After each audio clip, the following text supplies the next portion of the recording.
So imagine waking up to deposits monthly, weekly, and certain dividends pay out in different ratios and frequencies, and they hit your account while you sleep. That's the power of dividends. Let's go and let's jump into it. Let's understand what dividend investing is and how you guys can start building some passive income for you and your families. Inshallah.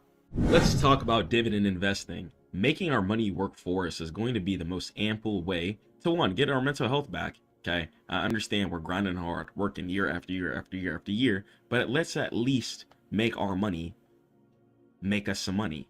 Okay, we're not just grinding. Okay, no more exchanging time for money.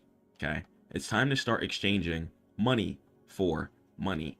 Okay, this way you guys are going to be a lot mentally healthier. You guys are going to have time to get closer to God, work on your family relationships, work on yourself, work on your business, and understand that when you have your money flowing within that asset river constantly, you're using your cash and buying more assets with it, and it's flowing in the river, flowing in the river, you could pretty much never work again. Okay, so when people talk about passive income retiring, it's about putting your money within that income river. Let's go and let's talk about how to make our money work for us, inshallah. So what is a dividend in the first place? A dividend is going to pretty much be a thank you payment. Okay, and they pretty much just tell you, hey, you've been investing in us for a long time, you've been believing in us, and I'm going to go ahead and give you some money back because we've been crushing it on the company side. So a dividend is a thank you payment. Okay, so whenever you invest into a company that pays out dividends, or you're invested into an exchange trader, okay, which is a compilation of companies just put into one big giant fund, then you could also get dividend payments from there if the fund pays it out. Okay, so let's say, imagine you lend money to a friend, right, to start their lemonade stand. Okay, you believe in them, you think it's going to turn up, and every month they start giving you $10 from the profits of the thank you because he started turning up, started making tons of money. Okay, so that friend who started the lemonade stand decided to give you a portion of the income because since you gave him that initial investment to believe in him, okay, and you funded his company, he did the right thing and gave you some profits back because you had his back and you believed in him. And that's what a dividend payment is. When you believe in these companies, when you believe in these ETFs, then we're able to get some profit back, inshallah. And that's a dividend. It's real cash paid to you just for owning a piece of the company. Okay, and it's passive. Okay, you don't got to do no work for this money. All you got to do is buy. Okay, all you're doing is turning money into more money. Okay, dividends is going to be one of the most extreme forms of passive income, especially after you guys have grinded out 6 to 7 figures. Okay, being able to plant that 6 to 7 figures into some dividends and get paid $5,000 to $25,000 a month just for having your money parked is going to be a really, really good way to just chill in life. Okay, and it can be regularly. Okay, it's usually paid every 3 months. Okay, so quarterly, and it's very, very safe. So usually only strong, profitable companies pay them. Okay, it's not a lot of broke companies paying out dividends because they can't afford it. Okay, a lot of companies paying out dividends are companies that have it all based out. They know that you investing in the stock market, okay, is going to go ahead and give them more income. They're then going to be able to turn that income into bigger buildings, hire better and more employees, okay, which should lead to them making more income, okay, better products, faster products being made, etc. So that way their income can skyrocket, okay, and when that happens, we benefit from it too. And a lot of the times too, dividend payments, okay, have certain dates set to them. Okay, sometimes you get dividend payments monthly, sometimes you get dividend payments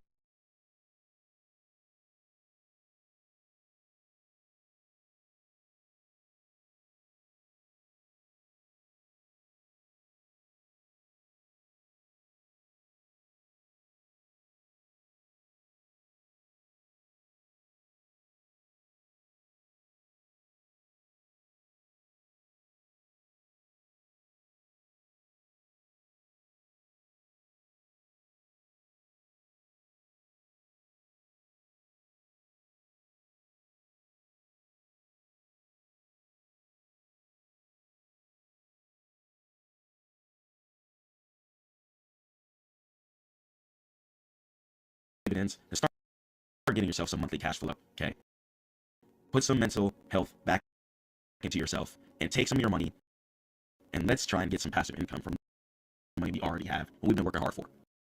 Let's go to the next slide. So let's go and let's talk about the dividend yield. So the dividend yield tells you the return on your money right now. Okay, and it's kind of like the interest rate number on your savings account. Okay, so as you know, for APY accounts, okay, interest though, is the reason why God says not to do it. It's not something that'll leave you profitable in the end anyways. Okay, so focus on things outside of interest. But let's say annual percentage yield. Let's say there's an account that give you like 3% per year.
Okay, if they give you 6 slices and they keep 4, okay, that's safe. Okay, that's safe. Why? Because they were able to pay you a little piece of the pie. Okay, make sure you eat and make sure they eat too. Okay, because they got to be logical. They can't feed you if they're not feeding themselves. Okay, so they be logical. So, but it can be dangerous if they're giving away over 90% of their pizza. If they're giving away their whole pizza every single time, then they're going to have no food left over for tomorrow. Okay, so you have to watch and look at the payout ratio percentages. Okay, so let's say company A, right? Let's say earn $10. Okay, and then they give you $2. Okay, they would have $8 left. Okay, and that's going to be pretty safe. Now, let's say company B, right? Let's say they also earn $10. Okay, and let's say company B paid you 9.99. Okay, they paid you $9.99. Okay, they would be left with 1 penny left. Okay, what type of investments or growth can they do then? Okay, so focusing on the payout ratio of the dividend you're looking at is going to be extremely imperative to making sure that you're not making any random decisions unnecessarily. Okay, focus on companies with safe payout ratios, because that way you can see that they have their math baked in for consistent scaling year after year after year after year, not just random sporadic payments being sent out and then they have a possibility of going broke and then there's really going to be no more dividend payments. Okay, so in order to avoid all of that, avoid the hardships, try and focus on dividends and companies and ETFs that pay out very safe ratios so that they don't go broke, so that they can continue to pay out dividends, so you can continue to feed your family and yourself. Inshallah. Let's go to the next slide. So let's go and let's break down the snowball effect, okay? The compounding effect, stacking dollars, okay? Get into stack mode, okay? Stay down. I don't care if you got to wear the same clothes every single day, okay? Keep driving that old car, okay? It's not time to get a new car right now. Stack it up, okay? Set some parameters. Tell yourself, you know what? Until I have 100,000 stacked up, I'm not going to get X, Y, and Z. Until I have 1,000,000 stacked up, I'm not going to get X, Y, and Z. All this just takes a couple months and a couple years, okay? You guys got it. Go hard. Go hard. Go hard, because it's really time to automate your wealth. Okay, and it's going to be the secret sauce. Instead of spending your dividend cash on coffee or random other things, okay, you can press a button called drip. Okay, so what drip is going to do is take your dividend income. Okay, so say you're making $100 a month from dividend income. Okay, you could take that $100 a month and buy some more dividend shares with that. Okay, so that way that $100 a month will turn into $150 a month. You keep doing that, it'll turn into $200 a month. Okay, and then it keeps stacking up over time. As long as you're in stack mode, your account will be in stack mode right with you. Just know that. Okay. So drip equals dividend reinvestment plan. A lot of brokers have it to where you can automatically just reinvest your dividend income back into more shares. Okay. So the computer or whatever broker you're using uses your dividend cash to buy more shares automatically. Okay. And next time you'll have more shares, so you get a bigger bag, bigger check. Then that bigger check buys even more shares and it spirals upwards. Okay, so trying to have your life together outside of the market, okay, the more you have your life together outside of the market, the more money you'll be able to generate from the market. Okay, just keep cycling your money back into shares, back into more shares, back into more shares, and keep upping that income. So let's say year one, you own 100 shares. Okay, you invested super duper heavy. Then by year 10, okay, you own 150 shares. Okay, and let's say you didn't even pay for the extra 50 shares. It was just stacking up over time. Okay, so once you start planting that seed of ownership, your tree can do nothing but sprout and grow, inshallah. So plant your seed today so you can start sprouting. You guys can start dropping fruit everywhere. Okay, but you gotta plant your seed. You cannot start dropping fruit everywhere until you plant your seed. Okay, so then from year 30, 20, then from there you're earning a full salary from dividends alone. And then you could chill out. Okay, you still have your money parked away in the dividend, and you're getting paid for having your money parked away. It's crazy. Okay, if you make the right financial decisions, you stay focused on God, and you don't feed your flesh, you guys can get out of poverty. Okay, you guys can be rich forever. You can never go broke again as long as you maneuver your wealth into that constant asset river. You have to continue to flow your money in that asset river. Otherwise, things can get hard. Okay, so throw your money to the river, start flowing so you guys can grow like the big oak tree. Plant all your seeds today. Let's head over to the next slide. So let's jump into royalty stocks, right? Dividend aristocrats. So these are going to be the MVPs of the stock market. Okay, and to be on the list, a company must have been in the S&P 500, okay, which is accumulation of like the most powerful stocks, okay, put into one index, okay, known as the S&P 500. And two, okay, they must increase their dividend every year for 25 plus years straight. So if a company is paying, right, 20 cents per share, okay, in 2010, okay, and then in 2011, let's say they're paying 25 cents per share, okay, that's going to be a 5-cent increase, okay? So if they're increasing their dividend amount every year for 25 years straight, then that's going to be a big MVP. And that means that these companies have survived recessions, wars, bubbles, and still paid their investors more money, which means that a lot of these companies are going to be constant investments due to the fact that it seems like that these companies have become a staple in human lifestyle. Okay, companies such as Coca-Cola, okay, or Johnson & Johnson, the Band-Aid company, for example. Okay, so companies that incorporate into lifestyle, okay, really are going to be the ones that will survive year after year after year.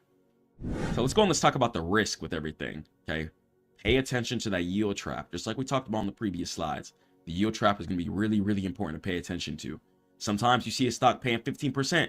Okay, you think you're about to be making bands every single month just by investing into a simple dividend. Okay, and they might pay you out for a couple of months. Okay, you might be getting 5K a month payments, for example. Okay, for 3 months, and the next thing you know, they start losing profit. Things start getting shambles, and then boom, and then the high yield decides to stop paying you out what you're used to getting paid out. And if a company runs out of cash, I'm telling you, they're going to cut that dividend to zero. Okay, so just with the pizza analogy, okay, you can't help anybody in the world if you're not helping yourself first. Okay, so if you have a box of pizza, right, there's 10 slices of pizza. Okay, if you give away 6 slices of pizza, okay, you'll still have 4 slices of pizza for yourself. Okay, you can still eat, you're not gonna be starving, and you're gonna be chilling. Okay, but then take person B.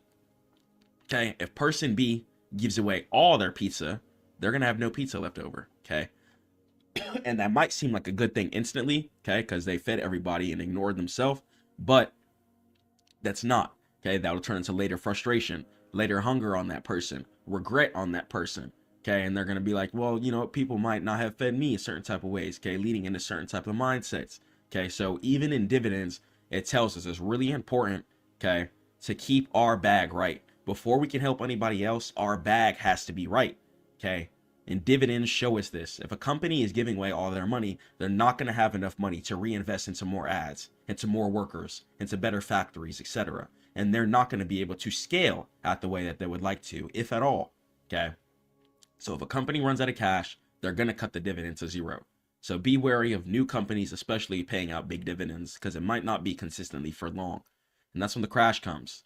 Okay. And when they cut the dividend, the stock price drops even more because it's going to go ahead and lose value, which means you lose twice. So not only would you lose money on your base, money that's parked in there, your dividend payments are going to go ahead and get cut as well. So a golden rule, right? So a safe 3% return is better than a 15% risky return that has a chance of going to zero. Okay, don't be greedy.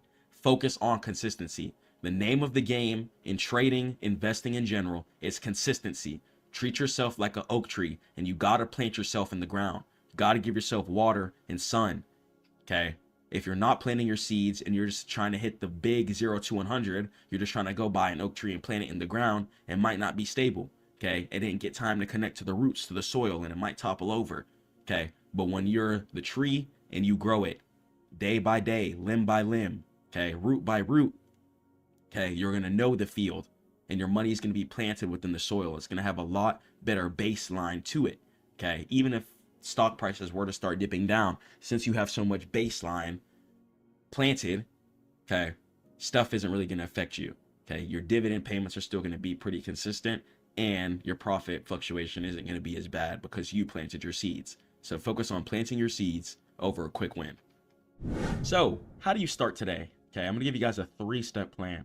So the account, open up your broker. Okay, you guys can do Webull, Robinhood, Fidelity, Schwab, Vanguard, so many different options. Okay, open a brokerage account. Okay, then from there, okay, you can buy ETFs. ETF stands for Exchange Traded Fund, and they're pretty much going to be a bunch of companies put into one big giant company, for example. Okay, so you could buy really consistent ETFs like SCHD that pay out really good dividends, or VIWM, for example. Okay, and it's a basket of 100+ dividend stocks that give instant safety. Okay, or you could pick individual stocks as well too. Okay, and then the button. So find settings for your dividend reinvestment and turn it on. This way, all your dividends are going to go back into shares consistently, instead of you guys just having random cash, and then you're going to have to go buy dividends, instead of you just having it all in that DCA, consistent flow mode. Okay, so don't forget, diversify. Okay, and a good way to diversify is to really invest into ETFs as well too. Okay, let's head over to the next slide. So dividend investing is really like going to be the ending to everything. Okay, it's the furthest thing from a get rich quick scheme. But after you've run up 5 figures, 6 figures, 7 figures, you've been grinding, you've been putting in the work, you've been praying to God, really staying down. Once you have some money stacked up, dividends is going to be a good place to park your money in, and you guys are still going to get that monthly income and that monthly reward from it.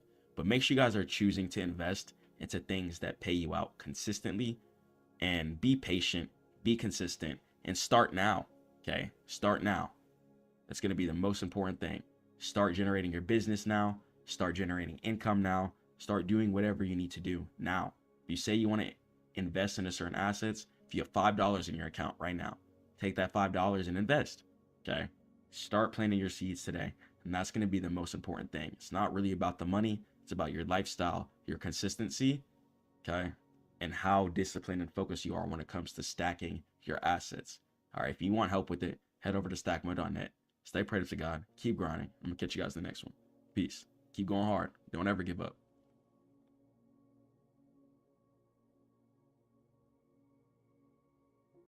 Imagine waking up and realizing the Federal Reserve just moved this single number, and suddenly Bitcoin, Ethereum, your entire portfolio either pumps like crazy or falls off a cliff quickly. Sounds dramatic, right? But that's exactly how strong interest rates are. And today, I'm breaking down how the Fed quietly controls the entire crypto market. So here's the truth. When interest rates go up, money gets expensive. Investors pull cash out of risky assets, and crypto is usually first on the chopping block. But when rates start to drop, liquidity floods back in, risk appetite returns, and when crypto wakes up fast, then the whole economy is ready to pump the market back up. Let's go on and jump into the reasons why interest rates are so important for the crypto market. Fed rates, they're extremely important. Let's go and let's understand the macro forces and how central bank decisions move the digital asset market. So the engine, the Federal Reserve policy. The U.S. Federal Reserve, which is the Fed, it operates with a dual mandate, maximizing employment and maintaining price stability, which helps manage inflation. Their decisions ripple across all global financial markets, and the primary tool is used using the funds rates. This is the target rate for commercial banks lending reserves to each other overnight. By raising or lowering this rate, the Fed influences the entire economy's borrowing cost from mortgage rates to business loans. Let's talk about a rate hike, right? Tightening. It makes borrowing more expensive, and it slows down the economy and cools inflations, and this generally hurts risk assets. And rate cuts, it makes borrowing cheap, stimulates spending and investment, and this generally favors risk assets. And the secondary tool involved into it, quantitative easing and tightening. These involve open market operations where the Fed buys or sells government bonds to expand or contract its balance sheet. Okay, so we're going to go ahead and keep understanding certain implementations and why Fed cuts are going to be important.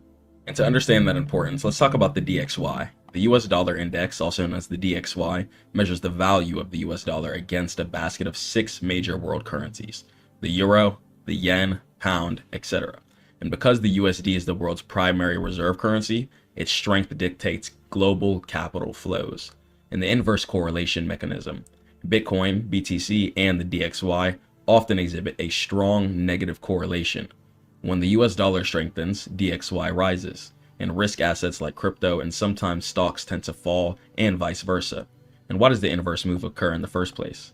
A stronger dollar often results from higher US interest rates, and higher rates make safe haven assets like US Treasury bonds, for example, much more attractive, leading investors to sell off riskier non-yielding assets such as Bitcoin or other cryptocurrencies to move capital into dollar-denominated stability. This is known as a risk-off move, so people can plant their money in a less volatile environment. And USD and global liquidity. Since much of the world's trade, debt, and finance is denominated in US dollars, a strong dollar effectively tightens global financial conditions, reducing the total amount of available capital for speculative investments globally. So, how well the US dollar is doing and how high inflation is really going to correlate to everything, such as crypto. And taking a look at the DXY is going to be a nice way to navigate and understand where the economy is at as far as the US dollar. And with all this, it can have a significant impact on crypto. As a high growth, non-yielding, and historically volatile asset class, crypto is highly sensitive to the cost of money and general market risk appetite. And rising rates, right, during the tightening cycle. Higher interest rates hurt crypto in several ways. A higher discount rate is going to be one of them. Future cash flows for growth stocks and projects are valued less in the present. And a yield competitor. Safer assets like bonds start offering attractive yields, pulling capital away from speculative assets so people can have more of that definitive, stable income. And credit contraction. Borrowing costs for institutions and exchanges increase, discouraging leverage trading. So people are not going to be able to make money as rapidly, but they're going to have their money implanted more of like a seed within a stable position. So not looking to quickly leverage trade based off a high and a low or a short and long scenario, but it's more of a scenario of, okay, I'm going to be making this investment with the idea of holding this for decades and years and years and years. And falling rates, this helps ease the cycle. Lower rates are typically a tailwind for crypto, and it increases liquidity. It includes cheaper borrowing, and it injects capital into the financial system, with some flowing into risk asset. It also involves lower opportunity costs. Bond yields become less attractive, which force investors to seek higher returns in growth sectors. And a weakened dollar happens when rates fall. And it often accompanies rate cuts, making Bitcoin, which is a digital gold, which people like to call it, relatively more attractive as a hedge. In the balance sheet, understanding this is going to be extremely important, and quantitative tightening is a policy that's frequently deployed alongside rate hikes. It directly reduces liquidity by shrinking the central bank's balance sheet, creating a powerful headwind for risk assets. And how quantitative tightening works in the first place. The Fed first reduces its holding of treasury bonds and mortgage-backed securities by allowing them to mature without reinvesting the proceeds. And this effectively removes cash from the banking system, which achieves several outcomes. With one, reduces the money supply. It directly pulls liquidity out of the broader financial ecosystem, and it increases the bond supply, which floods the market with more bonds, which requires higher yields to attract buyers, driven up long-term interest rates. And quantitative tightening's direct impact on cryptocurrency. Since cryptocurrency thrives on liquidity and risk appetite, quantitative tightening is a major negative factor, and historically, periods of aggressive QT have coincided with significant drawdowns in the Bitcoin and altcoin markets. Less money circulating means less capital available to flow into speculative digital assets. And the word speculative, it's pretty much meaning where you're trying to make money based off directional bias. If you think something's going to go in an upwards direction or in a downwards direction. And crypto's evolving macro relationship. So while Bitcoin was once seen as totally uncorrelated, its relationship with macro forces has evolved due to the increased institutionalization. So the institutional factor, right, with major hedge funds, asset managers, and spot ETFs holding Bitcoin, institutional investors, and now even the US government, for example, treat it similar to high beta tech stocks. When they face the risk-off macro environment, they sell both their tech stocks and their crypto holdings, increasing the short-term correlation and holding cash. And partial hedge thesis, right? Despite the short-term volatility, some analysts suggest that over a longer time horizon, maybe over a course of 180 days, Bitcoin's correlation with the DXY often vanishes, indicating that it can still act as a partial hedge against dollar market-driven fluctuations. Okay, so while the US dollar is weak in certain scenarios, there's a strong chance where Bitcoin can remain strong due to the fact that it's a decentralized currency and takes itself out of the whole fiat currency pool. And some key macros to watch, right? Take a look at CPI. You guys can go to forexfactory.com or any other news website to see some news. Take a look at the CPI, right? CPI and the PCE are going to be really important inflation data numbers to pay attention to. It signals the Fed's next move, and typically after CPI and PPI happens, the market makes a drastic move a lot of the time, since people are going to know how to move. So if rates get cut in certain ways, people are going to know how to invest, and then you might see market get extremely bullish after CPI. So if you're going to make a super big investment, whether it be in a cryptocurrency, stock, whatever, wait for CPI to happen, wait for certain earnings to happen, and then see how the market reacts, and then you can make your decision a lot more logically based off of that. So the DXY is also going to be a great macro to check out too. It's an indicator of the dollar strength in capital global flows. And check out the Fed balance sheet. It tracks the velocity of quantitative tightening and QE. So everything together is really going to help you put together a good thesis and know when is a good time to buy. And as of recently, we've been trading in a much more mature market when it comes to the cryptocurrency space. The cryptocurrency market is no longer isolated. It's intrinsically linked to the global economy. If you check out SPX or the S&P 500 and you pull up the Bitcoin chart, you'll see certain correlations, which is definitely going to let us know that it's classified as a high value asset. So it's intrinsically linked to the global economy, making the Federal Reserve policy the single most powerful external driver of market direction, especially as governments get more control over it and things like that. In understanding the Fed's tools, the rates, quantitative tightening, QE, it's all essential for interpreting market shifts and when market is going to be bullish, which is when market is going in upwards direction, or bearish, which is when you think market's going to go in a downwards direction.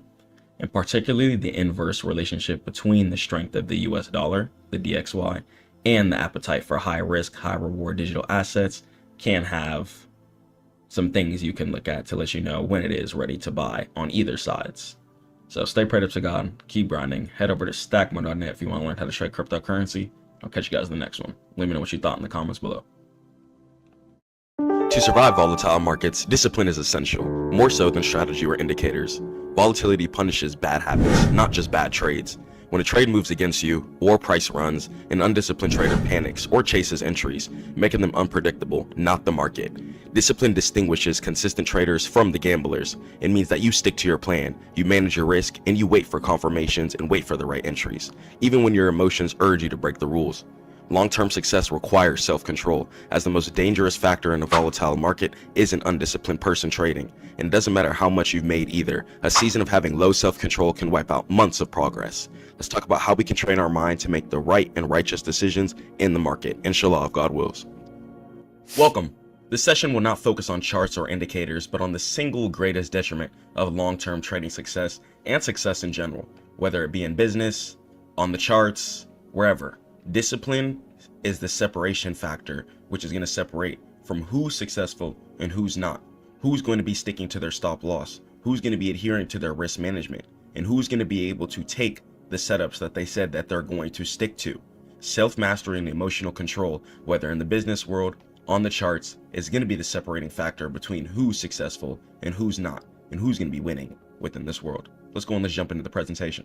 So the volatility trap, right, where most traders fail and fall in a downwards direction. Volatile markets, like cryptocurrency, amplify human emotional biases. Same thing with futures, leading to impulsive and destructive decision making that quickly can drain capital. But it doesn't have to be that way, I really promise you. When the market is volatile, it's extremely bearish, which means markets falling in a downwards direction quickly. Or if market's extremely bullish, which means markets going in an upwards direction quickly, you need to be prepared for either sides, okay? If you're telling yourself you want to invest into some spot cryptocurrency, right? Which is where you're going to be making money when price goes in an upwards direction. So if market is volatile and it's making a certain low, you need to think of that as a positive. If market's dumping down really fast, you shouldn't think, oh my gosh, I'm losing all my money. No, that's going to be an opportunity for market to collect more ammunition and sweep back up further. You have to understand that no matter how low the market's dipping, when you're trading a good asset that puts a smile on people's faces and helps the future, within a couple of weeks, months, or years, inshallah, a lot of the times, and you could check out some old price action to see if I'm lying, you'll see price recover way past where it fell below, okay, and previous all-time highs as well. In order for price to keep breaking into new all-time highs, market has to fall in a downwards direction. Market has to come down in order to go back up. It has to collect ammo and collect liquidity. So don't fall into FOMO, okay? There should be no fear of missing out, okay? The fear of missing out causes traders to enter late and buying near the top based on social media hype, ignoring their own analytical framework, and doing things like that, buying based off of hype, is going to destroy your P&L. You should be looking at the chart. You should be knowing what type of economic decisions or factors happen within the world to base your assessment on how much you're going to invest, okay? Once the SEC laws started getting passed and Bitcoin started becoming a more government-friendly asset, it started going up to new all-time highs. We started seeing 100K plus get passed. So analyze what's happening within the world and on the charts before just making a certain decision, before you just sell everything or buy quickly. And fear, uncertainty, and doubt, FUD. This can lead to panic selling at the bottom during a market correction, okay? Make sure you guys are trusting God. You guys don't need to be panic selling. You don't need to be making yourself lose money quicker than you need to. Sit on your trade and wait for the trade to cook. Wait for take profit to get hit. And locking in losses just before a rebound hits is what keeps people unprofitable. Wait for market to hit your take profit before you close your trades. The majority of you are losing money within the market because you're selling too quickly. You think you're going to hit your take profit overnight, the next day. No, sometimes trades are going to take days, weeks, months. That's why I tell you guys to do everything on your higher time frames, okay, to remove that cognitive bias from you from the smaller time frame. You need to have your higher time frame bias and understand that the market is going to take months, weeks, years, and days in order to get to where it needs to be. So don't sell off of a quick couple of days worth of price action. Stay on your trade. And two key psychological phenomena drive irrational exits and entries, okay? Trying to avoid loss. The pain of a loss is psychologically twice as powerful as the pleasure of an equivalent gain, okay? So humans prioritize survival mode, but don't just think losses as survival mode. When you're down in your P&L, don't think that you lost. You only lose your money when you decide to close your trade, okay? When you exit the trade, then you are going to be out of your money, okay? Until then, market can continue to do whatever it wants. Hey, not saying to sit there and hold trades forever, but a lot of you are losing because your stop loss is way too small. So if you're on options, I recommend your stop loss be the contract itself. Try and buy 1 to 2 years out, okay? Buy a leap contract, and this way you can sit on your contract for some time. Same thing for your shares. Try and hold your shares for some years. There's also going to be some long-term tax benefits for crypto and shares when you're holding your trade for over a year, meaning that they want you to hold for a long time. Same thing with futures too. Don't get destroyed by the prop firm cycle. Boot up your own live account, have enough margin, and hold your trades overnight. This way you can play the real structure, and you're not going to be taking any trade on the block, destroying your account much quicker than you would trying to conform to somebody else's rules, or even worse, trying to make some quick profit. That's never how we want to think on the market. Never think quick in the market. Okay, and confirmation bias. Seeking out only the news and opinions that support a trade that you already entered, ignoring clear signs that the market trend has reversed. Okay, not everyone knows everything. Okay, read the chart and do your own economic decision making when it comes to getting in and out of trades. Okay, and you gotta have a plan. Lay out your blueprint. Okay, if you're a break and retest trader, wait for resistance to get broken and turn into support. Okay, if you're a reversal trader, wait for support to get formed and catch the right side of the V into an area of resistance or support above current price. Okay, have a blueprint. Know what you're buying. Okay, if you tell yourself you want to buy $500 or $1,000 worth of Bitcoin every single month, you got to do that regardless of where the price is, because you're trying to DCA, and DCA means dollar cost average. Okay, stick to your plan. I don't care what you're trading, futures, crypto, options, it doesn't matter. Having your blueprint and developing an ironclad plan that you pretty much never break is going to set you apart from every other trader. Discipline begins before you place a single trade, and an ironclad trading plan removes emotions by codifying exactly when you enter, when you exit, and how much risk you're going to manage. Okay, if you have $1,000 account, for example, right? If you have $1,000 account, you should not be trading with more than 10% of your account at a time, ever. Which means that no single one of your trades should ever be more than $100 if you're trading on a $1,000 account. Okay, try and trade between 1 to 10% of your account at a time. This way, you're going to have a significant advantage in many, many ways. Okay, make sure you have that advantage. Okay, to stick to 1 to 10% of your account per trade. Do not break this rule. I don't care how much your account is up or down, try not to ever break this rule. And define entry and exit criteria. Your plan must specify clear, objective, technical, or fundamental conditions for both entry and exit. And never enter a trade based on gut feeling or instincts. Make sure you guys have definitive, structured layouts and boxes checked. Be like, okay, market did this. Okay, market did this. Okay, cool. I think I'm ready to get in. And have a rule-based entry. Okay, here's an example. I will only buy asset X if the daily RSI is below 30, for example. Or I will only buy asset B if the V formation is starting to form and curl in an upwards direction on my daily or 4-hour. Or I'm only going to buy asset C if market hits this certain price and I'm going to buy the dip. Okay, see how you want to structure your plan and stick to it. And stick to your time horizon and review your schedule.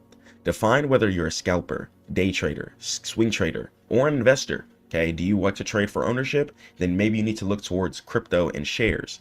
Do you like to trade based off of speculation? Then maybe futures and options are going to be based for you.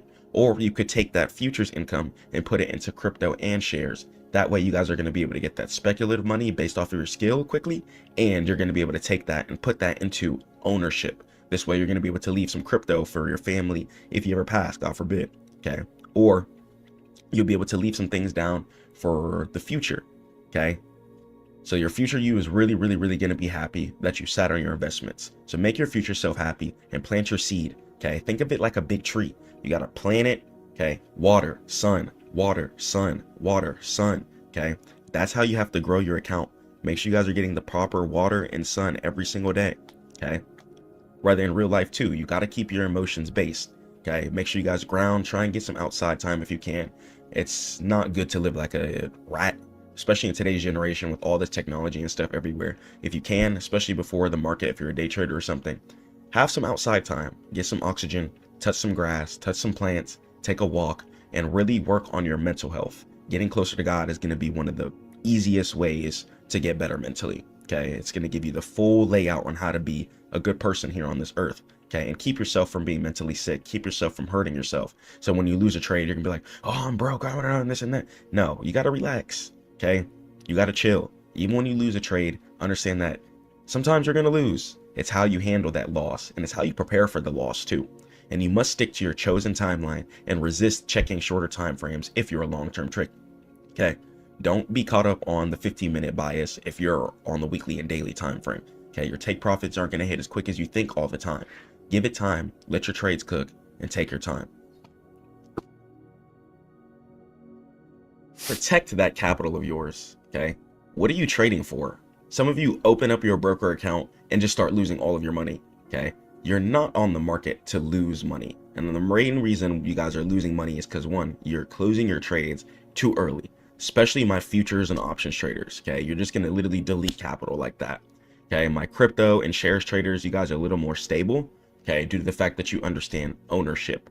Ownership a lot of the times is going to make you profitable, especially when you're owning something that puts a smile on people's faces and helps the future in many, many, many ways. And the prime directive, right? Capital protection, okay? The most important rule in trading is not how much you can make. It almost kind of doesn't matter, but it's how little you can lose and how healthy you can keep you alive year after year after year, month after month after month. Risk management is the mathematical enforcement of discipline. Extremely important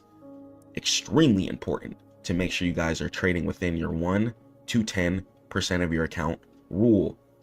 Okay, as you get better, you can increase from 1%, but I recommend you guys even start off with 1% when you're first starting trading. Okay, this is really going to help you guys just get down to the motions of, okay, you know what, take profit gets hit. Boom, let me go ahead and do this. Let me go ahead and do this. Okay, but as you get better, you can increase it to like 5% and then even 10% at the max. 10% is going to give you 10 trades before you blow your account. Okay, 5 trades, 5% is going to give you 25 trades of your account before you blow it up. Okay, and then 1%, you're going to have 100 trades. So depending on your percent, it's going to determine how quickly you're going to be gaining profit, but also how quickly you'll be losing profit too. So think about that. If you have a higher win rate, extremely high win rate, feel free to go up in your percentages within the 1 to 10% range. And a non-negotiable stop loss, right? Extremely important. If you say you're going to close your trade here, okay, I don't care if it's a stop loss or a take profit. If you say you're going to close your trade at a certain area, close the trade. Some of you guys are literally extremely undisciplined and you're wondering why you're not making money from the markets. Take profit literally gets hit. You got to close at that certain area before you get reversed on. Okay, it's not like you're just, oh, I'm going to close here. I'm going to close at this area of resistance because I want to. Oh, I'm going to put my stop loss here underneath this area of support because I want to. No, if price were to clip past underneath that area of support, price might fall down dramatically. And if you're a long, that's not what you want. Okay, same thing if you're in a long. If you win, you hit take profit, close at an area of resistance or support above current price. Okay, make sure you guys catch your gap fills. Get your money. Some of you guys are just losing your trades since you want to hold way too long. You gotta know where you're exiting at. You gotta know where market wants to temporarily reverse in order for it to continue its flow. Understand the staircase method and head over to stackmode.net. I have a free course for you guys so you guys can understand the charts and market a little bit more, and tons of free videos too. A stop loss order that's pre-planned, right, is really going to help you out. You're going to know, okay, if market goes here, market will instantly close out my trade, or I'm going to close out my trade here. Okay, and it's where you admit the trade idea is going to be wrong at. And in volatile markets, a stop loss must be placed the moment the trade is entered. Okay, because market can make an extremely fast move and you might not be ready for that emotionally.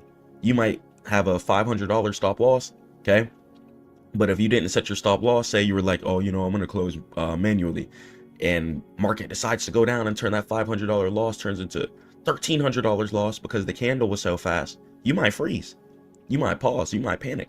And that's not what I want for you guys. Okay, so set your stop loss with a order if you can. This way, when market hits that order, it'll automatically close your trade the best that you can. And it's going to prevent catastrophic loss and help you protect against unexpected flash crashes or major news events, which definitely happens. Especially if you're on futures or Forex, you don't want to be getting what's called margin called. Okay, this is going to be something where you might be owing the broker money if you go below their requirements. So keep that in mind. Okay, and never risk more than a small fixed percentage of your total trading capital. Once again, stick to 1 to 10% of your account per trade. If you have $10,000, your maximum loss on any one trade should be capped at $100 to $1,000. And this ensures that a string of losses will not wipe you out and allows your edge to play out over many trades instead of just getting destroyed instantly and quickly because of a bad couple of emotional decisions. Okay, you got to callous yourself. Think of yourself like a turtle shell. You know how turtles have that shell? You got to put the shell over your account. Have the protection so you're not out here getting swooped up and eaten by every single bird and shark in existence. Okay, take your time, protect your account. Emotional detachment, right? The zen of trading. This is why it's really important. Wake up. I pray to God instantly. Okay, I read Quran and I just am in a way better mindset. I'm in a calm mindset. I'm in an entranced mindset. and I'm ready to succeed for the day. And once a trade is entered according to your plan and stop loss is set, your primary job is to watch the market execute the strategy without interference.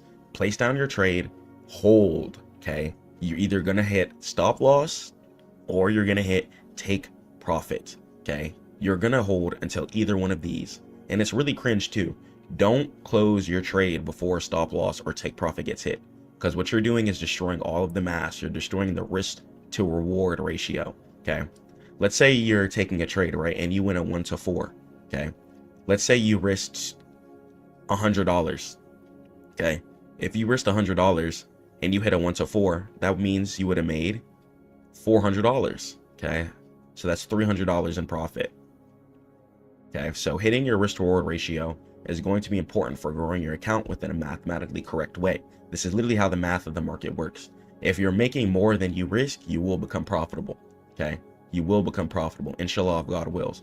You have to make more than your risk. If you're risking $200, okay, then you should be at least trying to make $400 at the minimum, okay? And that's going to be a 1-to-2, okay, since you're going to be doubling your money within an asset, okay? That way, if you take another loss, you'd at least cushion. So try and at least always trade for at least a 1-to-2. You should at least always try and double your money within a trading scenario before it's closed. And once a trade is entered according to your plan, a stop loss is set, you have to watch either take profit or stop loss gets hit. Please don't be touching your trades with your hands, because if you're impulsive, you're emotional, and you're led by your flesh, you're going to destroy absolutely everything. So overcoming impulsivity, impulsive decisions, and moving a stop loss further away, adding to a losing position, right, doubling down, or exiting too early are the quickest ways to violate your discipline. And mental reframing exercise, right? When you feel panic or greed, physically step away from the screen for just 5 minutes, okay? Go pray to God, go breathe, okay? Take a step outside and ask yourself, do the market conditions violate my original trade thesis, or is just this noise right now? And if the thesis is intact, you must adhere to the plan, okay? You gotta adhere to the trading plan. Why are you breaking your trading plan? You say you wanna go put your mom in that big crib, okay? You say you wanna take care of your wife and your kids, or you wanna take care of your kids or whatever. You wanna take care of yourself. You want to go get the lamb, yet you hop onto the market, breaking your discipline, breaking your trading plan, not taking the setups that you said you were going to take. We don't have time for this. We got to go harder, okay? We got to go harder. When you feel panic, when you feel greed, you have to understand that that is the enemy. That is the devil. And we have to pray these emotions away, okay? A'udhu minash-shaytanir rajeem. Okay, it's very important for us to pray this away. This is just the devil trying to attack you guys, so you guys get pulled back away from the goals and dreams that you want to attack, that you want to feel and be attached to, okay? The devil does not want you to be happy, okay? But understand that God loves us. God wants us to be happy, and this is why God even talks about in Quran about spending moderately, okay? You have to know how much you're risking, and you have to stick to your plan. And the art of taking profit is extremely important. Greed causes traders to hold winning trades past their logical target. And this is something that's happened to me. Okay, I'm trading straight P&L at one point in time. Okay, looking at the money. Okay, I remember I hit this one really good trade on C3AI, and I've started seeing the bands go up. Okay, start seeing the money go up. I've hit plenty of trades like this. And the next thing you know, instead of me trading based off of the chart, I start trading based off of P&L. And guess what? Since I'm greedy, and since I was trading with my eyeballs focused on the money instead of on the chart and focusing on my discipline, everything was taken away, or my win was not nearly as big as it should have been, due to the fact that I didn't stick to my logical targets. And I don't want you guys to go through that either. Your plan must include defined profit targets. For example, target 1 at 2R or target 2 at 3R, okay, where you sell a portion of your position to secure gains, ensuring that you never let a winning trade turn into a loss. And make sure you guys also set your stop loss to above break even or certain levels too, to even keep the trade going and flowing. And only God's perfect, so if you make a mistake and overtrade a certain day, at least care about what you did. Journal down how you felt. Journal down the emotions you were feeling when the trade was in your face. Were you close to take profit, but did you close your trade too early, ruining your risk reward, leading you to take another trade and then crashed out your account? Or what type of scenario led to you losing that trade or overtrading in certain scenarios? When you really write it down, you're able to visualize and see your mistakes. It's a lot harder to repeat them over and over again. Discipline is really a muscle that has to be trained, and the trading journal is the feedback mechanism that allows you to objectify your performance and eliminate certain weaknesses, especially when you have your numbers jotted down. If you see certain things that you're doing is leading you to lead certain results that's not making you happy, then you need to change some certain things up. And your journal needs to capture certain things. Make sure you have your pre-trade analysis, how you're feeling before the trade, why you entered, and make sure your criteria is met before you press buy or sell. And talk to yourself. How do you feel emotionally? How did you feel before, during, and after the trade? It's really crucial for identifying certain biases, especially when market changes certain directions. You know how to pinpoint certain issues that you're having. And violations. Did you adhere to your stop loss and your take profit rules? And ask yourself why. And talk about the market context too. Did you take a long? Did you take a short? And note the macro environment.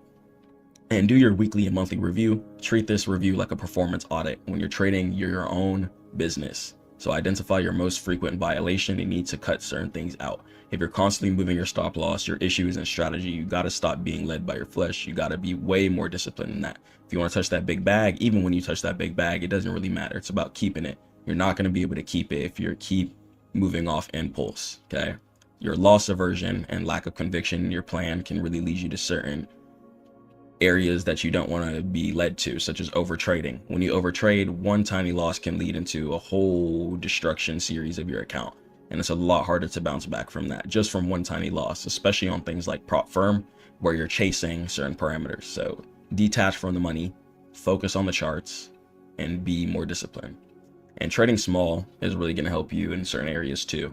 If you notice you're feeling a high amount of pressure, like I have to win this trade, you probably shouldn't be in it. Okay, if you lose the trade, you should be completely comfortable. And just like the previous slides we talked about, staying within that 1 to 10% risk management parameter percentage field is really going to help you out. Okay, it's going to be a lot harder to blow your account when you're not going over 10% of your account per trade. Okay, you could do 5%, have 25 trades, and that's a lot of trades before you blow your account. You shouldn't be that inconsistent, truthfully. You got to wake up, pray to God, and be consistent with every dollar that you generate. You also got to be a little more loose within the markets too. You got to stop being so restrictive. Having super tight stop losses and trying to micromanage every piece and point of price action is a good way to lose all your money and be frustrated. Okay, play with much bigger stop losses and give your trade some time. Sit on it for some days, some weeks, some years, and really let your money sit. Okay, if you're going to invest, you can't be desperate for income. One thing I recommend you guys do is hide your balances. On all your brokers, you should have the ability to either hold down your number, and this way, even if you're down, you're not going to be tripping. Okay, you could be down 50%. You're not going to be in anxiety. You're not going to be in survival mode, because I can assure you, within a couple of days, weeks, or months, price will reverse and go way past wherever your original take profit was. Okay, market has to go down in order to come up. So you can't have certain emotions, especially in volatile markets. Okay, if market's moving super quick, you can't feel like you have to close your trade instantly, because you're not going to be able to see the bigger picture. Being on the higher time frames, your monthly, your weekly, and your daily is really, really important. Because if you're too zoomed in on your smaller time frames, that fast price action is going to look like the scariest thing of all time, especially when it comes to futures, forex, and things with margin like that. But it's really not that bad. So I really recommend you guys stay on your 4 hour plus, turn on your extended trading hours, of course, but try and stay on your 1 hour on like the lowest time frames a lot of the time. Because when you're on your super small time frames, price action, especially during volatile days, news days, etc., it's going to look a lot quicker than it needs to be. And on the 4 hour, it's going to look like a normal trade, or going in a completely different direction than you might think. On the 5 minute, you might be looking at a bearish scenario, and then on the 4 hour, market's going in an uptrend. Okay, so you can't go off of your lower time frame bias. I truthfully believe it's there just to get your emotions riled up, especially when it comes to future scalpers and things like that. You have to know your higher time frame bias, and don't get tricked about that. Okay, there's plenty of people who are successful within the market who just buy and hold, who never even taken a look at the charts. Okay, so before you tackle volatility, you have to build the discipline to execute your plan, and you have to get those psychological parameters down. It's really, really, really psychological, the charts. You can be really, really good technically, but if you don't close at your take profit, it won't matter. Or if you feel like you're better than closing at your levels, then you'll definitely get punished, reversed on certain areas, and get what you deserve. Market is also very, very fair. So if you're disciplined, you wake up, pray to God, you close at your levels, I can assure you 99% chance, just like my students, you'll see a very, very, very successful upwards equity curve in your account. But if you're undisciplined, getting greedy, even when you've hit your take profit, trying to trade past that, It's not about the money. Okay. If you break your cycle, break your consistency, and start averting from your plan, it's going to build into you. And then that's going to build into bad habits. That's going to lead to you being overconfident in certain scenarios that's not logical, leading you to overtrade. And when you crash out your account, you might be frustrated on the market, but you should just be frustrated at yourself. Okay, I don't want you guys to go through that cycle. That cycle can be really, really hurtful, especially when you've been grinding your business, grinding work, and putting that money into the market, expecting to make some money, and then you lose everything. Okay, I don't want you guys to be going into debt, going through frustration, losing your account. So please just wake up, pray to God, and plan your trades. Okay, promise me, if you guys watch this video, plan your trades before you put a single dollar into whatever. I don't care if it's Bitcoin, options, Forex, futures. Promise me you'll plan your trade. Okay, don't ever just trade thinking that, you know what, I'm going to get in this making some money. No, have a technical plan. Know when you'd exit, know how much you're going to invest, know how you're going to close your trades as far as take profit and stop loss wise, and have this process repeated, especially once you find your positive flow. Once you find your flow, I don't care if you're taking break and retest. If you're a breakout trader, I'm not going to tell you guys to trade one way because different things work for everybody on the planet. It's the cool thing about life, okay? God gave us all individual separate brains for us to do separate things. If you're a breakout trader and that's working for you, you need to stick to that. If you're a reversal trader and that's working for you, you need to stick to that. You can't get on YouTube, see what this person's doing, and then change everything even though something's working for you, okay? Find your process, find your flow, find what you like to trade, and then stick to that year after year after year after year after year. Think of it like working out, for example. You can't get on the floor, do 20 push-ups and 6 crunches and get a six-pack.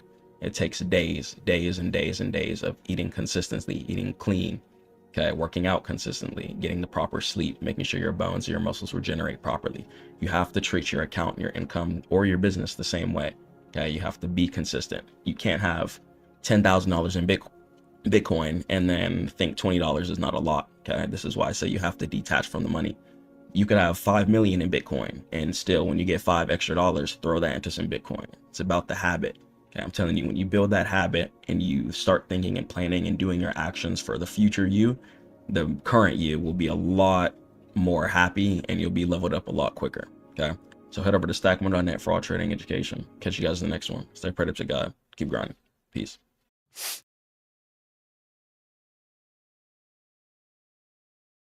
Welcome to the complete system. So it's going to be the full roadmap. And the objective of this, I want you guys to be able to build capital and trade for freedom. So we're going to be able to build capital and income generate using various sources. You're going to have content creation online. You're going to have online business models, which we're going to cover, selling softwares, various multiple ways in order to generate income. And then, just like the companies do, I want you guys to trade with that income. Once you put your income that you've been generating to use on the market, you're going to be able to multiply that income significantly and make a whole lot of money if God wills. So let's go and let's jump into the complete system. So I want you guys to trust the greater plan, okay? If you're watching this right now, God put it in you right now, all those business ideas, all that drive you have, all that focus that you have, all those things you've been feeling inside of you for years, feeling like, you know, this isn't right. I want to be doing this, that thing that you really want to be doing, that goal that you want to be obtaining, that place that you want to be. Okay. Wherever you want to be, you have to understand that that's from God. God has a plan for us all. And if you're not feeling the need to pursue your goals, then you need to get right with yourself.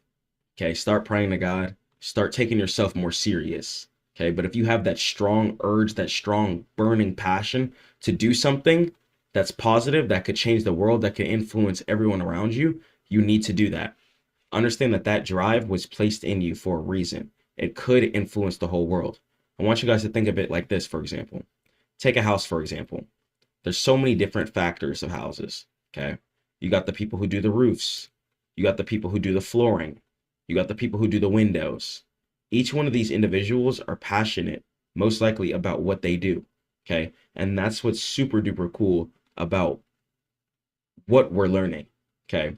I just want you guys to take what's in your mind, take what's in your heart, put it into the world, okay? And I just want to teach you guys how you can take whatever idea you have and transmute it into an actual product, into a software, into something that can help many people across the world, okay? And guard your mind. Don't let anyone shake your certainty. Please stay focused on what you believe in. Okay. If God put it in you to stay focused on that thing, go hard at it. Okay. But you have to understand that you can't let up. And your mission is way too important to be derailed by the opinions of spectators. Okay. Do not devalue your plans. Do not think of yourself different because of what anyone else has to say or because of how other people view you. You get your results, okay? And the only person who can judge you is going to be yourself, okay? And the only thing that could judge you in the entire world is going to be God, okay? So only you can judge yourself. Only you can judge yourself. Remember, if you're in the gym doing jumping jacks, okay, who cares what other people are thinking, okay? But you're the one judging yourself like, oh, what if I look cringe? You're the only human who can judge yourself, okay? And God is not human, and God monitors all of us, okay? Once again, God is not human, and he monitors all of us. And understand that he has placed that plan within you for a reason. You have to go forward with it. You have to trust his timing, okay? You have to get right with your higher purpose. You have to go forward. Put the nonsense to the side. If you're noticing yourself, you're in a lust cycle. If you're falling into certain traps, that's just leading you to a downward spiral. Okay. If you're falling to certain addictions, that's not beneficial to your mind, to your health, to your sanity. It's time to cut things off. It's time to do things way different. Those people around you, whether it be friends, relationship wise, before you guys even start this, you have to be right. Okay. If you're going to even think about touching money, you have to be, one, your spirit has to be right. Okay. And you have to understand that us as just mere humans. Okay. God just made us mere humans. Okay, he's nothing like us. And us as mere humans have to make sure that our sanity comes first. Okay. Because believe it or not, even when you touch a certain amount of income, you could still definitely go insane. So your sanity comes from your faith. Okay, so trust God no matter what's going wrong. Trust me, there's a reason why people pray to God and why the people who do pray to God are the most successful in the entire world. Okay, take the Middle Eastern billionaires and trillionaires, etc. Okay, you got Jews running of the entire Western Hemisphere, etc. Okay, people who pray to God are successful for a reason, because as a human being, we can't go into survival mode. When you trust that there's always a greater plan and you trust your higher being and you trust Allah at all times, the unseen, then it's going to be a lot easier for you to go ahead and progress and go forward. And the heart's idea. So that idea is meant to benefit the world. Okay. Even if it's a clothing brand, okay, that can give someone a whole new confidence to make them want to be alive for another day. It could stop suicide. You never know what your product could do for somebody. You never know how your product can make somebody feel. So it's just about pushing this out. It's just about getting the content out. And whatever's in your brain, you have to put it out into the world. The house you're sitting in right now, somebody thought of it, somebody drew it, okay, and then put it out into the world. And it was placed there for a reason, okay? Because one, we all need to make sure that we have a crib, if God wills, okay? There's been times where I lived in hotels when we came back from Las Vegas when I was younger, stuff like that. Thank God it was still a roof over our head, but not having a home and stuff like that, it can be hard. So may God bless the people who created homes, okay? Because guess what? It just started as an idea. They were just outside, man. It was just forest. It was just trees. They were like, this is crazy. Let's chop down some wood and let's go ahead and let's build a house because this is insane. Let's grab some mud. Let's go ahead and let's make some bricks so that we can reinforce the house in case any windstorms or stuff comes too. Okay. So as humans, we always just innovate. And that's what you have to do in your business too. You have to continuously innovate. Continuously innovate. You have to think different as well too. Constantly thinking different. Okay. And especially as humans, it's important for us to be disciplined and consistent. Make sure what you're consuming is just straight good grind content. Okay, straight stack mode content, even the music you're listening to. I personally listen to like Detroit music, like Baby Smooth, Rio the Young OG, Peasy. Okay, artists like that, Lou Graham. I listen to a lot of artists where they talk about getting money, where they talk about taking care of their family and their loved ones, putting a smile on their mom's face. Okay, what you're listening to and what you're consuming, that vibration matters a lot. It matters a whole bunch. And if you want to have unwavering focus, then you have to make sure that you're consuming positive content, listening to positive things. And the machine, okay, so the build to trade philosophy. So why this approach in the first place? So trading requires capital. Okay, the build to trade philosophy solves under capitalization. Building a business creates a renewable ammo for markets, removing emotional pressure. And the trap, right? Let's say a small account, then you're going to need 100% returns in order for the account to survive. But if you have your business, on the other hand, your business will be paying your bills, and then your trading compounds your wealth. And then you're going to have your ecosystems. Ecosystem A, the builder. So solves problems, okay? Get paid, high effort, of course. We're not here to be lazy, and high control over your business. And then you're going to have your trading environment, which you funnel your income into. So go ahead and build your business infrastructure, whether it be website, coaching, whatever you want to do, content creation, etc. And then from there, put that into your trading environment, and you're going to be managing your risk. Okay, you're capturing value for the money that you already do have, and it's low physical effort, high discipline, and I guess I'll say high mental effort too. But I try and make it as easy as possible for you guys, to be honest.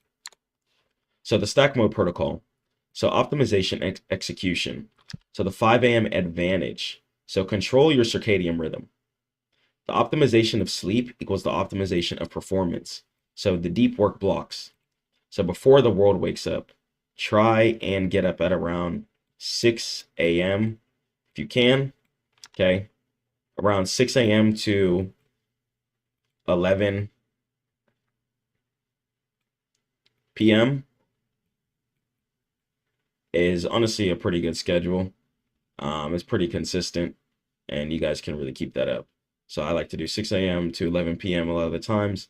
It's a lot of hours of grind. You get to get your prayers in, work out, take care of yourself, shower, talk to your family, and still get a whole bunch of work done. And then your trading window. Okay, your trading window normally is from 9:30 a.m. or 11 a.m. Okay, the volatility zone. Sometimes I like to enter trades at the end of the day. Like if market didn't start off in a bullish reaction, then I'll go ahead and I'll see what the end of the day looks like. If it's bullish there, then I'll go ahead and potentially put in an order and wait for the next day. Okay, or wait for however long the contract is going to take me.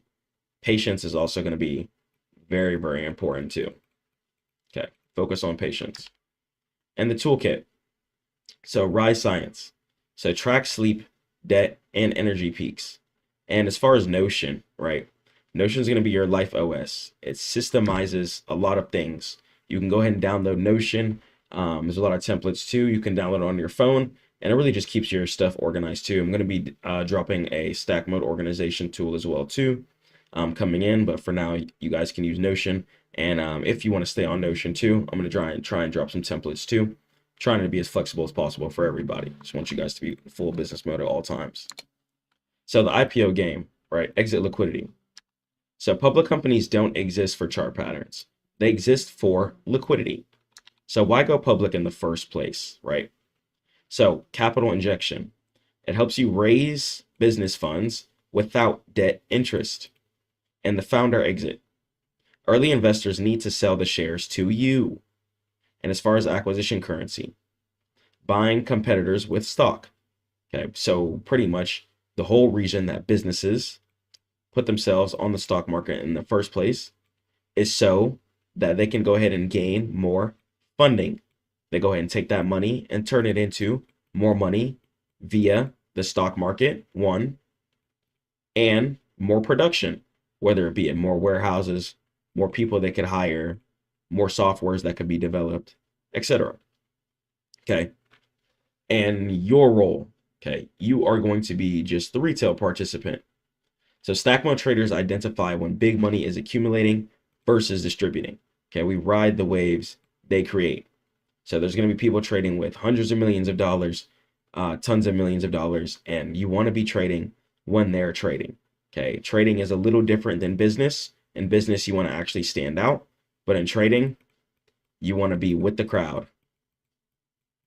Okay, wherever the crowd is with trading is where you want to be. But then with business, you want to think of a unique idea. Okay. So the psychology of wealth in general. So why 90% of businesses fail? Okay. Dopamine control at an all-time low, especially when we have things like shorts and stuff like that.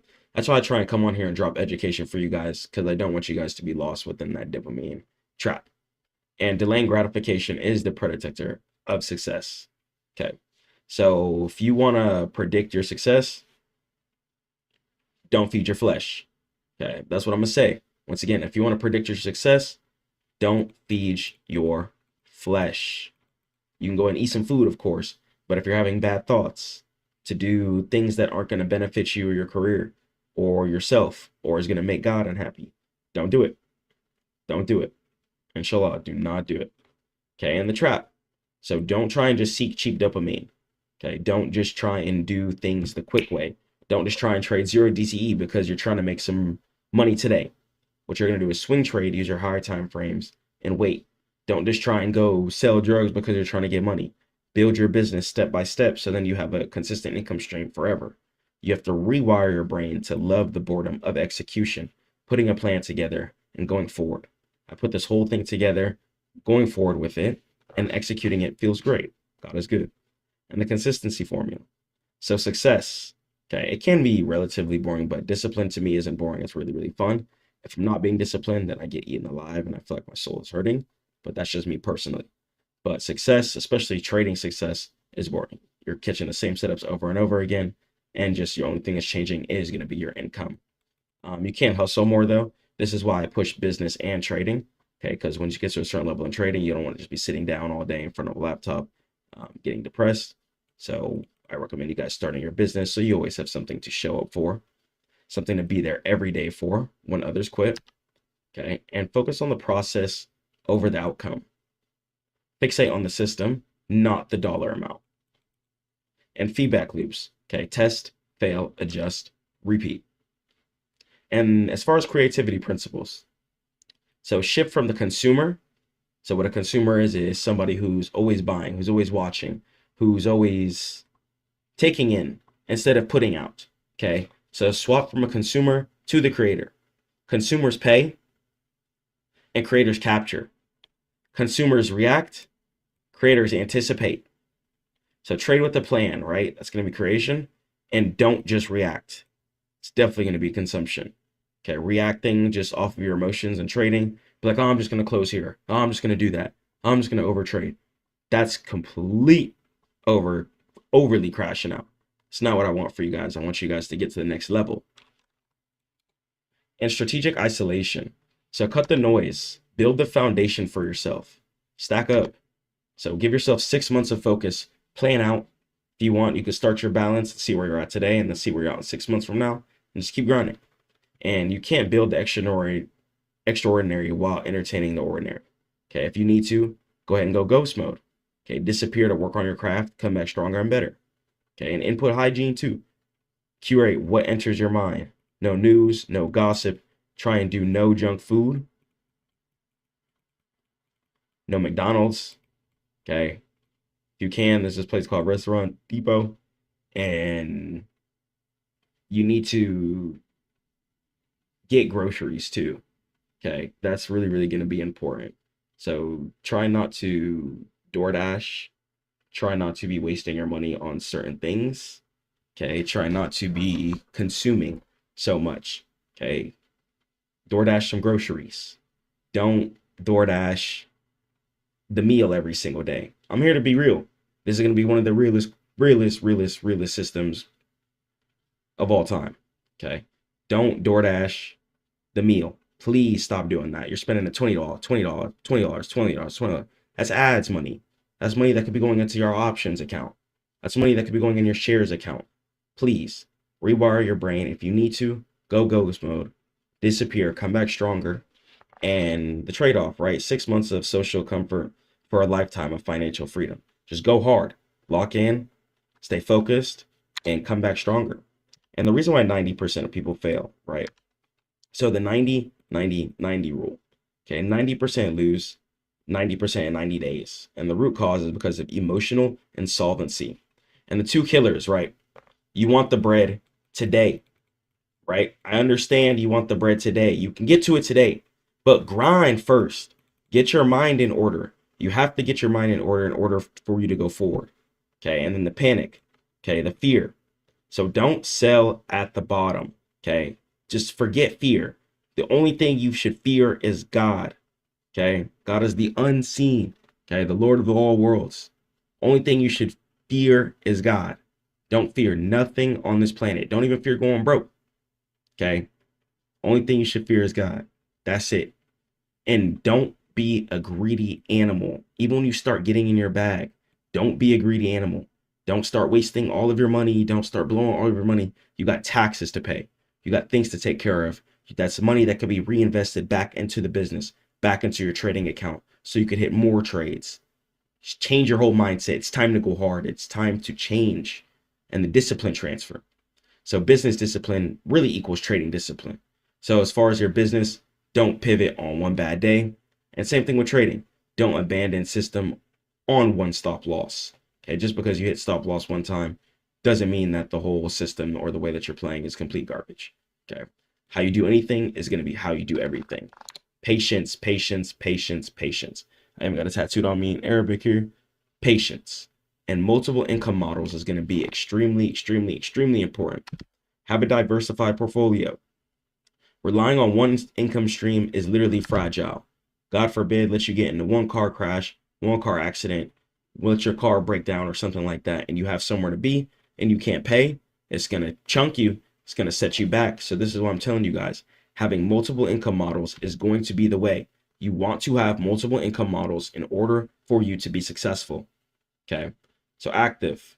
Okay. Do a job. Either get 2 jobs. Okay. Do a service. Okay. You could make websites for people. Even if you don't want to go apply for people, that's fine. You could do freelance work for people. You could scale brands. Okay. Website creation. There's so many different avenues. If you don't want to go apply for a normal job, that's fine. But there's so many active things you could do. You could do cold calling. Okay. Just full-time content creation for people. Okay. Clipping or clipping for yourself. Creating presentations, cheap. Just teaching how you can be successful. And just cheating the system. Okay. Cheating the system with your brain. Cheating the system with your knowledge. What do you know? Whatever you know, you need to put that out to the world, whether it be it through a product, a software, or a service. You need to be doing that. Okay. If you ever heard of the term SaaS, that stands for software as a service. Okay. PaaS, product as a service. Okay. And then you're going to have your just traditional different methods too, coaching and stuff like that, etc., which is going to be more of just the service itself. Okay. And then your portfolio, your trading account is going to literally be bursting hard, especially when you're funneling that business income into your trading account. You're buying at the right time, which I'll teach you guys going later on to the course. But once you're buying at the right time, you're going to be really, really happy at your results. God wills, I'm telling you. So the flywheel, the way that it goes, right? Active income first, then portfolio, then passive assets, whether it be real estate or shares. Okay. And what portfolio is, that's going to go ahead and be either some futures, some Forex, or options. Okay. Those are all going to be great tools for income generating your income and building your portfolio, and as well as getting you enough money to buy things such as a passive asset like a duplex, which is going to be a home that could house multiple people that would go ahead and pay you rent. So once you start hitting your big trades, especially on futures, Forex, and options, once you lock in with that, it's pretty easy to go ahead and scale from there and get to the next level. And you build it, they trade it. So as far as the symbiosis, so tickers are going to be the real businesses. So when you trade pieces of companies. And as far as the fundamentals, right? Builders understand value drivers. So growth versus probability, hype versus utility, and the earnings report. Okay, so the growth versus probability, the growth is going to be the number that's going to go ahead and show whether or not the company's estimated numbers were going to go ahead and be met. Okay, and then the actual numbers would be like the profitability. And then, of course, you're going to have the actual earnings report that shows you the projected profit, what it actually did, etc. And then the mirror. Okay, so the company manages cash flow. Okay, and the trader manages risk. And the company innovates for revenue, thinking of new ideas, pushing harder, grinding more. Okay, the trader adapts for an edge, waits for different positions. So while you're adapting for the edge, okay, you could be grinding your business. It's literally what you need to be doing. Don't sit there staring at the charts all day. Don't do that. So the complete wealth cycle. So the closed loop of self-sustaining abundance. So generate. So high income skills create sovereign capital where you can go ahead and keep working on yourself, keep working on your skills, generating income, putting that into the market, and you can get to where you want to be if God wills. And multiply. So trading expands capital rapidly and preserve as well. Okay, hard assets, fortress the wealth. Okay, you can go ahead and throw that into things like crypto, throw that into shares, some decent company. And as far as crypto, I would really just do Bitcoin, to be honest, and some shares. And if you ever wanted to too, you go ahead and funnel that stuff into like options, Forex, futures, and take that business income and multiply it extremely, extremely hard from there. Okay, so let's head over to the next point. Let's do it. Bitcoin mining is the network's backbone, and it's not just about earning crypto, it's how Bitcoin's created in the first place.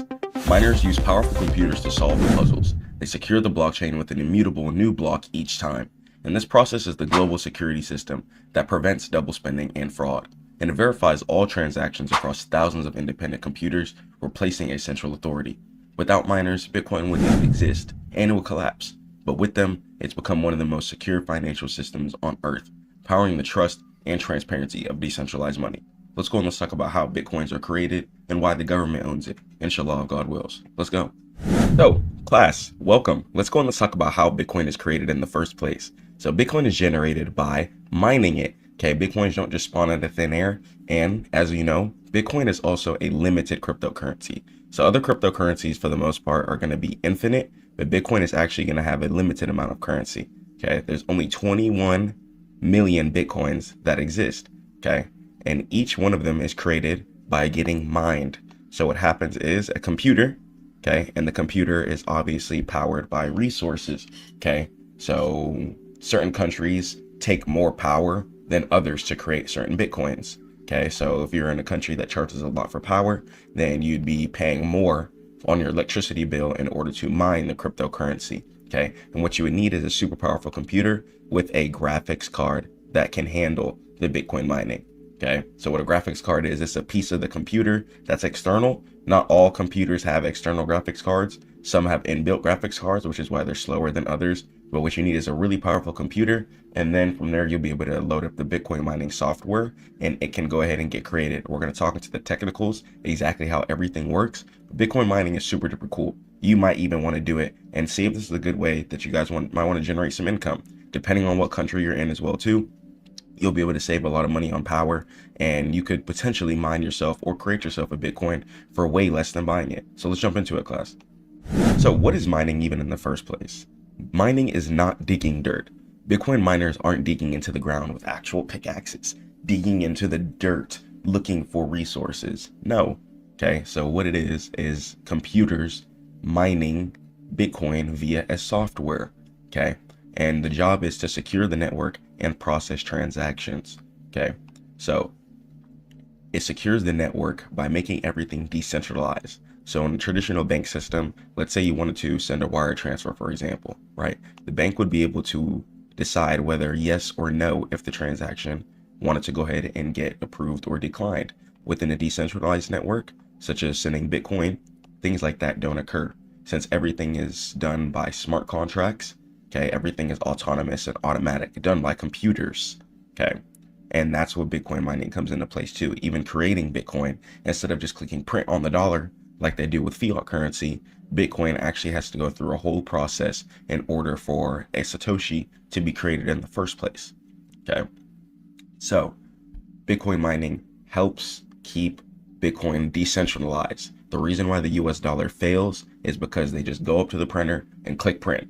Okay, there's no real strategical process that goes from start to finish for the most part that keeps its base value cooked in. Yes, you can just print more dollars, but that would inflate the other ones. Since there's a finite amount of cryptocurrency, there has to be a secure process in place in order for it to be created, for it to be fair for everybody. And mining is the way it's done. Let's keep going.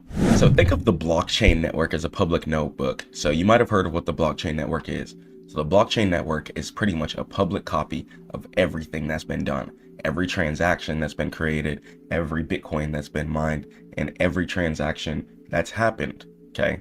So the blockchain is pretty much going to be a verifiable place to where you can see if your transactions were even completed as well. Okay. So within the blockchain, you'll be able to put in your, let's say, address. Let's say you did a transaction. You could copy that transaction address, put it onto the blockchain or some type of blockchain checker, and you could see if there were any confirmations. Okay. Confirmations are pretty much going to go ahead and let you know when your transaction is ready to be completed. Okay. Either the money has been sent over and it's about to hit somebody's wallet. Okay. Or it's on the way to hit your wallet. Okay. Depending on the situation. So the blockchain is a public notebook that everyone has a copy of. And mining is the process of adding a new page, okay, which is a new block to this notebook. So page 1, right? Let's say Alice sent some money to Bob. Okay, let's say they sent 5 Bitcoin. You're going to be able to see that.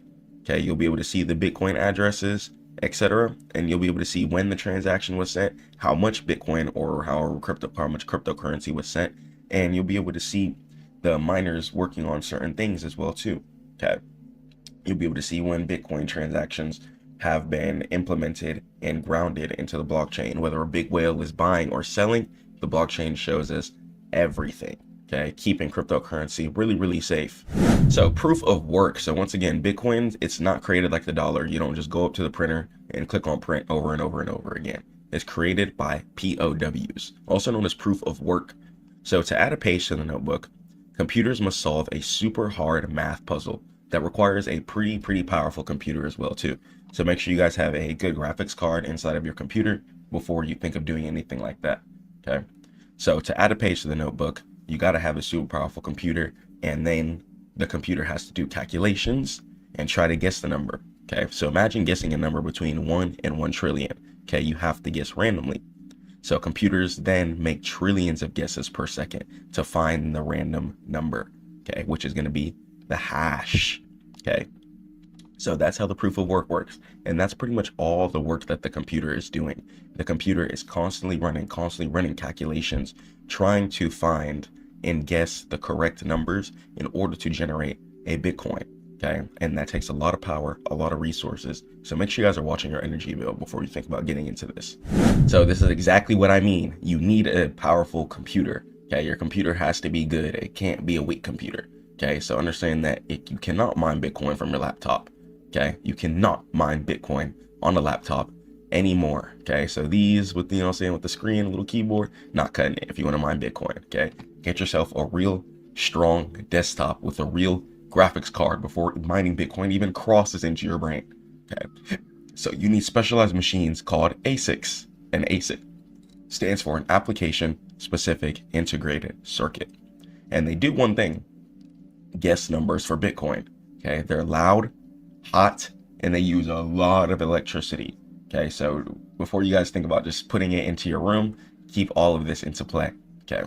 Keep all of this into play. Save for Airbnb owners as well too.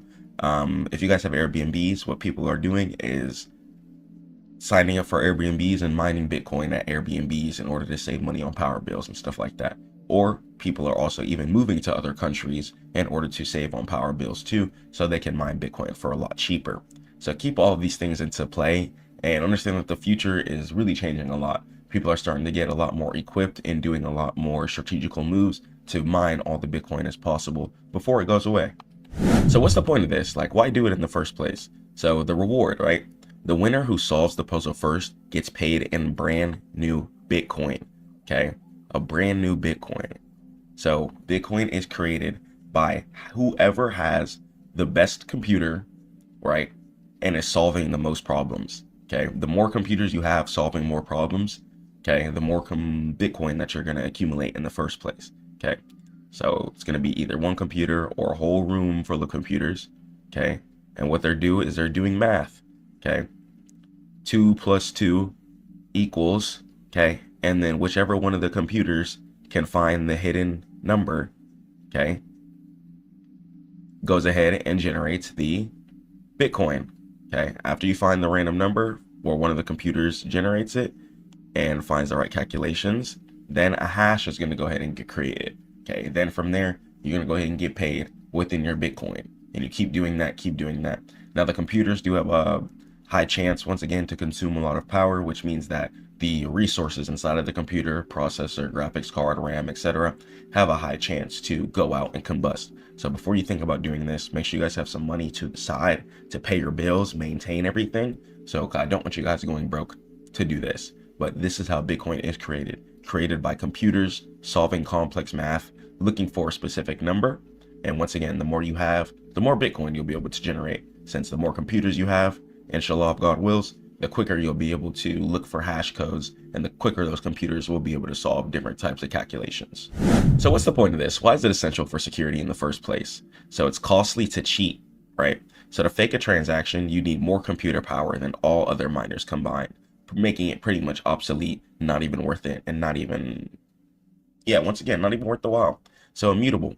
So once a block is buried under other blocks, it's mathematically impossible to change it, because the way that Bitcoin works is that the computer is hunting for hidden numbers. Okay, it's hunting for random numbers and it's trying to guess the correct numbers. So the chances of it being faked or created within a false context would pretty much be almost impossible. Okay, since there's so many numbers and it's looking to guess the correct one.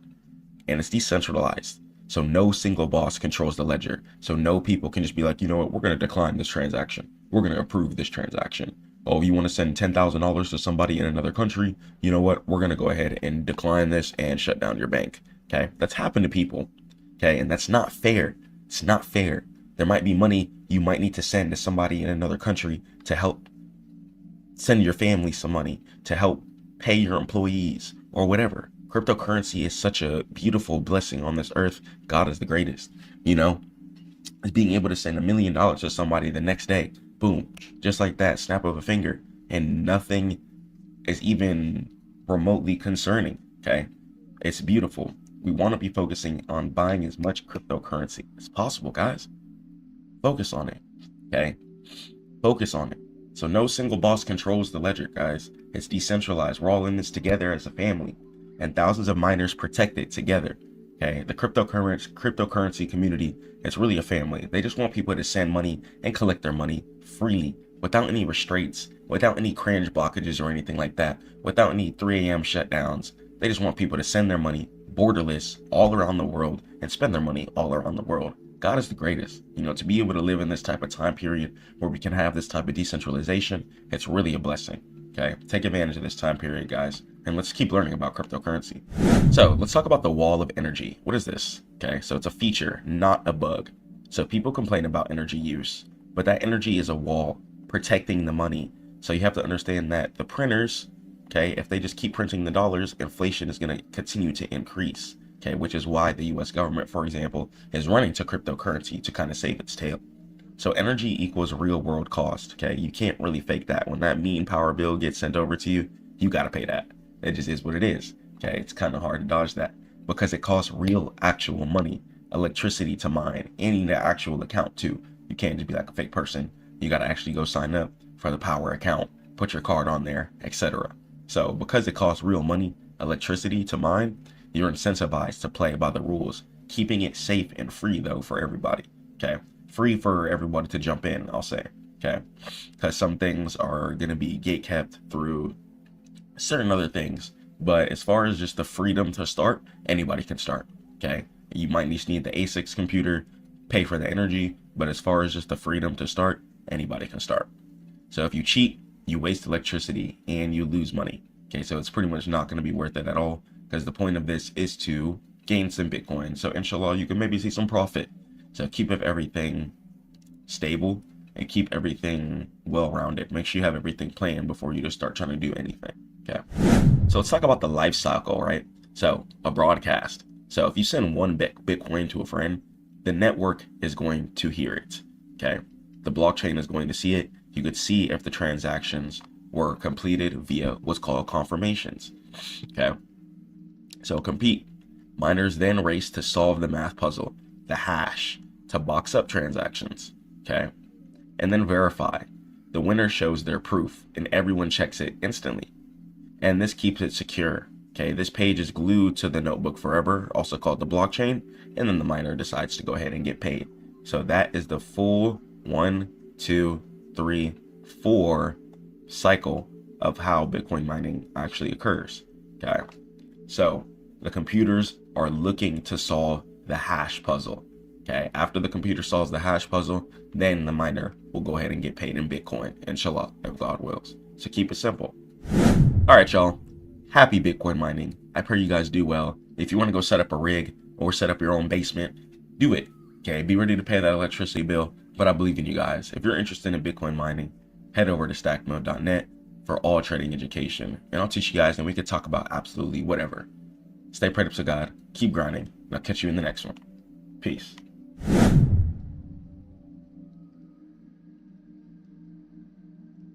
While you're working a 9 to 5, others are building 7-figure incomes. They're not smarter than you. They're not working harder than you. They just know something that you don't. And let me tell you the secrets. I don't want you guys to be wasting your time in this world. While you're working at 9 to 5, others are building 7-figure incomes. And I want you to be a part of that. So let's talk about the great economic divergence. So as far as the reality check, while you're commuting, sitting in meetings, and waiting for 5 p.m. to strike, there's going to be a whole nother section of people who are grinding their business, waking up early in their morning, running ads, and selling the day-to-day products that we use. And those are going to be the millionaires and the billionaires, as well as the people who invest into the houses that we live in. So let's say if you rent your house, somebody bought that house and they're making money off of the fact that you need a place to live. So I want you guys to start owning your life and change your entire mindset. Stop being just a 9 to 5 casual worker and change your whole framework in order to be a boss and a CEO and get into stack mode. This economy does not trade time for money. It trades value for leverage. And as far as a critical question, if you stopped working today, right, ask yourself, how long could you survive? If the answer is less than 6 months, then that means that you're not free. And the way that these job markets have been looking, especially as AI decides to continue to progress and innovate year after year after year, there's going to be less need for less workers. So don't put yourself in a position to where you and your family can't eat and survive due to the fact that you don't want to prepare yourself or set something up. Build today. So if the answer is less than 6 months, that means that you're not free. And that means that you're a well-paid prisoner. And today, I want to teach you how to break the bars and how to actually start progressing. So the mathematical impossibility of wealth via wages. So the ceiling problem. Most people view their income as hours worked by times the hourly rate. And this equation has a fatal flaw. You run out of hours, literally. Even if you're a doctor making $500 an hour, you're capped by your physical presence. You cannot scale yourself. You cannot clone yourself. If you get sick, your income then goes to zero. You need to be making money while you sleep. Until you start making money while you sleep, you're going to forever be broke. Now I'm going to keep it straight up. Okay, and let's talk about inflation. So inflation, all right, if your salary increases by 3% a year, real inflation is often 7 to 10% a year, which means you're becoming poor by working the same amount of hours. Let's say, for example, at the time of this recording, 4 years ago, a house that was worth $200,000 is now worth about almost $500,000. About 4 years difference, the house gained that much equity difference. You have to be making more money because the dollar is only being worth less every single day. And that's why I teach you guys about freedom money, about Bitcoin and stuff like that in order to counter what's happening within the world. And let's talk about taxes. Okay. Earned income on W-2 is going to be the highest taxed income bracket.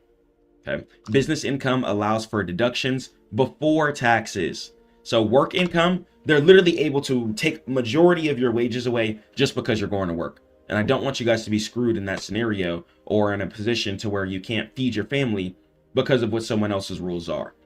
And the scenario, right?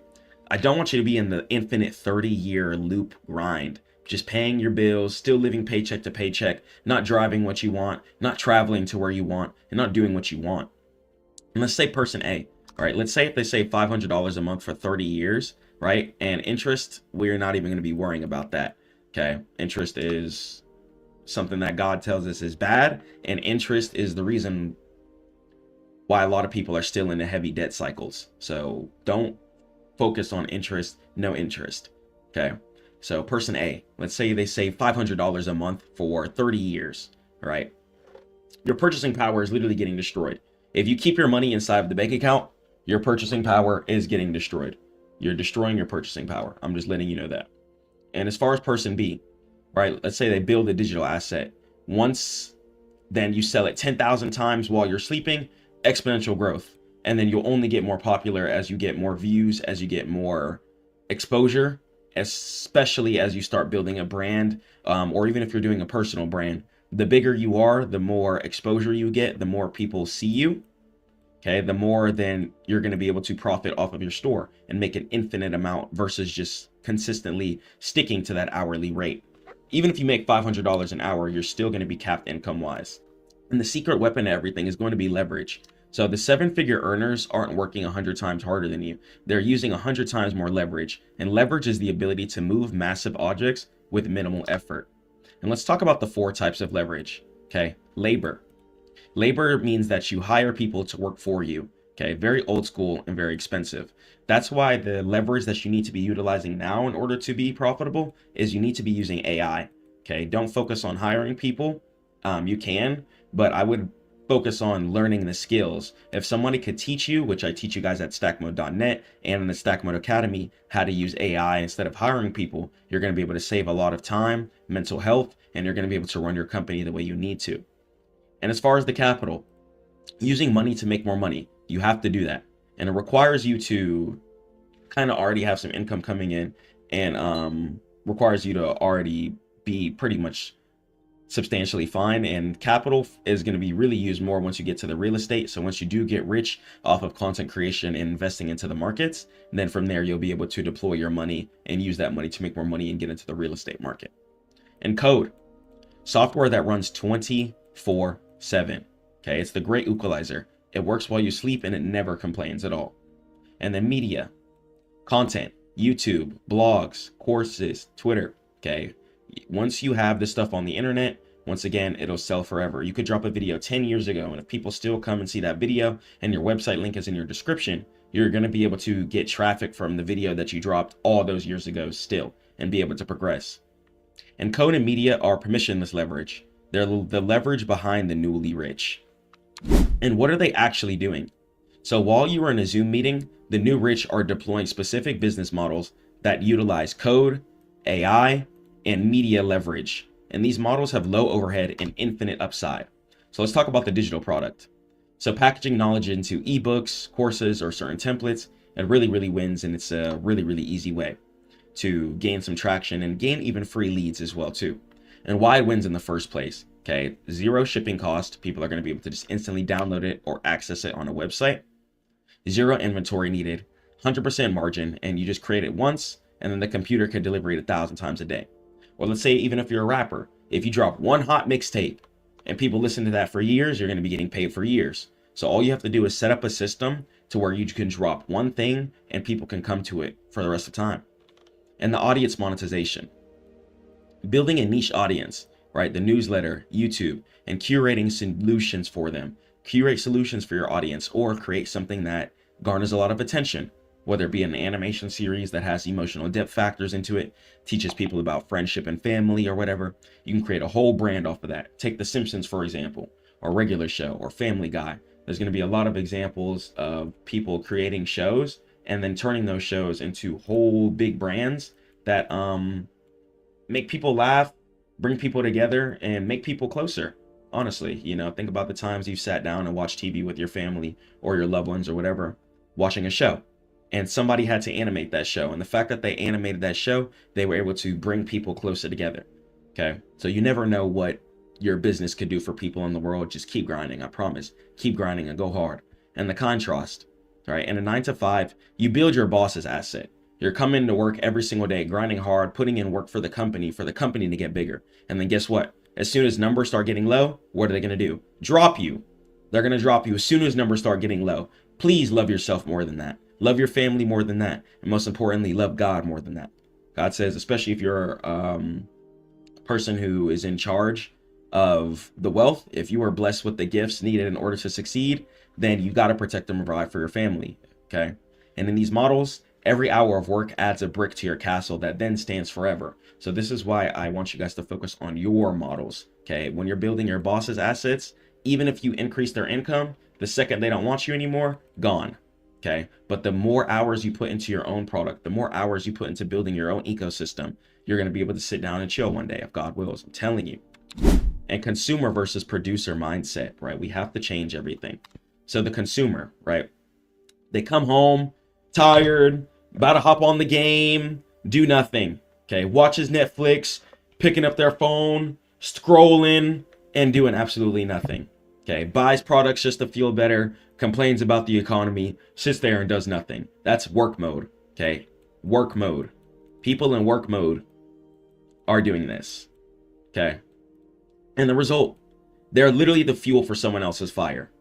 And the producer, the 1%, you have to change your whole mindset.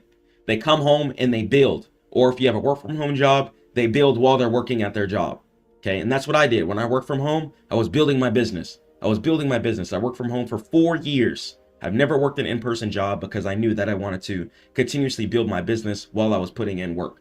And by the time I did that, I was able to quit and exit. And I want you guys to be able to do the same thing too and still feed yourself and get paid. So you create content, analyzes ads instead of clicking them, studies the markets, solves the problems. And the result, after doing all of that and putting all that effort and energy into building something for you, you own your fire. Okay. You are the fuel for your own fire. How hard you go determines how much you get paid. Okay. How hard you go determines how hard your paycheck is going to hit. Okay. And entertainers get paid by the poor. Educators get paid by the rich. Producers get paid by absolutely everyone. Okay. Think about that. And how to escape, right? The transition plan. You do not quit your job tomorrow. That is reckless. You use your 9 to 5 as your investor. Okay. So from 5 to 9 p.m., you got to be grinding. As soon as you're off for work, if that's your schedule, if you work 9 a.m. to 5 p.m., that's fine. As soon as 5 p.m. hits till around 5 to 10 p.m., grind. You need to put in your second shift. I don't recommend you guys do a second job. I recommend you build something for yourself so you can escape the work in the first place. Okay, and this is going to be where you build your freedom. And audit your time. Cut the video games, cut the drinking, cut the aimless scrolling, and you need to reclaim at least 20 hours a week to focus on yourself and your business. Also, you need to learn high value skills. I teach you how to do that at Stackmode.net. Copywriting, sales, coding, content creation. These are going to be the tools of the modern wealthy, and you're going to be able to help people as well too once you know how to do these skills yourself. And as far as the ship daily, right? Perfectionism. Only God is perfect. Perfectionism is the procrastination disguised as quality control. Launch your product, okay, and make sure that it's quality, but just launch and go. Keep posting, grind, organize your business structure that's how you need to. Okay, book a free call with me if you want to learn how to organize your business structure, and let's go. And the challenge for the next 90 days, you can commit to producing one piece of value. Okay, a blog, a video, a code commit, a product page every single day. Build your brand. Don't look at the results, follow the habits, be consistent, and go forward. And the choice is going to be absolutely yours. I'm going to be honest.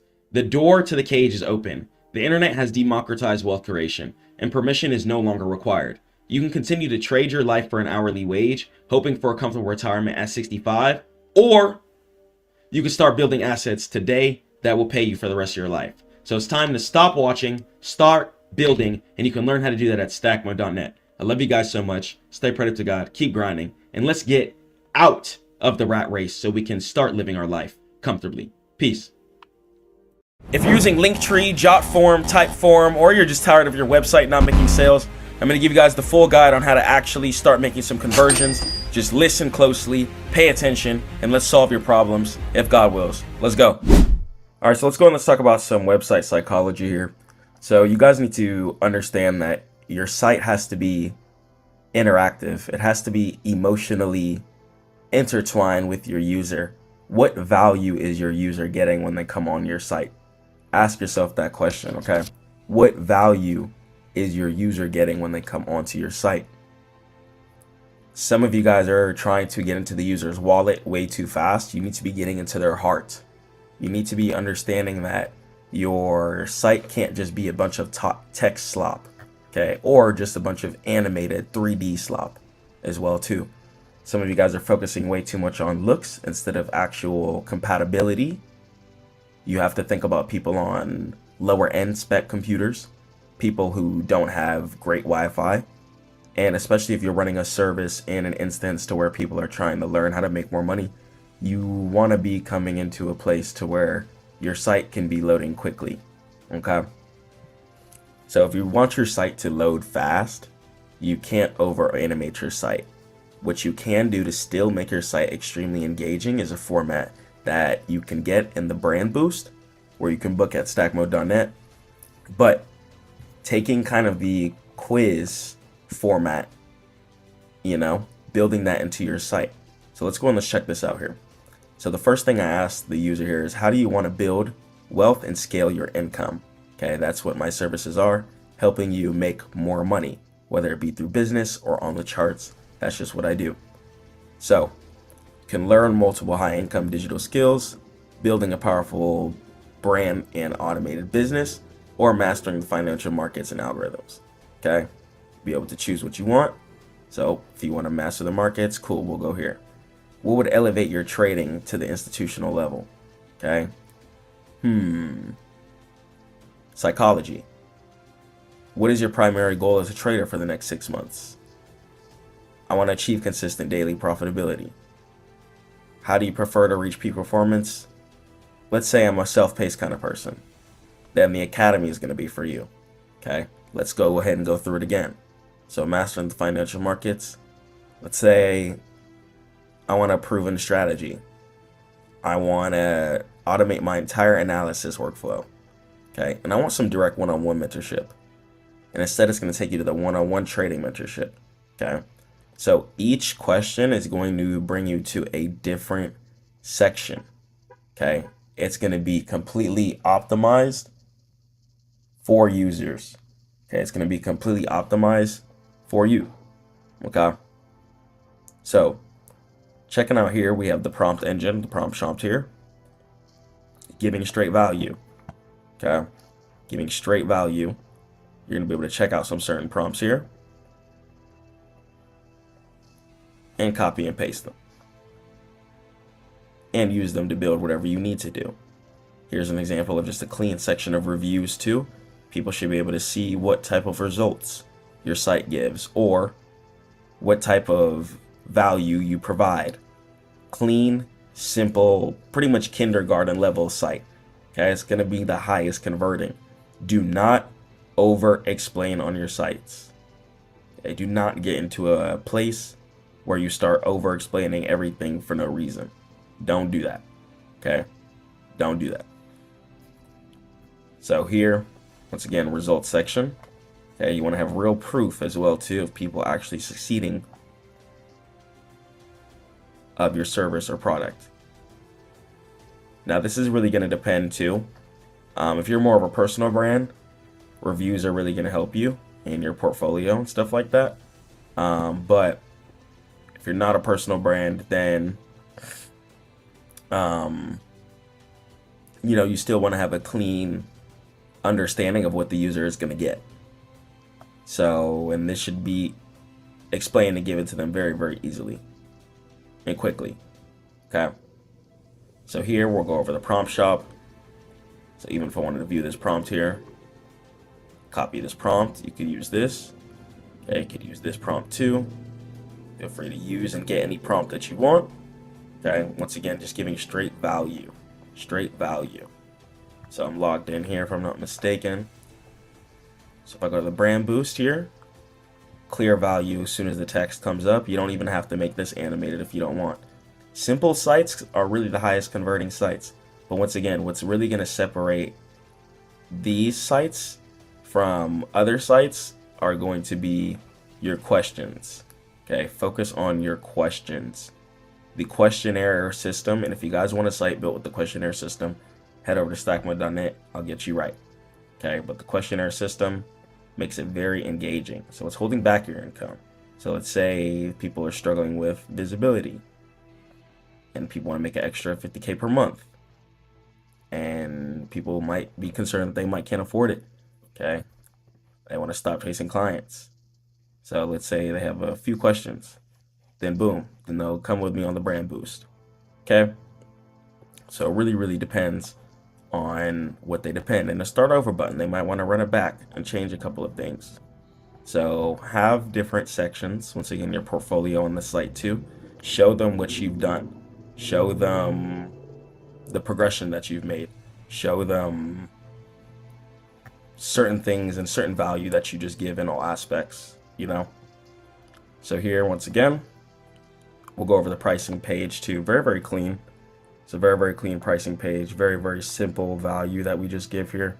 So we have $1,000 mentorship, $50 a month group people pay for, and then the $4 a month for the architect role. So your pricing page, make it very structured. Understand that your pricing page has to be in a format to where you just need to have clear value.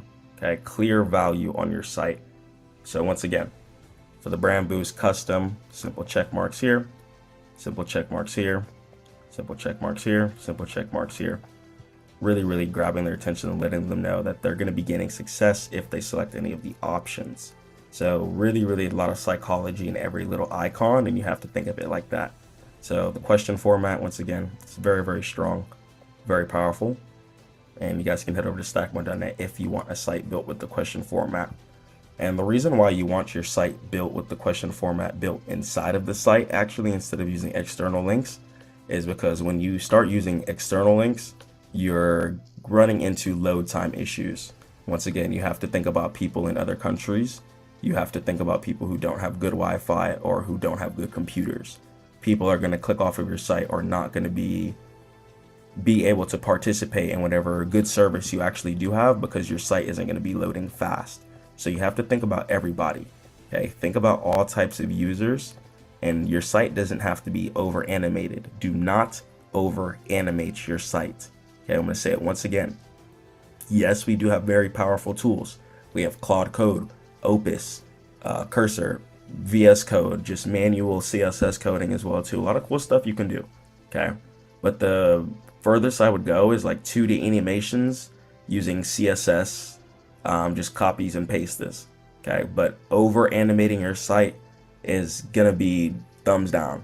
Okay, it's gonna be completely thumbs down. So understand that you do not want people to click away from your site. As soon as they land, give them value, give them something to do. Okay, give them an activity, give them a login, either that or directly give them the buttons. Or what was really popular for a lot of people was the VSL.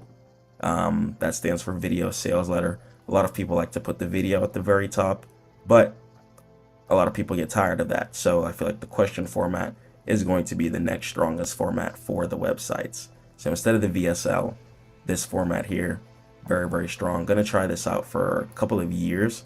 Honestly, gonna gain some data on this, see how this does compared to just traditional button websites, and we're gonna go ahead and see how certain things can progress, especially as we just continue to keep building. So just because AI is out, don't over animate your site. Have a pretty static site.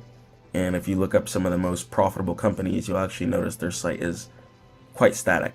They might have examples, but for the most part, their examples are in a framework where you're still going to be able to see what type of value you get, but it's not going to be destroying your RAM usage. For example, if you have Chrome and you only have like 4 gigabytes of RAM on a laptop, you know what I'm saying? You want to think about those users. So it's really important. Don't destroy your sales because you want to over animate your site. 2D is cool. Once again, I'm going to say it one more time. 2D is cool. Okay? So check out Stackmode.net if you guys want a site built just like this. Stay prayed to God. Keep grinding. Catch you guys in the next one. Peace. You don't got to make trading too difficult. I'm going to show you guys an easy way how to identify trending stocks and how to catch good plays. So identifying higher lows and higher highs aren't going to require any indicators, just straight candlesticks and chart work. Let's jump into it. All right, here's going to be top to bottom how to find an options contract. So first thing I like to go ahead and do is open my trading view. I'm going to look to the very right, and I like to open up the screener. So depending on your certain account budget or size, let's say I'm playing with the $2,000 account, or if I'm playing with the $3,000 account or even $1,000 account, right? I'll stick between like the 10 to 100 range, or even if I want to, I could come up here and edit it, and I could look at stocks that have the share price between 10 to maybe 150. Okay, and this way, you're going to be able to trade contracts that are within that range or within whatever account range that you're playing.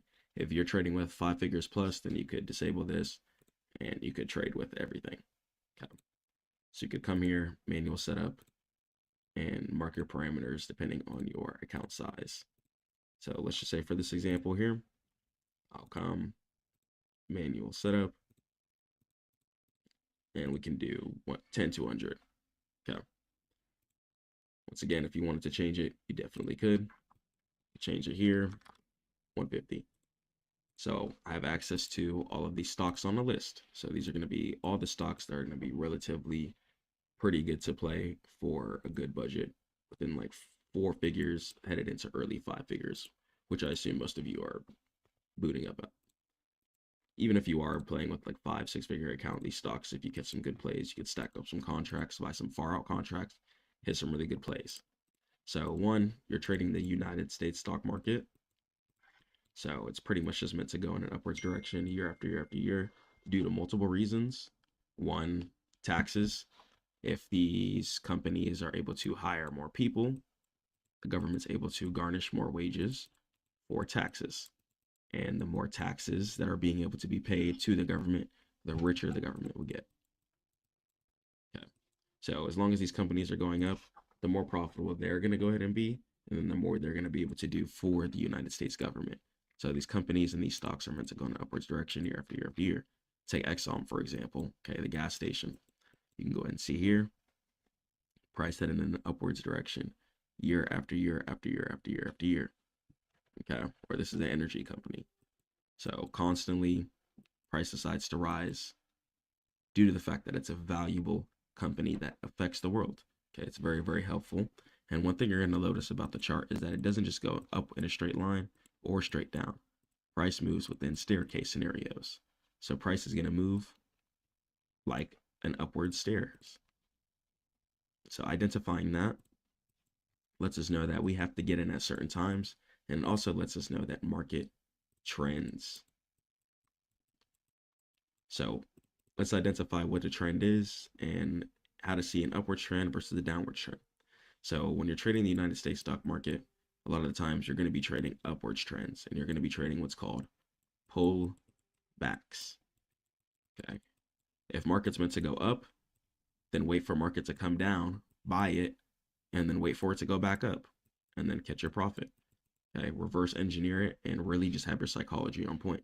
So once again, if market is meant to go in an upwards direction, you're trading the United States stock market, if you're trading options or shares, whatever, and it's meant to go up, then instead of buying when it's all the way up, wait for market to pull down, buy it then, and then take it back up. So it's that logical. Okay, don't make it difficult. The charts are not mumbo jumbo. You don't need any indicators. Disable all the indicators on your screen right now. Just keep it easy, keep it fresh, keep it clean. So boom, you could see price heading in an upwards direction year after year after year. And one thing too, you want to be looking at price on your higher time frames. Time frames you're going to be needing in order to find your setups a lot of the times. You're going to be needing your weekly time frame.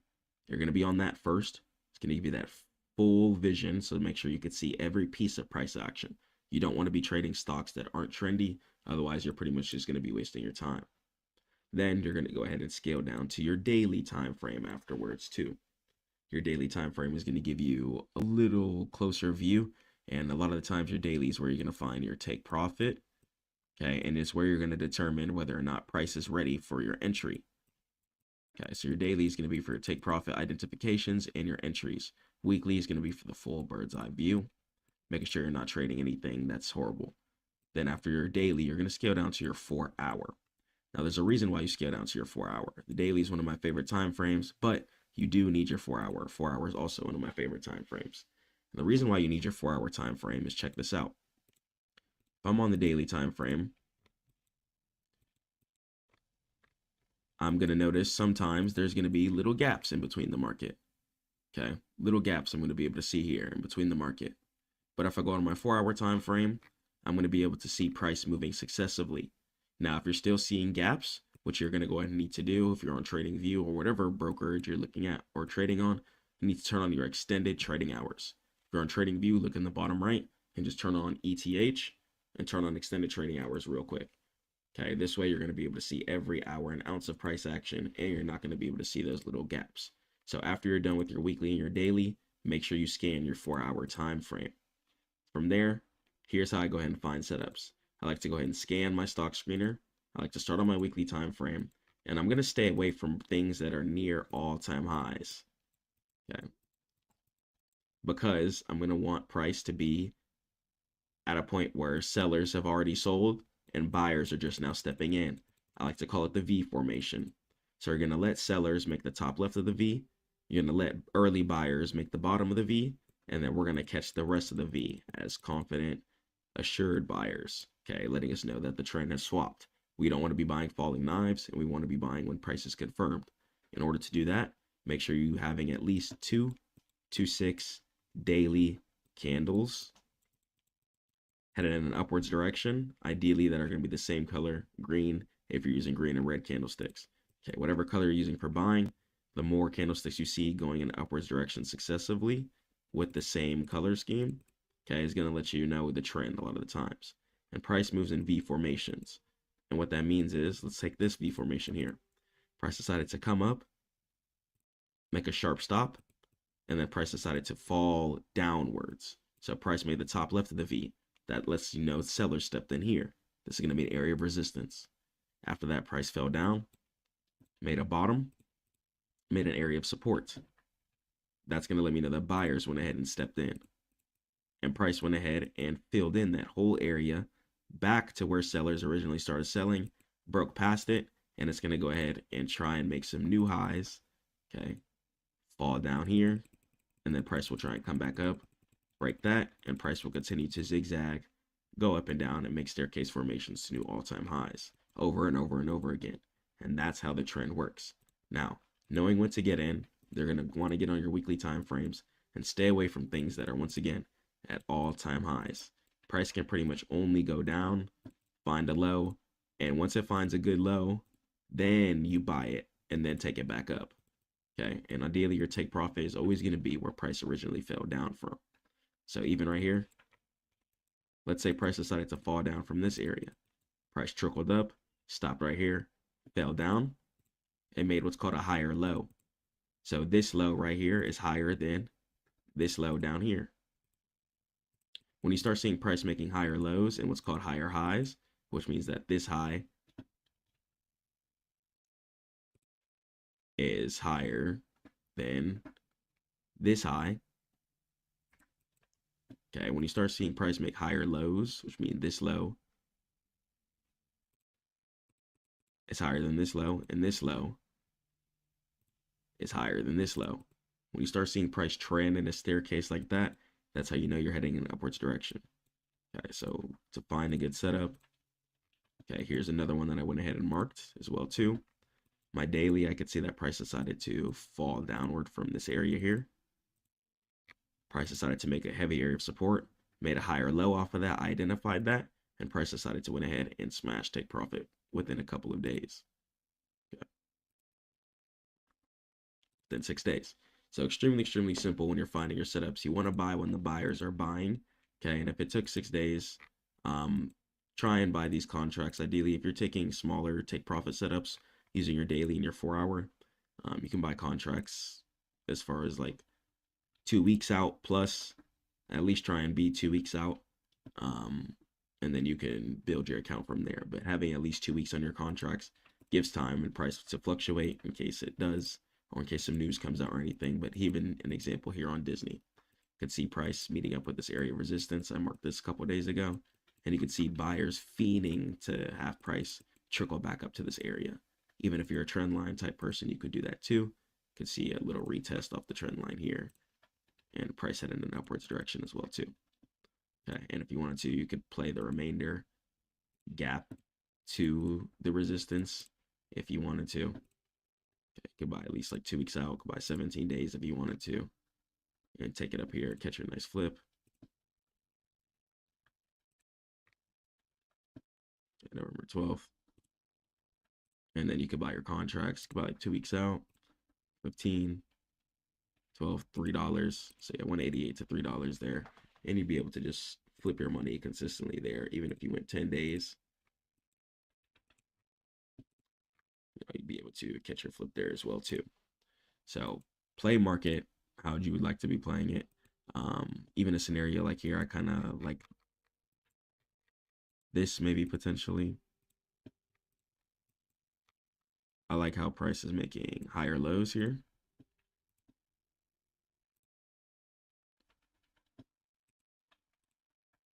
Confident in that. Looks like buying wants to step in here from this low to the new low. Go to my daily. We got multiple green daily candlesticks. So 4 hour, honestly, I might take this up to at least this resistance here. And then that might be a clean little trade as well too. Pep. So about like 2-3 weeks out. About 145 and take it up. Yep. So cool.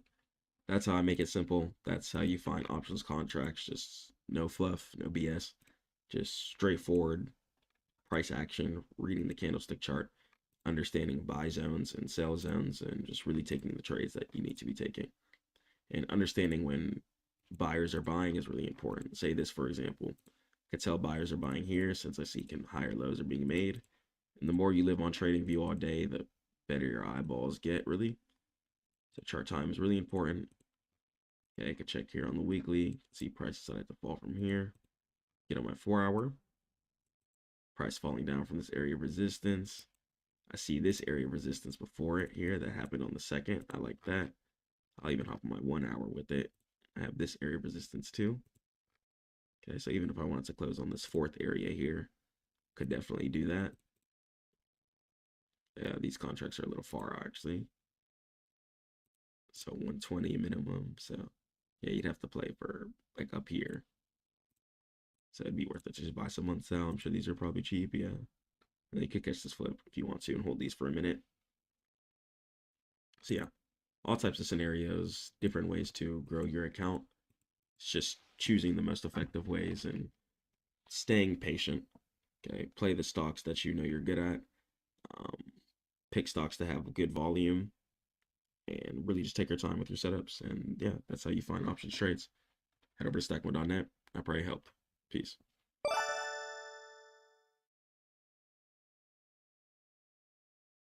When the dollar starts becoming worth less, people start running to assets such as real estate, gold, and silver. Today, we're going to talk about how to invest into gold and silver, why you should invest in the gold and silver, and what inflation is, and why people run to asset classes in the first place because the dollar starts failing. Let's jump into it, inshallah. So gold and silver are going to be hard assets that are going to be pretty safe to invest in, especially in an inflationary world where things just get more expensive over time due to the fact that more currency just gets generated over time.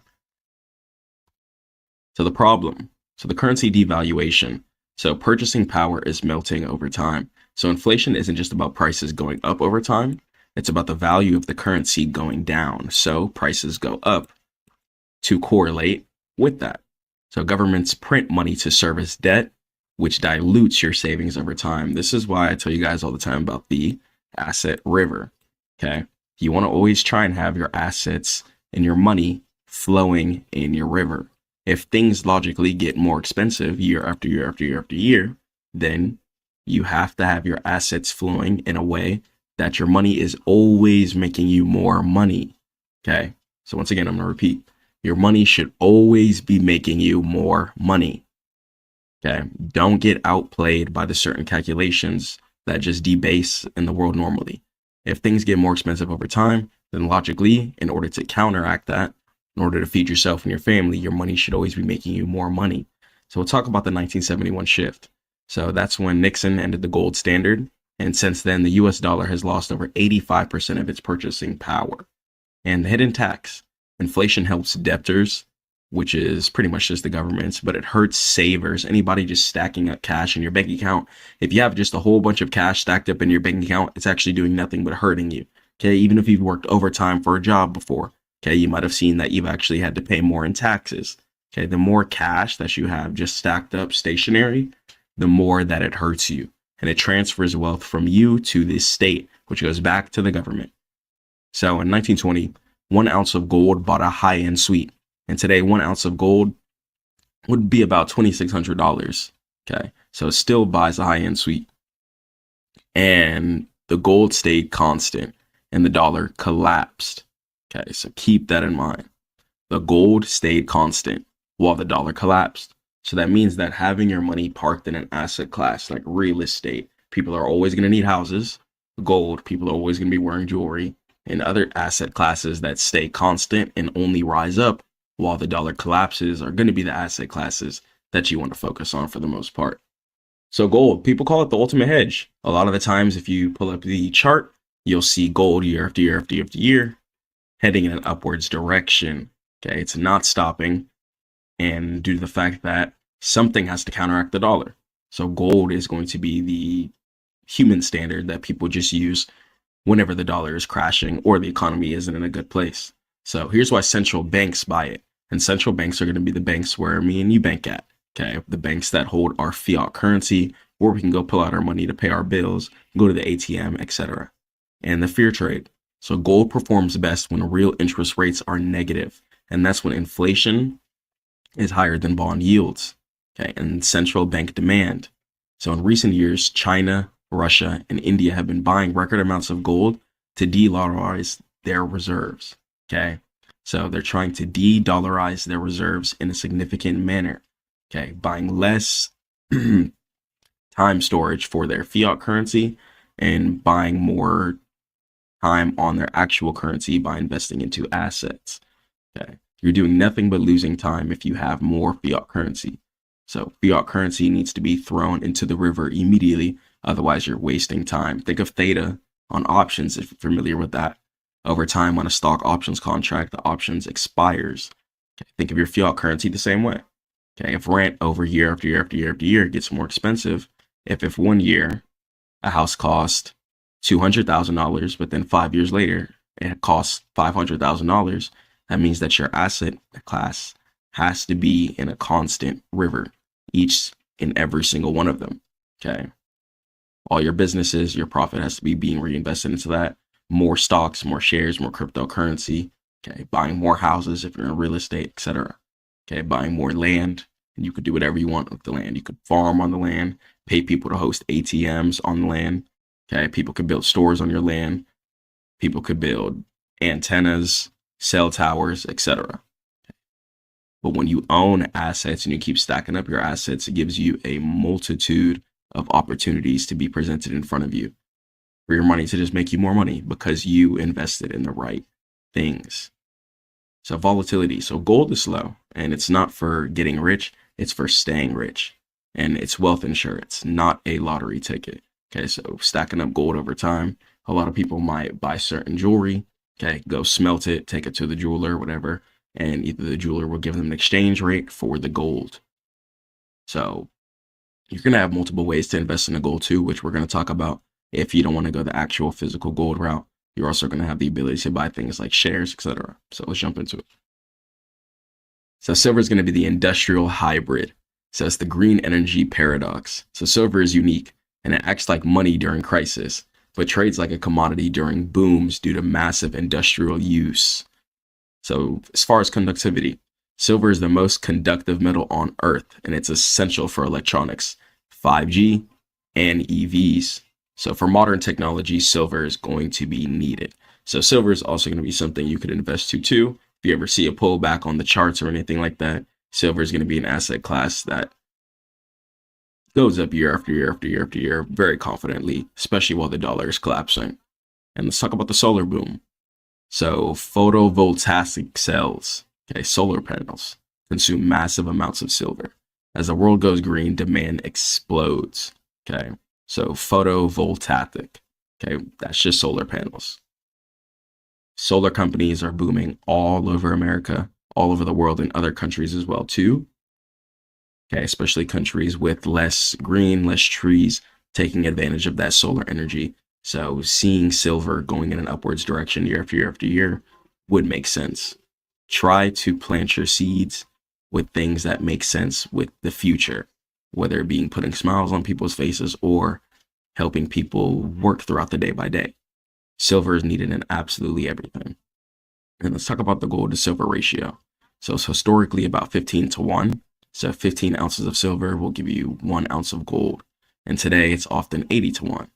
And many argue that silver is undervalued relative to gold. And we'll see how that starts changing, especially during the AI era.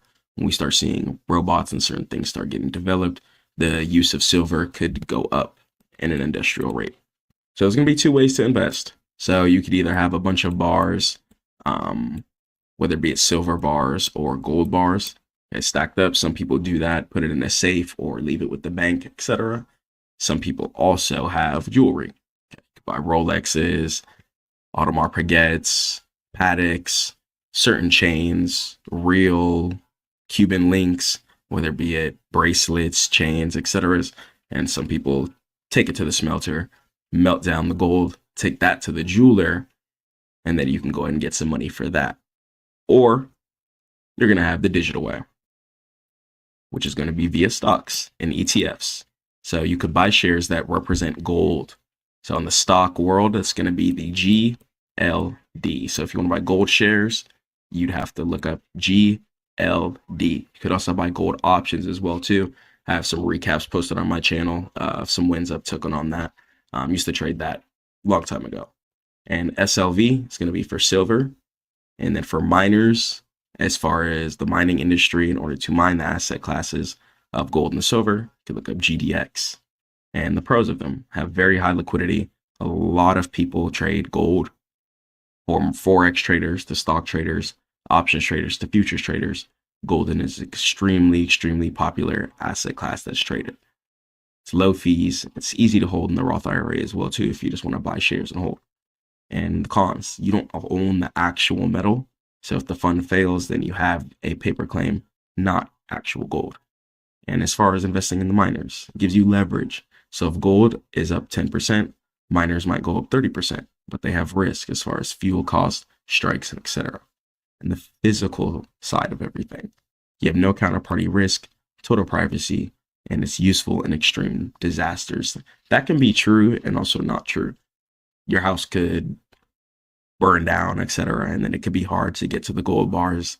The gold could maybe survive depending on how long it's in the fire, but still, that could be relative to a lot of cases.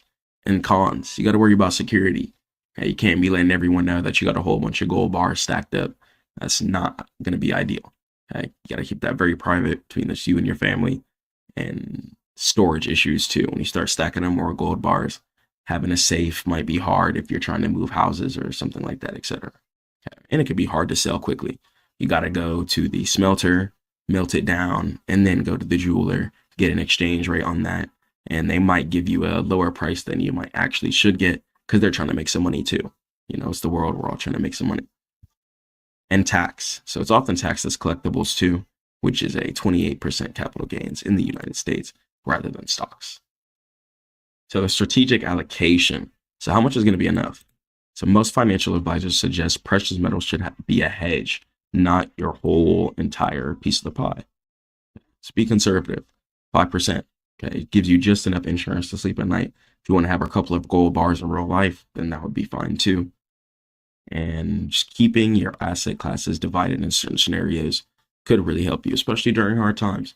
You might not have access to the internet, and you might need to go take the gold bar to someone who could exchange it for either some fiat currency or a car or just an item that you need.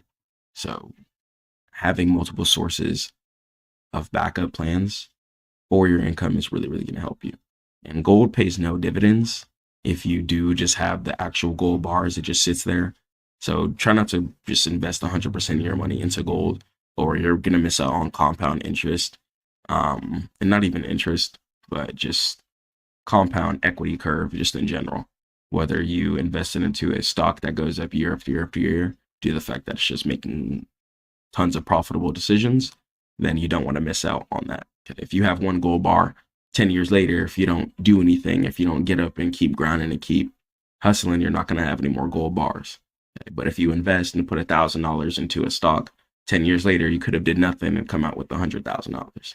Okay, so having your asset classes divided is really going to help you. But there could be a time where you need to pull all your money out of your stock account and you have gold bars and you can exchange that, put it right back in your stock account. So there's going to be different scenarios and different floats, especially jewelry too. If you have any real gold jewelry that you don't care about, I would think about smelting it. Gold is extremely, extremely valuable, and just keep that in consideration. So is it a good hedge? I'm going to go ahead and say yes, but here's to clarify your goal. If you want to get rich, then focus on stocks, business, crypto. And if you want to stay rich and have protection over your purchasing power over decades, gold is going to be an extremely, extremely good standard. And if you want a speculative play to invest into, you could play gold futures. Gold is on Forex. Gold has stocks and shares you could trade. And same thing with silver too. So you could just make your decision in order to protect you over time. Take a look at the chart before you trade. If you're struggling with what to invest in, head over to Stackmode.net. Stay prayed to God. Keep grinding. Catch you guys in the next one.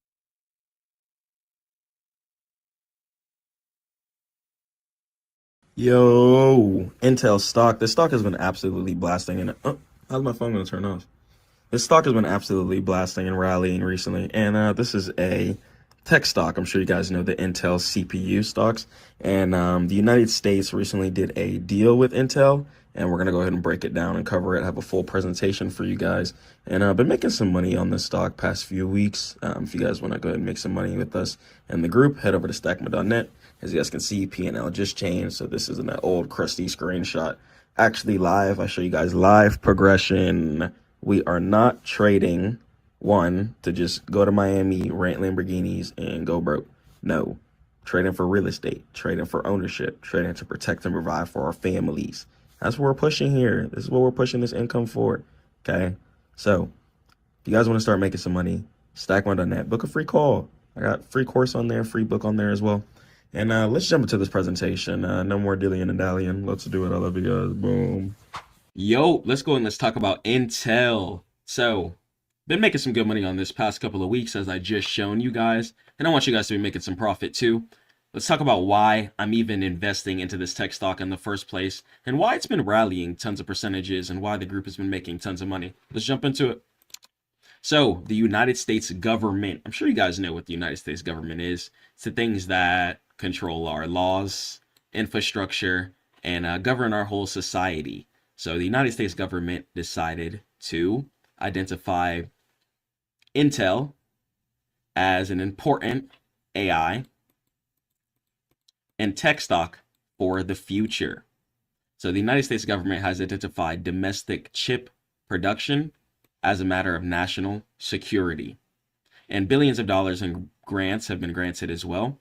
And Intel is the primary beneficiary of the CHIPS Act. So the United States had a CHIPS Act, which is for our AI and tech chips, since we don't want to rely on other countries for our distribution and our tech innovation. Intel has been a core founding tech powerhouse for the past couple of years, but really now going forward into the new AI wave, Intel has been granted access to more money, innovation, and opportunity since they've been a part of the CHIPS Act, leading to the stock rising in the upwards direction. And Intel was awarded up to $3 billion to produce advanced chips for the United States military. And this is for the military. So the military, they're going to want to go ahead and do some great things. They protect us from any threats and bad things. And may God bless anybody who protects the right way. And it's really, really crazy. It's too critical to fail, in my opinion. And the United States, they really care about their military, and this stock right here is correlating with that. So preventing us from getting bombed randomly and stuff like that from other countries. And yeah, let's go and let's progress forward. So tech innovation. So AI and Foundry. Let's go and let's talk about AI. So if you guys don't know what AI is, it stands for artificial intelligence. Okay. It's pretty much a computer brain powerhouse that does things for you. And Intel isn't just making its own chips anymore, such as like processors that you put inside of desktops. I'm sure you guys have seen like a PC build video and things like that. You know, Intel chips, you might have an Intel CPU inside of your computer or laptop right now. And they're not just making their own chips anymore. It's now becoming a factory for others, okay, via the Foundry model. And let's talk about the AWS partnership. If you don't know what AWS is, AWS stands for Amazon Web Service. And it pretty much controls over like 50% of the sites that you use, believe it or not. And it's really, really big right now. So Amazon Web Service, and Amazon chose Intel to produce custom AI chips using Intel's new 18A process node. And the AI PC revolution. Intel's new Lunar Lake processors are designed specifically for the AI era. So AI, if you guys didn't know, it's really good when it comes to coding, when it comes to image generation. We got many factors that AI is going to be useful for, okay? Coding, image generation, etc. So Lunar Lake processors are designed specifically for that. So we have to keep that in mind as new apps are starting to be developed. We're going to need more powerful computers in order to run these technologies, etc. And Intel is going to be the backbone and the powerhouse in order to front the United States in the first place, okay? And how I executed the trade in the first place, so it really wasn't too difficult. The setup, like while the market panicked over short-term earnings and stuff like that, I just bought the fear and accumulated shares, and I bought some options in the past as well too, but I pretty much just bought at the lows, rode it to the highs. V setup. Okay, we're going to let market create the top left of the market for us, which is going to be known as the resistance. Then market's going to come down, create the bottom, which is going to be known as the support. And then we catch the right side of the V, which is the profit. And then we catch it back up until the initial V at the resistance and close at take profit. Okay, so this is the actual setup here. Let me go ahead and show you guys. So Intel, I decided to enter at this zone here. So where the circle is at this 33 area-ish, I decided to go ahead and enter in. Okay, what I went ahead and noticed was price decided to come down and give me a support mirror at this area here. So price decided to top out at this area up here in 2024, rally all the way down, created this support area down here. And then after that, I saw this giant gap up here. So we had some good earnings, giant gap up. After that, I did some research via Twitter, AI, etc. And if you guys want to learn how to do research on stocks and news, you guys can get the book and the course at stackmode.net/learn. And here I noticed two areas of support being mirrored off of each other. So we got one area of support here, and then we got another area of support here. So I really, really like that. Two areas of support is going to let me know that buying is occurring, especially when I'm on my higher time frames. Okay. So a lot of the times I'm on my weekly and my daily time frame, and then the lowest I go for my extended trading hours is going to go ahead and be my 4-hour. So even up here on my daily, I could see that price wants to come in contact with this area of resistance up here. And I could see price trying to do the same thing up here. Okay, trying to come in contact with the area of resistance, and then price might fall down. Okay, just for a little bit. And then on the pullback, I'm probably going to go ahead and add some more. But ultimately, looks like price wants to come up to this all-time highs area up here at this 62.15. So when you're doing everything on your higher time frames, it really helps you see everything in full perspective. And it gives you the full idea of what market really wants to do. Okay, so market will always try and fill in these V setups, V setups, V setups. Okay, you see how right here, market created the top left of the V, came down, created the bottom of the V, and bursted up and filled in to the right side of the V. Okay, and this is just a bigger V in itself. Okay. So all it is just mini V's inside of mini V's. It's extremely, extremely simple.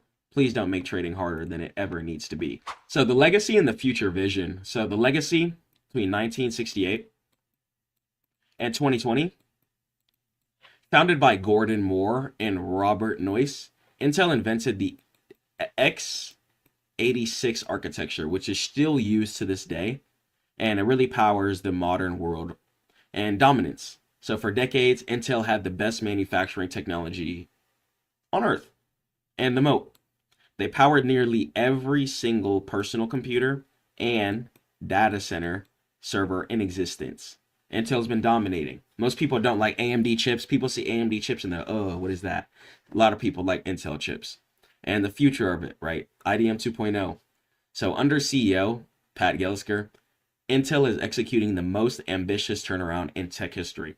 So 5 nodes in 4 years. So a rapid roadmap to regain process leadership by 2025, okay, was put into place.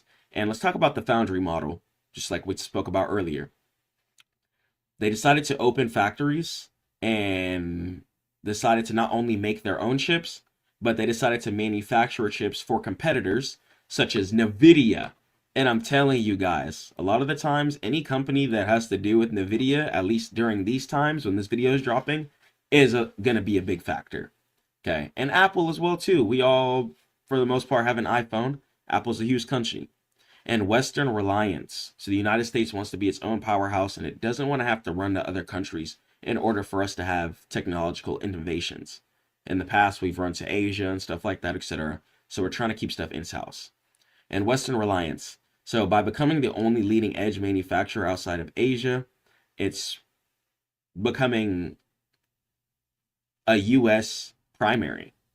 Intel is stepping its game up.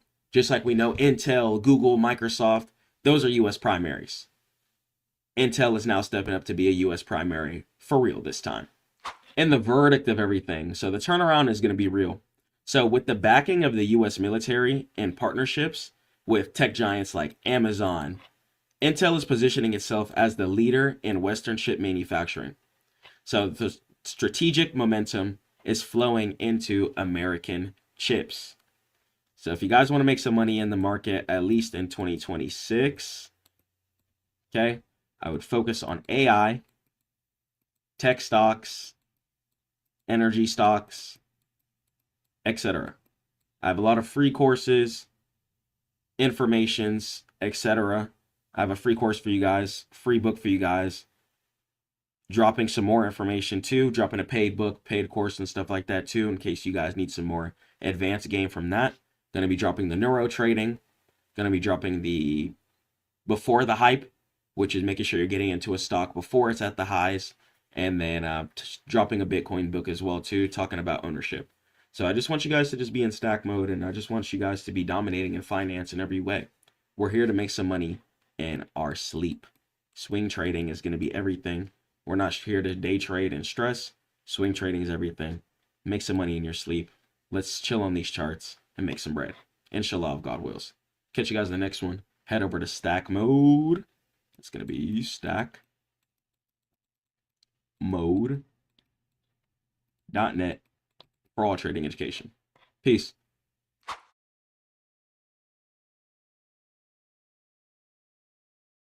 Trading without discipline, you might as well go take yourself to the slot machine. And God says not to do that for a reason. You can be extremely disciplined and you can grow your account to 5, 6, 7 figures just by staying consistent. I want to teach you guys about being disciplined and about taking accountability because I want you to get to the next level. Let's go and let's jump into it, inshallah. So the accountability hierarchy. So not all accountability is created equal. You must construct layers of defense against your impulses. So level 1. So system accountability. So the hard stop.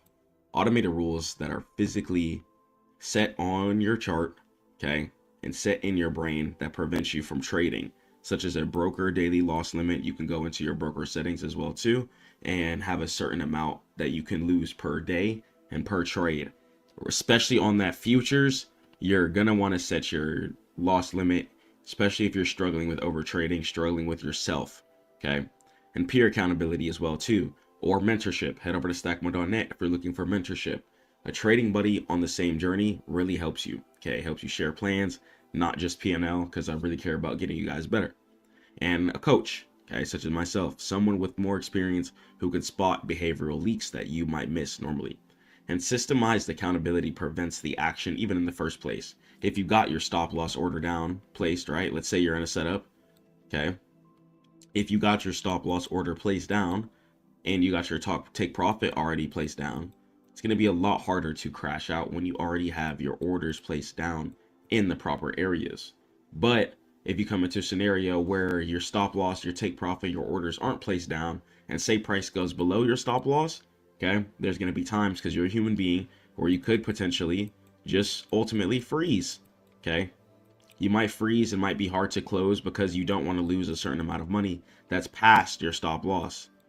Okay, so this is why it's going to be really important for you guys to play with a stop loss and take advantage of your limit orders on your brokers. And data entry as accountability. If you don't track it, you can't improve it. Your journal is the evidence log of your business, and screenshots are going to be mandatory. Okay, try to keep it in a Discord. You can go ahead and put it inside of a Notion, and I'm working on the Stackmode app right now where you guys can also put your trades in there as well too. And emotional tagging. Record your state of mind. How were you feeling? You know, were you feeling pretty happy? Were you sad before the charts? Were you feeling quite mellow?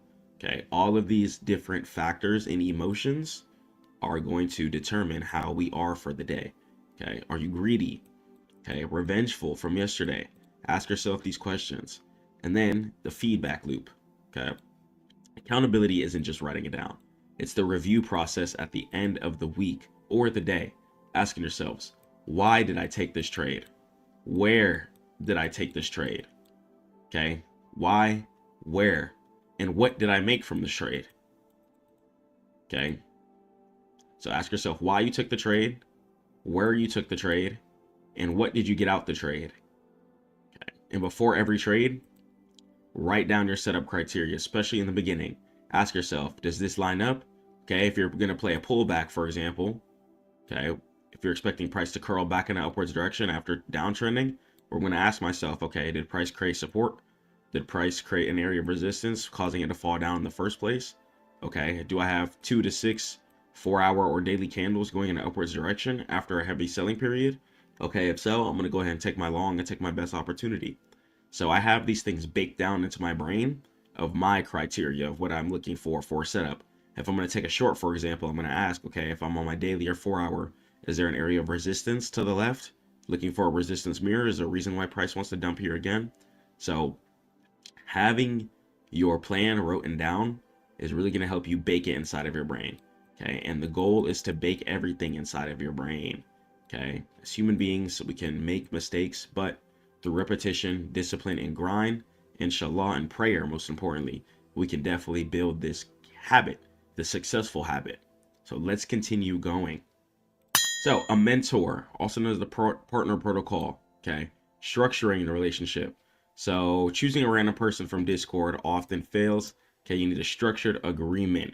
Okay, you could sign up at stackmode.net and get some trading mentorship. You guys can speak with me for free for the first call. Then from there, we'll go ahead and I'll give you a price and we'll talk about how I can make you guys better investors and traders. Try to have scheduled check-ins. Okay, this way you guys are going to be able to meet your status quos, improve, and have a more of a reason to be more educated and bring better results to your mentor or your coach. Okay, and a good partner and a good coach is going to criticize your mistakes. I try and just make sure you guys are always catching the right setups, and I don't high-five your wins all the time. Okay, I want to ask you guys, did you follow your plan? Not just worried about, did you guys make money? Okay, even if you guys did make money, I want to ask you, was the setup correct here? Was it greedy? Was it an accident? Etc. Because I want you guys to make sure you're understanding what you're looking at wholeheartedly. And screen sharing. So I screen share my setups and you screen sharing for me, for example. If you sign up for my mentorship, it really helps you. Because then from there, you're not just looking at somebody else mark the setups. You're going to be able to mark the setups on your own. And avoid coaches or partners who are also struggling with massive discipline issues.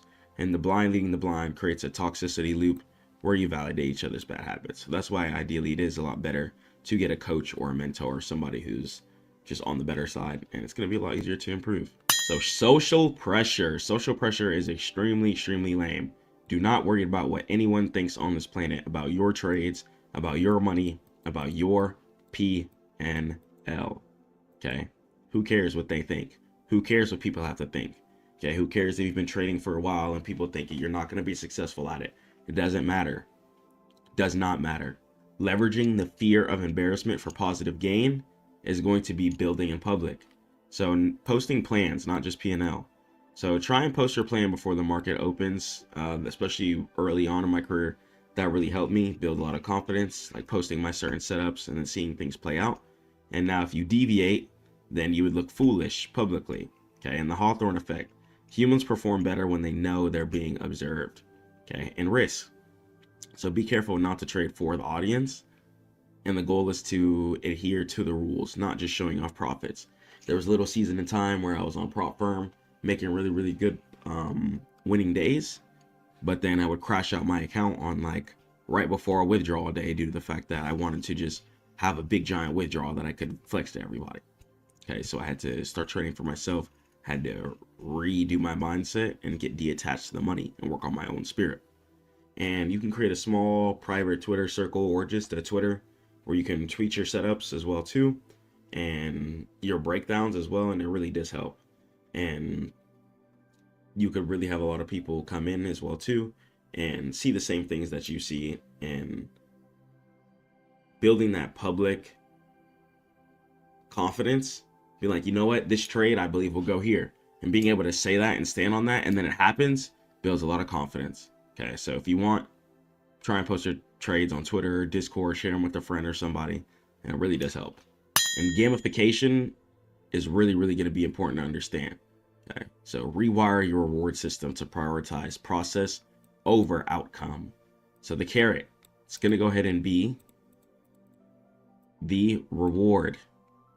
If you follow your plan 100% for the week, regardless of the profit, okay, treat yourself to a non-trading reward, whether it be a nice dinner or a massage or something like that. Okay, whether you guys like to go outside on runs or hikes or whatever, follow your trading plan and then live your life. The more you follow your trading plan, inshallah, the more money you'll be able to have, and the more you're going to be able to live your life. So fix some balance with that. Live your life and then enjoy your trading. Live your life and then enjoy your trading. And that's going to motivate you to stay a lot more disciplined. And the stick, it's punishment. If you break a rule, then that means that you're going to be banned from trading for 24 hours. No exception. Okay, if you break a rule, then you need to unplug your keyboard, lock it in the closet, and you're not going to be allowed to log on for the day because you broke your rule. And that's going to bring a really big neurological shift. So eventually your brain is going to associate following rules with pleasure rather than just winning money. Okay, and give your accountability partner, whether $500 or something like that, or your mom or something. And for every rule you break, then they keep $50. And the immediate financial pain of breaking a rule stops the behavior faster than a futures trading loss. Okay, I do not want you guys destroying your account in 1 second. So if you take a loss, take it extremely seriously and discipline yourself. If you care, you need to discipline yourself. If you ever overtrade, if you ever crash out, if you ever buy too early at an area that you know wasn't confirmed, discipline yourself. Okay, this way it's going to be a lot easier for it to not happen again. You have to be your own business person. You have to be your own boss and your own parent. Okay, let's head over to the next slide. In the forensic analysis, so post-mortem. So accountability, it's useless if you don't learn from the data. You must be a detective of your own failures. And reviewing the why. So did you just lose because the market was choppy? Or did you lose because you were impatient? You didn't wait. Waiting is going to be the number one thing that separates a profitable person from a not profitable person, is literally just waiting. You have to wait for the setup to come. You have to wait for market to form the way that it needs to. Okay. And categorize certain errors. Identify as an execution error. Did you fat finger or did you buy the wrong side? Did you take a short and then maybe you bought a buy on accident? Okay. Did you take a buy and you accidentally bought a short on accident? Okay. Analysis error.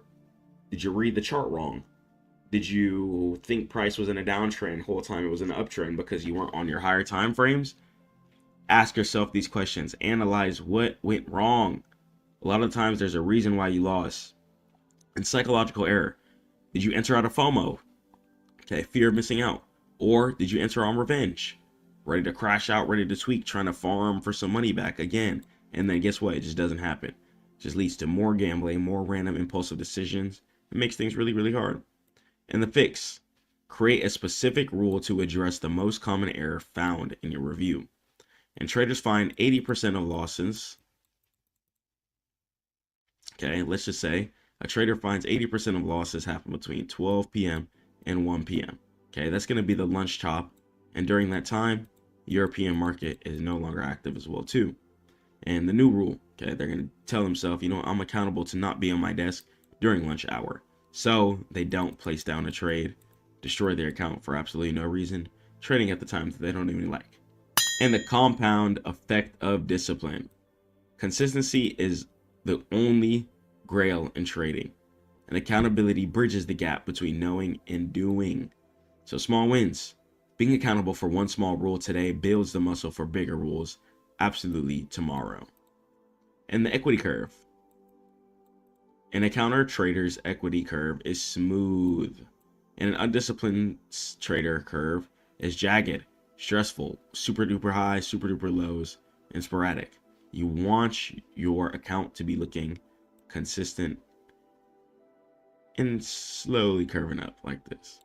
Okay, in the infinite game, you're not trading to win today, you're trading to stay in the game forever. Accountability ensures survival in every way. And discipline is doing what you don't like to do, but doing it like you love it. Okay, and accountability makes sure you do it even when you don't love it. Okay, so real trading is going to be pretty boring. It's never going to be like, oh my gosh, we'll do it. Like a lot of times when you're on your higher time frames, waiting for confirmation, you already know what you're looking for days ahead of time. So when it finally comes, it's more of like, oh, finally, it's here. Because it's a patience game. All right, so that's going to go ahead and be it. Head over to stackmode.net. I want to be you guys' accountability partner. Make sure you guys are setting hard stop loss and take profit limits so your trade automatically closes and you don't have to worry about that. And commit to the post-mortem reviews. Okay, read your journal. Jot down anything you need to in here, and it really helps you be a lot more successful. So let's go and let's jump into these charts.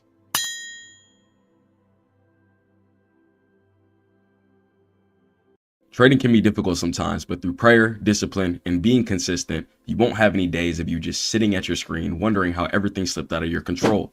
Emotional trading days feel heavy, but they don't have to follow you into tomorrow. The truth is, recovering starts with separating the market from your identity. One bad day does not make you a bad trader. Sometimes it's just the wrong mindset meeting the wrong moment. So let yourself step back and give your mind space to cool down, because the clarity never shows up when your emotions are running the show. Once the noise fades and once things shift, the mistakes you made earlier stop feeling like failures and start looking like signals. Little messages from the market about what needs to change, and that shift alone is powerful. It turns frustration into fuel, because the real comeback doesn't happen on the charts. It happens in your head. When you decide that today's chaos isn't your story, it's just a chapter, when you choose to reset instead of spiral, when you remind yourself that disciplined trading is built on composure, not emotion, then that's when you'll start seeing the profits flow in. Let's go and let's jump in how we can control ourselves and become a more disciplined trader, inshallah. So, trading discipline, it's going to be the factor that determines if you're going to be profitable or not. Okay, if you're not going to stick to your trading plan, if you're not going to stick to your risk parameters, okay, and if you're going to lead with your flesh, you're going to continue to get those results over and over and over again. Okay, so being spiritually grounded is going to be extremely important. In Quran, okay, it states, and those who, when they spend, do not excessively or sparingly, but are ever between that, justly moderate. Okay, so that means that you want to be spending your money not in excessive manner, even when you start making 10, 20, 30K a month from trading. Okay, you don't want to excessively be blowing through your money. Okay, take your time and having that grounded mindset, trade after trade after trade mindset, stacking it up over time. Okay, no matter how much money you make from the markets, you're going to stay patient. Okay, you're going to still stick to your risk parameters. I don't care if you start making 50K a trade. Okay, you still wake up, pray, stay disciplined, and keep taking the same type of setups, because exactly what got you there is what's going to keep you there. So don't lose that consistency. Don't lose that discipline that's been built into you just because you start touching the money and the numbers that you finally want to get. Okay. Do not start spending excessively, and do not start making excessive decisions once you start getting to a certain point. Okay. That doesn't mean once you start getting a 90% win rate, okay, to just start putting on 5 trades a day just because you have so much conviction, okay, based off of past results. It's about being consistent today and every single day, okay, and finding peace through God, balance, and moderation. So let's go to the next slide. So you got to recognize the tilt, okay? Check yourself emotionally, okay? You know when you're about to get upset. You know when you have a feeling of wanting to trade over and over and over again, okay? You know when you're having feelings of wanting to crash out, okay? So keep heed of your emotional red flags, okay? Before you can fix it, you got to admit to yourself, okay, that things got to change, that you're broken right now. So an emotional trading day usually involves revenge trading, okay? So if you take a loss for $200, okay, say that was in between your 1 to 10% of your account risk parameters, right? That's fine. But then you take another trade, okay? So instead of just using $200, you now lose $400, okay? And then say you try to put on some size trying to make back that $400, okay? And then you end up losing $800, okay? And that's how the cycle starts, and that's how quickly you can blow up your account. So don't revenge trade, okay? If you take a loss, close your trade, and that's it, okay? Plot out another trade, a cleaner setup, and stick between your 1 to 10% of your account rules per trade, okay? Because trying to make it back will end up turning your account into a whole different spiral in a different direction than you'd expect it to go a lot quicker, okay? Because if you lose, you might lose again. If you lose again, you might try and risk more than normal trying to make back the double losses, okay? So I'm telling you, if you don't recognize the tilt, you could lead into a whole different spiral and mental mind space than you'd want to be in the first place. And paralysis, okay? So staring at the screen, making you unable to execute a good setup. This is why it's really important to have your stop loss set up as well as your take profit too, with limit orders, especially if you're trading futures or Forex. Okay, this way you guys aren't going to have any emotional paralysis. Say something just clips way past your mental stop loss, you're not going to freeze, okay, because you don't want to lose all that money and close out your trade, even though you know you should, okay? And increased size, once again, increased size usually comes into play when revenge trading comes into play, okay? But for the most part, you shouldn't just be increasing your size out of the whim. Stick between 1 to 10% of your account per trade, okay? So don't double down on risky trades out of anger or out of past losses, okay? And check yourself, okay? So ask yourself, are you feeling anxiety? Is your heart racing, okay? Are you cursing at the monitor? Are you breaking things, okay? If so, you got to stop immediately, okay? You got to stop right then and there, okay? Get up, go pray, take a breather, hop off the charts, immediately check yourself right then and there, okay? It's not worth destroying your family's future, destroying your seeds that you have planted in the ground because of a quick moment of disparity and anger. It's not worth it. Okay, keep your account alive. In this game, it's not really about making money. It's about who can be consistent, who cannot be led by their flesh, and who can be disciplined every single day. Okay, so let's head over to the next slide, class. So the pattern interrupt. Okay, walk away physically. Okay, if you notice yourself, especially if you're on prop firm or trading something quick like futures or Forex, where you can instantaneously lose money fairly quickly, okay, you got to get off the charts. Okay, hop off the charts. If you notice you have a trading addiction, you got to pray to God, okay, and really ask to get better, okay? Ask yourself, why are you taking so many trades too? Are you chasing money? Do you have bills that you're trying to pay? Do you have some debt that you're trying to clear? Okay, because you can't trade out of desperation, okay? Trading is not something that you look to when you're dead broke trying to make it out, okay? You got to get your life together first, get some income, then come onto the charts, okay? Get closer to God. Build that relationship with yourself and know yourself intimately and deeply. This way you can check yourself and check any type of emotional parameters or boxes whenever you feel like you're about to crash out or having a rough trading period. Okay, you can't solve a trading problem with more trading. Okay, you need to sever the connection between your brain and the charts. Okay, so once again, you cannot solve a trading problem with more trading. You have to sever the connection between your brain and the charts. Okay, so close the terminal. Okay, if you notice yourself crashing out, taking multiple trades during a day, okay, you got to close TradingView. You got to close your broker and you got to just hop off, okay? Or sign out of your brokerage account and log into paper trading, okay? and change your environment. Okay, leave the room, go outside, take a breather, and the change in lighting will really help reset your circadian rhythm. So when you come back on the charts, you're going to be like, you know what, I was tripping. Why was I crashing out and doing all that? Okay, and don't check quotes on your phone. Okay, whenever you enter in a trade, stop staring at it tick by tick. Okay, enter your trade, have your alert set at your stop loss and take profit, or set your limit orders. Okay, and don't look at it. Don't look at it. Okay, because I'm telling you, you might look at it, make a decision that will ruin your trade. Okay, and then end up taking another trade, and that could start a whole downward spiral that you don't want. Okay, so understand that trading is pretty passive and hands off. Okay, after you've aggressively studied and gained the knowledge, once you actually hop on the charts, it's going to be pretty passive. Okay, so let's head over to the next slide, class. So you got to reset your biology completely and get out of survival mode. Okay, give yourself a cold reset. So your nervous system is in fight or flight mode, especially when you enter a trade for the first couple of times. Okay, and you got to force it back to rest and digest. Okay, so some actionable tactics. Number one, praying to God. Go to God about all your issues. It's really going to help and really going to build accountability within yourself too. Okay, you can't just be blaming the markets like, oh, market's doing this, market's manipulated, market's not manipulated.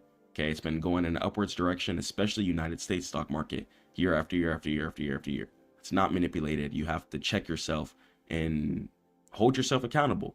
Okay, if you're making monkey decisions, don't make monkey decisions anymore. Okay, check yourself. There's plenty of times where I've made monkey decisions. Okay, plenty of times where I blew an account within a couple of minutes. Okay, due to the fact that I was chasing that quick money.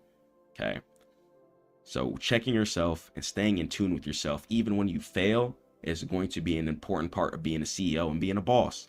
When you're a trader, you're not just on here trying to get some money. Okay, you're signing up to be a business person. Okay, you're signing up to be your own boss. You're in control of your finances whenever you come onto these charts. You're in control of when you get in, when you get out, and how much you're going to risk. Okay, so don't run around blaming the market when you got to take accountability for the actions that you did.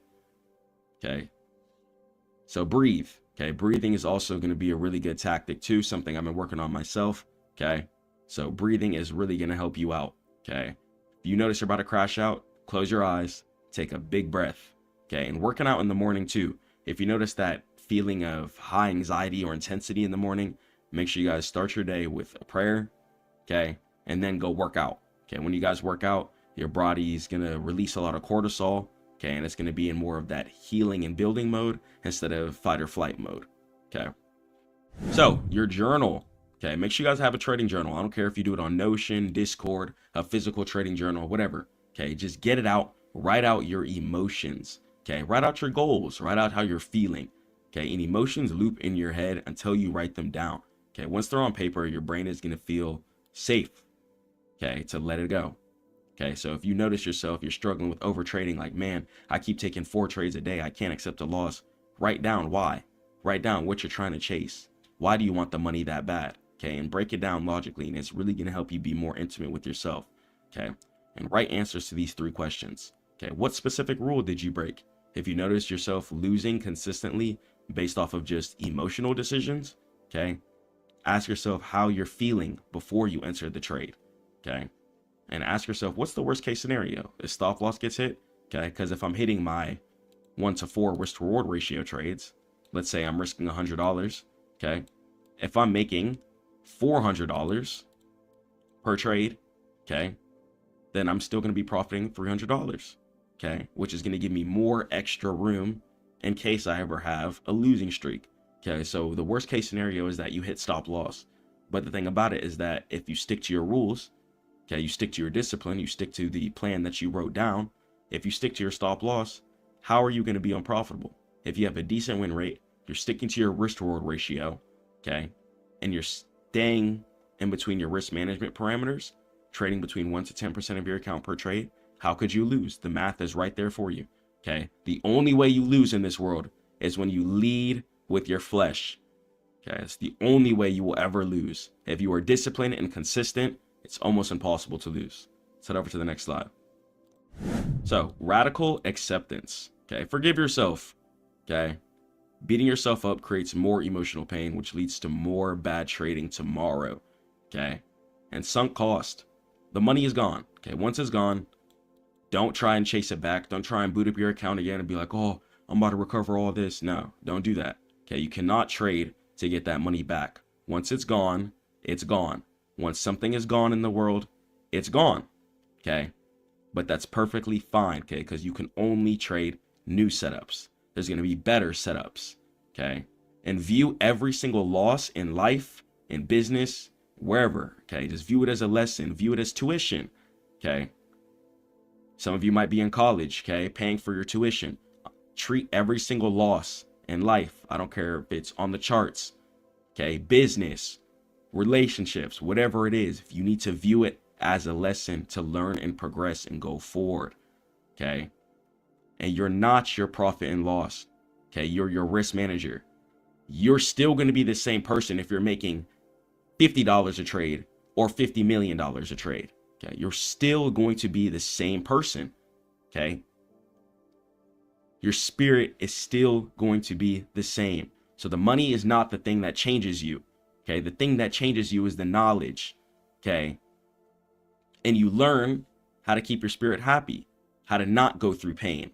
Okay, and that's what we're here to do on this earth. Okay, pray to God and find out ways to keep our spirit happy and avoid pain. Okay, if you notice yourself crying at the end of the night because you crashed out your account and you got bills due the next day, okay, you need to learn from that pain so it doesn't happen again, so you don't grieve your spirit. Okay, so if you're frustrated due to your own actions, stop doing it. Okay, pray to God on it, check yourself, and come back stronger and better. Don't let it happen again. Let's head over to the next slide. The return protocol. Okay, start small. Okay, don't jump back in with full size. Okay, if you got to scale down, take a step back. Okay, because it's not about the money. It's not about the money. Okay, if you notice yourself crashing out, if you're trading with $200 a trade risk, okay, and you're crashing out with that, lower it. Maybe you should be risking $50, $100. Okay, lower your size, especially when your confidence is damaged. Okay, so for the next 3 days, okay, try to trade with 50% size or less. Okay, if you just had a horrible streak of losing, crashing out, being led by your flesh and emotional decisions that led you to straight destruction, okay, take a step back. Okay, it's all good. You can always come back stronger. So try it for the next 3 days. Try and trade with 50% size or less. Okay, and prove to yourself that you can follow the rules before you're allowed to go back to risking your full normal size amount of capital. Okay, because before you can even start touching the money, you gotta have the discipline built in you. Okay, you're not gonna touch a thing, or you're not gonna be able to keep a thing if the discipline isn't built in you. It won't matter. I'm telling you, it won't matter. So if you're making $1,000 a trade, you should still be happy if you're making $100 a trade. Okay, just the fact that we can come onto these charts, look at candlesticks going up or down, and clicking buy or sell and being able to make money is a blessing. So why are you ruining it for yourself? Okay, please don't make it hard. It's welfare. Okay, it's welfare here. And all you have to do in order to get it, you don't got to go sign up on a website. All you have to do is be disciplined. Okay, be disciplined. And praying to God is going to be the #1 way on this planet to build discipline. Then from there, you guys can start working out. Then from there, start grinding every single day. Then from there, you're going to get very strict on your setups. When you're praying to God every single day, you have a strict health diet regimen, okay, and you're sticking to your trading plan. Trading is not going to be difficult for you. I'm telling you, it's going to be very, very, very simple, okay? But most people who struggle with this, and it just shows you how undisciplined 99+% of the world is, okay? The main reason why 95% of people plus aren't profitable is because most people on this planet lead with their flesh. Everyone always wants to feel good all the time. Everyone always wants to be comfortable all the time. Everyone always wants to be happy all the time. And that's not realistic. Okay, you have to be disciplined, consistent, and you have to have that iron edge regardless of what's happening in life. Okay, if you want to live in a fake realm, okay, being led by your flesh, that's fine. You'll continue to get those results. Okay, but if you want to be the 1% in the world who's ready to reap the harvest, okay, who's ready to get the resources, who can help everyone else out, okay, you gotta put yourself through the fire, okay, and you gotta come out not tripping. Okay, let's head over to the next slide. So tomorrow is a new market. Stop tripping about the past. Okay, that little bread that you messed up, forget it. That account that you blew up, forget it. Okay, whatever happened back then, it happened back then. That was a weak version of you, and it's time for that version to die. Put it away. Okay, come stronger. Build yourself a whole new version and come way better. Think different. Okay? So wake up, pray to God, and work out. When you guys are working out consistently, it helps your cortisol run through your body a lot less intensely. So you're not going to have random crash out spurts. Okay? Working out is really, really going to help you. Okay? And walk away from the computer too. If you notice yourself pansying on the market, spamming buy or sell because of a loss, relax. Walk away, go pray on it, check yourself. You probably did some emotional stuff that's your fault, and cool down physically. Okay, then go journal the mistake. Okay, throw it in your Discord, your Notion, your trading journal in real life, notes on your iPhone, whatever. Okay, you gotta release the loop. You cannot do the same things in life and expect different results. Okay, so if you're doing something in life and it's working, okay, you notice you're waking up, you're praying to God, you're grinding, and you're getting somewhere, continue to do that. Okay, but if you throw off the loop, if you notice yourself throwing in random days of doubling your leverage, okay, then your risk to reward and your consistency is not going to be able to be built like that. You can't be risking $100 one day and then 2 days later you're risking $400. It's not how you're going to build yourself. Okay. And then when you return to the market after a crash out series, start smaller. Okay. Start smaller because you're not even ready for the money right now. So if you're blowing up your account, you're not even ready for the money. Some of you guys are thinking about the money, but you're not even ready for the money. Too many of you forget about the grind. If you have a skill, a talent, and discipline in this world and you pray to God, you'll get to some money. But some of you forget about praying to God. You forget about the grind. You forget about the hours of studying that it takes to be successful in whatever you want to be in. Okay, I don't care if you want to be an athlete, if you want to be a CEO of a business, okay, whatever you want to do in this world. If you forget about the grind, and most importantly, if you forget about God, you're not going to be able to be successful. That emotional turmoil might catch you, and that one bad day could destroy you. But understand that one bad day does not define who you are in your career. Okay? Stay hard, stay disciplined, stay focused on God, and keep grinding. Don't ever give up. I'll catch you on the next one. Peace.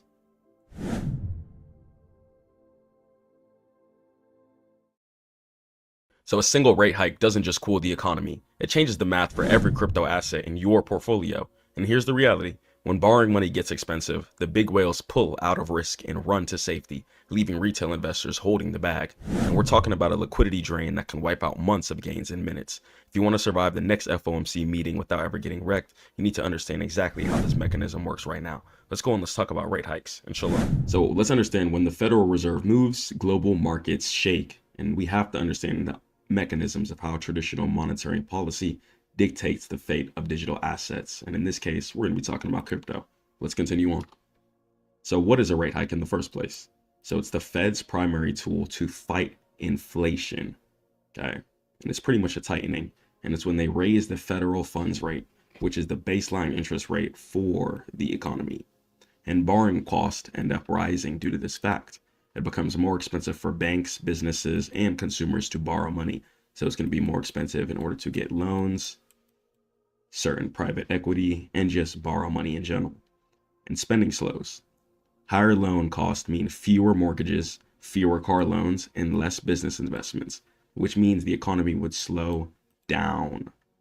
So less people being able to get large sums of money. Okay, it's not a lot of people rocking around with over 5-6 figures. So less loans logically would mean less cars being bought, less mortgages equals less houses being bought, which would then cause the people who own the houses to lower the cost of the houses to try to get rid of it and make some profit.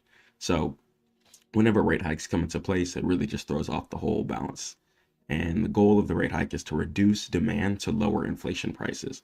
Once again, this often causes pain in asset markets because since people have less money, less free cash, people are going to then have less money to flow into assets.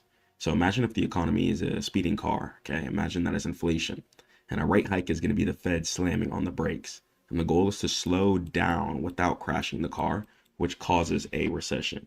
Now, there is going to be repercussions for this, upsides and downsides. So keeping everything in mind is going to be extremely, extremely important. But when a rate hike comes into place, it means that banks, businesses, and consumers are going to have a harder time borrowing money. And the seesaw, so the dollar index, the DXY, you might have heard of it. So there's a strong inverse relationship between the strength of the US dollar and the price of Bitcoin. This is also because Bitcoin is used as an inflationary hedge, since the US dollar is going to be a infinite currency. Okay, it can continuously just be printed, and owned by everybody. Bitcoin is going to be a finite currency. Okay, so only a certain amount of people will be able to own Bitcoin. Once it's gone, then it's going to be completely gone. So rates up equals the DXY would be up, which is letting us know that this is strong US dollar and that the economy is trying to progress. And crypto down, okay, would be in relative relation to this, okay, equaling weak asset prices. So when the Fed rates hike, global investors buy dollars to access those higher yields, and a stronger dollar makes it more expensive to then buy certain Bitcoin assets, other cryptocurrency assets, and stocks, which suppresses the price. Okay, so while crypto is going down, though, gives you a really, really good opportunity in order to save your cash and buy assets at a low. Okay, try and capitalize and always buy assets at a low. If you analyze that the setup or whatever you're looking at is meant to go up year after year after year after year after year after year, if it's hitting a low point, invest at the low points. Stop buying at all-time highs. Okay, and don't just look at when something is going down as a negative thing. Price has to pull back in order to go up. So if price pulls back, see that as an opportunity. Ask yourself, is that going to be a good buy? And if you're struggling to identify a setup, head over to stackmode.net or just watch my videos. Okay. Take advantage of the economy. Okay. When economy or when assets are down, take advantage of that. I don't care if it's real estate, Bitcoin, stocks, whatever. When assets are down, you have to take advantage of that low, because just like everything else, price, inshallah, will sweep back up. And you don't want to be in a position to where like, oh man, I wish I invested at X, Y, and Z time when you could have. So take your action, do what you need to do, and make your decisions today. Okay, catch your assets when assets are at a low. When the economy is in shambles and everyone's panicking, that's the time you need to be buying. It's really important to try and have some cash on hand. This way you're going to be able to make some good decisions and invest into these investments when you need. So while rate hikes hurt crypto in the short term, the reason for the hikes might fuel the long-term bull case. Okay, and the long-term counter narrative. If inflation wins, then the Fed raises rates, but inflation could still stay in a high stagflation point, and fiat currency loses purchasing power rapidly. And the hard money hedge, and that's why a lot of people look to and run towards Bitcoin, for example. Okay, Bitcoin, yes, is good for profit, but you can make a lot of money quicker playing options or futures, for example. But just the fact that Bitcoin has a fixed supply, it gives you a sense of asset superiority. So once it's gone and somebody has it, all right, and if you weren't to have it, then they would have an advantage. Okay, so Bitcoin's fixed supply, it's 21 million, and it's designed as an escape valve from failing fiat monetary policy, since we know that over time, the US dollar is meant to cost, or it's meant to give us less and less and less purchasing power year after year after year after year, since more dollars will just be printed. And the pivot hope. So the market's always trying to predict when the Fed will stop hiking and start cutting. And that's going to be the pivot. So the moment they pivot, crypto usually rallies super duper hard, because once they start pivoting, people are going to be like, all right, you know what, economy's safe. And then people are going to go ahead and start taking advantage of the buys. So mix in the economy news with the charts, and you guys are going to be able to make some really, really great decisions and some great choices. Use your higher time frames as well too. So you can check out the FOMC meetings on forexfactory.com, and the days the Fed announces rate decisions are historically the most volatile days of the year for crypto. So FOMC a lot of times is when they release a bunch of really important rate decisions and reports. And cash, understand that cash is going to be a position. You don't always got to be in the setup all the time.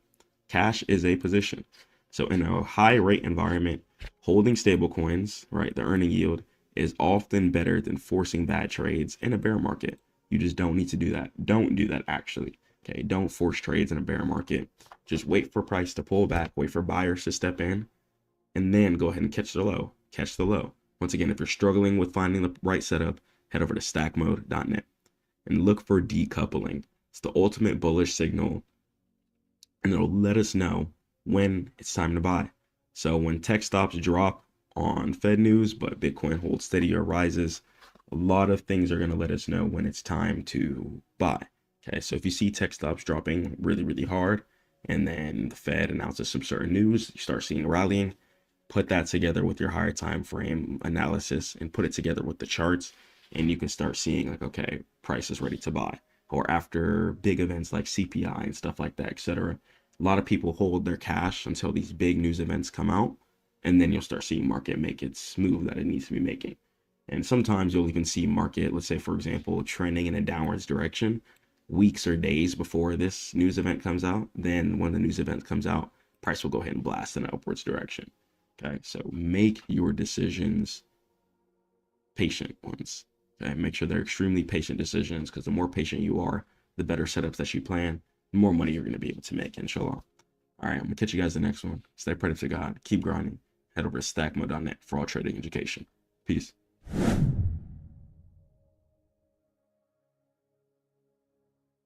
2026 is here. Let's turn up. I want to talk to you guys about a couple of things.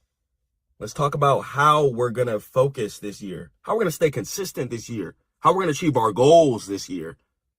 It's not going to be any old year. So, traders, consistency is going to be one of the main things that is going to determine whether or not you're going to be successful or not. If you're not consistent, if you're not on these charts, taking the same kinds of setups year after year after year after year, month after month after month after month, week after week after week after week, you will not win in this game. If you're taking this kind of setup this week and then this kind of setup that week and then this kind of setup this week, it's not going to work out for you most likely. I want you guys to be successful, and you have to be consistent in order to get there. Big giant oak trees do not get in the sky without consistent sun, a consistent water, good soil underneath it. The things that come into play, such as your account going in an upwards direction, a lot of that is really determined based off of how hungry you are, how consistent you are, how bad you want it. If your account is going in a downwards direction every time you boot it up, every time you put in $1,000, boom, you blow it up. Put in $2K, boom, you blow it up. You're not hungry for it. You're not hungry for it, because I'm telling you, when you're hungry for it, you got bills to pay. You got debt to clear off. You want to live the lifestyle that you want to live. You don't got time to be playing around. You don't got time to be playing around with the setup. You don't have time to destroy your account doing anything. It's really important to stay focused this year, man. I want you guys to see success. I don't want you guys to stay in the same loop. And being consistent is where it's going to start. Inshallah, if God wills, you guys are going to see a whole different level of consistency from me. Lots of content coming out. Educational, good content that I just want to consistently pump and make sure that you guys are knowledgeable, so you can start feeding your families and pay your bills and live the life that you want to live. You could drive what you want to drive. You can get the house you want to get. Just wake up, pray to God, and take the same kinds of setups that you need to take. If you're trading the United States stock market, understand that, one, the stock market is meant to go in an upwards direction. The more that these companies have funding-wise, the more employees they'll be able to employ. The more employees that a company has, the more money that the government makes, due to the fact that more taxes will be garnished from the wages. Okay, we have to keep all of that into play, keep all of that into mind. So stack your money up, stack your cash hard. And after that, invest into some crypto, invest into some stocks, run up money and invest, run up money and invest. Okay, even if you're swing trading, I really recommend swing trading. I don't care if you're on crypto, if you're trading futures, if you're trading Forex, if you're trading options, all instruments. Okay, some of you can get good at day trading. You can run it up, but there's a mental health underlying side to day trading that people don't talk about. There's times I've been able to make some great income day trading. Okay, and there's been times I've also lost some good income day trading. But the times I was able to make some good income, I realized that it just wasn't worth the mental health or the stress. Once I started making equivalent amounts just swing trading, sitting and holding, waiting for the real plays to sit in. And you got to use your higher time frames this year. No more lower time frames.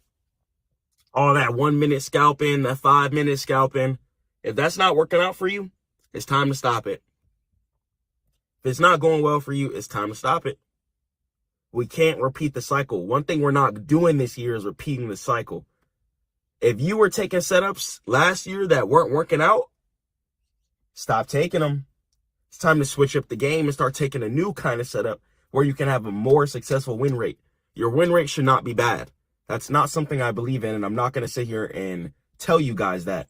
Like, oh, you can have a low win rate. Your win rate should not be that low. Your win rate should not be that low. If your win rate is that low, you're not studying the charts enough.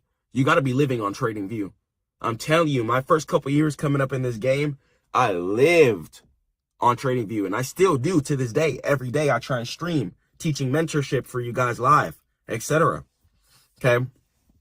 Working with clients. You guys can head over to Stackmode.net if you want to book a free call with me, and we'll talk about how you can get into this Stackmode mentorship program. Okay? But working with my clients every day, booking my calls, doing what I need to do, staying consistent, staying focused, thank God, is letting me level up. It's letting me get to the next level. My portfolio is growing. I'm starting to see tons of more positive returns. My swing trades are working out, and my long portfolio is also working out, thank God. So putting your grind forward, don't ever retrace your grind. I don't care how much money you lose. You can go to zero. Don't ever go backwards. Your grind needs, you need to only go harder. Your grind needs to only be forward. Then we don't got time to go backwards. All that anxiety, all that sadness, all that depression, we don't got time for that. We got people to take care of. You got to take care of yourself. We waking up, we praying to God, we're working out. You got to work out Monday through Friday. You got to work out Monday through Friday. All that waking up being lazy, all that getting up late, all that not wanting it, all that taking ghetto setups. We're not taking ghetto setups. We're taking the real setup. If you say you're going to wait for the higher lows to form and close at the area of resistance, that's what you're going to do. Don't lie to yourself and don't sell yourself short. It's time to change things around, and it's time to be more consistent than ever. Nobody is messing with you. You're the one. You got this. You got this.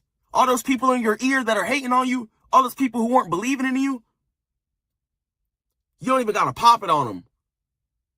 But you can prove to yourself, you know what? God made me for a reason. I'm strong. I went through all that for a reason. All those trials and tribulations you went through, all that money you've lost in the past, it's over now. Let's turn up. It's time to catch these setups. It's time. It's time. It's time to invest in this crypto. It's time to stack up these stocks. It's time to invest in the correct plays. Okay, cool. AI is the future. What AI stocks are coming up into play? Let me get my money in a position to where I could still catch my swing trades and funnel some of that money into more long-term plays so my money is always flowing and cycling. I don't keep my money in a checking account. For what? I'm investing. If I'm going to call myself an investor and a trader, I'm here to show you guys that I want to be one of the best financial coaches in the entire world. I'm 22 right now. And after I plan on doing some things, I'm working on the app for you guys right now at the time of this video. Should be out soon, inshallah, if God wills. And I got some more books for you guys. I already wrote one, Key Steps to Profitability. You guys can get that at Stackmode.net. It's free, my free course. And I'm working on some new books too, the How to Stack series. How to get halal money, you know, how to get clean money. I don't want you guys scamming, robbing, doing all that dirty stuff. We don't got time for that. We got to make God proud. We got to make ourselves proud. We got to be happy when we wake up in the morning. We got to make sure people respect us, and we got to respect people. So in order to respect people, we got to all be on the right path. That's all I'm getting on this net, to just try and just convey a little piece of the message that I can. You know, whoever's hearing this, I really care about you. I want you to win.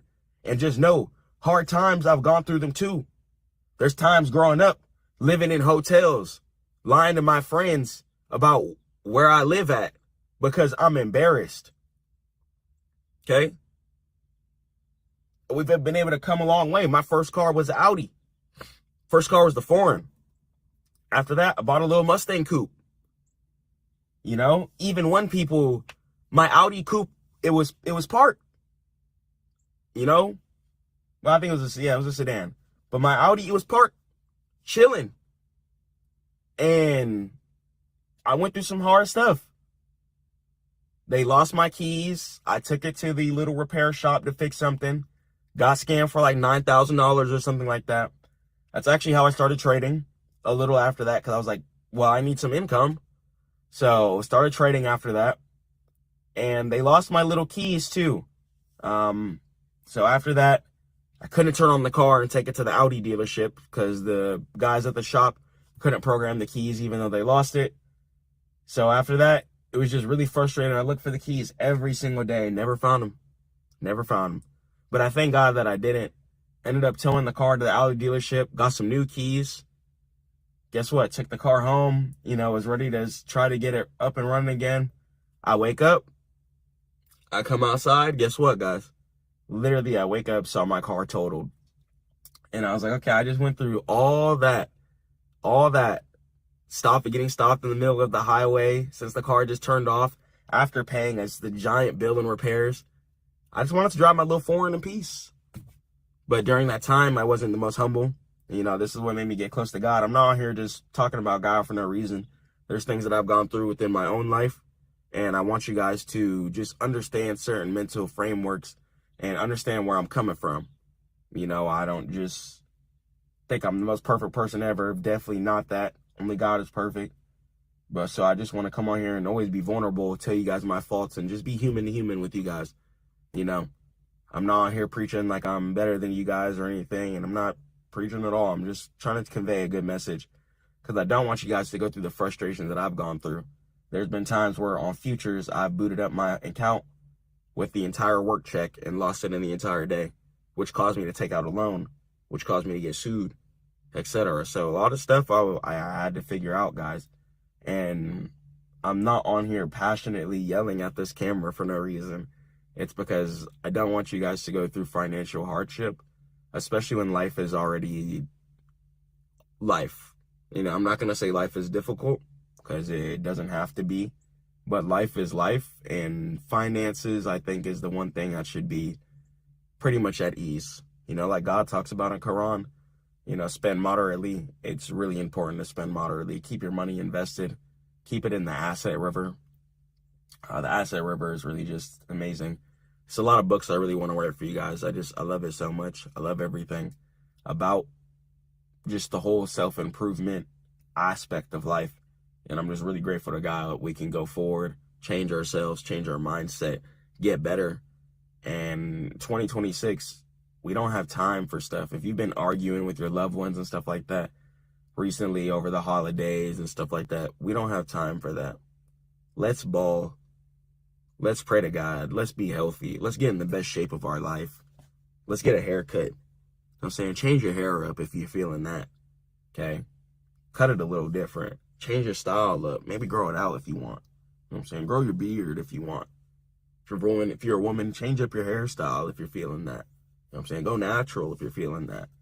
This year, we got to do things different. We can't do the same things that we've been doing and expect different results. I'm not going to lie. That's truly insanity. And anytime that I notice myself or catch myself in that cycle, I thank God I'm able to break that, okay, and progress and go forward. I want you guys to be seeing Beard Mode Chris here, man. When you guys see Beard Mode Chris in full effect, I'm on grown man timing. I'm on grown man timing right now, but I'm trying to mature for you guys. That's why I even want to go out of my way to get my finance degree and get certain things just to show you guys how serious I am about being one of the best investment and financial coaches in the entire world. I'm just passionate about this. I'm passionate about making sure people don't go through poverty. You know, I didn't grow up in the worst environments. It wasn't the most horrific times of poverty, but just having to grow up and be away from my mom, for example, because she has to work to keep a roof over our head, and may God bless her soul for that. My mom, shout out my mom. Shout out you, Mom. I love you. And shout out my mom. And I'm sure you guys can understand too, if you guys just have a hardworking mom who just really tried the best for you. You may have not had everything that you ever wanted, but that's a good thing, actually, because it makes you be more human when you're an adult. Makes you mature, makes you grind, and it makes you be more tenacious. If you're trying to catch these setups and you're trying to be locked in, and if you want what you really want, you have to catch these setups correctly. I'm telling you, if you truly want what you want out of this world, you have to pray to God and you have to be consistent. Because I'm telling you, if you're not right with God, you're going to blow all your money doing stupid stuff or living a lifestyle that you shouldn't be living, which will either lead you broke or dead or in jail. And that's not what I want for you guys. Or prison. And I promise you, I really care about you guys. There's a reason why I give that first call for free. I really care about y'all. I do not want you guys out here messing up, because I grew up with a really good mother. And my mom taught me a lot of avenues and a lot of mental frameworks that helped me be where I am today. So shout out my mom. And I realized that the things that my mom taught me, because of what she's gone through, helps me be the man I am today, you know. And my mom is an extremely strong woman. She comes from raising herself in the Bronx. I was born in the Bronx, New York, but my mom comes from raising herself in the Bronx, from coming from an island to American soil, to just grinding and hustling, to getting her degrees and just really making a life for herself. And watching her do that over the years, it helped me build my standards, you know. Like, I got 2 doors in my car right now. So, you know, but as I mature and become more grown man, you know what I'm saying, I'm in beard mode, I realized I got to get an SUV, because I got to think about my family, okay? I got to think about my family. Because that's one thing my mom always did, was she thought about her family. And when you keep God first and you're hustling for your family, you're most likely just going to live an excellent life, inshallah. You know, I don't know everything, so I'm not going to say most definitely. And not everyone has the best family too. So that's why I'm going to say most likely. I don't know everyone's family situation, but if you have a good set of loved ones around you, even if you have to go out in the world and create your own family, but if you have your own family that you've created or found, or good friends, just good loved ones, cherish them and take care of them and go hard for them. Catch these setups for them. Take these setups serious, guys, please. I'm telling you, you could change everything around you if you just lock in. And I know it's that typical cliche, just lock in and grind, but like, no, it's actually not. It's that simple. The reason why it's repeated so many times is because it's the truth. It's just the truth. Okay, just literally lock in and be consistent. Just be a ferocious animal about your work. Treat people kind and worship God, and just watch where you'll be at by the end of this year. Your work is your setups. Okay, and outside of catching these setups, don't be sitting there looking at every candlestick like, oh my gosh, it's going up. It's going down. It's going up. It's going down. You can't go through cycles like that. That's cringe. And, yeah, you got to occupy your time. I'm saying, I got my ring on. Shout out my wife. You know, she gave me this. But, you know what I'm saying? Even if you want to, you know what I'm saying, have a conversation with your loved ones. Grind hard. You know what I'm saying? Send some emails out. Do something.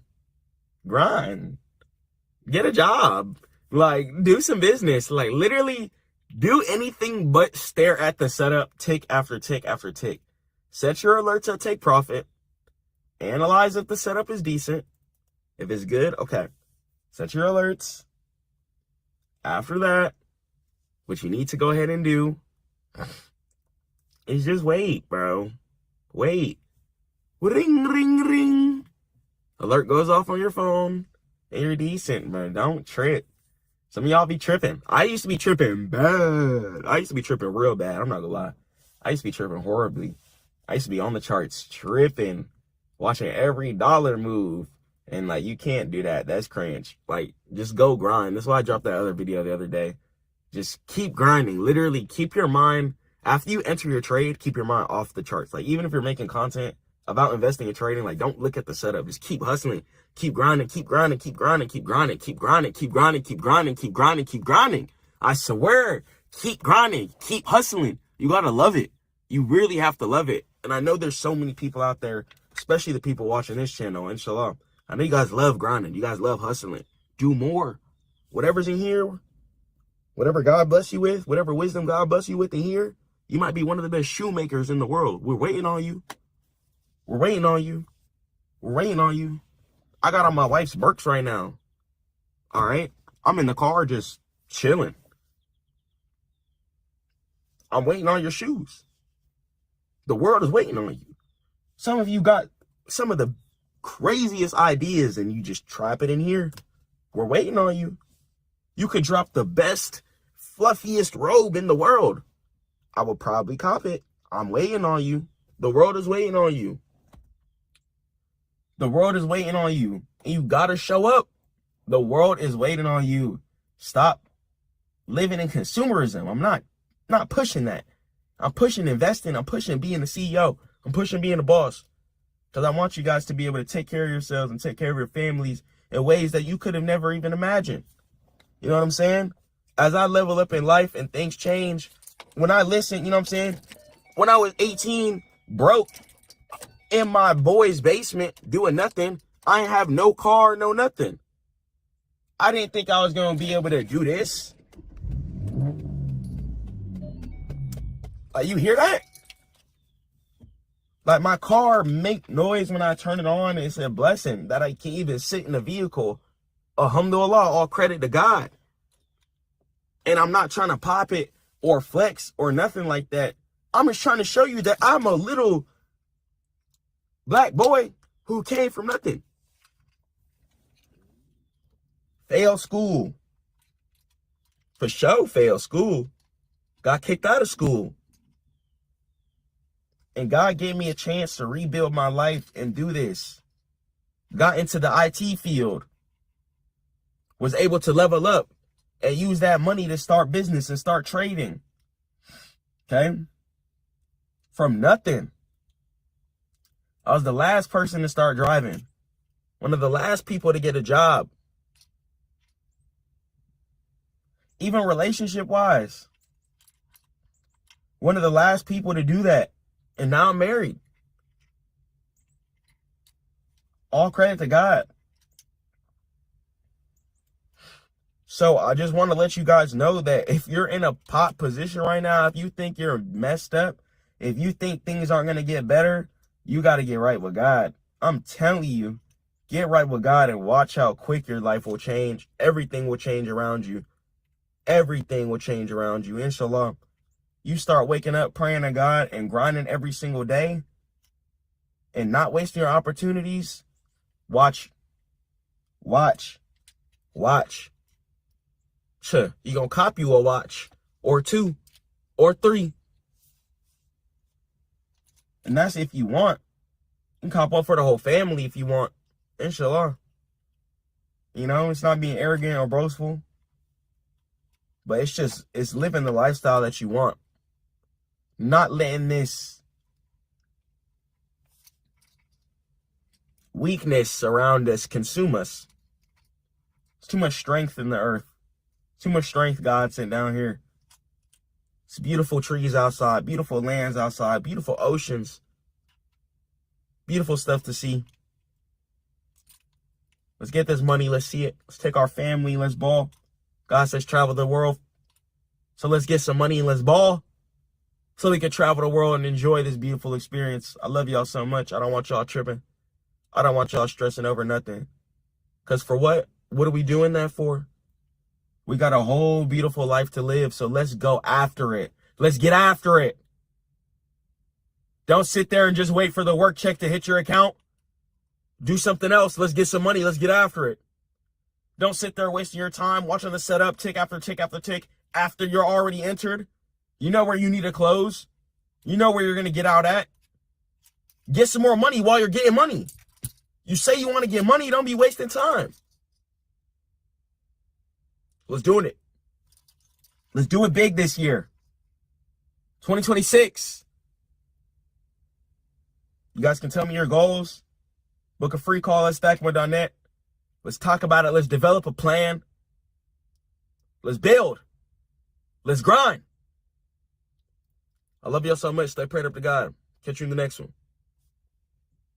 Peace.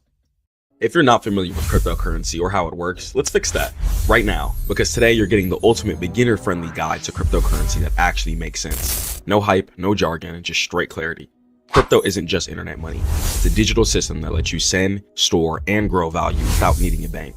And the best part, you don't need to be a tech genius to start. You just need the right roadmap, and I got you. Step 1, I'm going to teach you guys how to understand Bitcoin. It's the foundation. Think of it like a digital gold, and know the difference between coins and tokens. Coins run their own blockchains, and tokens live on blockchains. I want you guys to understand risk management, because new investors lose money because they skip this. Never invest based on hype. Always focus on projects with real utility and making sure that it's putting a smile on people's faces in the future. Let's go on, let's jump in, and let's understand what cryptocurrency is, inshallah. So let's go and let's do a deep dive onto crypto and let's understand it, inshallah, if God wills. So why does crypto matter in the first place? It solves the trust problem. So traditional money relies on banks, okay? So the money sits inside the centralized bank system, okay? And within that system, people can only make certain decisions with their money. If you have 100,000 parked in the bank, you can't go to the bank and pull all of it out immediately. Same thing with certain apps like Cash App, Zelle, etc. There's going to be withdrawal limits, and there's going to be deposit limits as well too, okay? Due to the fact that the bank has to centralize and control everything, so that on their end, they have to have enough money to distribute to everybody, okay? Because the bank is using our money. So understand that if the bank freezes your account as well, then your money is going to be gone. Crypto solves all of this. It's censorship resistant.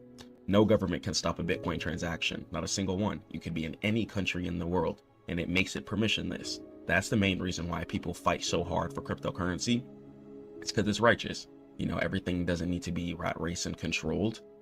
Especially with other things being as controlled as they are. You know, you have to go pass emissions for your car before you can drive it and do certain things already. So the fact that we can't spend our money or withdraw our money how we want is a problem. It's a problem for me and a problem for many other people. And thank God we have the resolution for this. Cryptocurrency has come into play to solve this. Also, it becomes an inflation hedge too. So central banks continue to just keep on clicking print, okay? They print money constantly, over and over and over and over again. Keep on clicking the print button, okay? Making it worth less. And Bitcoin has a fixed supply, which makes it scarce, okay? And that scarcity has a lot of value built into it, just like gold, diamonds, etc. Anything that has less or has a strict supply, okay, is automatically going to go ahead and be valuable, okay? Anything that has less supply than something else will be more valuable a lot of the times.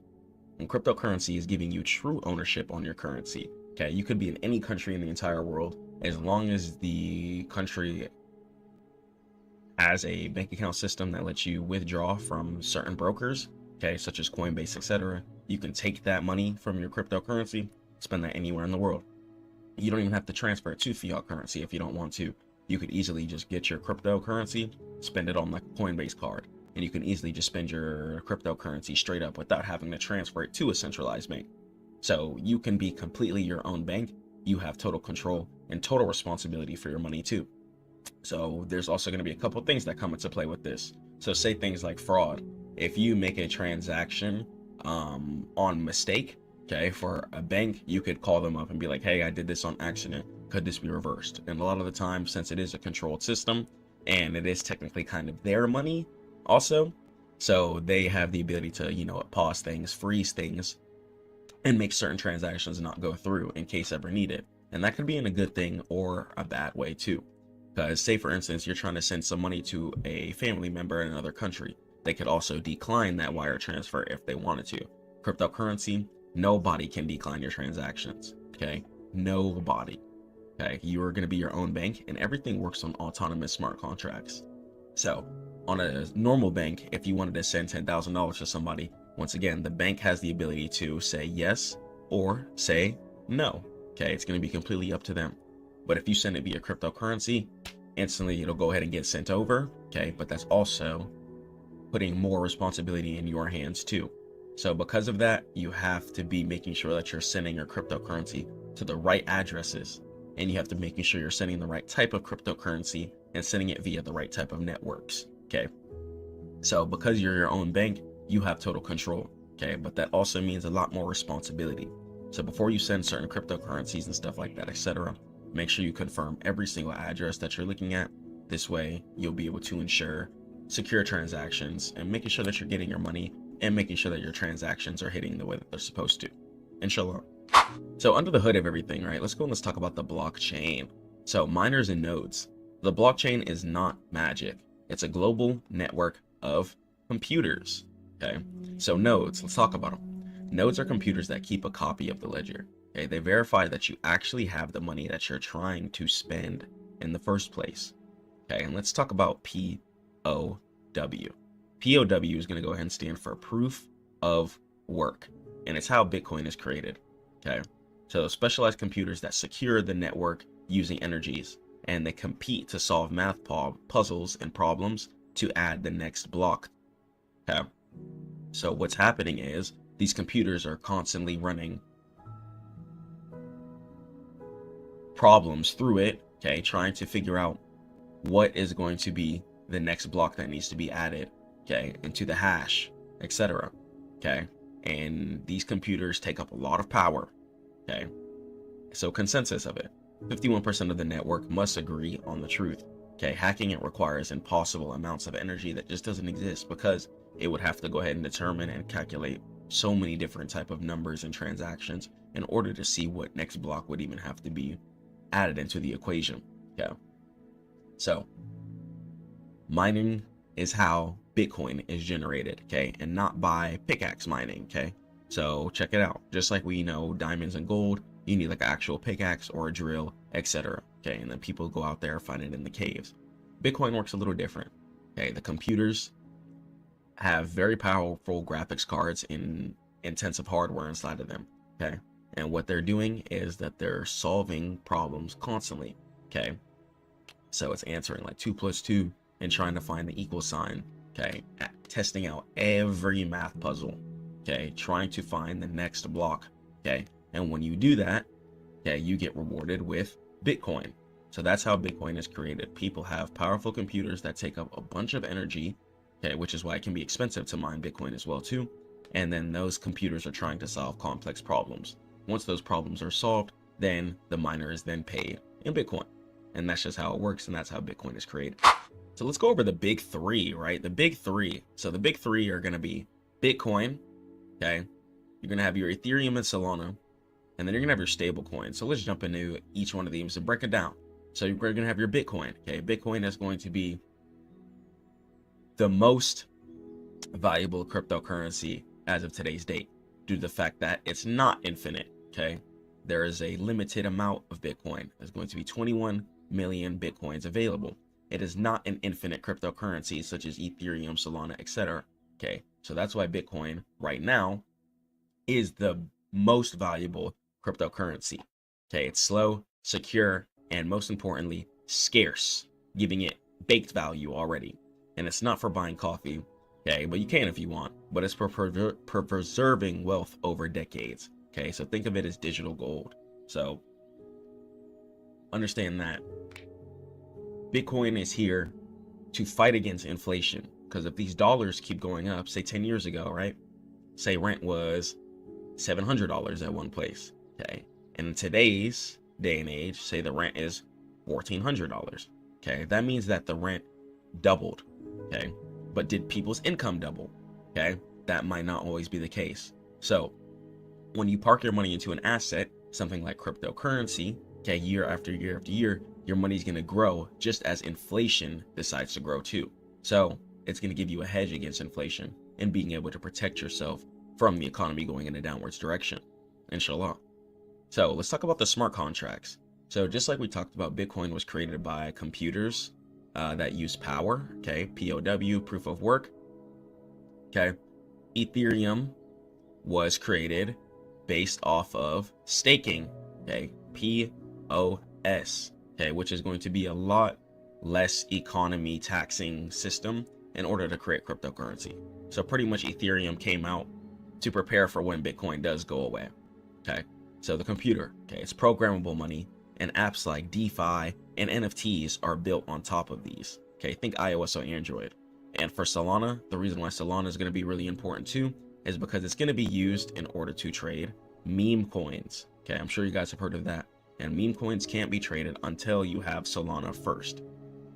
And then you're going to have utility and stable coins. Okay, so this is kind of going to be like the fiat currency version of cryptocurrency. So instead of parking your money into a token or coin or something like that, expecting some profit returns, okay, stable coins such as USDC stay at $1, giving you a safe place in order to park your money in the cryptocurrency world without it fluctuating up and down all the time. So utility tokens like Link provide data feeds, and meme coins like Doge are communities built on certain factors. Okay, so figure out what you want to invest in, figure out what works for you, and let's go and let's keep going.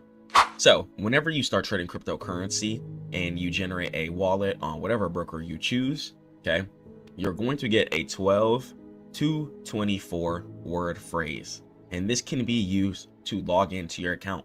So if you don't want to sign in with a usual email and password because you know those can get hacked, etc., okay, you can use a seed phrase. Okay, it's going to give you 12 to 24 random words, and you can keep these words safe in order to get back into your account.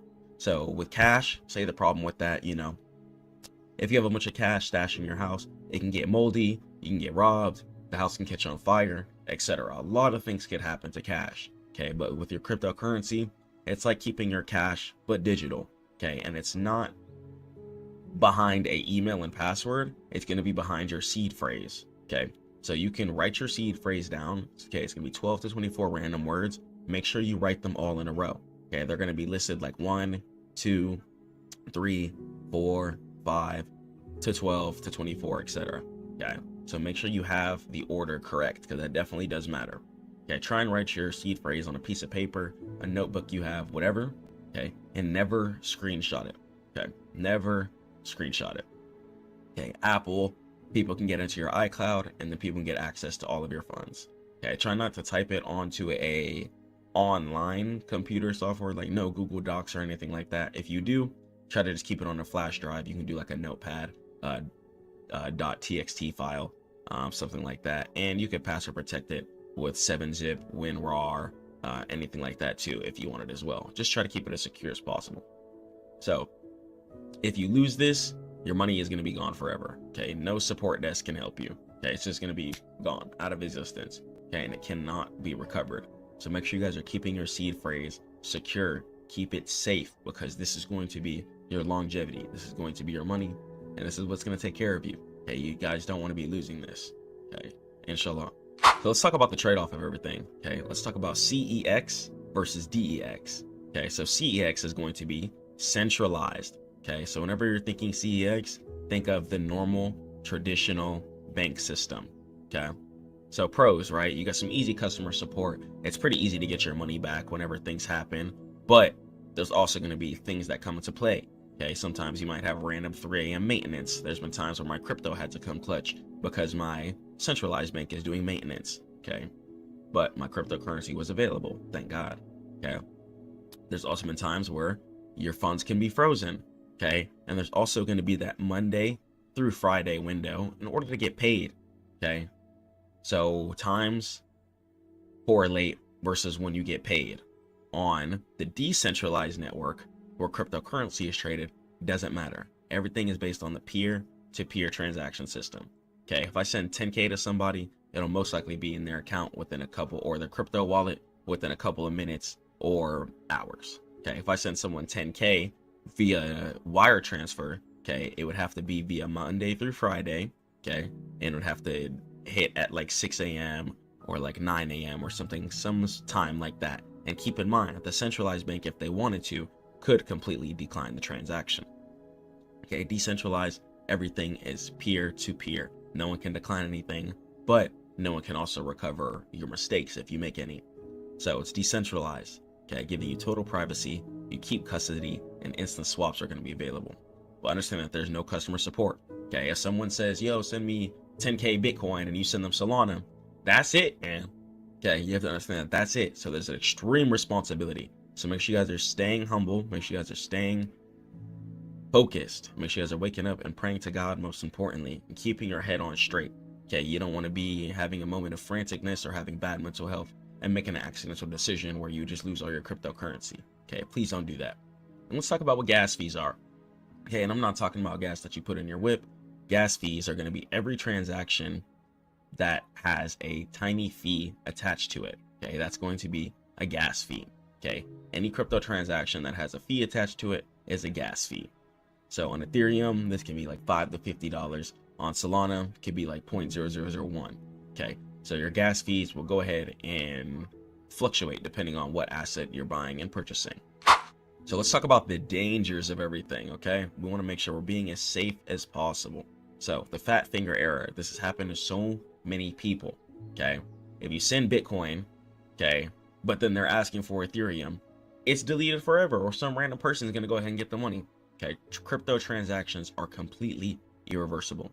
Always send a small test amount, especially if you're sending big amounts. Okay, if you're about to send 10K, see if $5 goes through first. Okay, if they get that, then go ahead and send it again.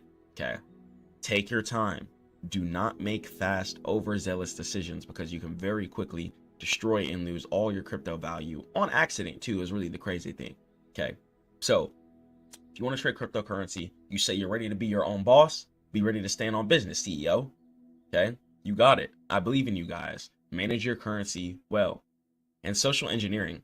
So hackers won't break the blockchain. Okay, what they'll try to do is trick you. Okay, they pose as support agents or send fake website links. Okay, or what they'll try and do is be like, oh, here's a 12 to 24 seed phrase, word seed phrase, and you can come in and try to log in and you'll get all this money. What they want you to do is deposit into that account. They have access to it, and then they go ahead and clear the account.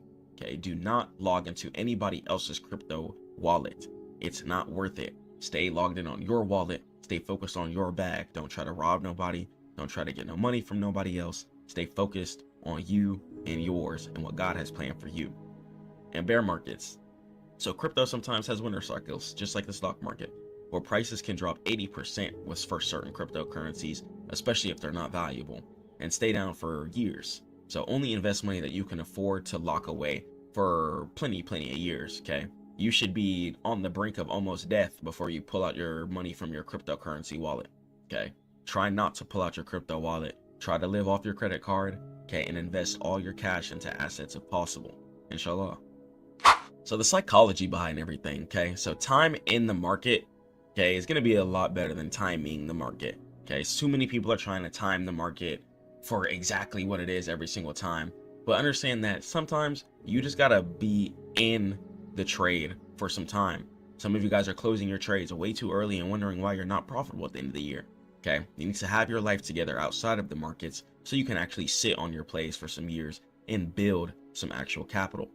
So don't buy at the top. We're going to go ahead and go over some chart work too at the end of the presentation, just so I can go ahead and let you guys know some quick sauce. So try not to buy at the top of all-time highs. Okay, wait for market to dip down. Okay, and then catch the sweep back up. Okay, but do not buy at all-time highs, because a lot of the times you're just going to go ahead and eat a pullback straight down. So the DCA strategy, DCA stands for dollar cost average. Okay, so you can go ahead and set up an auto buy. You can set up a certain amount of money per week too, if you wanted to. And even if you did buy all-time highs, because your cryptocurrency is really going to be more like savings more than income. Yes, you're still going to be making great income after the years do pass, inshallah, but for the most part, it's really going to be more of your savings. So even if you did buy all-time highs, you can have that consistent amount that you're constantly investing in. Okay, I don't care if you do $50 a week, $20 a week, $500 a week. Just choose whatever's comfortable with you for your income level. Okay, and come back in 5 years. Okay, and I'm telling you, most long-term investors who don't even look at the charts outperform 99% of day traders. Okay, and that's a very true statistic. And you guys are going to be able to touch millions, okay, if God wills, without stressing yourself out, by just making the right play, by just watering your seeds today. Okay, so start growing your account, be patient, and keep going. So Here's some golden rules for cryptocurrency. If it's not your keys, it's not your coins. Okay, if you have your cryptocurrency parked into a broker that's email password and doesn't have any recovery keys or secret keys, it's not really your cryptocurrency coins. If the broker shuts down, then boom, it's not really your true crypto in your hands. So I recommend like Phantom Wallet or anything like that, where you guys can digitally store your crypto very, very safe. You can also store them on a hardware physical device as well too, where it be the USB drive or whatever. And the golden rules of everything, right? Never share your seed phrase. Okay, your seed phrase is going to be that 12 to 24 word phrase. Okay, that's going to go ahead and keep your account locked. Okay, you do not want to be giving out your seed phrase. Okay, you lose your seed phrase, things can get difficult. Okay, no customer support you can call to just get your money back.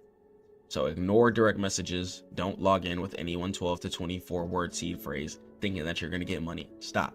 Okay, purge any type of mindset where you're thinking about stealing or getting quick, easy money. Purge that. Okay, invest only what you can lose. Make sure you guys are paying your bills first. Don't think you're about to invest in a cryptocurrency and you can ignore all your bills because you're about to hit the best play ever. That's not how a real investor would play. Okay, structure your life, get it together, and then come onto the market. Okay, and do your own research. Okay, don't just get in because your friend said, yo, this is going to be the best coin ever. Don't do that. Okay, because then you're not going to have enough conviction and confidence to hold through volatility. Okay, if this is the play you've been researching for weeks, month after month after month, if price dips, you're going to have so much conviction and you might even re-add. Okay, so it's going to be a lot of things when it comes to buying cryptocurrency. So let's go in how to read the chart. So reading the chart is going to be quite simple. What we're going to do is focus on our higher time frames. Okay, so what I'd like to go ahead and do is go for my monthly time frame. Okay, then from there, I'm going to go to my weekly time frame, daily, and then 4 hour. Okay, so we're going to go from the monthly to the weekly to the daily to the 4 hour. Okay, and when we do this top-down analysis, we're going to be able to get the full bird's eye view of absolutely everything, just so we can see the full perspective of the market. So always start off on your highest time frame first, then scale down. Okay, and the smallest time frame I'm going to go to look at the cryptocurrency chart is going to be the 4 hour chart. Okay, because cryptocurrency you want to be holding for weeks, months, and years. So focus on your higher time frames. There's no reason why you should be caught up on the 5 minute, 1 minute, 15 minute trying to trade cryptocurrency. It's not the wave. You need to have the full higher time frame picture so you know how many years, months, weeks to hold for, etc. Also, before we get into the chart, understand that cryptocurrency always wants to go in an upwards direction. Okay, most people can only buy, and this is the same thing for stocks too. Most people can only buy. Okay, most brokers don't let people short cryptocurrency, etc., unless they're trading crypto futures. So the fact that most people can only buy means that it's meant to go up year after year after year after year after year. Okay, so we do not want to be buying at all-time highs if possible. Okay, so what you want to do is wait for what's called a pullback. So pretty much buying anywhere other than all-time highs. So all-time highs is going to be up here at this current level of 126,000 right now at the time of this recording. I'm on my monthly time frame. I can see on the monthly time frame this chart goes up year after year after year after year after year. This is a bullish asset. So I'm going to go ahead and go to my weekly time frame. Okay, and I understand something about the market. I know market always wants to go in an upwards direction if the asset is going to be valuable. Okay, which means people are always going to be looking for an opportunity to buy. Okay, because they expect for it to go up year after year after year after year. So with that logic, I know that price always wants to go and head to break previous all-time highs. Okay, that way it can continue to keep going. Okay, you can see all price does is break all-time highs. Okay, and then it'll go ahead and fall below it. Okay, and then make some new all-time highs.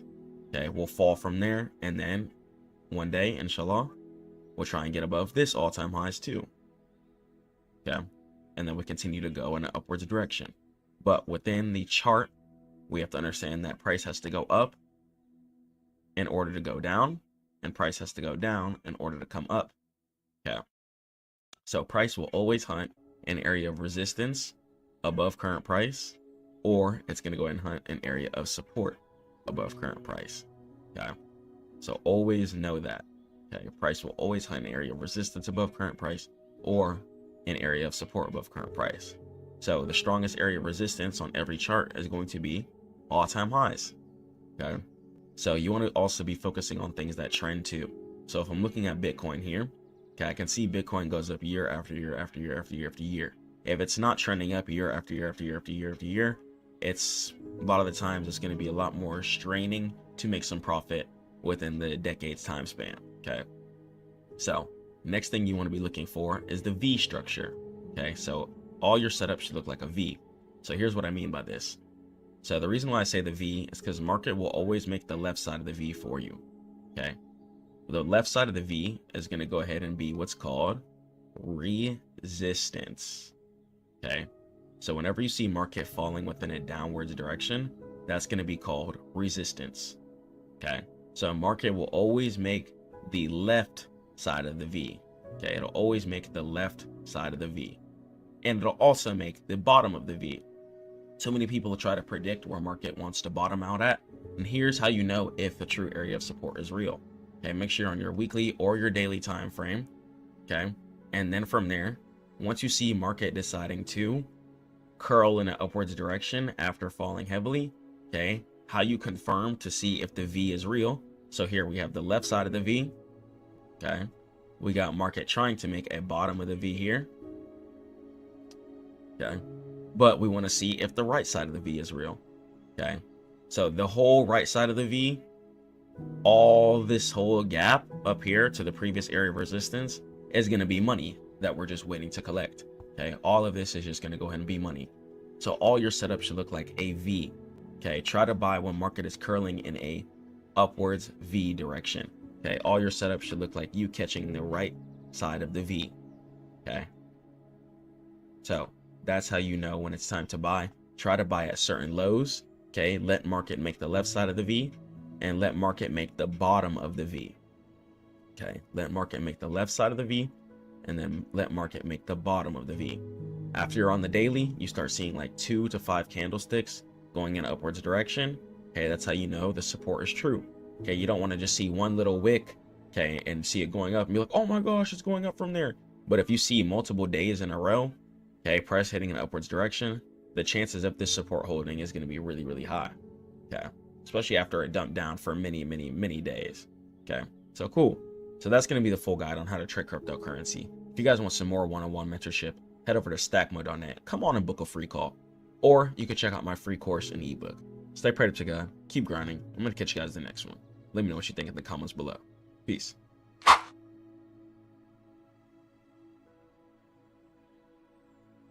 To give you a 500 USDT bonus to start, you know.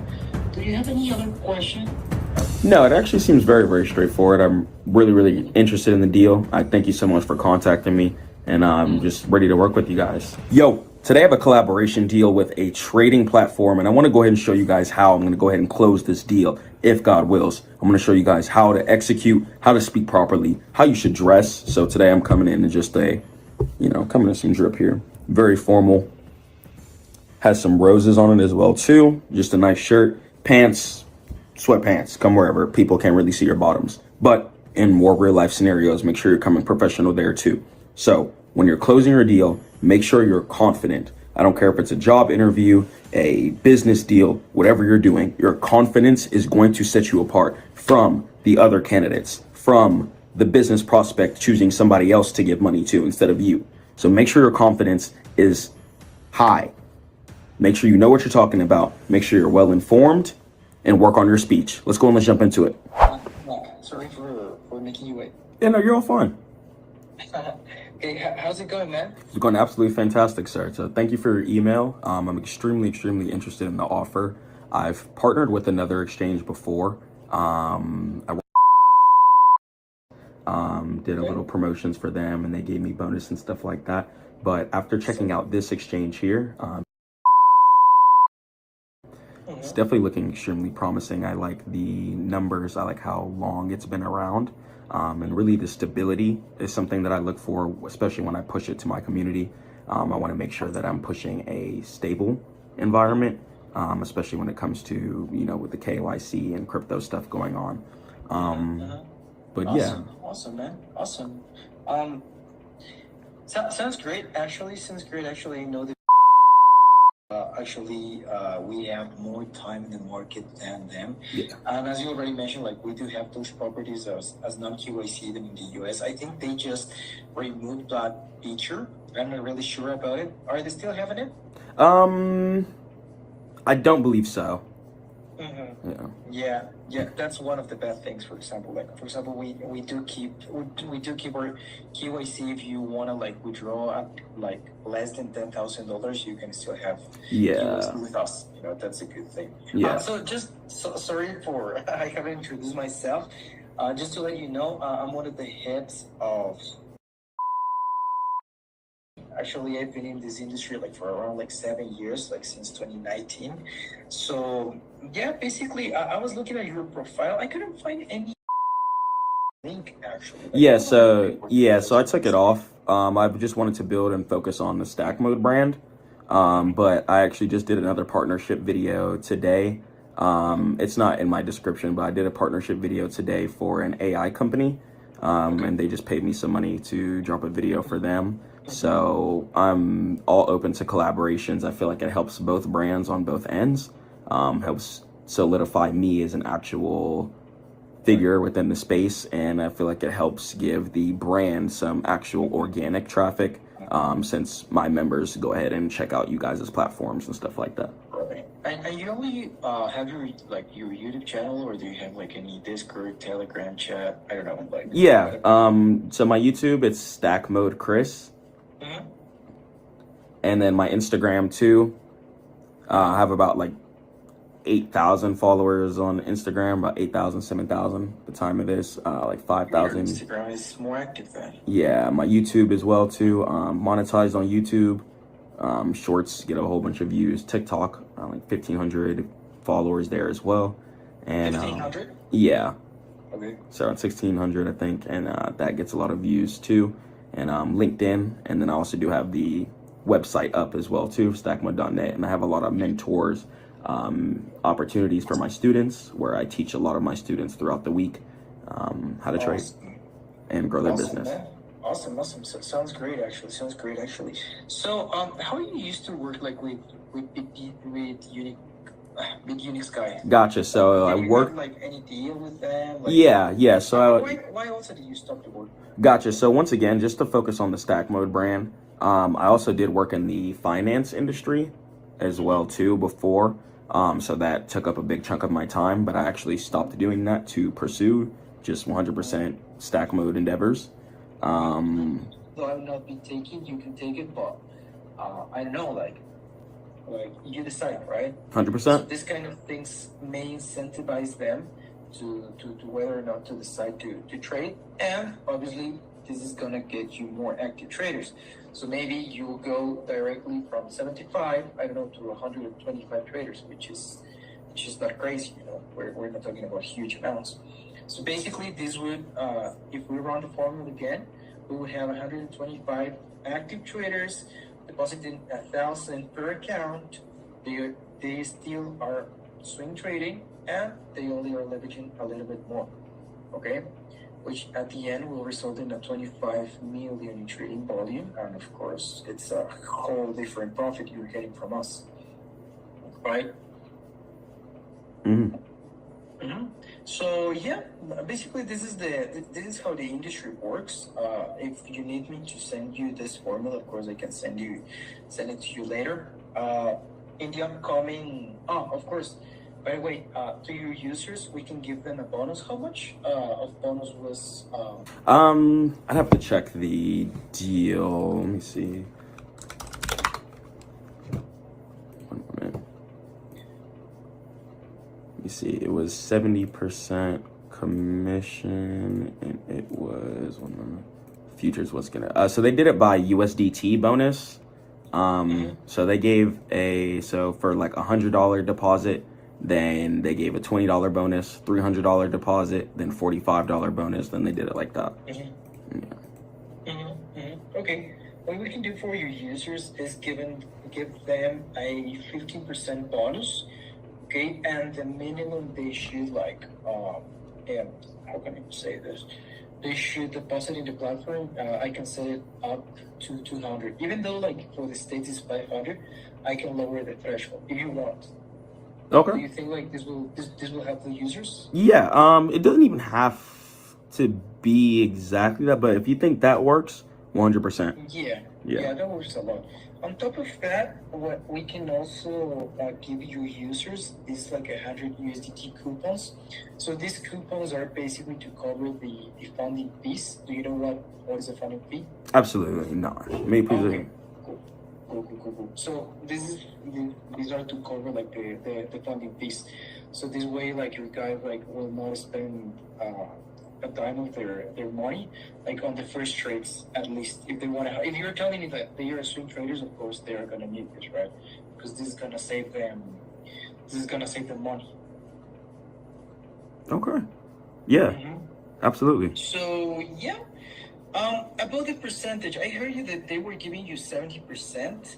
Yeah. I'd like to offer you that, but at the moment, it's not like a percentage I could give you, like as we are starting. Although, Yeah, 60 is fantastic. Sorry? The 60 is fantastic. Okay, yeah, actually, yeah, we can start with the 60%, and I'm gonna look to give you a 500 USDT bonus to start, but I'd love you to send me I don't know, you have like the volume statistics with them, if you can send me, because like whenever I want to apply for this type of funds, of course the finance department is going to ask me for some type of proof before I deliver the funds, right? Gotcha. So Let me see here. Let me see. You able to see my camera? Wait me a second. I can see it. Gotcha. So yeah, so I spoke with this person here, and he went ahead and gave me. So it was a $200 bonus they gave me. And then the landing code. Let me see if I'm able to log in. Still, 1 moment. It's been quite some time. All right, 1 moment. Okay, if I deliver this funds like 50% when we start, and like 50% like by the end of the month. Yeah, I'm really down to just do 200 to just not make it a hassle. I'm down to just do 200. Cool. Okay. Like trading bots? Yeah, not trade bots. I just created a Watchlist scanner though. Using anti-gravity, I make it sync to my trading view. I don't want people to automatically trade. It's not something I want to push other than outside of like limit orders and things like that. But yeah. So yeah. I don't know why it's not letting me add you, man. Because I already got your request, your follow request, but it's not letting me here. Like accept you. Really? Let me send you, or maybe it's just my internet. I don't know.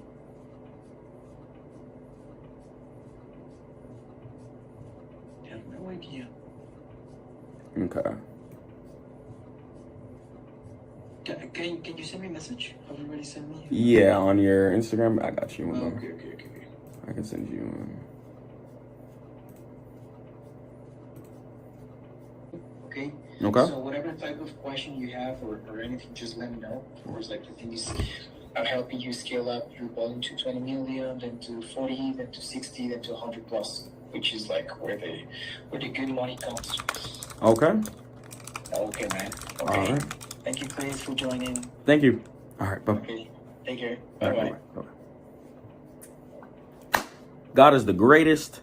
Commission granted. Okay. Got big deals coming for you guys. Love you guys so much. If you guys want to learn how to close deals, sign up for my one-on-one business mentorship or head over to the Stackmode Network. Okay. I'm going to catch you guys in the next one. Peace. I just built this client's website and I'll show you how to take your files in your IDE, deploy them to GitHub, and then send that to Vercel. So then you can then have a live, active, working site. So then you can either start your own company or start converting clients. Let's get into it.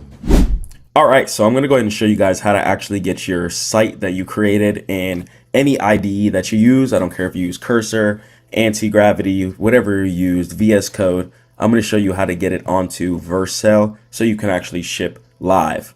So first thing you're going to go ahead and do is open up your IDE where your files are hosted. So that's going to be your VS Code, your Anti-Gravity, or Cursor, wherever you actually built your site. You're going to go ahead and head over to your files section. Then from there, first thing I want you to go ahead and do is see what GitHub account that you're logged into. Okay, so go to where your files are located, wherever you built your website, and then I want you to go on to the terminal section here. So if your terminal is not at the bottom of the screen here, what I want you to do is go at the very top, and you're going to go ahead and click on New Terminal. If it brings up a little folder here, click on the folder where your website is located. Then from there, what you're going to go ahead and type in is GH space auth space status. So first thing we're going to go ahead and do is we're going to run this command, and we're going to go ahead and check the status of everything that we have going on here. So we're going to check the status of the GitHub accounts that we have. If you guys don't see any, then we need to go ahead and log in to GitHub. Okay, if you don't see any here, what you're going to go ahead and do is this: GH auth login. You're going to go ahead and click enter. Then from there, it's going to ask you, where do you want to use, or where do you use GitHub? You're going to go ahead and click github.com. What is your preferred protocol for Git operations on this host? Click HTTPS. Then from there, it's going to say log in with the web browser, or you can paste your auth token if you have one. Click login with the web browser. And then from there, you're going to go ahead and get a one-time code. Okay, you're going to get a one-time code. From there, you're going to go ahead and click enter. And then from there, you're going to be able to log in to your account. Okay, you're going to be able to log in. So this is going to be a one-time code, so it's going to change every single time. So as you can see, it's ending in 4000A. So if you make a new one right here, GH auth login, enter, enter, enter, boom, you're going to get a whole different code. Okay, so the code is always going to generate, so feel free to stream and stuff like that, and that code's okay to be shown. So then from there, once you're logged into your GitHub, okay, on your terminal, first thing you're going to go ahead and do, make sure you push all of your updates. So you can go ahead, and your repo should actually already be connected via the source control. It actually makes it really, really easy. And you're going to get a messages box here. You need to go ahead and type in your message for the changes that you just did. So you could say, I updated the layout V4, okay, or you could do V1. Then we're going to go and commit, and then it's going to say sync changes. I'm going to do OK, and then it's going to go ahead and give me a check mark.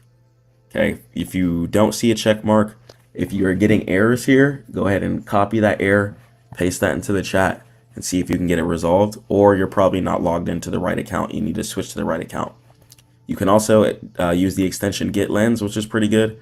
It'll let you log in through here. You'll see your main branch, and then from there, you'll be able to commit and push the changes from here as well too.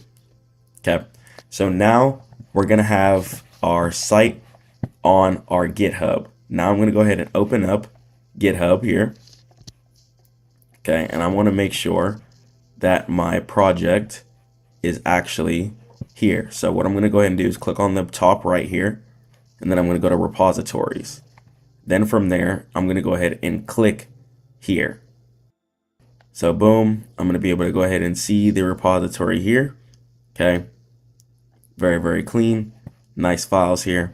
I'm going to go ahead and I'll keep this public. By the time it's posted, I'll make it private. Okay, so jarrettdeals.com. Okay, this is for a client that I've been doing. Okay, so we have the skills in here, etc. So now from here, I can see the repo is clearly here. Now what I'm going to go ahead and do is I'm going to go to Vercel. I'm going to go to vercel.com. So on vercel.com, I'm going to log in using GitHub. Okay, so you guys need to log in using your GitHub account where your repo is connected to. It's going to be the easiest way. Then from there, you're going to click on the top right. You're going to click on this add new section. I want you to click on project. And then from here, you're going to say install the GitHub application for the accounts you wish to import from to continue. You're going to click on install. Click on install Vercel. Okay, you could do only select repositories if you want. Select your repository. Okay, then from there, click install. After that, your repository is then going to be lined up here. If you use Next.js, you'll have the Next.js logo. If you use Vite for your file servers, then you're going to see the Vite logo here. So for Next.js, we're going to go ahead and click on import. Okay, we're going to leave the root directory here, jarrettdeals.com. Next.js, that's the application that I decided to build the program on. Okay, so we're going to have the build command, next build. Okay, default directory here. Okay, and then the install command. So we could really do npm install, and then that should work too. If you guys have any hidden environment variables too, you can go ahead and put those in here. And what these are going to be like secret API keys, Stripe API keys, etc. This is more of just a simple landing page that I created for a client.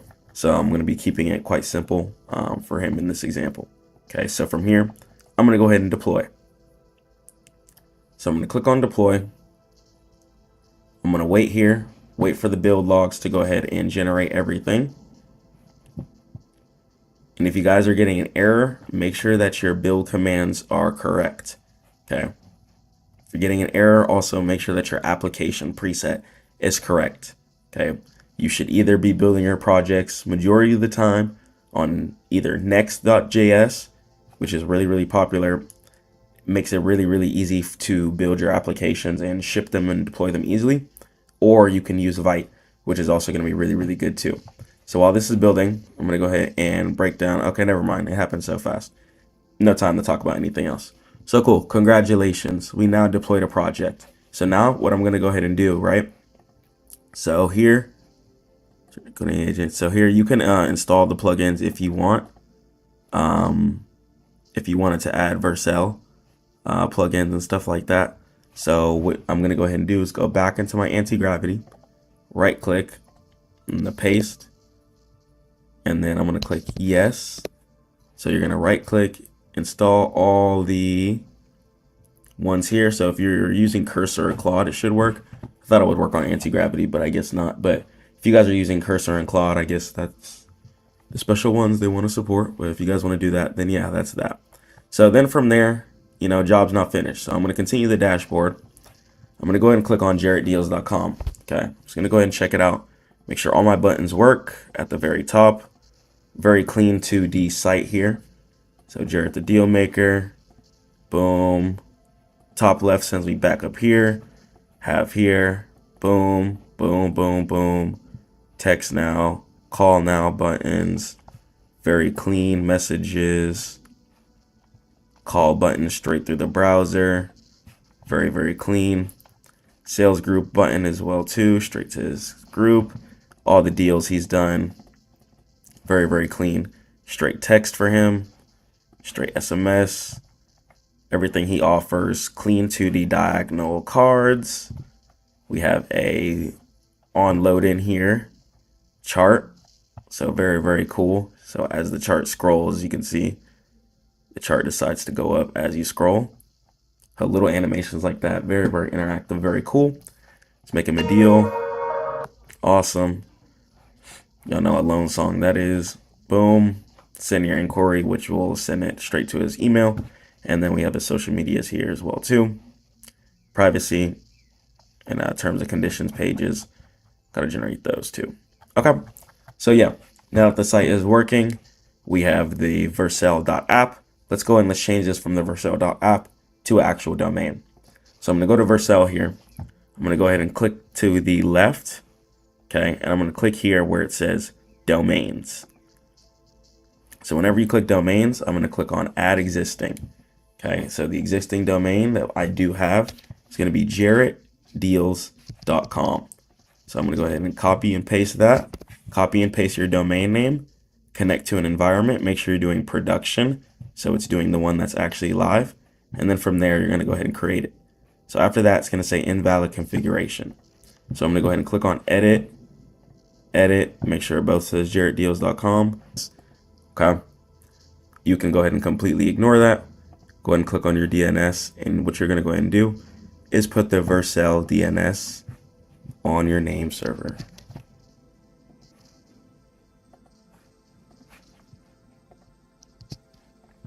Now I can go ahead and it's going to completely ignore the DNS records. It's just going to disable it.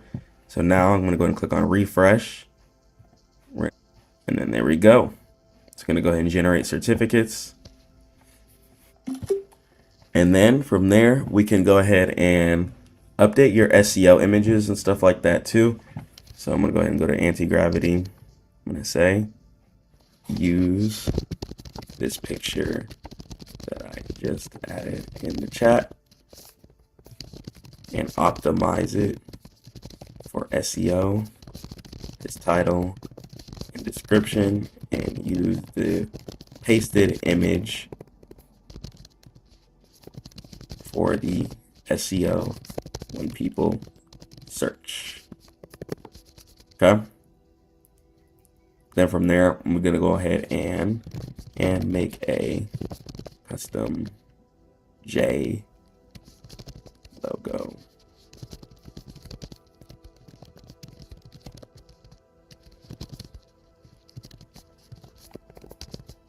With SVG, optimize the SEO heavily. Okay. So I'll go ahead and I'll swap to a decent model. We'll go Claude for that. Okay, so before you finalize everything, make sure that you optimize your SEO, your search engine optimization. So when people search whatever it is that you're looking at or looking for, then yeah, it's going to be pretty simple. Okay, you can see, safe. All right, so extremely simple here. Don't make it hard. So I need to make sure that these SEO updates are completed though. One moment. Go ahead and accept these. Now your changes are going to go ahead and be done. Accept them all. Super SEO, and click commit, sync. Okay.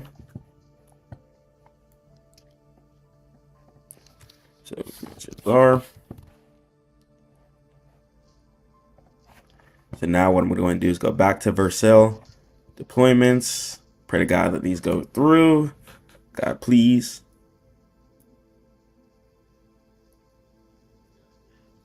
Wait for it, wait for it, wait for it. We're live. Boom. Nice. Now we have the J in the top left here. So super duper cool. I don't like that SMS. Okay, it just kind of ruined a lot of the text. That's ghetto. Okay, now we're good now. All right, we're good, stream. I don't know why I just deployed that like that. But yeah, we're good. All right, live. That's how you go live. Love you guys so much. Stay prayed up to God. Keep grinding. I pray that was easy. Peace. Yes, sir. Yep, do have a presentation today. So the site is looking fantastic, right? So we have everything set up to convert the highest we need as far as for your sales, as far as for your leads, as far as for just your general contact, and your free email list as well too. So getting all that to convert, it just comes down to you. So as soon as they click on your page, complete trust is built. Okay, we completely redid the site. It's really hybrid. It's animated, it looks good, looks friendly. Scroll animations, simple, clear buttons, and it really represents what you are about. Okay, so now, let me go ahead and start my screen share here. And we're gonna be just talking about really just the brand positioning, okay? And just talking about just the content structure. So everything that you built is fantastic, okay? People like you because of who you are. You're a genuine individual, you work hard, and you take care of your team, okay? So now all we have to do is get that out to the world. So all you have to do is really just keep doing what you're doing, but just show the world what you're doing, if that makes sense. Okay? And that's really where the different part comes in when you're creating a whole global organization. Take like Microsoft, Google, for example. You know, they're always running certain ads, hiring different type of interns, always pushing themselves, especially with this new AI wave coming out. They've created Nano Banana, VO 3.1. I just saw a new thing they created called Photo Shoot, Google Anti-Gravity.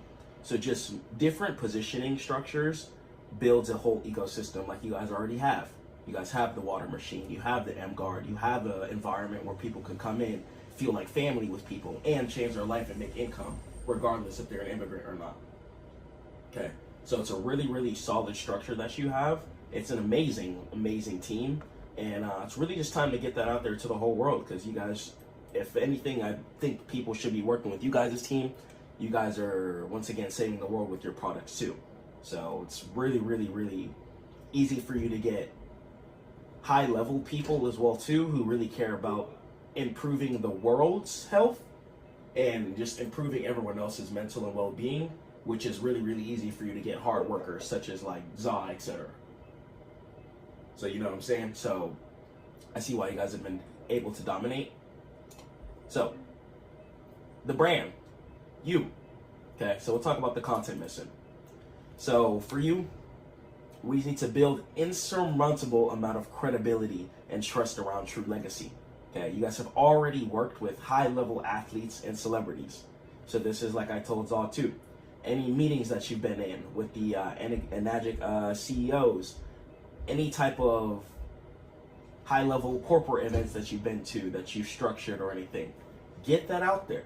You know, let them know that you run your team meetings, stuff like that. And let them know that, hey guys, we run Zooms, informational Zooms about the team, etc. So your core pillars, really, right? You have your health and wellness side. That brings in a lot of eyeballs and viewers from the jump.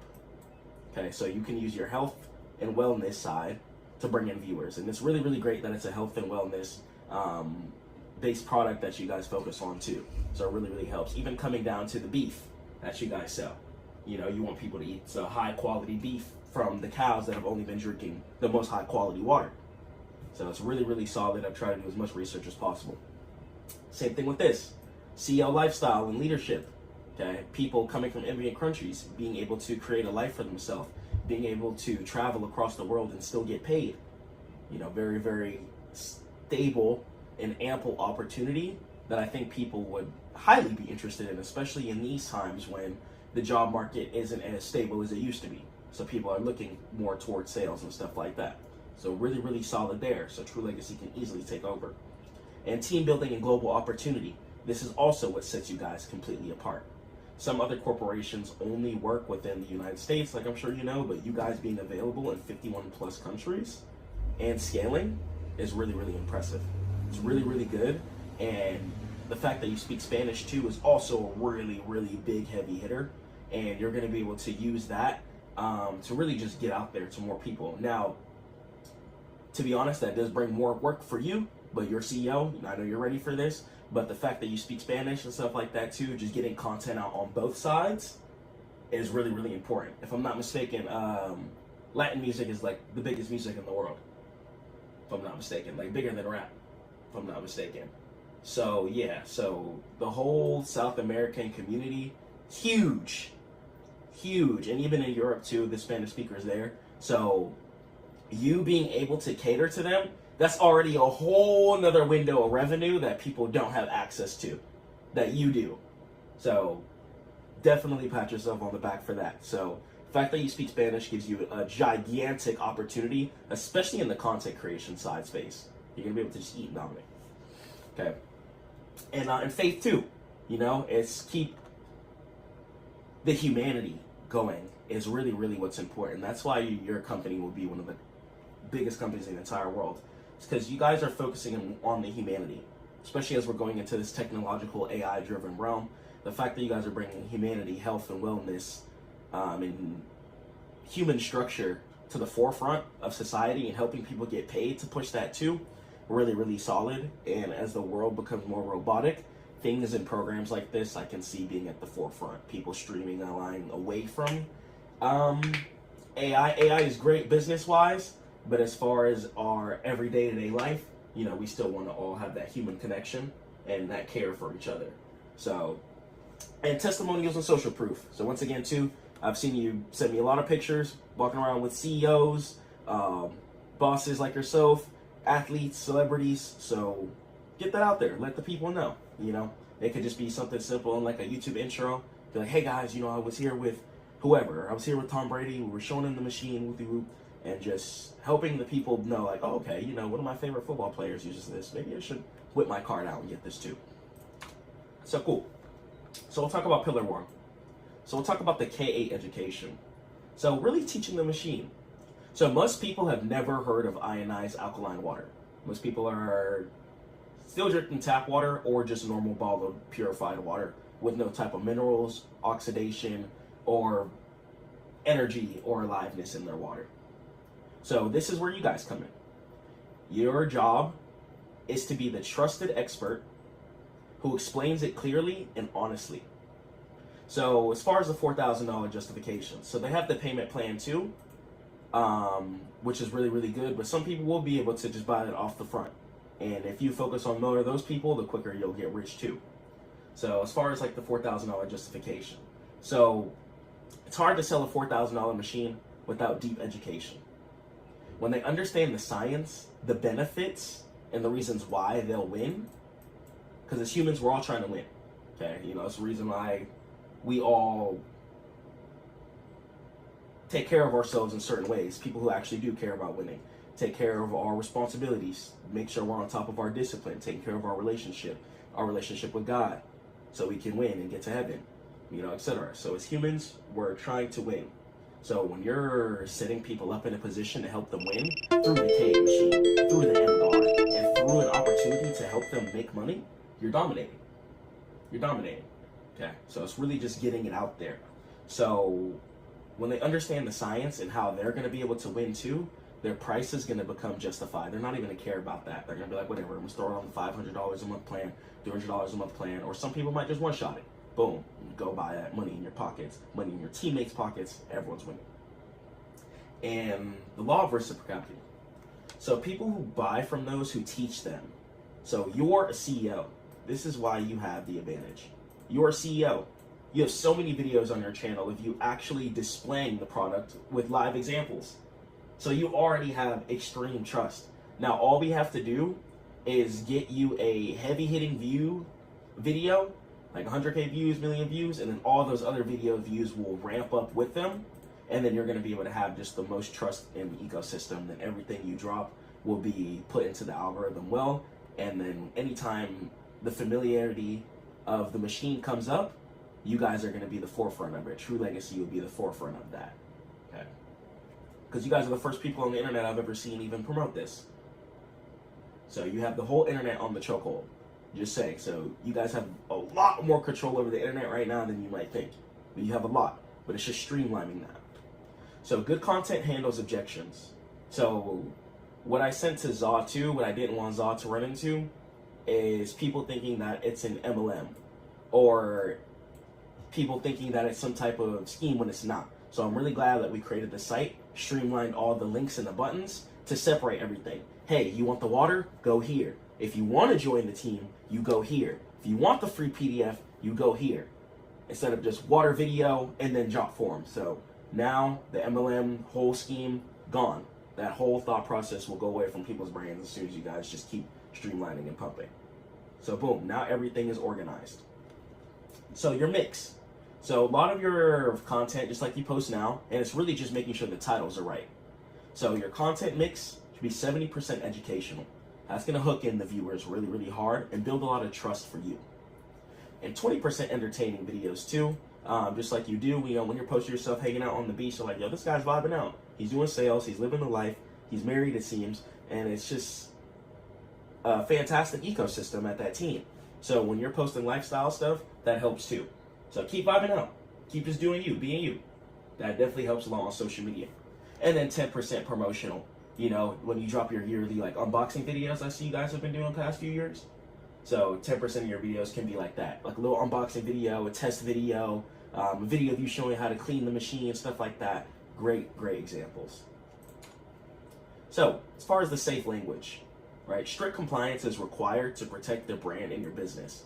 So I don't want you guys to get in trouble with the SEC or anything like that, or have any heavy lawsuits or stuff like that come down on you.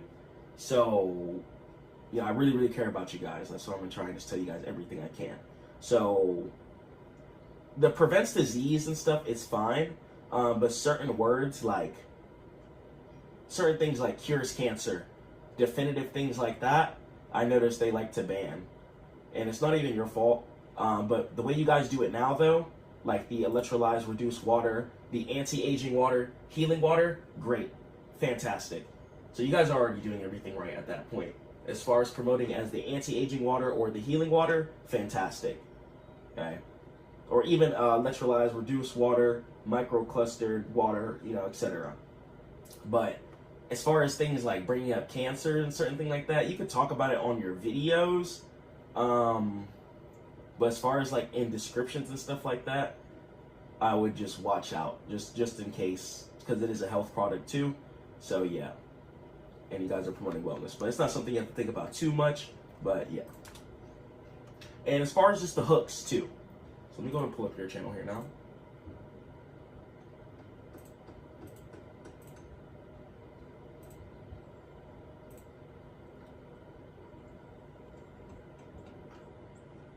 Okay, so here, right, so here we're going to go ahead and just focus on the hooks here.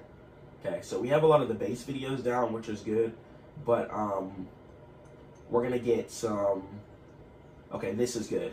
So you did like warning, the truth about tap water in Morocco. This is really good title right here. Nice. Okay, so great job here, for example.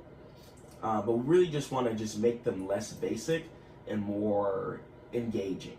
So like just a simple video too, we could just start off from top to bottom, and I'll make sure you have your content list too. So like, what is Kangen water? The truth nobody explains, and you could just feel free to just throw together a little presentation in Canva or whatever, and just talk about it like how you normally do on Zooms and stuff like that. And alkaline water versus Kangen water. Why the K8 has 8 pH levels and what they do. So that people are like, oh, that's why it's called the K8 machine, has 8 pH levels. You know, breaking it down, the 5 types of water the K8 producers, cooking and cleaning and skincare with Kangen water, or trust and conversion, what happens when... So I want to talk to you guys about trading with the trend. Understand that trading with the trend is going to be trading with where the money is flowing. You have to trade with where the money is flowing. Think of the market like a river. If you're trading against the current or you're swimming against the current, what's there going to be? Counter resistance. It's going to be hard.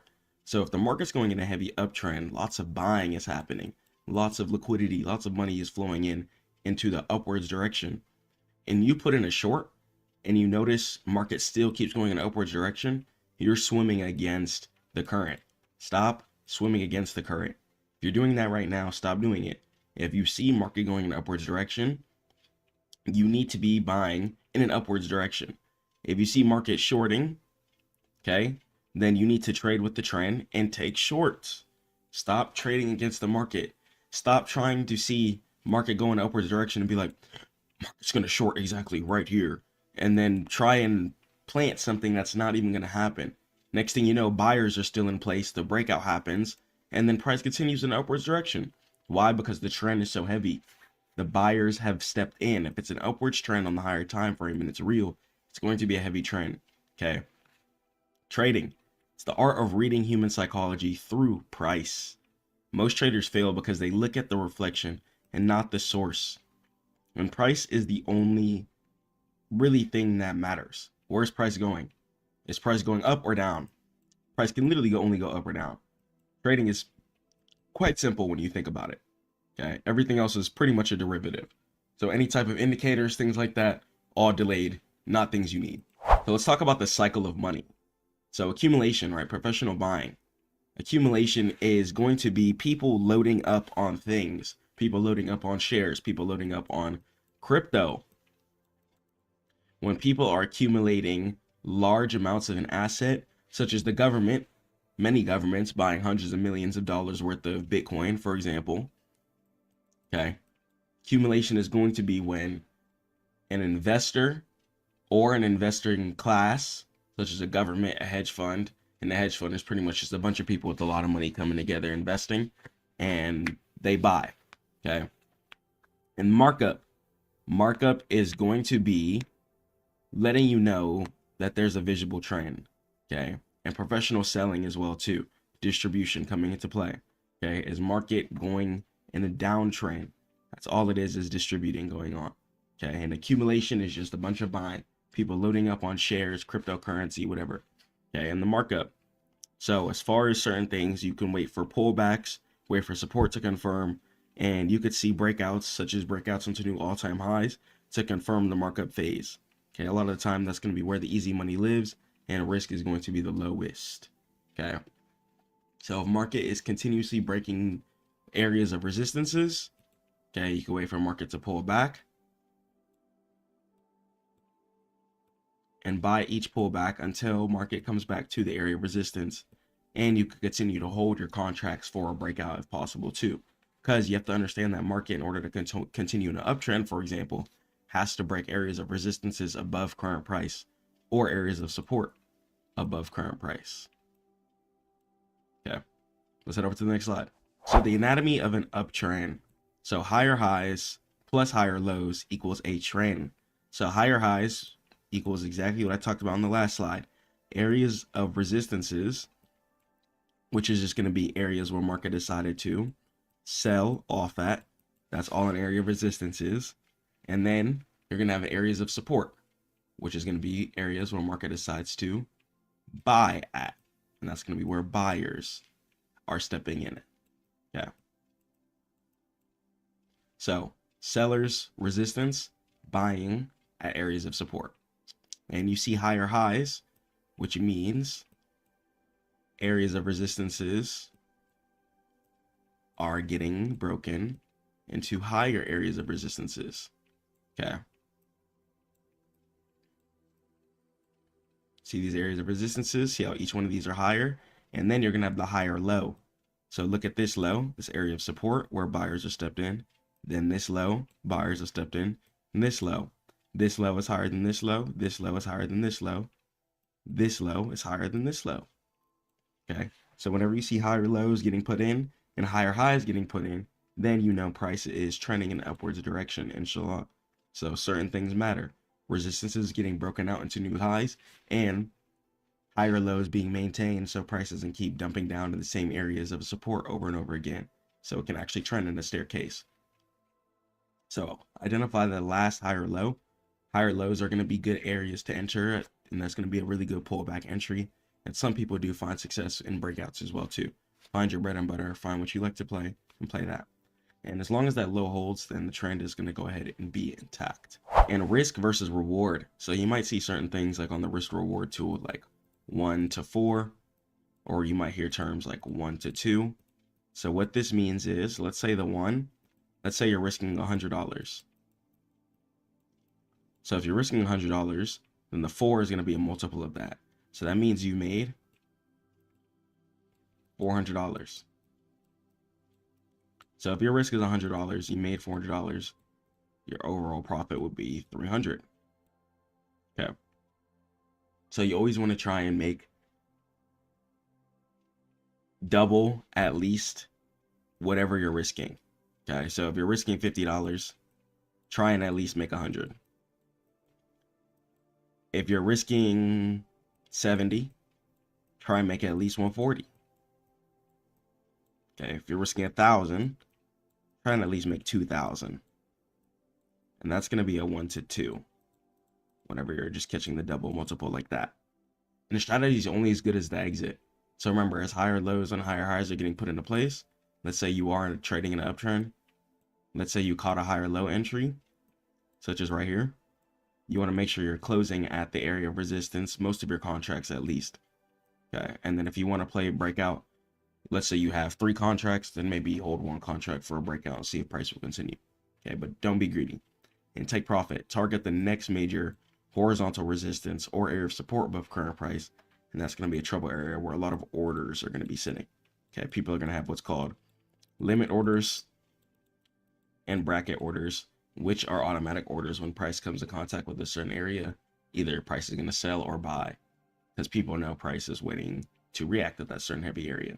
So if market falls down heavily from a certain place, people might have limit orders placed at that area of resistance if they're in buys, so price will automatically close. Or some people, which you, depending on the market, could affect you, could be good and sometimes not. Some people might have sell orders at the area of resistance too, expecting price to fall downwards. Okay, and structural protection. So your stop loss, it's an invalidation point. Okay, and if price hits it, your thesis was wrong.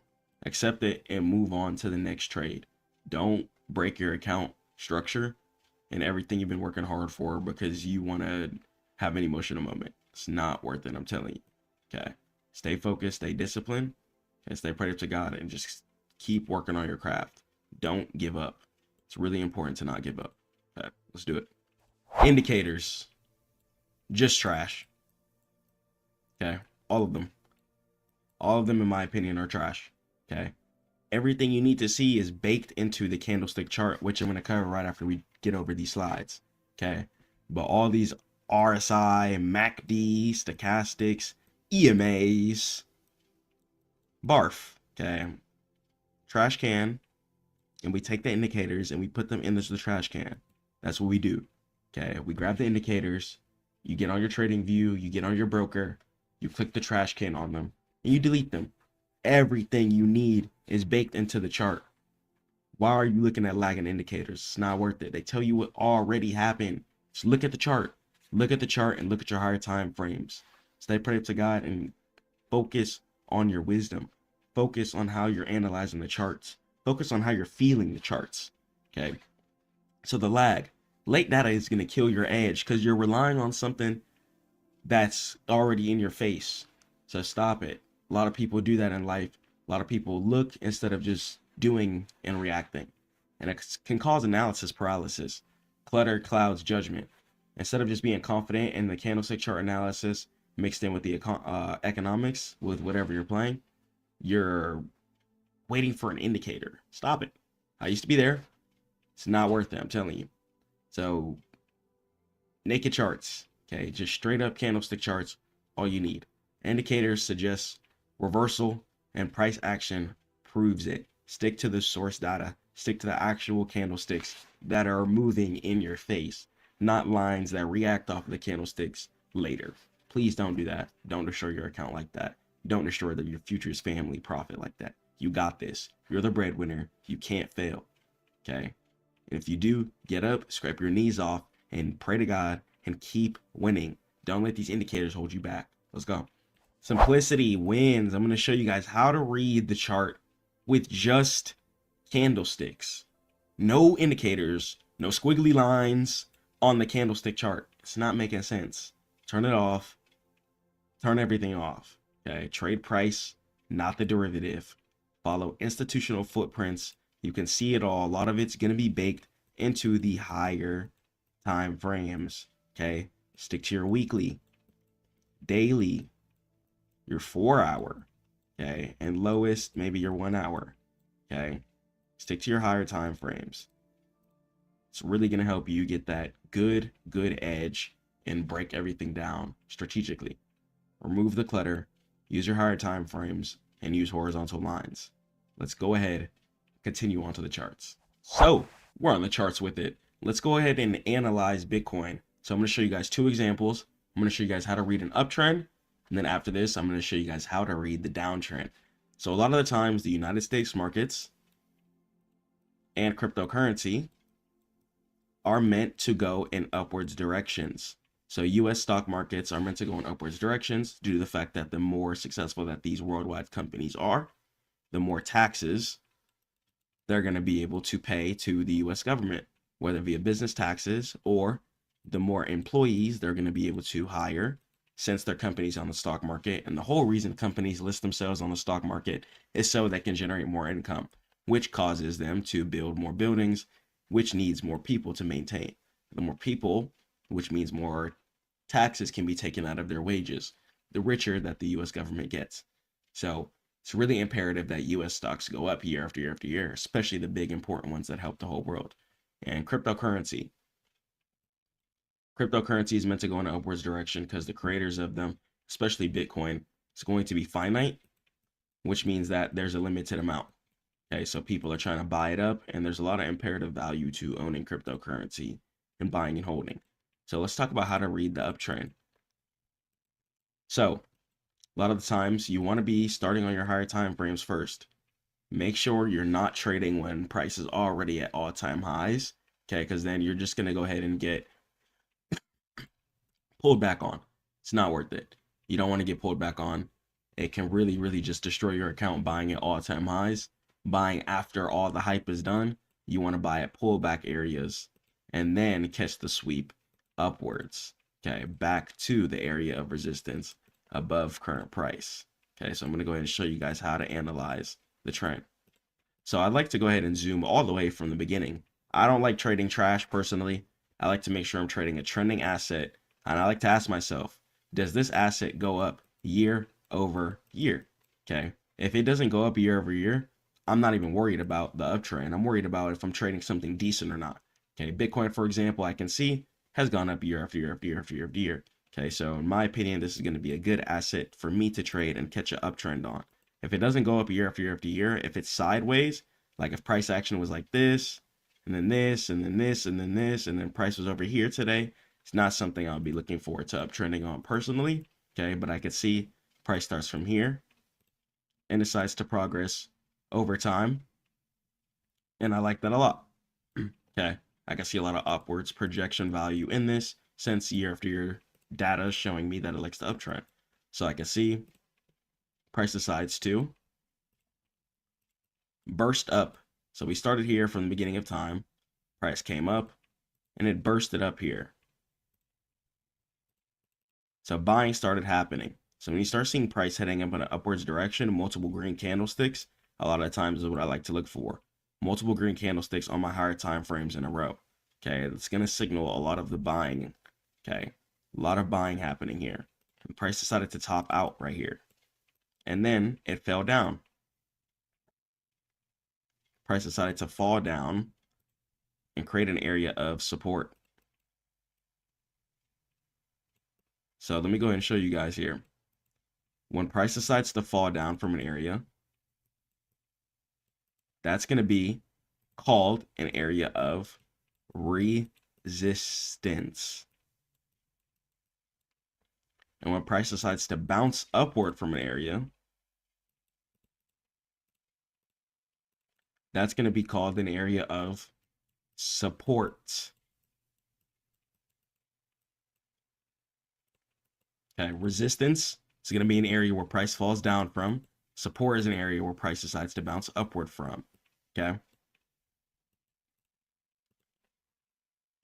Then we could see this area of support. Price decides to bounce in an upwards direction here. Price decides to bounce up and stop again. So whenever I'm looking at an uptrend, I like to think of price moving in a V. V meaning that the top left of the V is going to signal the resistance. Okay. And the bottom of the V power off is going to go ahead and signal the area of support. So I'm going to have the left side of the V, which is going to signal area of resistance. And the bottom of the V is going to signal the area of support. Our goal, if we're catching an uptrend, is to catch the right side of the V.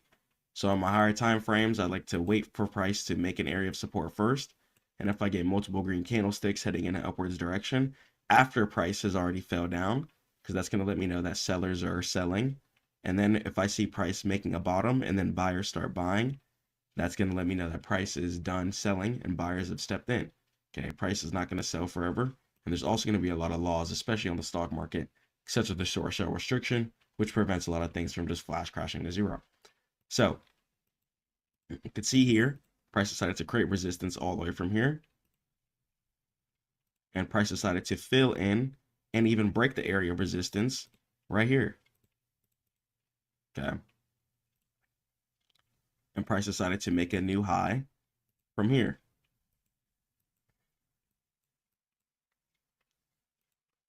Price decided to come up here and make an area of resistance up here.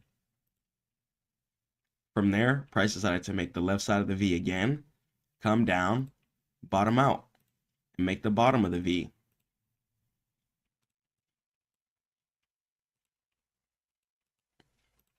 Right here. And then we see multiple green candlesticks going up in a row on the higher time frames, and the right side of the V being filled. Okay, we got the left side of the V, bottom, and then our job is to catch the right side of the V. Okay, so the later you enter on the V, let's say you enter like right here where that black line is, the later you enter in the V, the more confirmed. The earlier you enter, the more profit you're going to be able to make, but more of a chance that you could potentially get burned. So it's going to be depending on the certain setups you take. So if you would enter like right here on the black line, if you're trying to close at this area of resistance, it's like not a lot of money left. But if you enter like right here, like that would be fine, or even right here, that would be fine too. Try and enter like halfway of the V, and then go ahead and close at the resistance. Yeah. And then you can see price decided to make a low right here. Price decided to come back up to the resistance. Didn't quite break it. It said, nope, gonna go ahead and reject again. We came down. And then we bounced at this low here. So this low is higher than this low. And then this low is higher than this low. Now we can see the V right here being filled in. Again, just like the V here filled in, V here filled in. Okay, and price will continuously do that. And you can also use your daily time frame to go ahead and plot out trades too. So even if I delete something here, and I just see this trend, I have the bottom area of support right here. We got another area of support right here. Then we got another one right here too, see being generated.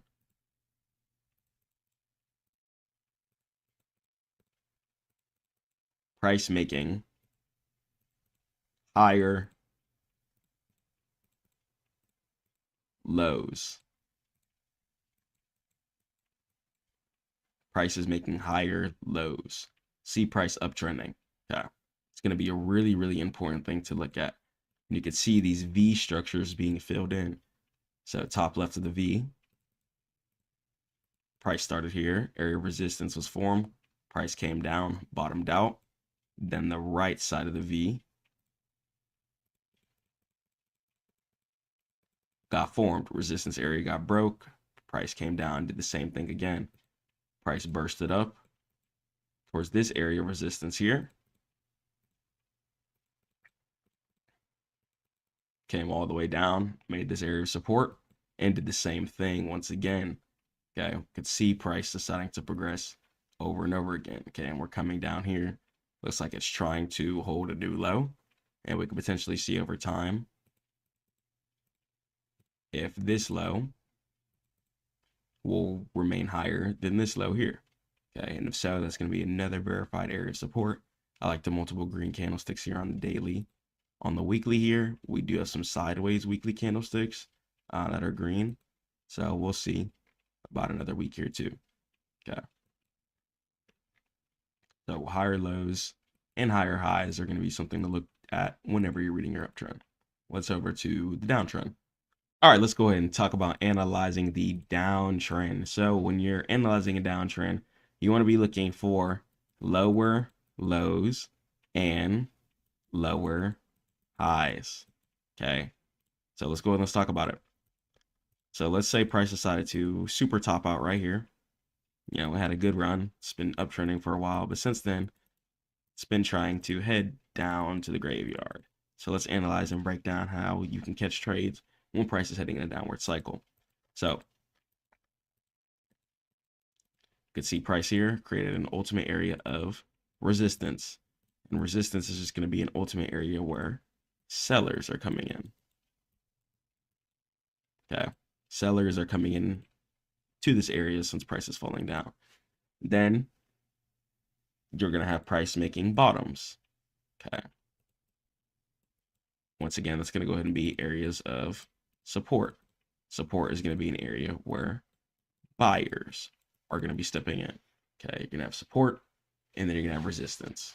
They both correlate. And the cool thing about them is resistance sometimes can be broken and turn into support. And a lot of the time, support can be broken and turn into resistance. Just as resistance can mirror another area of resistance, even if price decided to previously break it. Say, for example, price decided to create an area of resistance here. Price broke it, came down. Price could still come up and short at that resistance again. Same thing with an area of support. Price decided to come up, break below the support. Price could come above the support and pull back at the same support again. Okay, price is very reflective over what happened in the past. Okay.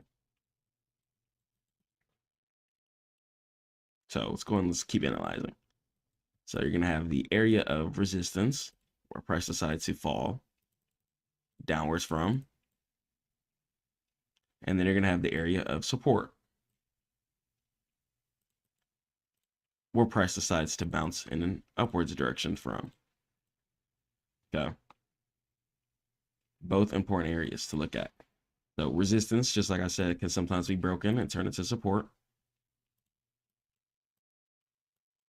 Support can sometimes be broken and turn into resistance. Okay. Keep all that in mind. And put it all together on the charts. So a lot of times when I'm downtrend shorting, I'm looking for two things. I'm either waiting for an area of resistance. I don't even care if it's in the past, to meet up with an area of resistance, and I'm taking it again. Okay.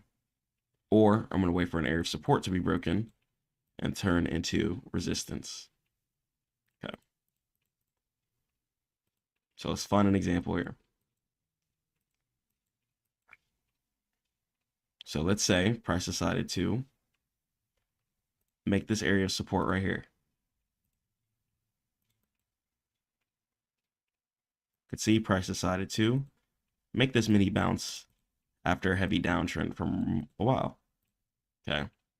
After that, price decided to hunt back up to this area. So look at this support zone right here. Price decided to bounce up for a little bit here. Okay. To this area of resistance here. Okay. And even this area of resistance right here. All right. Sometimes you'll be able to look to the left and be like, okay, I see why resistance was created here. Okay. So for instance, if I drag it all the way over here, we can look to the left and we could try and piece things together and see, okay, was there any price action that reflected? So I could see this area of resistance here. And if I zoom in close, I could see another area of resistance right here. Okay, so stuff doesn't just happen for no reason. You could see the two areas of resistance both cause price to fall downwards for a while. Okay, very, very reactive market. So stuff even from years, months ago, okay, could be reactive. And even right here, price decided to create support. And price broke it and turned it into resistance. Support right here got broken, turned it into resistance. And then price headed in a downtrend. That's going to be one of my favorite ways to downtrend. Is going to be waiting for support to get broken and then waiting for price to run back up to it and turn it into resistance. A lot of the times, if you see that, it's going to be a really, really good short or a good time to short. And even if you see two areas of resistances meeting up with each other, it's going to be a good area to short at as well, too, a lot of the times. Okay, but be careful with that, especially during uptrends. You don't want to get caught trying to short something that's not meant to be shorted. That's in a clear uptrend because you're just hunting for something. Okay, so that's why I like to wait for support to get broken and turn into resistance cleanly, whether it be it on my daily. A lot of the times I'm going to wait for it on my daily because that's going to give me the cleanest structure and what I'm actually looking for, making sure it's confirmed, because I don't want to be taking any type of nonsense trades. Okay, you don't want to be wasting your funds. You don't want to be wasting your time. You want to try and take the trades you know are going to be making you good money. Okay, and waiting for confirmation is also going to be really, really important too. So just as you're waiting for, let's say, an uptrend, I like to wait for 2 to 6 daily candlesticks going in an upwards direction to the right. If I'm waiting for a downtrend, I'll wait for 2 to 6 red candlesticks going down just to make sure. Okay, I don't buy the first immediate reaction a lot of times because I don't know if it's going to be completely true. So let me go ahead and pull up an example here on natural gas. Okay. So even here on natural gas, we can see price farming this downtrend here extremely heavily. Okay.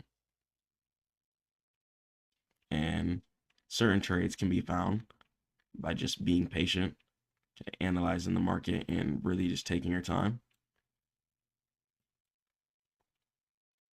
So even right here, take this area of support. That was very important. I like to look at very important areas of support, especially on my higher time frames. You can see price decided to break below it. And we can see a daily wick right here. After that, I got 1 red candlestick, 2, 3, and we got price heading in a downwards direction, okay, from there. Okay, and you could have did take profit at like this support here, or even this support right here. Okay, and caught that good trade down. Could have entered down here, take profit here, and that would give you about a 1 to 2. Okay. So taking your time with the setups and analyzing everything, it's really going to be important. And when you're downtrending, a lot of the times your take profit is going to be either an area of support above current price or below current price, not above, an area of support below current price, or an area of resistance below current price too.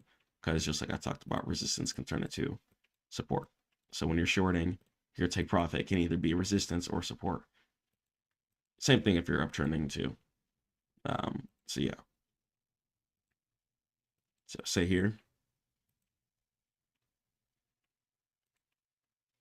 price decided to create a little buy zone right here.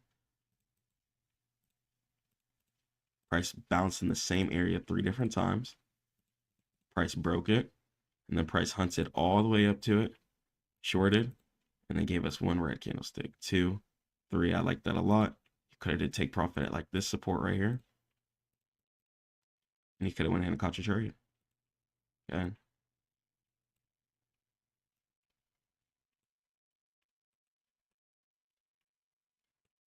Boom. Could even take profit down here. And then the amount of days this would have took, you can use your ruler tool on trading view. You can start on the resistance, drag it to the support. It took about 90 days, but that would have been a real account flipper. Okay. A lot of times it's not about getting a trade over and over and over and over again. It's about just taking a couple of good trades. Okay. A month, a week, or even a year sometimes. Even if you did it right here, this resistance to the support took about 14 days. So if you did a smaller take profit, it would take less time. So yeah. So cool. That's going to go ahead and be that. So I pray to God, keep grinding. Catch you guys in the next one. I pray this helped. Head over to Stackmode.net for all trading education. Peace.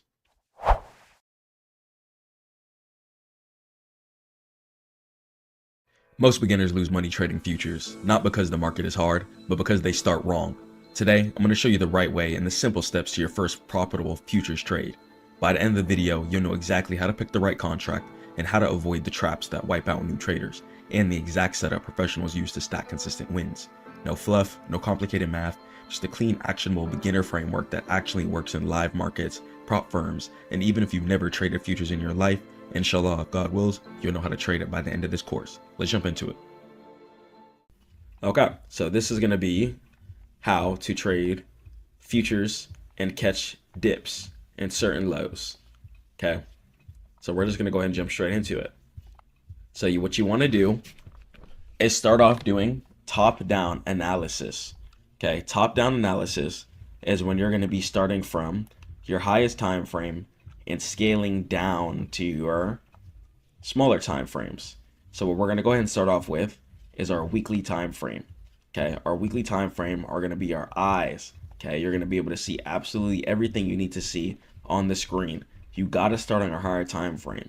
Especially on futures, you cannot sit there and tunnel vision on things like the 5-minute and the 1-minute and not understand the true directional bias. Okay, we're also going to talk about some logical things and some logistics of why it's better to play certain directions within the US market. Okay, and futures is going to be a US market. Okay, we're going to talk into everything, and this is going to be the full futures guide. Okay, so we're going to go ahead and have the weekly here, right?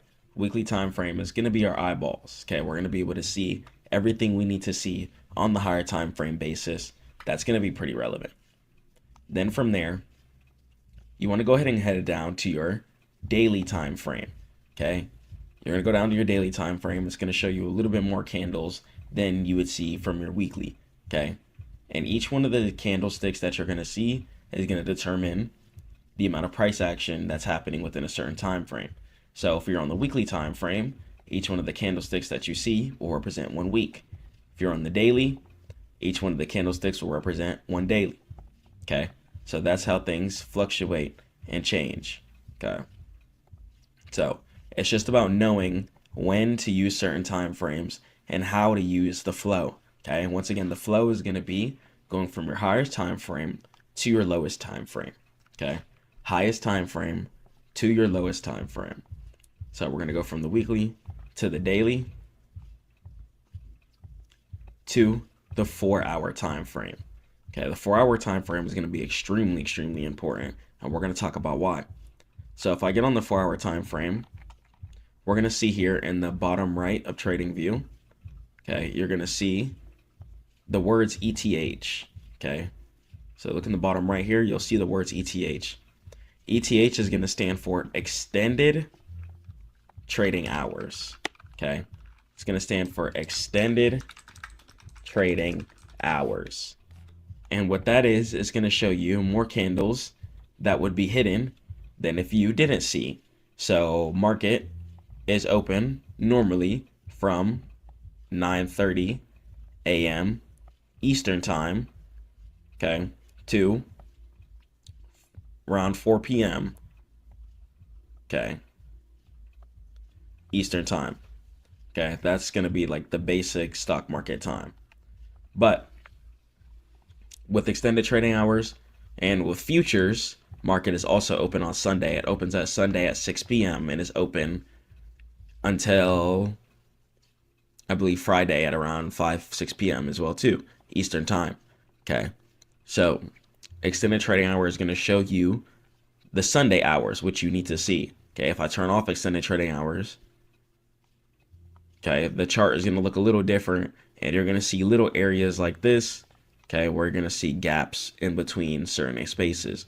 But if I turn on electronic trading hours and I go back to the same place, I'm going to see price have a filled in area there.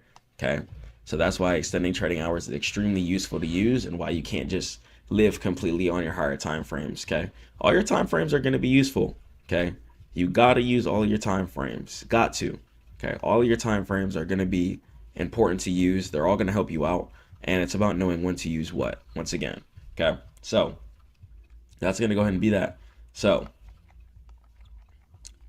you're going to go from your weekly to your daily to your 4-hour to your 15-minute. Okay, weekly, daily, 4-hour, 15-minute. Okay, that's how your futures flow needs to go. Do not just tunnel vision on the smaller time frames. Yes, the futures income is nice. Yes, you can scalp and make some money, but it's not just about that. It's going to be about the discipline. It's going to be about catching your nice big trades, okay? You don't want to be just trading for pennies, okay, especially on futures. This is why on futures, I recommend be on the live account, okay? Because when you're on the live account on futures, things are a lot different, okay? You can hold your trades overnight, okay? When you're on prop firm, you cannot hold your trades overnight, which hurts your profit significantly, okay? The extended trading hours time is going to be when a lot of price action decides to occur. So when you get a good entry and you see which way price is flowing in, you can make some nice money and turn a small account to a lot, okay, fairly fast with futures. Now it's going to be a lot of power in your hand. Okay, when it talks about futures, it pretty much just means make or break. Okay, you can make or break all your profit. Okay, so let's talk about some certain things when it comes to futures before we get into the chart. Let's talk about margin. So margin is going to be an important thing when it comes to the futures market. Margin is going to be the amount of money required in order to open a contract. So in order to outplay this, right, thank God we have the new micro futures accounts. So micro's futures accounts cost less than normal's futures contracts. So let's say you're trading the NASDAQ 100, also known as the NQ, okay, which mirrors the QQQ, okay, stock or ETF. So index. So NQ, right? Let's say it costs $1,000 to open up one contract of NQ. Okay. On most brokers, it'll cost you like at least $1,000 to open one contract of NQ. Thank God, though, we have something called the micros, which helps us trade more efficiently. And this way we can trim and get more value for what our account size is. So now we have micros. So now you could play something called MNQ. Okay. And instead of spending $1,000 on a contract, you can then spend $100 on a contract. Okay. And you could flip that fairly simply. Okay. Let's say you're on YM. Okay. Which mirrors the US 30. Okay. It might cost you $500 to open one contract. Okay. And if you're trading MYM, for example, it will go ahead and cost you just $50 to open one contract. Okay. And you could still make some great money. And instead of buying one contract of YM, you could buy multiple contracts of MYM and be in a much better position. Okay. So you could think about that. So the micro contracts are going to be new contracts. I believe they came out like 2021, something like that. Fairly new. Thank God. And now we have the ability to trade with less money. So even if you do have a big account, you could trade a bunch of micros and trim and trade how you want and hold your trade as long as you want. And as well, when you trade the micros, they're going to have lower overnight margin. Okay. So OVM, overnight margin. Okay. So it might cost $50 to open a micro contract during the day. But if you want to hold it past 5 p.m. Eastern time, then the margin might go up to like $400 a contract. Okay. So you got to make sure you're having the overnight margin and the day margin if you want to hold overnight. Okay. So pay attention to that. And every broker is going to have its own different amounts. Okay. It's a lot of important things to know before we just jump into trading futures, because you can get what's called margin called, where if your account goes underneath the amount that required, let's say MYM. Okay. Let's say it requires at least $50 in your account. If your account goes underneath $50, let's say it goes to $48, it'll go ahead and just wipe all of that and put it straight at zero. Okay. And if your price action goes against you too fast, you might even owe the broker money sometimes. Okay. So you want to make sure that your dollar amount is a pretty good amount over the amount of margin.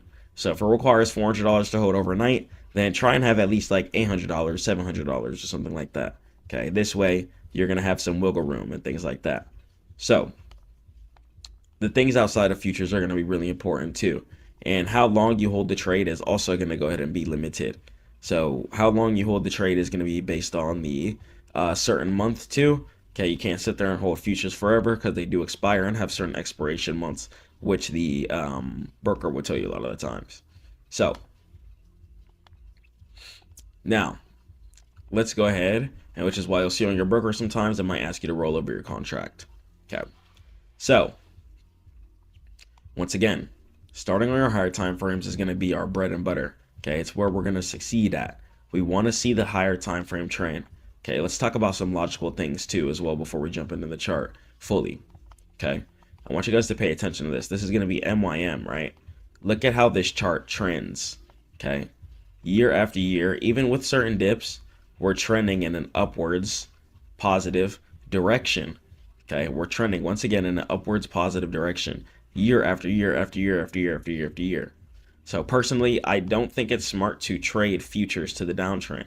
Okay, the Forex community has spread over to US traders And now US traders think that they should be shorting a market that goes up year after year after year after year. There's also certain laws in place called the short sale restriction, okay, SSR. And the short sale restriction prevents stocks from just flash crashing to 0%. Because if they stock, because don't forget, definitely remember this, but don't forget, futures are just indexes. They're just a bunch of stocks put into one big giant conglomerate, and then you can trade it like that. Okay, that's all it is. So if stocks crash, futures will crash. Okay, that's just how it is. So you want the stocks to be up and afloat. And same thing for the US government. It's beneficial for the world, okay, the global economy, okay? The more money the US has, the more we can look better and help other countries out, etc. Okay? So, if the stock market goes within a positive upwards direction, right? If futures goes in an upwards direction, okay, that's going to incline more companies to be able to hire more employees, okay? And the more employees that are hired, the more taxes that are going to be paid. The more taxes that are being paid is going to equal a richer White House.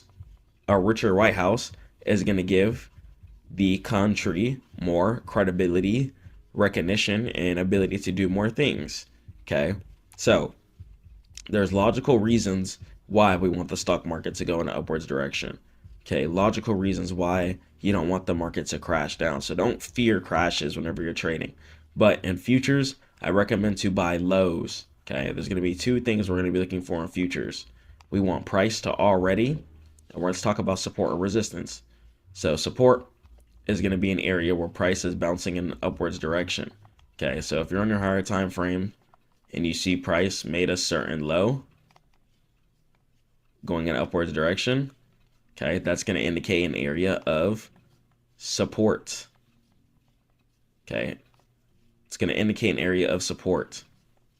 Then the opposite of that is whenever you see price falling in a downwards direction. Okay, whenever you see price falling in a downwards direction, then that's going to be called an area of resistance, indicating that sellers are coming into place. So resistance is going to be when price is falling in a downwards direction. And then we're going to have support when price is bouncing in an upwards direction. Okay. And that's just going to go ahead and be the difference between the two. So putting this into perspective, we have to go ahead and realize, like, okay, support and resistance correlate with each other. Market can only go in two directions. Okay. But I can see on my weekly time frame, year after year after year after year after year, market's going in an upwards direction. Okay, so my US futures traders, please do not have that Forex mindset. Okay, I want you guys to look at the Forex chart real quick. A lot more sideways. This is why Forex traders short. Okay, there's a reason why they short. Okay, because you can get off with things like this a lot easier, a lot cleaner, and a lot better. Okay, this market is not meant to go in an uptrend. Okay, as we can see, futures goes in a consistent uptrend. Okay, due to the fact that it's going to help the US in a lot more cases. Okay, so we have to keep that in mind. That's why price is going in upwards direction. So let's talk about once again how we can go ahead and trade. We want to be buying two things. Okay, you want to be buying when price makes an area of support. Okay, because all your setups are going to look the same. Your setup should always look like a V. Okay, so market will always make the left side of the V, and we'll talk about this in a second. And then you're going to catch the remainder of the right side of the V, because price always wants to try and break all-time highs. So as we can see on the futures market here, we're always constantly making new all-time highs pretty much. Okay, and that's due to the fact that, once again, it's most beneficial for the world, the economy, and the global infrastructure of everything. Okay, so price is always going to be hunting towards all-time highs, which means price is always going to be hunting to go in an upwards direction. So even if price is in a downtrend, I personally don't like to short. I like to just wait for price to make a low, and then I'll go ahead and I'll take my trade. Okay, so let's talk about how you know when price is ready to make a sweep up. Okay, there's going to be two things we're going to be looking for. So you want price to be, once again, just bouncing at an area of resistance going in an upwards direction. okay? And then you want to close at an area of resistance or support above current price. That's because price has an ability to reject at an area of resistance multiple times, okay? And one day it might break, but you don't want to eat the reversal, okay? You want to catch your formation and structure completion. Think of trading as a puzzle piece. Everything should click and form together. So resistance areas can short within a downwards direction twice, okay? And then we're also going to go ahead and have an area here where resistance gets broken, turns into support, and then price goes in an upwards direction. Resistance here, getting broken, turn into support. Okay, this is going to be another example of the V formation too. Okay, and in this instance here, you would have bought at this area of support here, okay, and catch it up. Because you know price wants to mirror or at least reach the area of resistance. You don't know if it wants to break out immediately, okay, but price at least wants to go ahead and reach it, and that's what matters, okay? Catching your resistance gap fills. So let's go and let's keep talking about it here. So I like to go ahead and start on my weekly here because it lets me know, like, okay, am I at all-time highs or not? Okay, because if I'm at all-time highs, then I know I'm going to be needing price to dip down, make a certain low, and then I'll be able to go ahead and catch my sweep in an upwards direction. Okay, so let's go and let's go to daily here. Okay, now I'd like to go ahead and wait for certain formations. Okay, so take an area like this on the daily. Okay, I see price made an area of support down here twice. Okay, and even if I wanted to go ahead and just take it up to like this area of resistance, you know, that would have been solid. And as you can see, just based off this tiny support here, went ahead and caught the whole gap fill, and this would have been around 669 points within a couple of days. And on futures, that's disgusting money. Okay, that money is nasty. So what I'm looking for, especially on my, so I like to see my weekly here, make sure I'm not at super all-time highs, because I'm looking to long the market. Okay, and I'm waiting for price to make a little base on the daily. Okay, so I need price to make a little base. So right now I can see price making the left side of the V. Right now we're heading straight down. Okay, we're heading straight down, and then I need price to form a low, and then I'll be able to catch the right side of the V and catch it back up. Okay, so that's what we're going to be looking for. But in order to do this, we got to be patient. So right now I wouldn't short, okay, because people are going to be fiending to buy any low opportunity. So I'm going to wait for price to go ahead and create its low. Okay, I'm going to show you a good example of what that looks like. I'm going to go to my 4-hour again. Okay. When you start seeing price make that nice curl, especially with 4-hour closes, then that's when you know you're going to go ahead and catch your nice trade. Okay, take this little sweep curl up right here, right? Even if I decided to close the trade at this area of resistance up here, that's still a really, really, really, really, really nasty futures trade. Okay, this is 862 points. Okay, just catching the V. Okay, catching it to this area of resistance up here. Okay, and as you can see, price decided to go ahead and fill the V. Okay, and you're just going to go ahead and be able to farm money on the micros, farm money on whatever. Okay, let me go ahead and just log into the paper tray here and just show you how much this would have made, for example. Okay. Go ahead and close that. So boom, even right here, right? So let's say you opened a trade right here. Okay, and I like to play with like 100 tick stop loss. Let's say I'm trading YM. Okay, 100 tick stop loss, right? I'm risking $50, and my take profit would be this resistance all the way up here. Okay, 473 ticks. So I'm risking $50 to make 236. And as you can see, price decided to continue forward. So as soon as price starts to make that nice V, so I'm looking for multiple 4-hour candles, and then I'm waiting for price to sweep in a upwards direction. Okay, I'm waiting for price to sweep in an upwards direction. So I can see price making an upwards V, even if I entered right here on this candle, okay? Because I want price to go ahead and make the formation of the bottom for me. Okay, I don't know where price is going to bounce at. Okay, it's too many people try to predict the ultimate bottoms. Okay, but you know that price at least wants to try and mirror areas of resistance, okay, before it gets broken. So take advantage of the V. So even if you entered right here, right, you'd be able to enter right here, okay, 100 tick stop loss.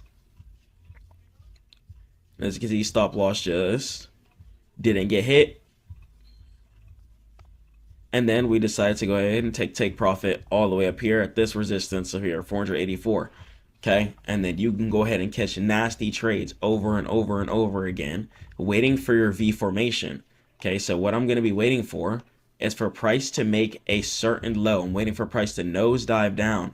After price makes a low, okay, let's say maybe about this much on like the 4 hour at least, okay, then I'll be able to catch the remainder up until the previous resistance or support that it stopped at. Okay, and then I'm going to go ahead and close there. I'm not going to play for the breakout. Okay, I'm just going to go ahead and catch the V fill. All your trades should look like a V for the most part. Okay, so right here, I'm waiting for price to go in a downwards direction. Okay, I'm waiting for multiple 4 hour candles. I don't like to just go off of one 4 hour candle. I can't just see price make this one wick area here near this area of support and be like, oh yeah, this is going to be the best trade ever. Nah, I want to actually wait. This is where the 15 minutes going to come in too. So I can see on this area here, I have a previous area of support over here. And then I have an area of support over here too. Okay, price going in an upwards direction, starting to curl. Okay, but I'm going to wait for more 4 hour candles. Okay, maybe even some more daily candles to form too. Okay, and then I'm going to go my 4 hour here or 15 minute. Let me find myself a good take profit. Okay, so take profit here, even if I want to close at like this resistance area up here. Okay, so let's say I get like one more 4 hour candle or something like that. Okay, I might be able to go ahead and take this V formation up until at least this area up here. Okay, and then I'm going to go ahead and put a 100 tick stop loss. Okay, and then I can see if this area actually wants to go ahead and fill and catch it up to this area of resistance either here, or I could try and catch it up to the, yeah, I mean, honestly, I wouldn't be greedy. Try not to be greedy when it comes to futures. Just take your nice trades and just wait for redips and just do it again. Okay, because the greediness can really get you nipped in the butt. So I would really just take like your 15-minute take profits like this, catch your nice sweep, catch your nice V, close at this area of resistance up here. Boom, close out the area of resistance right there. Get on my 5 minute here, you're going to see the resistance here. You know, price might want to mirror that. And then you can go ahead and close your trade up there. Okay, very simple, very easy. And just go ahead and take your money. Okay, so even if price is in a downtrend, okay, price still has to go up to come down. And price has a better chance of going in an upwards direction than it is just falling in a straight downward direction. Okay, especially when it comes to futures. Okay, use your higher time frame, look at your bias, and put everything into perspective. Does it make sense to short something that continuously goes up in an upward direction year after year after year after year, regardless of inflation or anything? And the answer logically would just go ahead and be no in every single scenario. Okay, so when you're reading your futures chart, it's really just about taking your time, getting in your bag, and really just making sure you understand and can read what you're looking at. Okay, it's about taking your time. And when you take your trades, you got to take your profit. Okay, you got to be closing at these areas of resistance or support above current price. You got to. Okay, I wouldn't hold past up here. Okay, we also have this take profit up here too as well. Okay, if you wanted to take something like to up here. Okay, and this would be for like a 1-to-1, and then price decides to continue to go up in an upwards direction. Over and over. This area of support could be a take profit as well too.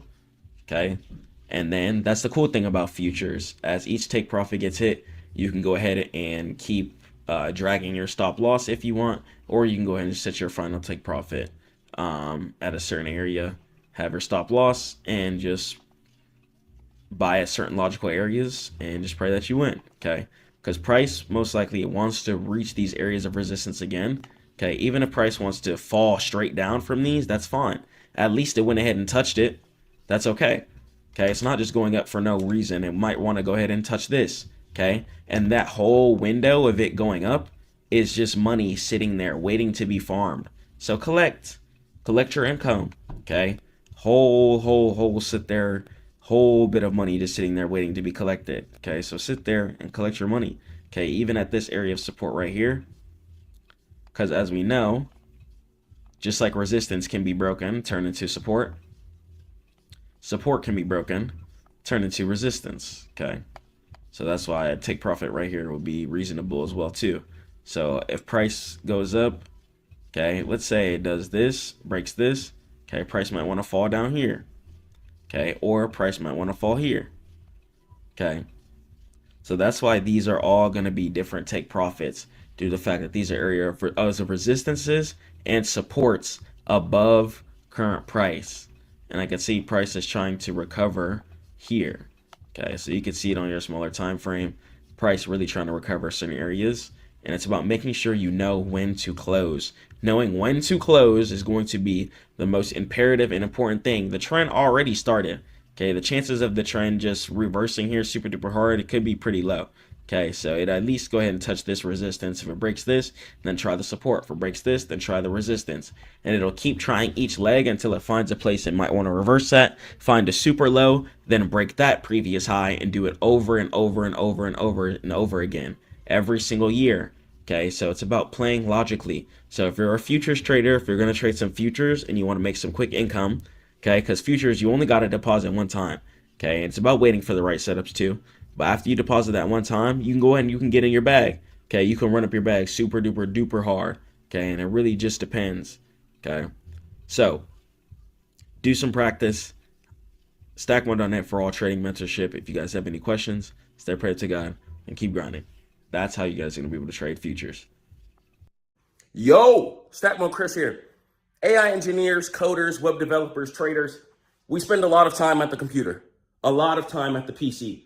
Just because you're spending a lot of time at the PC doesn't mean you got to be fat, lazy, and disgusting. Take care of yourself. God put us here on earth for a reason, so let's cherish the bodies that God has blessed us with. Let's take care of ourselves. Let's be healthy. Let's understand that without health, how are we even going to succeed in the first place? How are you going to think of the next big SaaS or the next big product or the next big idea when you're worrying about high blood pressure or cholesterol or you're sick in a hospital bed, God forbid? Goofy stuff. Goofy stuff. So make sure we're working out, man. I just hit the workout hard. I want to show you guys some combos real quick. You know what I'm saying? It's the physique right now. I'm trying to get back in shape. This is a 5. Shout out my mom. She got this for me a couple Christmases ago. I think it's like a 5, 10-pound weighted vest. I don't know how many pounds it is. I'm not even gonna lie.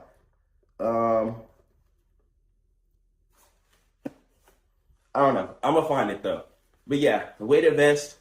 I don't really like to lift weights anymore. I used to lift weights to like build my muscular physique and get it going forward. But as far as weights, like I really quit weights.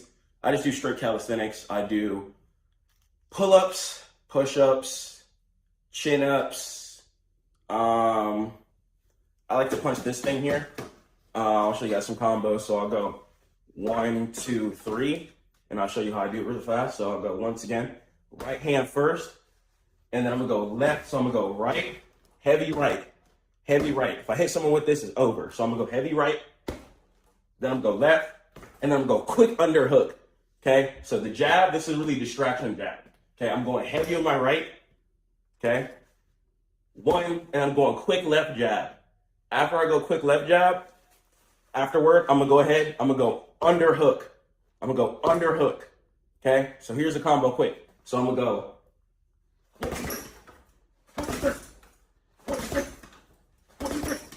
Okay, and then I'm gonna swap it up. I'm gonna go left, left, heavy jab. I'm gonna go right, mop jab, and then I'm gonna go left underhook. Okay, so I'm gonna go. Okay, 1, 2, 3. Okay, get everything intact. So, yeah, that's the combo I like to do. And then from there, I like to hit clap push-ups and stuff. I don't know if y'all do those or not, but clap push-ups are fire. You just like get down on the ground.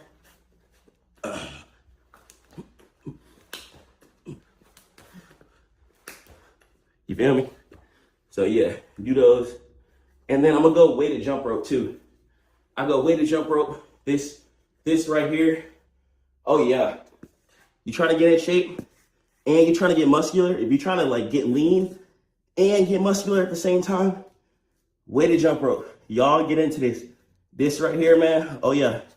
This that thing right here. Oh yeah. All right.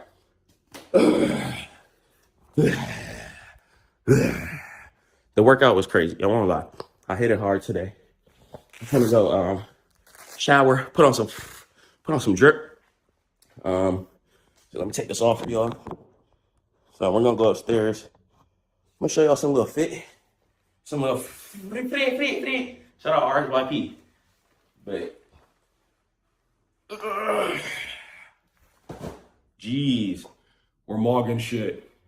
Rah, rah, rah, rah. That's how you should feel after the gym. You should feel like a monster.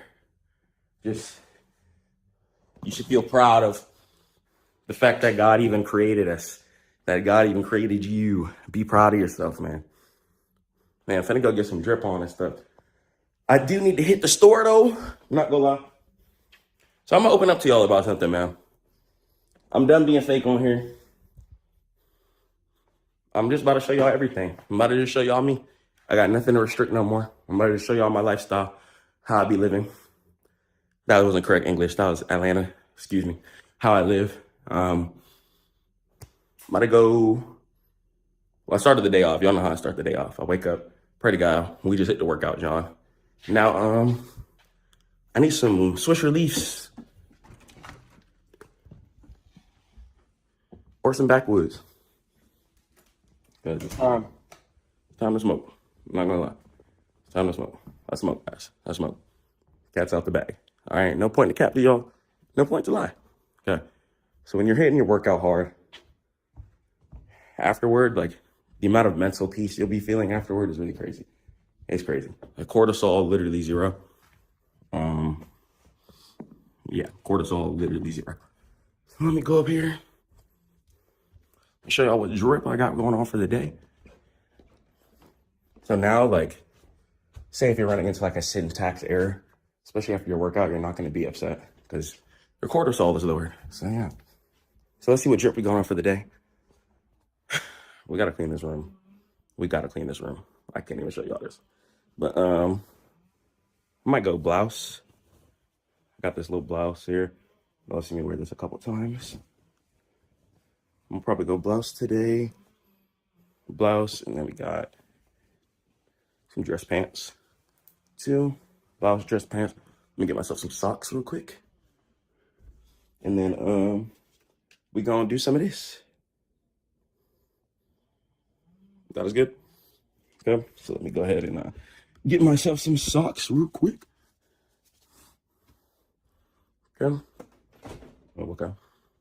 Socks. We got these boots here too. These boots are fire. Thrifted these. I could go boots today, but I could go boots today. I'm kind of feeling like red bottoms on them. I might bust these out.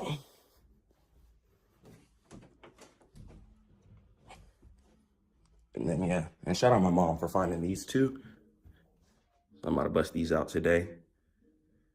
You see, my mom Dukes really take care of me. Yeah. I can see that. Yeah, you'll see that. Ain't no fake stuff going on in here. They're a little dirty, but I'm trying to like. Yeah, I don't think we rocking fake clothes over here. See that? Yeah, really. If you know, you know. You see that? Look at the indent. There we go. Oh, you see that? If you know, you know. If you know, you know. You know, you know. So yeah, real indent. That's how we coming, man. Real red bottoms. So yeah,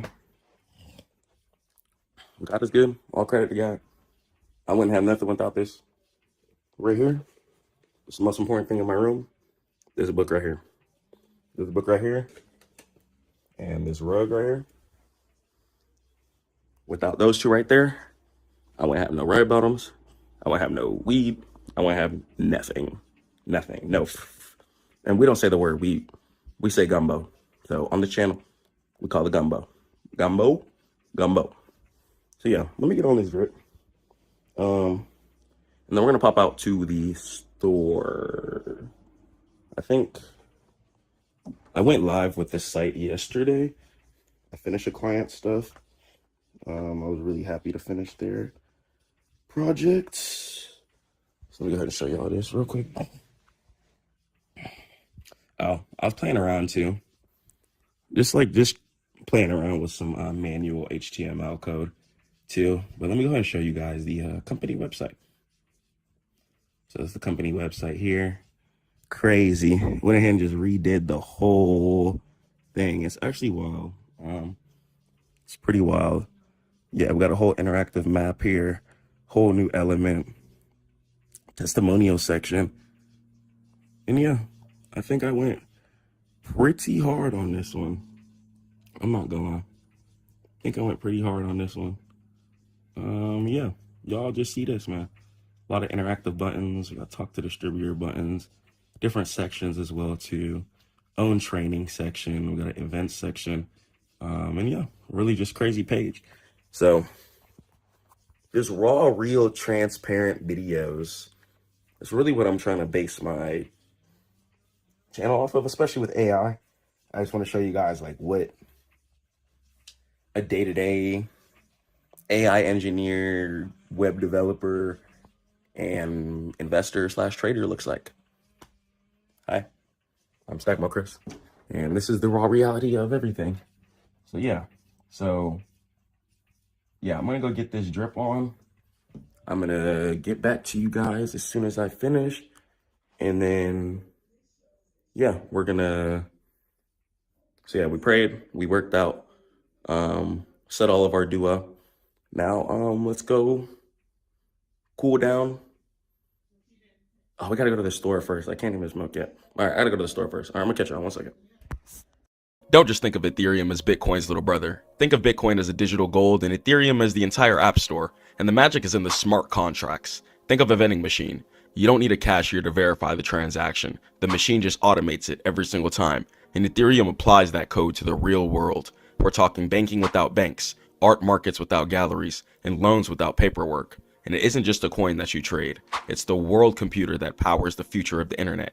And that's the massive difference between Ethereum and Bitcoin and the other cryptocurrencies. Let's go and let's jump into exactly what Ethereum is, inshallah. So let's go and let's talk about Ethereum and exactly what it is. So think of Ethereum as the world computer. So Ethereum is a decentralized, and what the term decentralized means that it's not controlled by a centralized bank. So within the traditional banking system, in order for you to send a wire transfer, for example, you, the individual, would go ahead and request to the bank saying, hey, I want to send, let's say, $2,000 to maybe you're a trading broker, okay? The bank could either approve or decline the transaction. Now, within a decentralized network, it works on a peer-to-peer basis.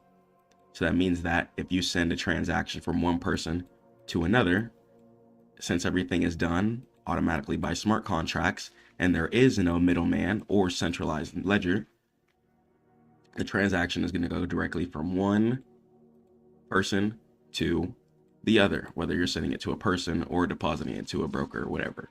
So that's how the decentralized system works. And that's the open source blockchain.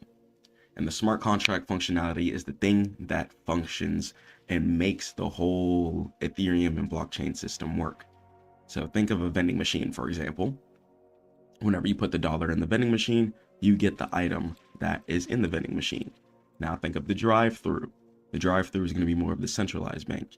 Even after you pay at the window, it's still up to the drive-through person to give you your food or not. They could completely quit or throw your food away and walk out. Okay, but the vending machine is going to give you exactly what you put in. And that's going to be the difference between the centralized normal fiat currency system that we deal with the banks traditionally and the decentralized blockchain cryptocurrency side. And while Bitcoin is a digital gold, the fact that it's a store of value and there is a limited amount of Bitcoin, so that's why people think of it as a digital gold. Think of Ethereum as a digital oil, and it's more used for utility uses. And it was proposed in 2013, and the network went live on July 30th in 2015. So as of when this video is coming out, still pretty new. And the key distinction, so unlike Bitcoin, which is a calculator, Ethereum is a smartphone, and it runs applications in backgrounds. Think NFTs. And if Bitcoin is the email for sending messages, then Ethereum would be the entire network infrastructure that's responsible for running websites, apps, and services. So let's go on, let's continue. So smart contracts. So self-executing code. Smart contracts are lines of code stored on the blockchain that automatically execute when predetermined terms and conditions are met. And the trust list is no need for a middleman, no need for a lawyer, bank, or a broker even, since everything is done automatically and it's automated. Speed and efficiency are maximized as paperwork is removed and people, okay, no greed involved into it, no human deception involved into it, just straight up peer-to-peer transactions going through the system. And immutable. Once deployed, the code cannot be altered by anybody. So once again, think of the vending machine. So you input the money and you select the chocolate bar. Let's say you wanted the Twix on 2A and it costs $5. You would go ahead and put that in and get your Twix bar. The machine would go ahead and check the money, and think of that as the automatic contracts that work on the blockchain and cryptocurrency system. And then the machine would go ahead and dispense the chocolate bar or the soda that you want. And no clerk, no middleman, and most importantly, no people, because people like to ruin things in the world. Okay, so no people, most importantly, were involved to verify the transaction, creating a righteous system for people to cleanly transfer their money from person to person or from person to broker, etc. So the EVM, the Ethereum virtual machine. The Ethereum virtual machine is the computation engine of Ethereum. It acts like a massive decentralized global computer that executes all smart contracts and Turing complete. It can solve any computational problem given enough resources involved with it. In a distributed state, every single node in the network runs on the EVM given enough resources. Okay, so the EVM agrees to the state of the computer and the code runs in isolation. And the most important thing about it is if one contract fails, it doesn't crash the entire network. So if it has enough resources, it's going to be able to continue to run codes in isolation. So imagine a classroom where every student, and every student is going to be a node, has the same calculator, the Ethereum virtual machine. And if I ask 2 + 2, and everyone types it in and agrees the answer is 4, then the consensus is the world computer. Okay. So the Ethereum virtual machine is going to be responsible for the calculations involved within the decentralized and blockchain network. And when we're talking about gas here, and we're not talking about the gas that you put in your car, we're talking about fees. And we'll talk about transactions as well too. So fuel for the engine, gas. So whenever you hear the term gas involved within the cryptocurrency or Ethereum sectors, relate the term gas with fees. Gas fees. A lot of the times you'll see the term together. Gas fees. Gas is the fee required to conduct a transaction or execute a smart contract on Ethereum, and it's paid in Ethereum. And spam prevention. Fees prevent malicious actors from clogging the network with infinite loops. Okay, so they can't just flood the network with random requests, random transactions and stuff like that, etc., due to the fact that fees are going to be involved. So stuff like that wouldn't even be worth it. And the incentive, fees pay the validators, also known as the stakers. And proof of staking is how Ethereum is created. Bitcoin is created by many computers that are extremely powerful. Sometimes they're big. And what they do is they solve complicated math problems in order to get the Bitcoin calculations and create the hash codes And if they solve the calculations, which requires a lot of power, so before you just think about getting some random computer and plugging it in, you have to have the right type of computer. I recommend looking into ASICs. If you do want to get more information on it, head over to stackmode.net. But Bitcoins are mined based off of solving calculations. When those computers solve the calculations, the person who set up the computers are then rewarded with Bitcoin, and then that Bitcoin could be put on exchanges where other people can trade it, etc. But there's a limited amount of Bitcoin, 21 million. And once again, this uses power, so that's not good for the ecosystem. So that's also a reason why Bitcoin's limited too. So people aren't just fighting over power and resources forever till the end of time, which will probably happen anyways, though, sadly. So proof of staking, though, is how Ethereum was created. So you pretty much pay them some fees, be like, here, thank you so much for helping Ethereum get created and put on this network here. Here's some money. And the supply and demand. When the network is busy, then gas prices, also known as fees, go up, and that's the auction mechanism. So driving a car requires fuel, and a longer trip, which is a complex contract, requires more fuel than a short trip, which is a simple transfer. And if you don't pay enough gas, then the car would stop, which means the transaction would fail. Okay, so Ethereum, gas equals fees. Let's head over to the next slide. The consensus mechanism, so proof of staking, POS, okay, the merge.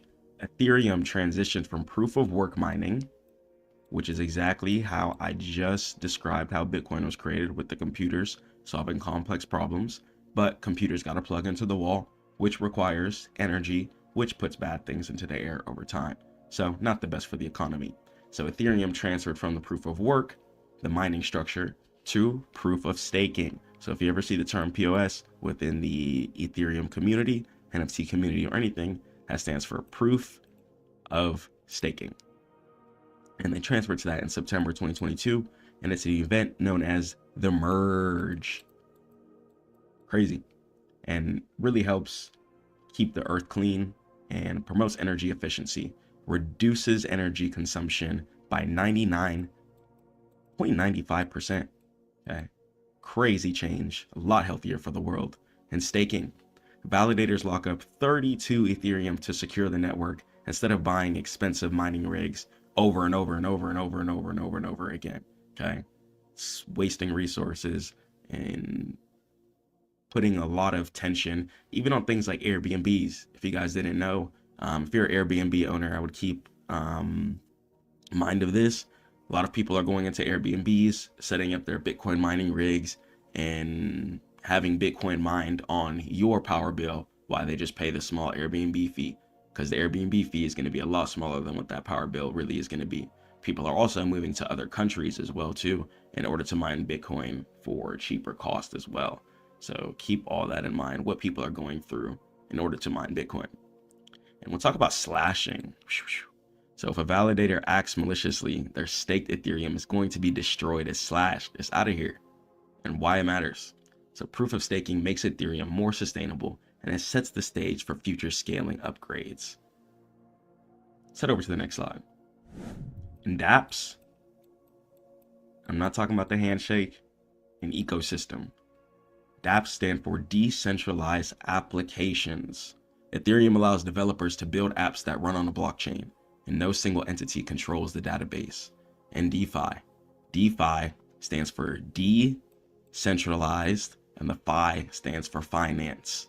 So Uniswap, Aave, banking without banks, all going to be involved within the decentralized space. So for lending, borrowing, trading speculatively, or sending some money to someone you hired, or getting paid, etc. Even paying your landlord in Bitcoin. I see some landlords take Bitcoin as well too. And NFTs, ERC-721, are digital ownerships of art, music, and gaming assets. So think of the Bored Apes, OpenSeas, you might have seen people's Twitter profile pictures, etc. That's all going to be the NFT space, which is involved with Ethereum if you didn't know. And DAOs. DAO stands for decentralized, autonomous organizations, and companies run by code and community voting. So the real world use.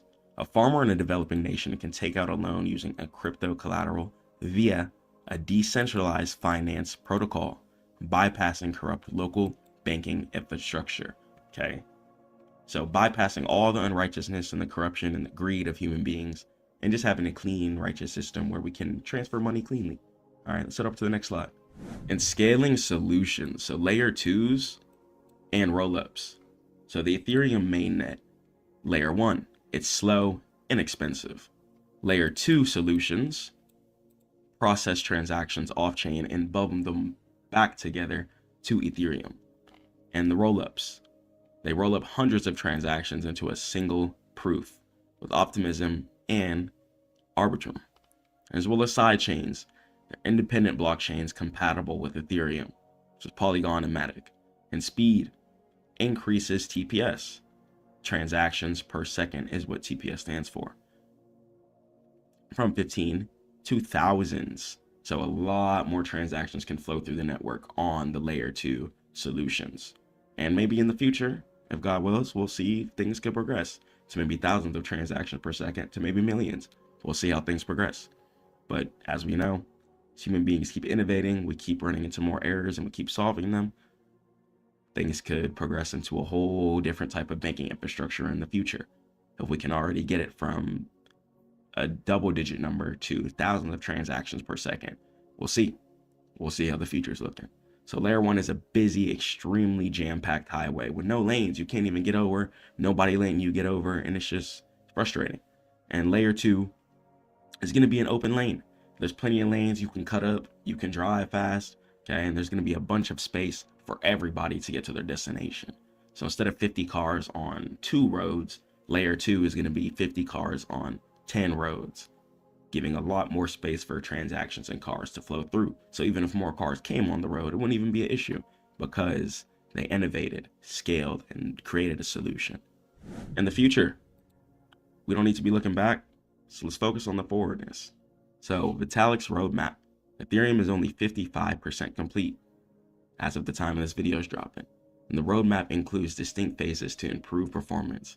So the surge, massive scalability through rollups and sharding. Okay, hundreds of thousands of transactions per second. Could be a whole new banking infrastructure involved in this. And the scourge, ensuring censorship resistance. And the purge, cleaning up old history to lower hard drive space requirements for nodes. Okay, and fixing everything else and adding fun extras. And a lot of things can innovate and change. Might see NFTs come back and stuff as things continue to progress. And a global sentiment is really going to be involved within the blockchain space. And it's a layer that's invisible, cheap, and used by regular applications without users knowing that they're using crypto in general. So Ethereum, it runs the back end of a lot of things that you might use. So check out any type of broker software that you're using. If you're involved on the NFT or digital art space, might be run by the blockchain network. Even some Amazon Web Service stuff as well. So Ethereum represents a fundamental shift in how we handle value and logic on the internet. It's programmable money, and it's not just static value, but it's functional value, used as a utility mainly in order to power other applications. And decentralized, removes single points of failure, removes a lot of points for unrighteousness for the most part, and prevents a lot of scamming and stuff due to the fact that there's gas fees involved. So Ethereum tackles a lot of problems, and even the fact that it helps reduce economic pressure, since we're helping people send money to anywhere they want within the country. So if you try to send some money to somebody in China, Africa, India, Europe, it might be difficult. You might run into higher fees and stuff like that, etc. But if you just send some Ethereum or some cryptocurrency, could be in their wallet within a couple of minutes, couple of hours, and they could withdraw that to their fiat bank. So it really, really does help. So Ethereum is the foundation for DeFi. DeFi is going to stand for decentralized finance, NFTs, and Web3. So the class is going to be dismissed. Catch you guys in the next one. Say prayer to God. Keep grinding. Peace.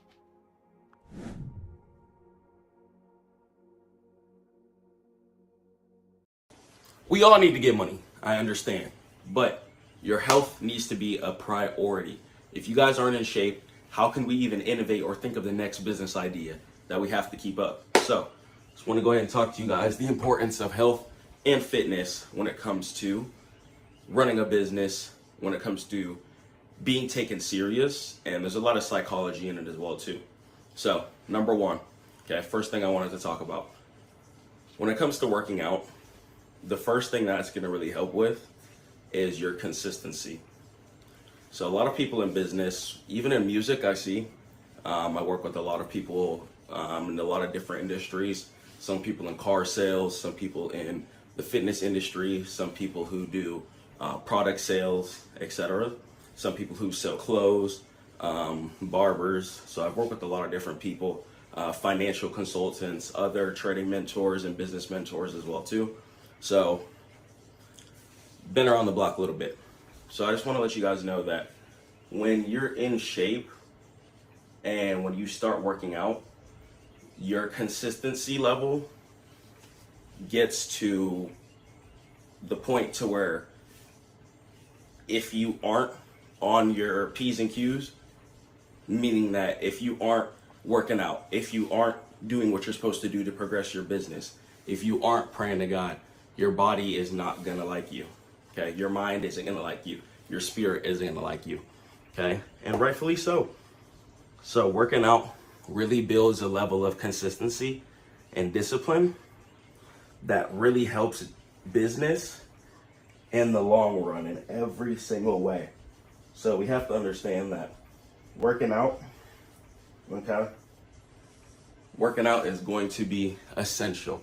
Okay, it's going to be absolutely essential. You want people to, one, respect you. Okay, respect. Respect is going to take you a long way in business. Okay, when people respect you, when people respect your product, when people respect what you're doing, it's going to be a lot easier to make sales, for them to trust you, for you to book calls, for you to get to the next level, for you to generate income. Also, working out is going to build a lot of confidence.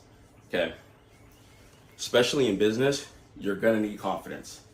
There's going to be people who aren't going to like what you're doing.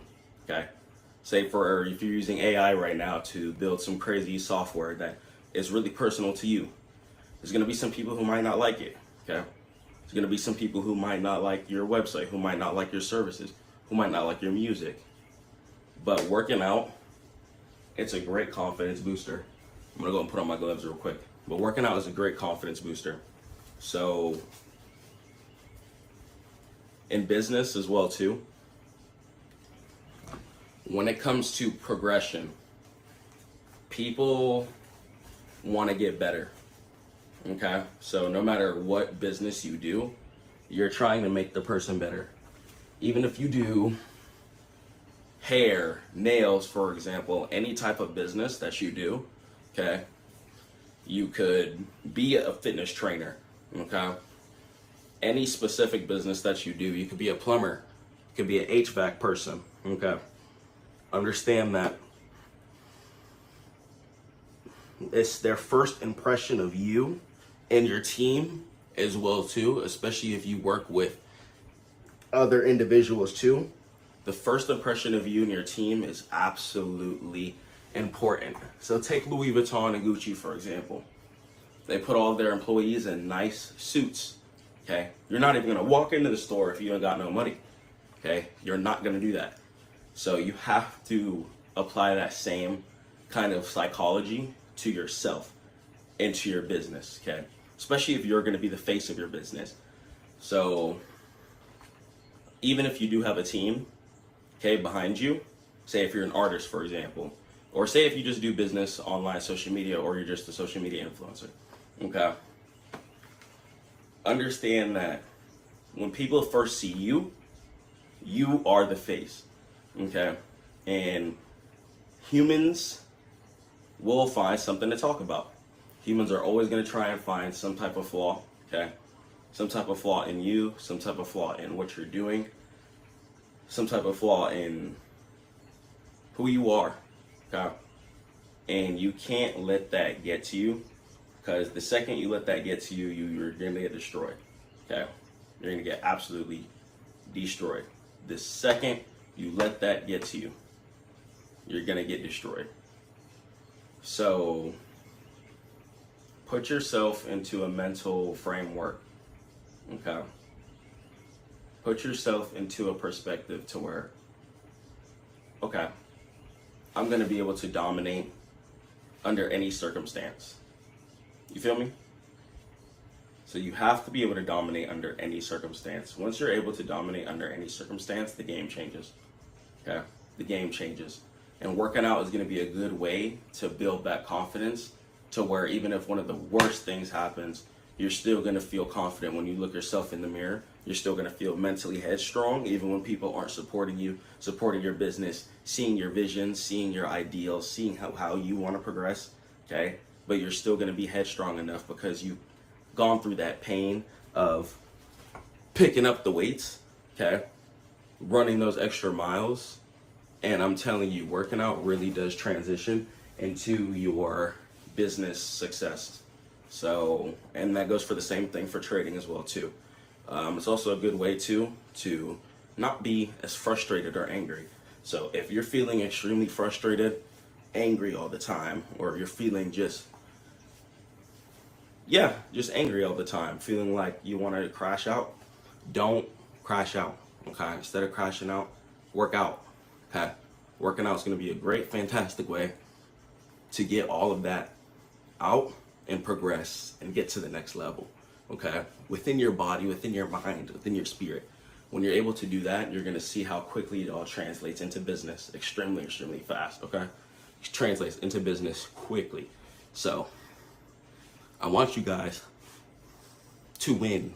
And in order to win, you have to learn how to push yourself to the next level as well too, okay? Even if you've never worked out before, okay, try it. Try it, okay? Try it out. See how hard you can push your body. See how hard you can push your mind. See how hard you can break your limits, okay? Because then by the time you get on the computer, by the time you pull out your journal and it's time to do work, it's gonna be easy mode. It's not gonna be hard. It's not gonna be hard. And when you're stepping out your Rolls Royce, stepping out your Ferrari, whatever you want to drive, okay? Even your Honda SUV, if that's what you like, that's you. I don't judge, but you're gonna be feeling strong. You're gonna be feeling confident. I don't care if you're a man or a woman, okay? Being in shape helps your mental, okay? Helps your perspective of yourself, even when people don't see your views, see you, because you're gonna be able to look at yourself in the mirror and you're gonna be able to respect yourself. You're gonna be able to feel confident, okay? So working out, it's gonna be a fantastic way to stay focused. It's gonna be a fantastic way to be consistent and progress, okay? So consistency and progression, those two things, those two simple things right there is how you win in pretty much any endeavor, okay? Your relationship in God, your relationship with God, okay? And your belief in God all relies on to your consistency. How often are you praying? When things are going fantastic or when things are going horrible, okay? And your discipline. Are you listening to God's rules? Are you listening to what he says?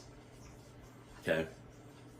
And the framework that the Lord has sent down for us. Okay? Alhamdulillah. All credit to Allah. So, understand that we have to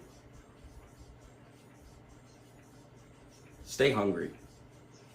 Okay? Too many people too fall down to weakness. They fall down to mental health issues, suicide, God forbid. I've lost a couple of friends to mental health issues and mutuals, some mutuals.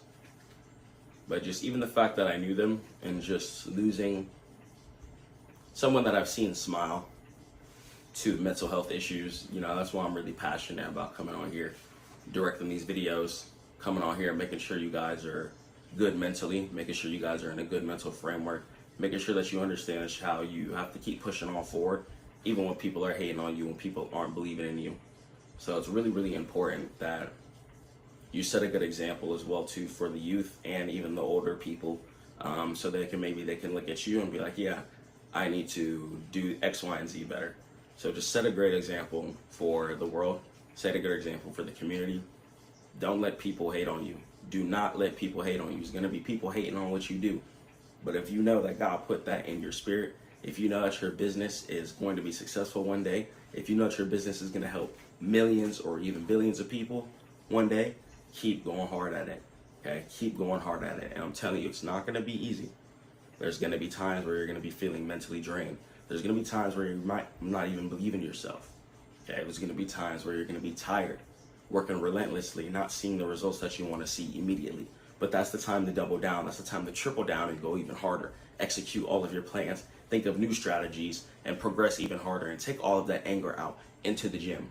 Okay? Because by the time, once again, you sit down at that desk, you sit down at wherever you work, or even if you stand up and work, okay, you're going to be feeling good.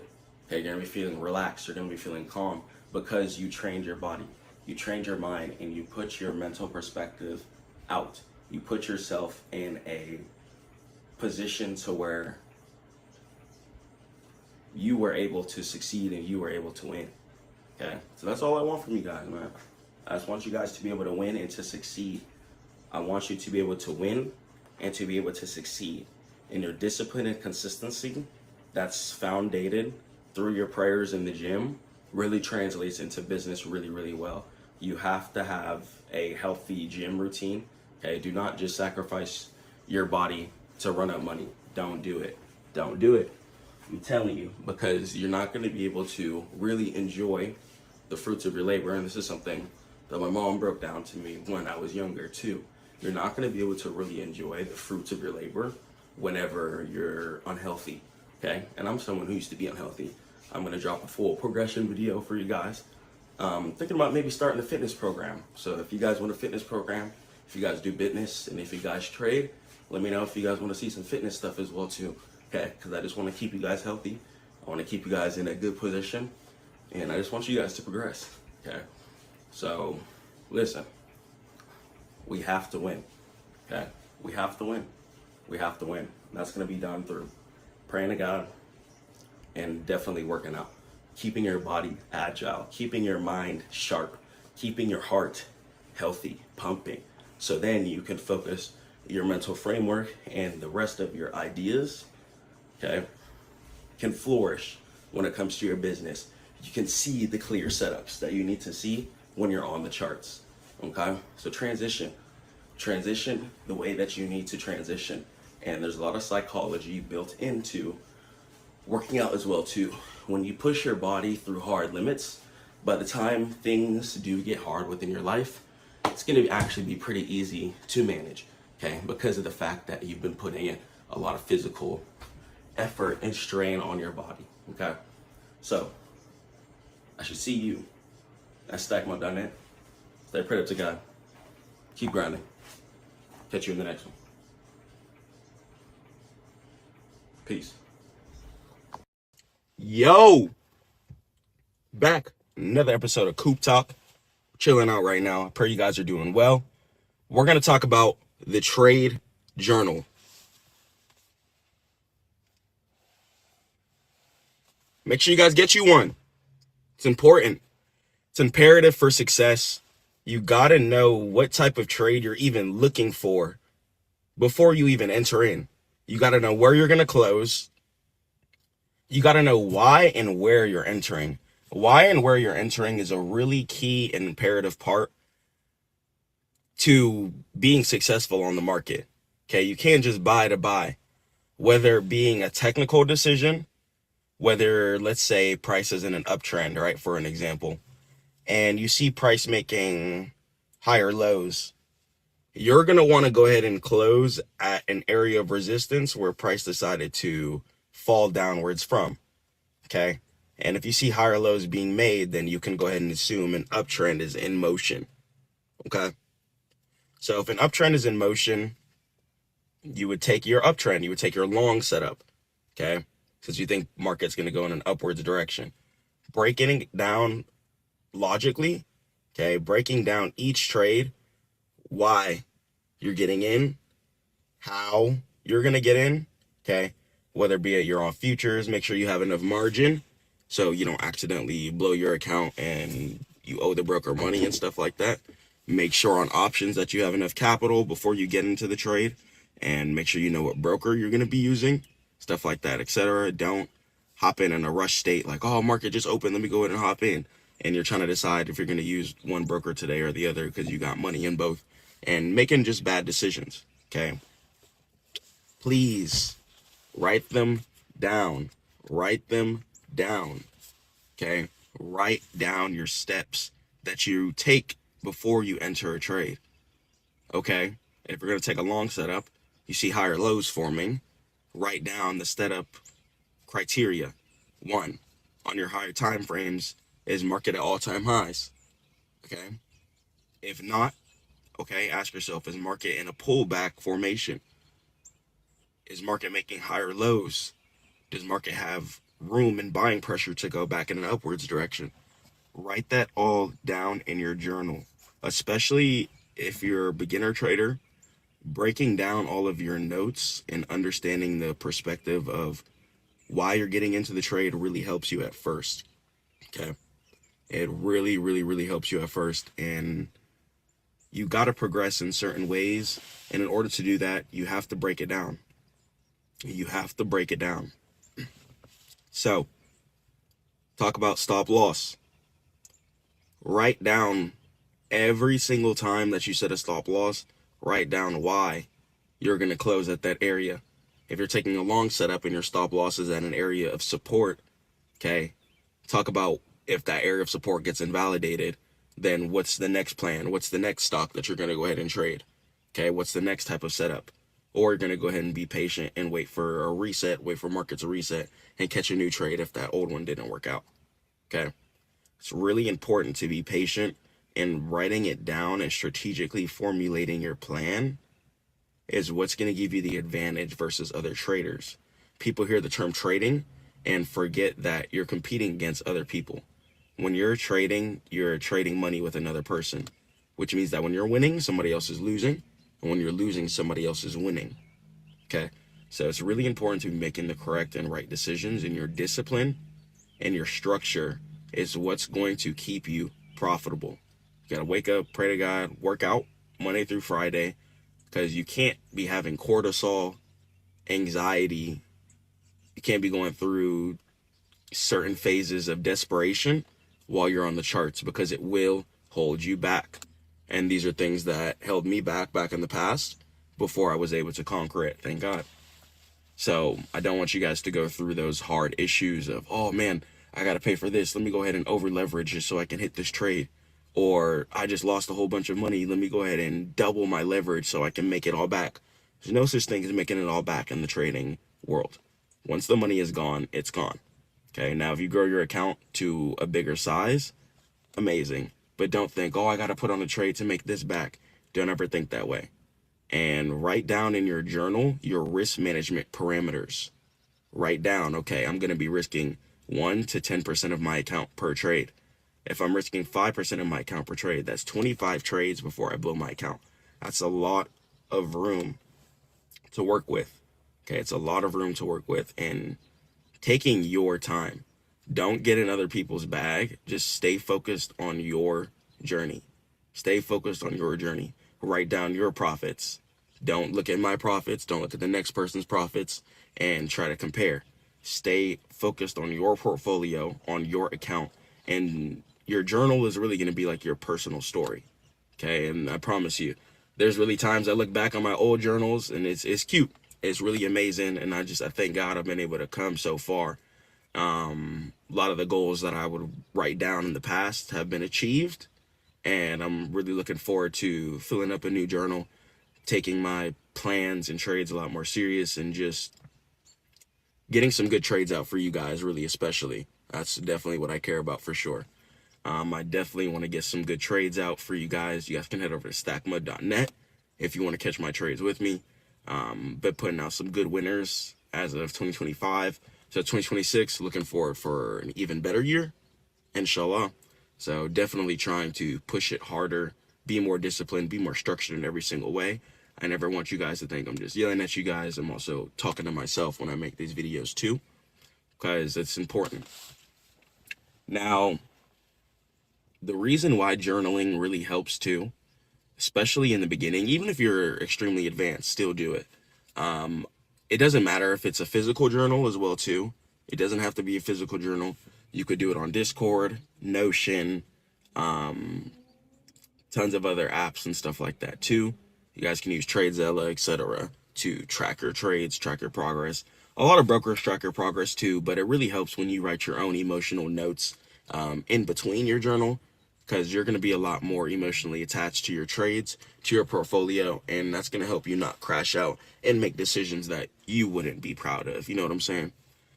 So when you write down in your journal, I will not fail, I will not overtrade, I will take my setup, and this is why I'm entering this setup, you're going to be a lot more inclined to take the proper kinds of setups over and over and over and over again. I promise you. Okay? I promise you. Create your own personal story with this. Build yourself. Develop yourself. Level up. Okay? If you play video games, I really recommend you guys quit. Once again, I'm not speaking from a place of perfection. Only God is perfect. I used to play video games.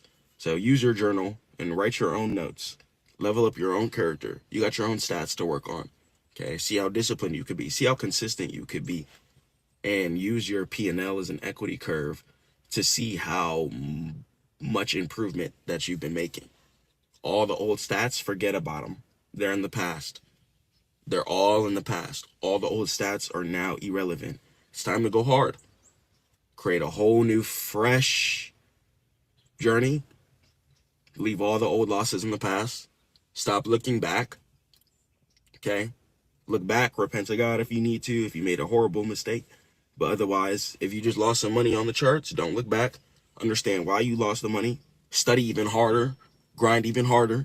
More hours on TradingView. More hours studying the free course on Stackmode.net. Watching the free videos.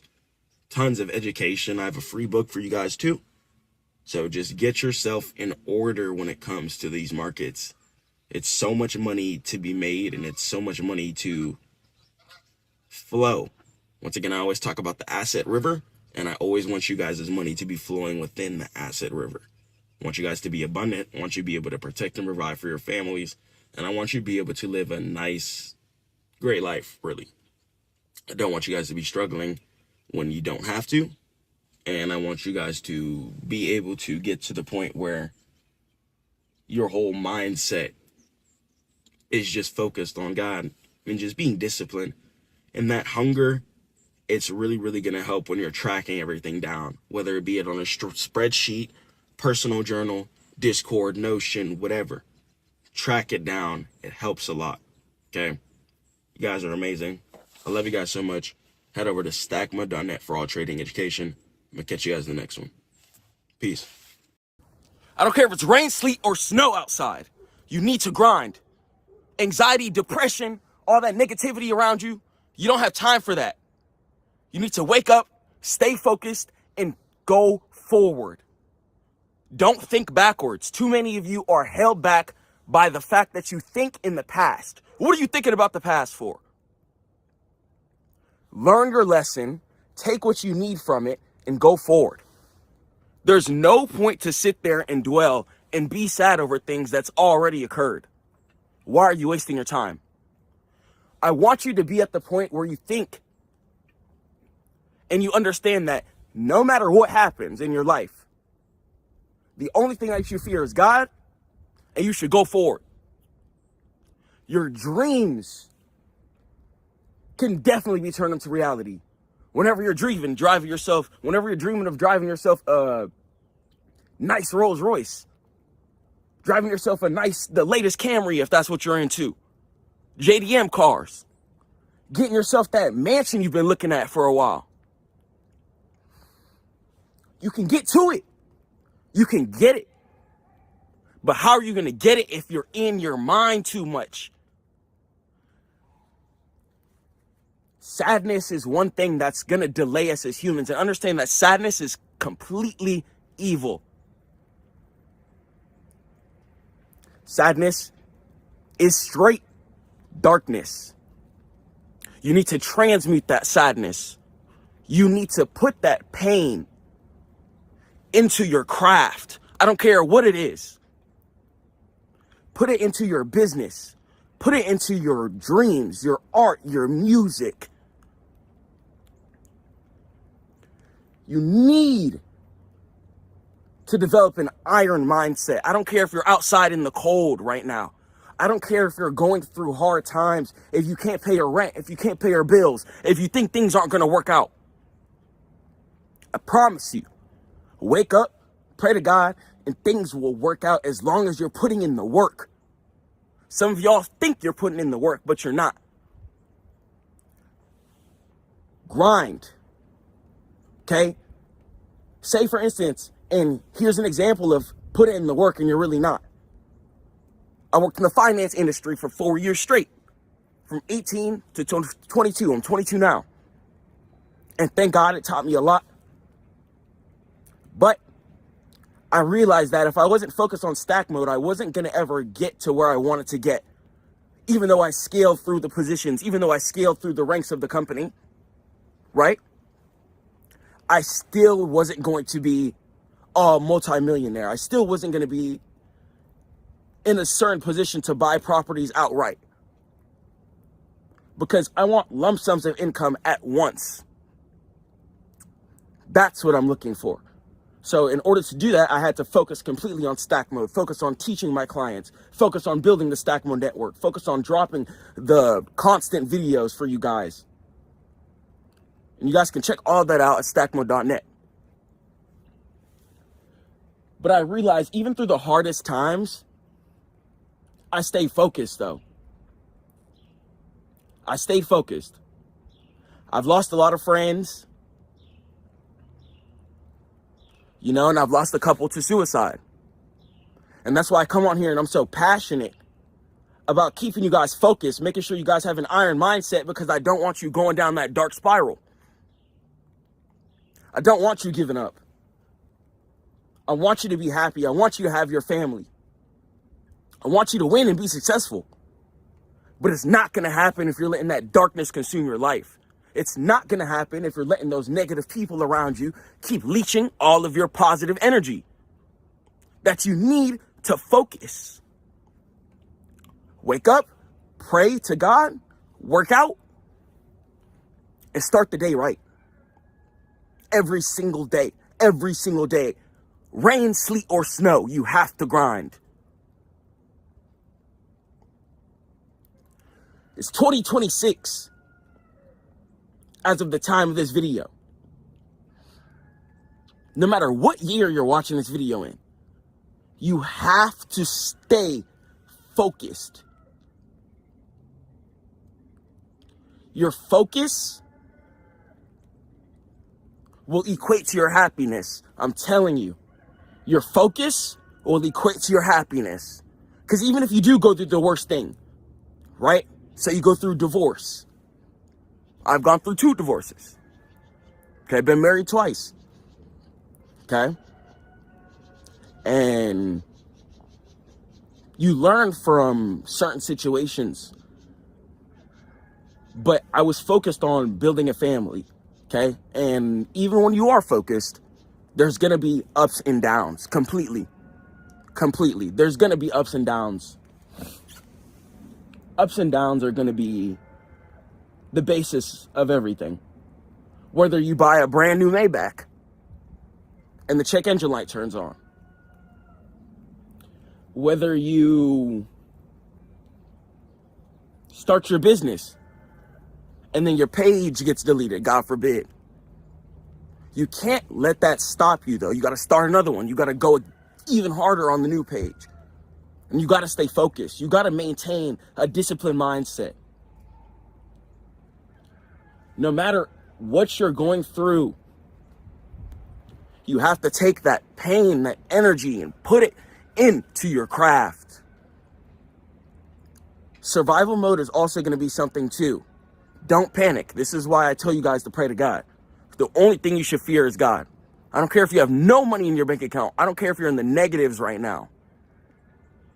Don't panic. Maintain an iron mindset. Stay in stack mode. And don't give up. And I promise you, hard times will not last forever if you decide you don't want them to.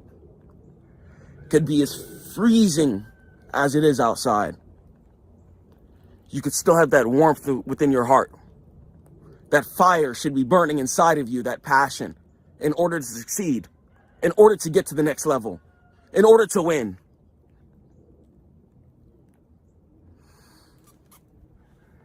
I don't want you guys to give up.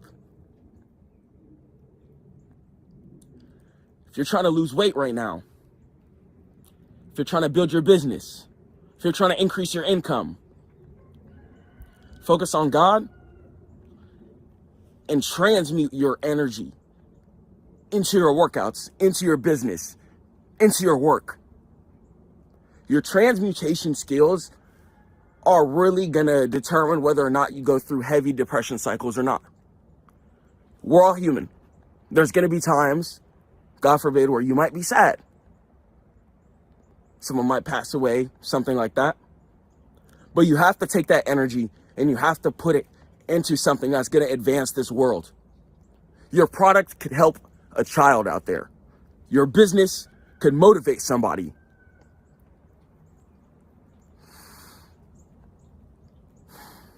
You could change a lot of stuff on the planet, but it's not going to happen if you keep those ideas inside of you. It's not going to happen if you're sitting playing video games, eating junk food. It's not going to happen if you're scrolling on Netflix. Get to work. I'm going to catch you guys at Stackmode.net. At the Stackmode Network, you guys can join the group. Updated courses is going to be constantly updated year after year. And I just want you guys to succeed. You guys can get the Stack Finder tool, all the business softwares I'm working on as well. I teach you guys how to code, use AI. And I just want you guys to get this money. I don't want you to fall into depression. I want you to succeed. I really care about you guys. I'm going to catch you in the next one. Peace. Yo, we got P&L bouncing right now, live for you guys, as you guys can see. Not cap. Been growing the account past couple of months, showing you guys progression. Not playing around this year, honestly. Going really heavy in tech stocks. This is the 6 months, just progress, just been stacking it up. Started this account pretty much from zero. Had to restart, pretty much like in life, moved across the country, and then moved back, and pretty much just had to restart. So showing you guys this progression, this journey, showing you that you can come back from zero, even after life struggles or really whatever. So yeah, here's the Weeble 2 on my phone. Just you guys can see here. Actual account. Let's go into this Intel profit here. Intel's been just ripping up really hard. They've done a US deal. I believe they're going to be doing a lot of stuff with the AI chips. So that was a big reason why I bought in. I bought in mainly at around $33 a share. My average price is $35 a share. And I've just been holding this couple of weeks and just been waiting the profit. And yeah, just been booting up the account. Just been opening it. And let's go ahead and let's talk about tech stocks, what I'm getting into, and how you guys can make some profit too. Let's go. Before we start though, shout out my sister for this prayer mat right here. Really just fire. Been making my salon here, and I'm having a good time. Been reading through Quran as well too. I'm going through my second read now. I believe I'm on this page here. Talking about Juma, the Friday Congression. Reading this page here. So finished this much around last year. I try and read around a page every single day, every morning. So before I even do hop on the charts though, to wake up, pray to God, of course, work out, and then, then from there, computer time. Okay, so now though, let's sit down. Let's talk about how to read these stocks and why I'm getting into the stocks I'm getting into, and the whole tech rally. Let's do it. So let's go ahead and let's cover the tech stocks that I'm currently in. Right now, we are in Intel Corp, Got some IONQ, holding some EOS. This is an energy stock. Holding NVTS. It's a semiconductor stock. Just bought a little bit of SoundHound and UiPath as well too, and holding a bunch of Webull shares because Webull is personally my favorite broker. Performance, once again, like I just showed you guys. And let's talk about the actual setups. So starting with Webull, let's go and let's cover here.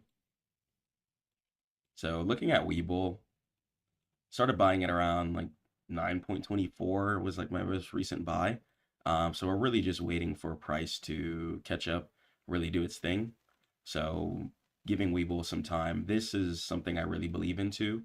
Due to the fact that Webull is like the only other broker other than Robinhood, if I'm not mistaken, where you can do debit card deposit. So debit card deposit gives you a significant advantage. It makes it to where people can access their funds a lot quicker, and it makes it to where people can make the exact plays that they need to make at all times. Okay, so Webull, definitely huge giant play, and this is what I look at too. So I like to look at the news. Okay, so news is going to be one thing that you always want to look at. So one thing after I look at the stock, I'm going to go ahead and check the news. And sometimes I buy stocks because of news too. So Webull, just going to be waiting for some positive news. And really with Webull, since we just initial public offering like 2025-ish of this year. Okay, so going to be waiting for price to really do its thing. Okay, stock market, or last year, I'll say 2025, it's 2026 now, my bad. But last year, 2025, price decided to burst all the way up. So right now it's currently at its lows after IPO, initial public offering. And right now we do have a bit of order flow coming in as well too. I like to go ahead and look at the order flow as well, just to see what's happening here. Right now we have more outflow than inflow, but analysis right now, we do have a strong buy on this as well too. Financials, this is what really excites me about Webull. Okay, this is going to be one of the most important things to look at whenever you're going to be investing in companies, etc. Okay, make sure that the company is at least having some decent profit and revenue coming in. Okay, whenever your company has some decent revenue and profit coming in, it changes the whole game. Okay, you're going to be able to progress, and the company's actually going to be able to go in an upwards direction because it's actually making some kind of money. Okay, so that's what you want to be doing. So total revenue 55.17, total cost of revenue 79.43, and gross profit 49.25% as of Q3, which is going to be the most recent quarter. So one thing I want to look at here too. So look at this Q2, total revenue 45% at 131 mil, and then Q3 was 156 mil. So as you can see, sales are literally only increasing year after year after year after year. Even year-wise, okay, we could see 2023 we did 389.60 mil. 2024 we did 390.23 mil. Okay, so not only are each quarterly sector getting better each time, and the chart is looking ready for a bell curve, it's having some promising revenue. So Intel, okay, this is going to be one I'm up a lot on right now. I'm going to close that. So Intel right here, okay, I'm going to go ahead and close some Intel at around all-time highs up here. Then I'll go ahead and I'll sell like 90% up here. Okay, as soon as all-time highs gets hit. So one thing about the market, I know that market is always wanting to chase all-time highs. Okay, market is going to always want to get back into all-time highs. So always remember that. That's the whole goal of the stock market, just like I talk about all the time. These companies run the whole infrastructure of America. Google, Microsoft, NVIDIA, these are globally used companies. America has a lot of CEOs that they create. And when we are able to invest in these companies are able to put more income into their business so they can have more factories, and then more employees would also equal more taxes being paid as well too. Okay, so you have to keep that all in mind. So this is going to go ahead and be the Intel trade I'm currently up on right now. I got it at around $35 a share, $33 a share at around this higher low here. So what I went ahead and did is I hopped on my monthly here. I looked from left to right so I could see it open in from the 80s. Price decided to progress, go up, go down, go up, go down. So I saw we were able to get past this strong area of resistance here from 2000, which I really, really like, which I could see we're headed back up to right now. Once we pass this, we should be able to break and head up to the all-time highs at around 62.70 area up here. So I'm looking to go ahead and just catch this for the whole entire ride up. So, you know, right here, catching the rest of this trade up here. Okay, so just the whole remainder from where current price is right here to this resistance up here is literally just profit waiting. Okay. And then you can go ahead and set alerts here too. And that's what I like to do is set alerts. You could do it like unlimited if you want. Okay, and then you could include overnight and extended. Boom. Okay. And then from there, I could save that if I wanted to. Okay, or you can make it once per minute. And then I could save that. Now, when Intel decides to go ahead and hit up here, I'm going to go ahead and get triggered an alert. And all I can do is grind in real life, keep adding shares, keep adding shares, keep adding shares until a price decides to come back to this area up here at this all-time highs up here. Price still has room to progress forward within this whole shaded box. Is whole just profit room waiting to be made. Okay, so that's going to go ahead and be Intel. That's why I got in right here at around this higher lows. As you can see, I bought in after this weekly candle or monthly candle. Price started to come out from down here. Then the US decided to do like the deal, if I'm not mistaken, with the AI chips. So putting news with the chart is really, really important too. Then after that, price decided to burst up, create those mini resistance, come down, make this low, come up, come down again, made a higher low. After I saw this higher low got put in, I got on my daily. I saw 2 to 6 green daily candlesticks going in an upwards direction. So I know the support is going to be true. I have the support candle here, and then I have 1, 2, 3 green daily candlesticks after that. That lets me know that buying is definitely for real. So I like to look for 2 to 6 green daily candlesticks after a support wick. And as you can see, buying was confirmed, and we have price just heading straight up back to the original all-time highs of 62.70. So that's why I got into Intel there. Let's talk about IONQ. Currently up on this a little bit. Here, up on my daily. IONQ got in at around $49.13 a share. And looks like we're headed back up to that $84.64 a share at that all-time highs.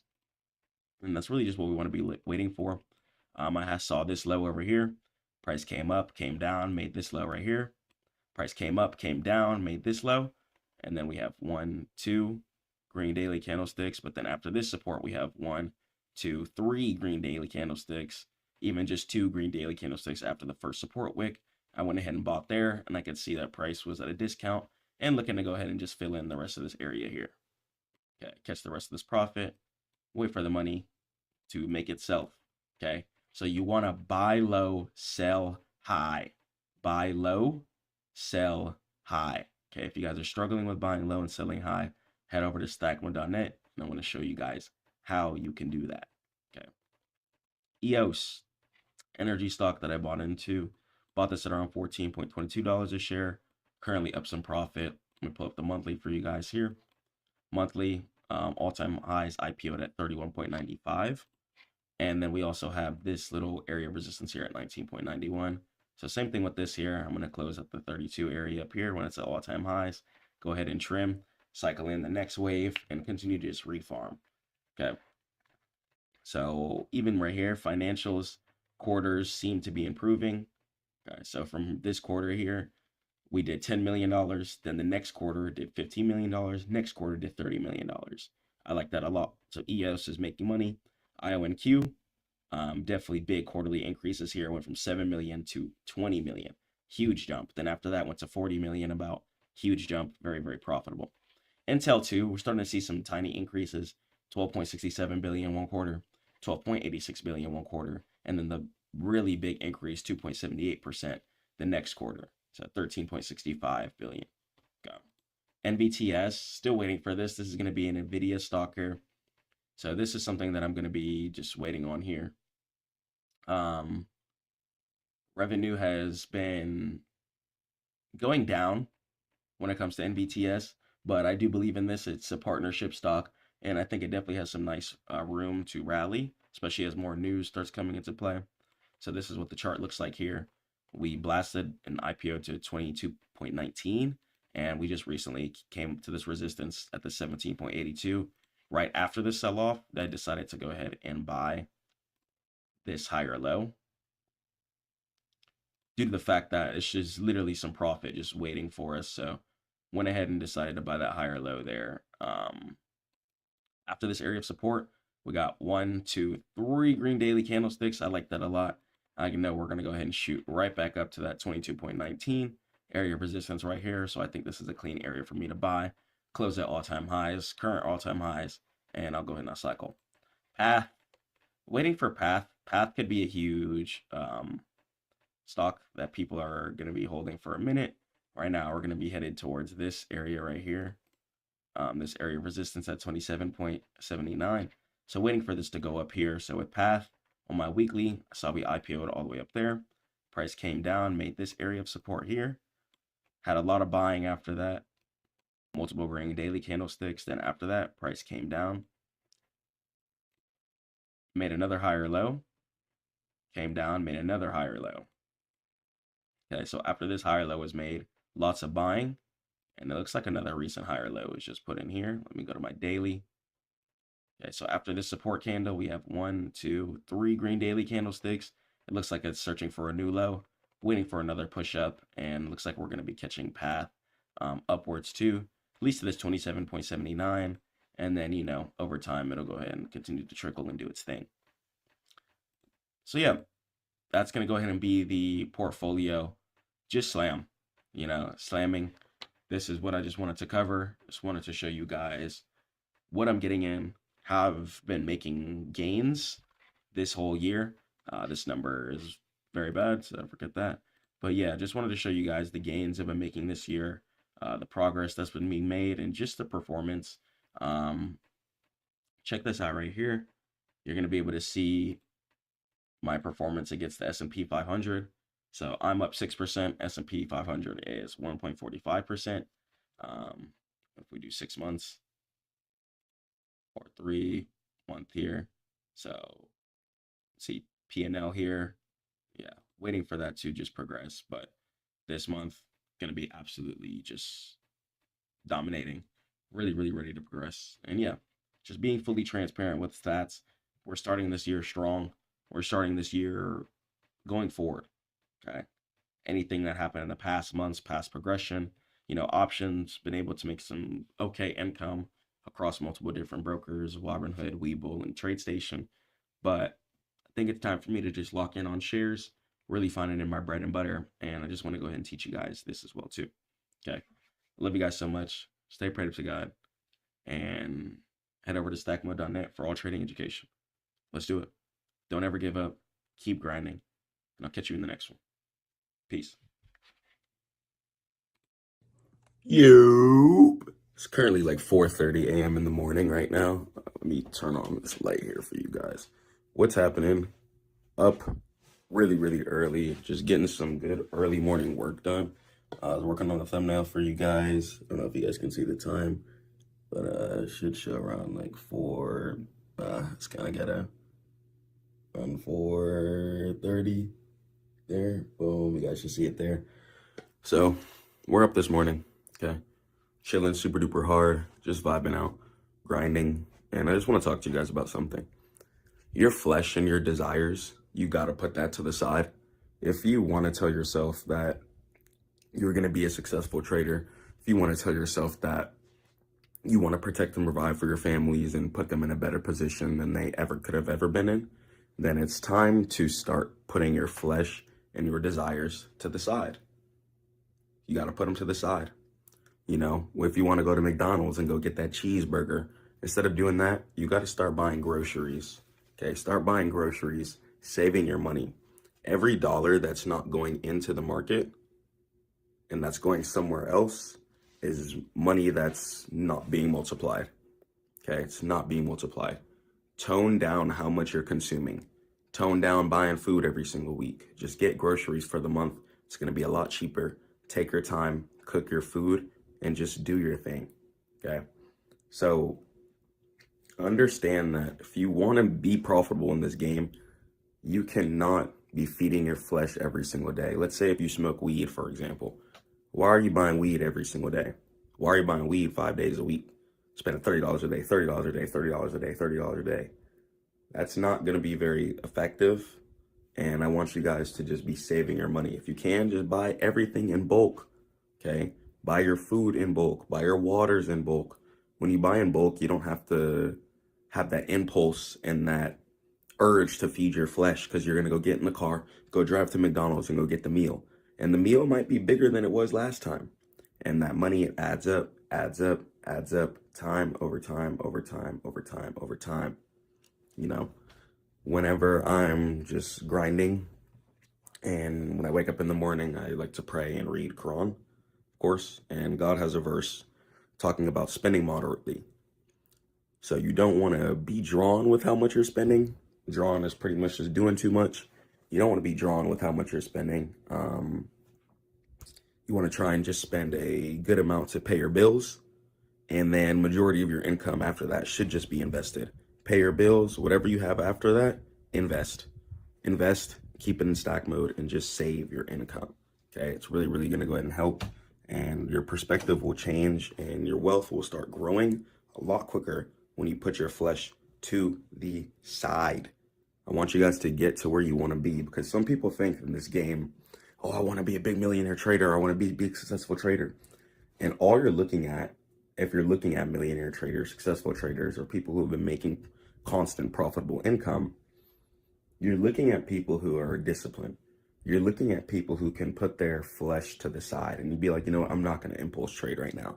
I'm not going to take this setup because it doesn't match my criteria and what I like to go ahead and take as far as my setup parameters. Okay. So setting your own jurisdiction, setting your own rules and laws on your account is what's going to set you apart from non-profitable traders, from profitable traders. Okay, try and get yourself a trading journal, use Discord, Notion, whatever. Write down step by step your exact trading plan, criteria, etc. Let's say for stocks too, right? If I'm looking at a stock that I really believe in, I know that I'm going to need to put away a majority of my income so I can get more shares, for example. So quick and simple way for me to go ahead and do that. My bad, I got my cats here. They're just causing jamboree and mess. Shout out Christmas. And then we got another one right here. Shout out Sassy. Yeah, both cats right there. They're chilling, vibing out this morning. But whenever you are looking at these stocks, right, or whenever I'm looking up for a stock, I'm aggressively just investing. If it's at a low, I'm taking all the business income, mentorship income, etc., funneling it straight into my play until take profit is hit. I like to invest extremely aggressively. I like to put away most of my money and my income, and that's just something that works for me. I'm not really too much of a big spender. You know, I pretty much have a paid off Mustang. It's nothing crazy. It's like 010, still looks pretty good and it's loud. I like to drive it. Cool little coupe. Thinking about getting my third crib here too. As you guys know, I lived in Atlanta and then I moved to Las Vegas. So I'm thinking about getting another house as well too. So instead of an apartment, I want to get a house this time, inshallah. So I'm excited to show you guys that as well too. And just a lot of cool stuff that I really just have coming for you guys. So I want to show you guys just a quick little example of me just hopping on a mentorship call with a client. I'm going to go ahead and just get up. I'm going to pray, work out, read, and let's go and let's hop on with this client. I love you guys so much. Stay prayed to God. Head over to stackmode.net for all trading education, and let's jump into it. Boom. So let's head over the next pair here. Okay, so we went ahead and stopped at the double verify holdings. So I'm going to go ahead and do some little AI research here with you just to go ahead and let you know. So we want to go ahead and use whatever's happening within the current world structure.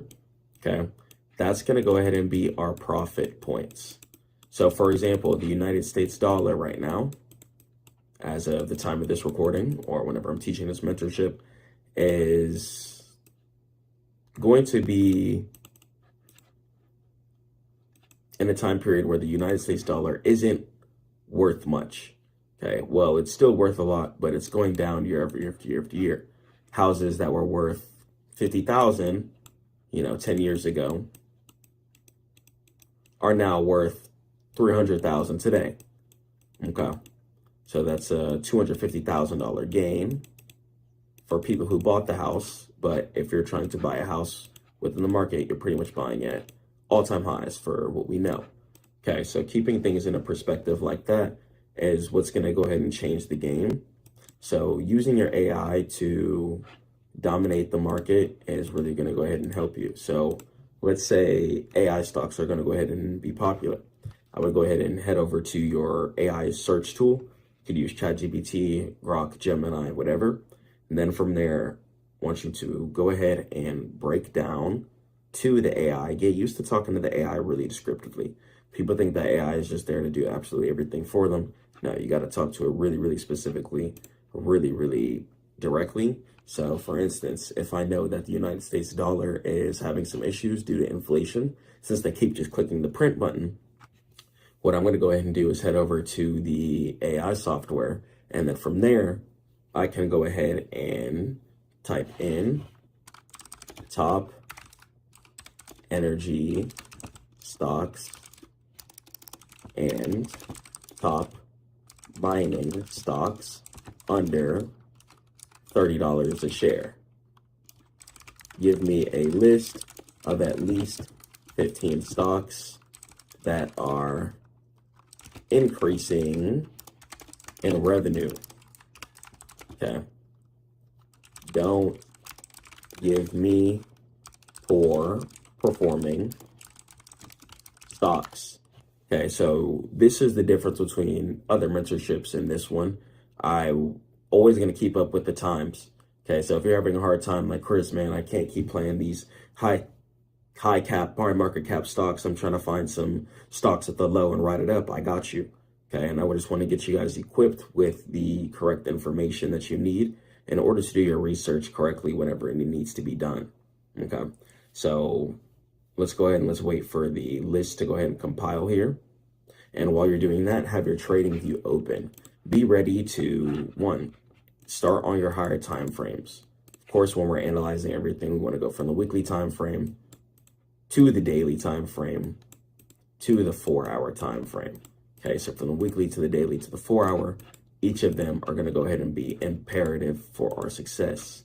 You want to be playing your higher time frames. Your higher time frames are going to be where your institutions are going to be looking at too, such as your hedge funds or individual people with a large amount of orders or capital. Okay, your higher time frame analysis is going to be absolutely everything. And just living on the 1 minute and scalping, it's not going to turn you into a billionaire or a millionaire. It's about really taking your time, catching the right trades, and positioning yourself. Okay, so waiting for the AI to go ahead and generate here.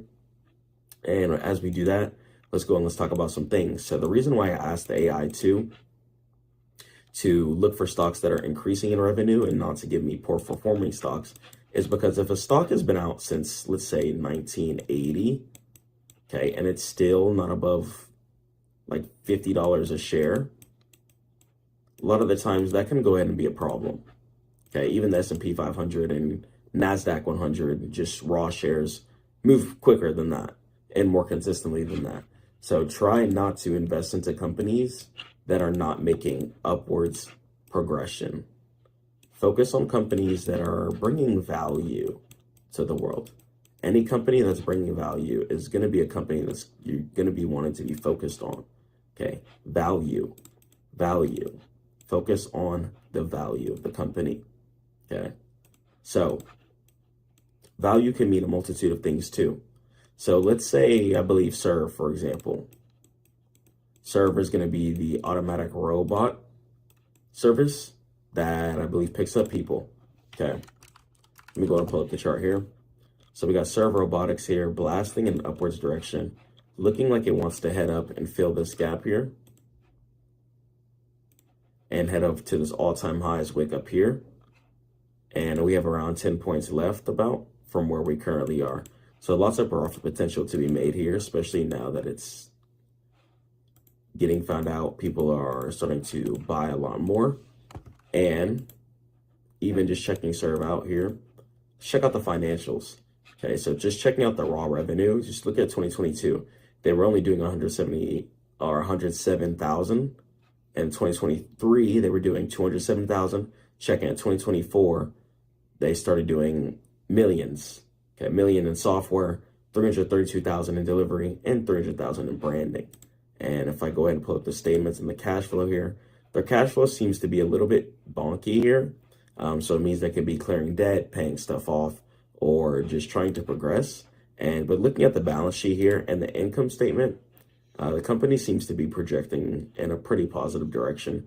We started strong in the Q1 of 2024, and then Q3 of 2025, we had here for 687,000.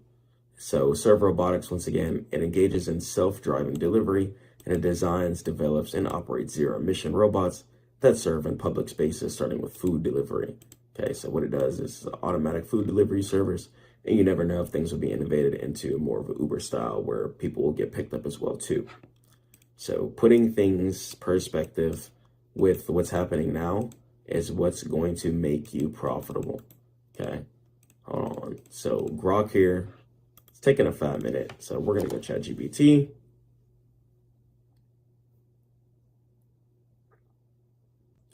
Cool, ChatGPT is a lot quicker. Let's go ahead and let's check out these lists.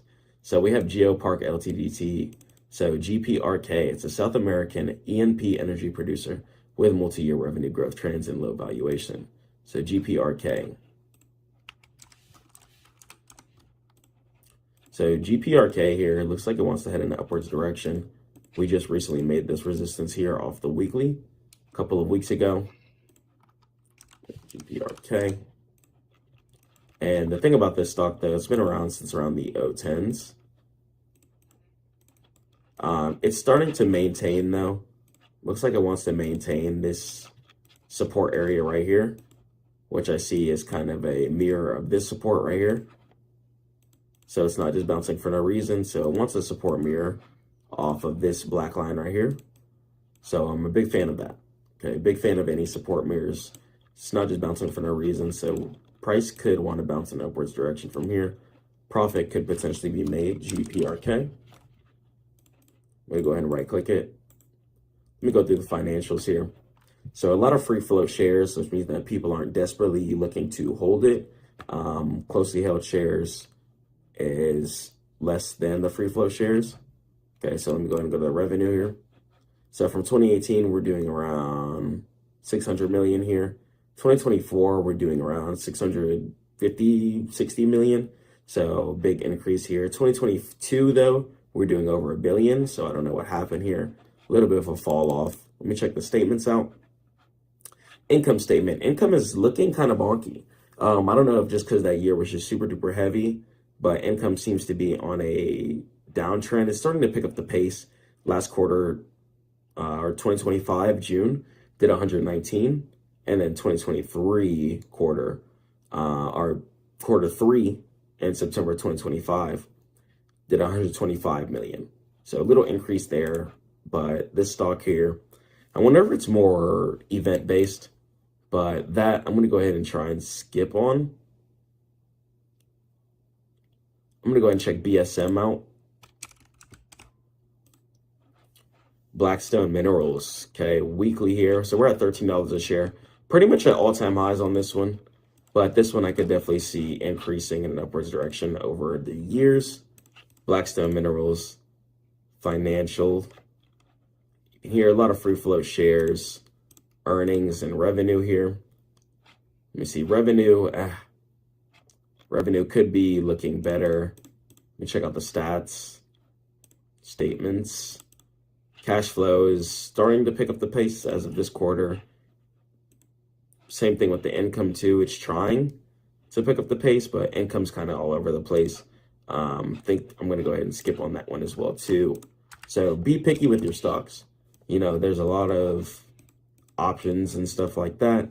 So you can fully be picky with your stocks. If you notice that, okay, the stock isn't really going to be something that I want to be invested in long term, you just don't need to take that. So take BuyRef, for example. BuyRef, it's going to go ahead and be a Canadian E&P stock with buy ratings revenue growth. So let's check out BuyRef. Okay, buy ref could actually be a pretty good buy here. I believe we checked this one out. Financials here, cool. It's trying to stay within that 100 million range. We had a strong 2023, so since we fell off a bit. Revenue had a strong 2022. So a lot of the oil stocks I'm realizing had a strong 2022. So that probably has something to do with COVID and resources, which makes sense. But I think the stock could definitely still be worthwhile though. Definitely wanting to close at least to its all-time highs. Still pretty new as well too. Only been out since like 2011. So at least to this resistance here. Okay, so cool. So amazing. So great session. You did great. Would you be available tomorrow same time? All right, cool. That's going to be class number 5. We've been just blasting hard. I like the constant class every single day. And I'm going to go ahead and get you booked. Send me any questions or homework that you have. And, oh, actually, I do have a class tomorrow at 6 at that time. Would you be able to do 7? Okay, cool. All right, cool. All right, went in and got that booked. Just went in and sent you the updated link. And I'll go ahead and I'll call you tomorrow. All right, thank you. Nice job today. All right, peace. All right. The real danger in the options trading space isn't the market, it's the people jumping into it with zero understanding. And options can either be one of the smartest tools in your trading toolkit or one of the fastest ways to blow up an account. And the difference comes down to one thing: knowing what game you're actually playing. Most people think that options are some get rich quick button. They might see a clip on TikTok, hear someone brag about a 300% gain, or see something on Twitter, and suddenly they're buying weekly calls or puts like it's a lottery ticket. And that's exactly why they lose. Options aren't risky by nature, but they're risky when you don't respect how they work. Let's go and let's talk about and see if options are too risky. And let's talk about the difference between a gambler and a proper trader. Inshallah. All right, let's go and let's talk about the truth. So is options trading truly too risky? This is the prevailing myth in finance, is that options is just strictly gambling. So with options, it's a little bit different. So let's go and let's break it down. So on options, you make money based off of time. So there's going to be 2 directions you can either buy based off of. You're either going to buy calls, which is when you're waiting for price to go in an upwards direction, or you can go ahead and purchase some puts, which is when you're going to be waiting for price to go in a downwards direction. Okay. Now on options, you get paid based off of predictions. So let's say for current example, a share price is at $50, right? So let's say you opened a stock and it's at $50 right now. If you think it's going to go up to, let's say, $55, okay, then you would go ahead and purchase a calls contract since you think price is going to go in an upwards direction. Let's say the share price is $50 and you think price is going to go down to $40. In that instance, you would go ahead and play a puts contract since you think price is going to be going in a downwards direction. Okay, so speculation is what they're mainly going to be used for, when speculation means that you're getting paid based off of directional bias. Okay, also hedging too. So since options contracts aren't pure ownership, you're getting paid based off time, and if your time prediction is right within a certain time period, then you'll get paid depending based off of that. So on options, you want to a lot of the times too have some time on your contracts. Once again, that's going to be one of the most important things that separates it from gambling versus actual trading. Okay, so your time matters a lot. There's going to be things called Greeks. You're going to have your delta, gamma, theta, and those determine how your profit moves. Okay, the more time that you have on your options contract, the more it's going to kind of pseudo play as a actual real investment. Okay, but if you have your options contract expiring tomorrow, the chances of a certain number hitting could be very, very skeptical. But if you have your options contract expiring in a couple of years, the chances of it hitting could be very, very likely. So it can be gambling if you make it, but it can also be a really, really good way to keep your money, let your money flow within the market and dominate the instrument by just taking advantage of the time on your contracts. So let's talk about if there are insurance policies on your portfolio, and let's go ahead and explore the mechanics of risk versus reward on options. Also, one thing on options too, options you can make infinite profit. Okay, so your profit that you can make is infinite, but your risk is going to be set. So if you pay $200 for an options contract, the max you could lose is going to be $200. Okay, but the max you could win is going to be infinite. Okay, so that's the big advantage of options too. So let's go. So just like we talked about in the last slide, what is an option in the first place? An option is a contract, not an asset itself. It derives its value from an underlying asset. stock, ETF, or index. So a call option, right? It gives you the right, but not the obligation, to buy shares at a specific price by a specific date, okay? So if you think price is going to go in an upwards direction, then you're going to go ahead and purchase a call options contract, okay? Calls, think of picking up the phone. What do you do when you pick up the phone? Okay, you call, okay? And then we're going to have the puts to the right. Think of putting the phone down, okay? So call, pick the phone up, puts, put the phone down, okay? So puts give you the right, but not the obligation, to sell shares at a specific price by a specific date.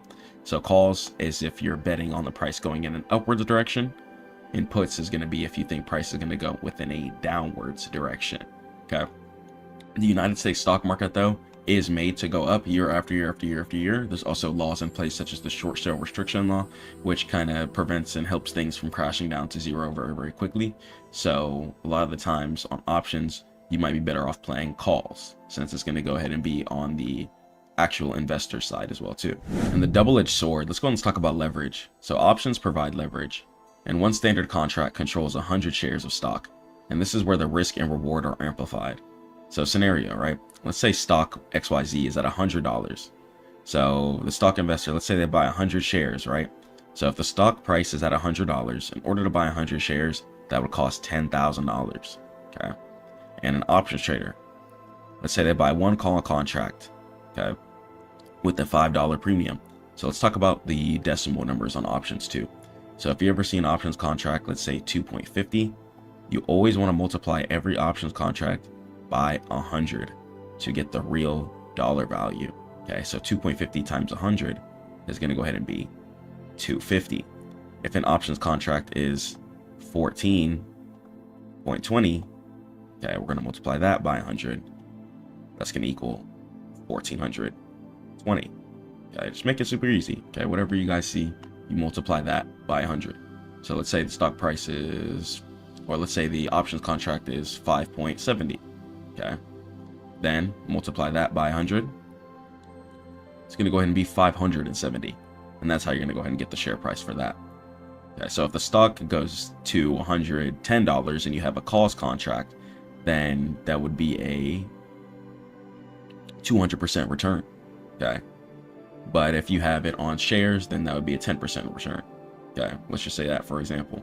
So if the stock stays at $100, the stock investor loses nothing, and the options trader would lose 100% of their $500 because the contract expires worthless. Okay, so if your contract doesn't move the amount of ticks that you think it's going to move within that time period, then the options contract could very, very easily expire worthless, and you would see it at a negative 100%. But when you're buying things like shares, you're actually having the actual investment, and you have the ownership power within your account forever until you decide to close. And why is it risky in the first place? So options aren't inherently risky. So gambling behavior is risky, and most retail traders fail due to two specific factors, right? Let's talk about time decay, theta. So options have an expiration date. Every day that passes, the contract loses value if the stock doesn't move, and stock owners can wait forever. Option owners are also fighting the clock. So a good way to counter this, though, if you do want to play some options or you see some good plays, try and play what's called leaps if possible. Okay, leaps are going to be contracts that you're holding for like 1 to 2 years out. Okay, try to stay away from like 0 DTEs and things like that, and use your options as a seed to plant for the future. Okay, if you're buying contracts like 1 to 2 years out, and let's say the share price is at $50, right? Once again, so if share price is at $50 and your take profit, you think it's going to go up to $60, okay, the best contract to buy would be a $51 call. Okay, and you might ask me, Chris, why would we not buy the $60 call if that's our take profit? Because on options, once again, you get paid based off of prediction, and there's going to be bonus points on option. So if the share price is at 50 and you buy a $51 call, but your take profit's at 60, that's going to be a lot of bonus points versus just buying the take profit 60 contract, because then your contract wouldn't really start juicing and making good money until it gets hit. So if you buy a number before your take profit, you're going to get a bunch of extra bonus points, and it's going to hit really, really hard. Now let's talk about buying out the money, right? Try not to do that. Try not to buy cheap contracts. Also, don't forget that it's called trading. When you're winning, somebody else is losing. When you're losing, somebody else is winning. So beginners buy cheap, unrealistic contracts hoping for a lottery win, and these have a low probability of profit. And consistent losses of small amounts add up to account blowups for sure. So don't just buy any random contract thinking it's going to hit. Try and buy 1 to 2 years out, and whatever the current price is, try and buy one above if you're going to purchase a call. Okay, so if the share price is at $50, try and buy a $51 call contract. Okay, if the share price is at $50, you think price is going to go down, try and buy a $49 put contract. Okay, play it like that, buy 1 to 2 years out. The chances of you losing is going to be really, really low. And using options for safety. So professional traders use options to reduce risk, not just to speculate. So the cover call income. So let's say you own 100 shares, right? You sell a call option against them and you collect the cash premium instantly. This lowers your break-even price on the stock, and this is safer than just owning the stock. Okay, so whenever you have enough shares of a certain stock, you're going to be able to actually sell the options contracts. Okay, and then you're going to have protective puts as insurance. Let's say you own 100 shares and you're worried about a crash, then you would buy a put option. If the stock crashes to zero, which most of the time, if it's a half decent investment, it won't, then you have the right to sell it at the strike price, and you've capped your maximum loss, protecting you on really both sides and just giving you a lot more leverage on your account to manage and maneuver your money exactly how you just want. So covered calls and selling options is something you can also look into. I'm going to be dropping a video on that very, very soon as well, inshallah. But before that, let's talk about it. So let's talk about selling versus buying the premium. So the house usually wins in options, and the house is going to be the options contract seller. So the options contract seller is pretty much wanting you to do some insane decision. Okay, they want you to make the most dumb decision of all time, and then they're going to get paid off of it. So that's not what you want. You don't want to get taken advantage of, so you need to outplay them. Okay, so the statistical edge. So approximately 70 to 80% of options expire worthless. Therefore, buyers have unlimited profit potential, but a low probability of success. But if you want to see a lot more successful wins within your options trading portfolio, I recommend you guys focus on contracts 1 to 2 years out. And once again, wherever the current strike price is, buy one above or below that number in order to have that consistent value. Okay, that way you're pretty much gonna trick it into almost a shares type of play. Okay, but you're getting the options profit. Okay, focus on time and stay near the current price. And sellers have capped profit potential, but have a high probability of success. Okay, due to the fact that they know people are going to make some uneducated, silly decisions and destroy their account. So don't let it happen to you, inshallah. So conclusion. So risky trading usually involves buying short-term options, right? Like 0 DTEs, weeklies, etc. And conservative trading involves selling options or using spreads or buying contracts within 1 to 2 years out to define your risk in every single scenario. Really just protect your money, okay? You're not on this earth working hard for no reason. Don't go burn your money down to the ground making dumb decisions, okay? You got it. So if you're not focused on your take profit, options can definitely be a problem. If you get reversed on certain areas, the Greeks are going to really hit you extremely hard. And it's things that's happened to me. There's been times where I've been up at almost $1,000 in a day, come back later on due to the fact that I was playing 0 DTEs, come back to negatives, okay? So it's not things like that I want you guys to go through. It's extremely toll taxing on your mental when you guys are trading, and it can bring a lot of anxiety on your next trade, and I don't want you guys to go through that. So understand that they're going to be too risky if they're going to be treated like lottery tickets. So if you're buying weekly out the money calls, 0 DTE without risk management, expect those results. But they're not too risky if they're used for hedging, income generation, or if you're buying leaps, which are going to be contracts that are 1 to 2 years out. Okay, so the danger really lies in the trader, not the trade. Okay, so control your flesh, be disciplined, don't make dumb decisions, stay prayed up to God, keep grinding, protect and provide for your family, and catch y'all on the next one.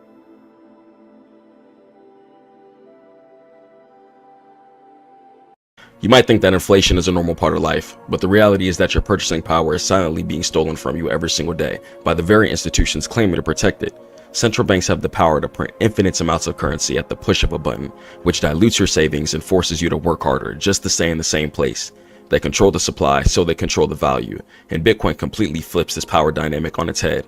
It's the only asset in human history with strictly finite supply that cannot be altered by any government or chairman. There is no backdoor and there is no print button because the code is absolute. And while fiat currency relies on trust in politicians, Bitcoin relies on mathematical verification, and it's created by actual power and resources. This is not just about digital currency or making a quick trade. This is about the separation of money and state and ownership. In this video, I'm going to show you exactly how Bitcoin renders the central banking model obsolete and why it's the ultimate hedge against the system designed to devalue your life's work. Let's dive into it. Let's go and let's jump into how central banks hold a monopoly on the money supply.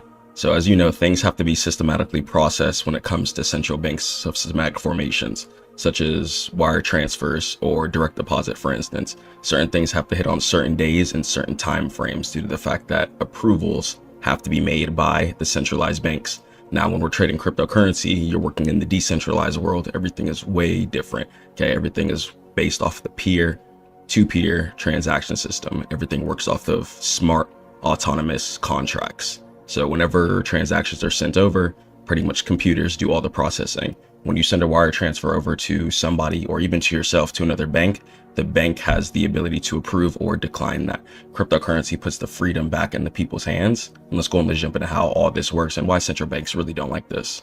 Let's talk about the loss of monopoly. So central banks manage the economy by printing money, which is quantitative easing or pretty much restricting it. And Bitcoin supply is fixed at 21 million. So it having that fixed statistic baked into it, one, not only makes it more scarce, but it's going to have a more baseline stability cooked into it, and inflation is going to be a lot more manageable.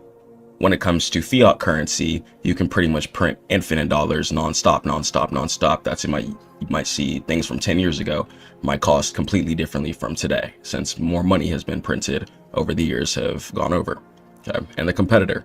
So for the first time, citizens now have a viable opt-out option. So if a central bank debases its currency due to inflation, people can flee to things like Bitcoin. And this forces central banks to be more disciplined, limiting their power. So you might have seen things recently, as of 2025, when this video is coming out. Banks are now starting to incorporate certain things like Ethereum, XRP, and Bitcoin systems within their system, since they know that people are now looking towards cryptocurrency to manage their money or even hold their savings.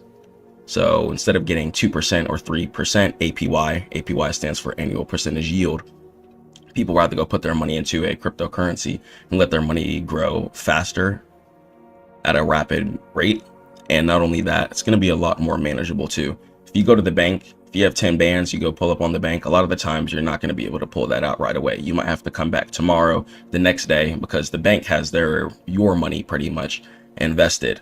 Okay, so if our money's parked in the bank, it's going to be their money too. It's being used. That's why certain things like Zelle have withdrawn deposit amounts, because they don't want people just pretty much managing their currency how they want.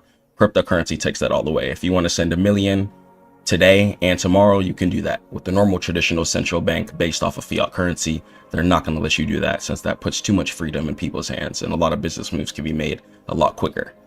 So instead of the banks having the power, now people have the ability to build certain things like banks, their own hedge fund systems, and their own funds, etc. So now people have the ability to have some more individualization for their family even as well too, versus having to run to the banks every single time. So back in the day, people would have to keep all their cash in the banks for the most part.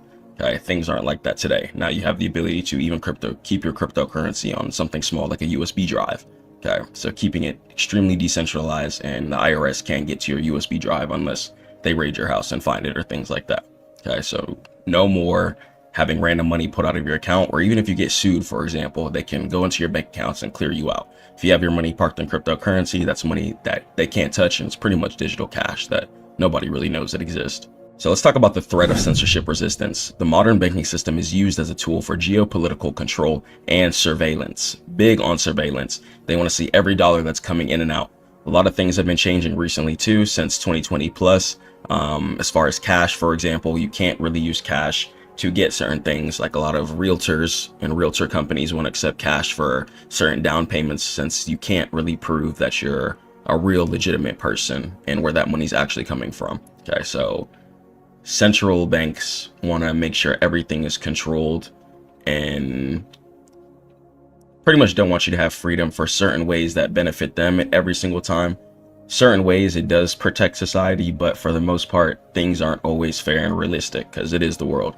So if somebody's working hard at their lawn mowing business and they've been stacking up cash, okay, their money shouldn't be obsolete. So now you have things like cryptocurrency where you're going to be able to send that over to your bank account, and then you could file your taxes and do things a little bit more legitimately there, versus just having random cash come out of thin air and then you deposit it and they're like, well, where's this coming from? Okay, so your cryptocurrency can be baked in and a little more hidden, and it'll help you out in a lot of ways too. And Bitcoin is really a neutral, permissionless network, and it helps you bypass sanctions. Systems like SWIFT allow the US to cut off nations or individuals from global finance. And Bitcoin operates on the peer-to-peer network, just like we talked about in the previous slide. Meaning if you want to send $1,000 to somebody in Africa, you can instantly do that within the next couple of minutes if you wanted to. Okay, if you want to do that via PayPal or the traditional bank system, it's going to be a lot more difficult. They're going to put some type of hold on it, have to verify your transaction, and it's going to be just a lot more difficult overall, making financial blockages significantly harder to enforce. And financial privacy is going to be a big factor as well too. So Bitcoin is going to be pseudo-anonymous. Central banks and governments prefer total visibility due to the fact that KYC laws are in place, know your customer, and AML, to track taxation for the most part. So pretty much just the government wants their piece of the pie when it comes to any type of currency. So a decentralized ledger obscures the identity layer that they rely on. So certain things like the SEC were fighting with Bitcoin legislators, etc. And that led to certain dips, but now the US government and other governments have started holding the currency themselves, and certain laws have been getting passed. So central banks are trying to gain control, but for the most part, Bitcoin at the core forefront of it is still peer-to-peer and a currency based off of freedom. So I jump into the neutralization of interest rates. Interest rates are going to be the steering wheel of the economy, and Bitcoin creates a parallel system that doesn't respond to that steering wheel. And the liquidity trap. When the Fed lowers the rates to stimulate the economy, they want people to spend pretty much. So if people instead borrow cheap fiat to buy Bitcoin, which is a store of value, since especially it has a limited cap, giving it scarcity, which is immediately going to give it value, the stimulus leaks out of the real economy and into crypto assets because people are starting to wake up as well. And broker and transition mechanisms are going to come into place. If a significant portion of the economy uses Bitcoin for settlement, central bank decisions, which involves raising or lowering rates, affect fewer people, rendering the central bank increasingly irrelevant. So it's like trying to slow down a car by pressing the brakes, but the car has decoupled from the wheels. Okay. So Bitcoin's coming in to solve a lot of problems, especially now since people are starting to be more open to international travel too, and living in certain other countries, especially US citizens.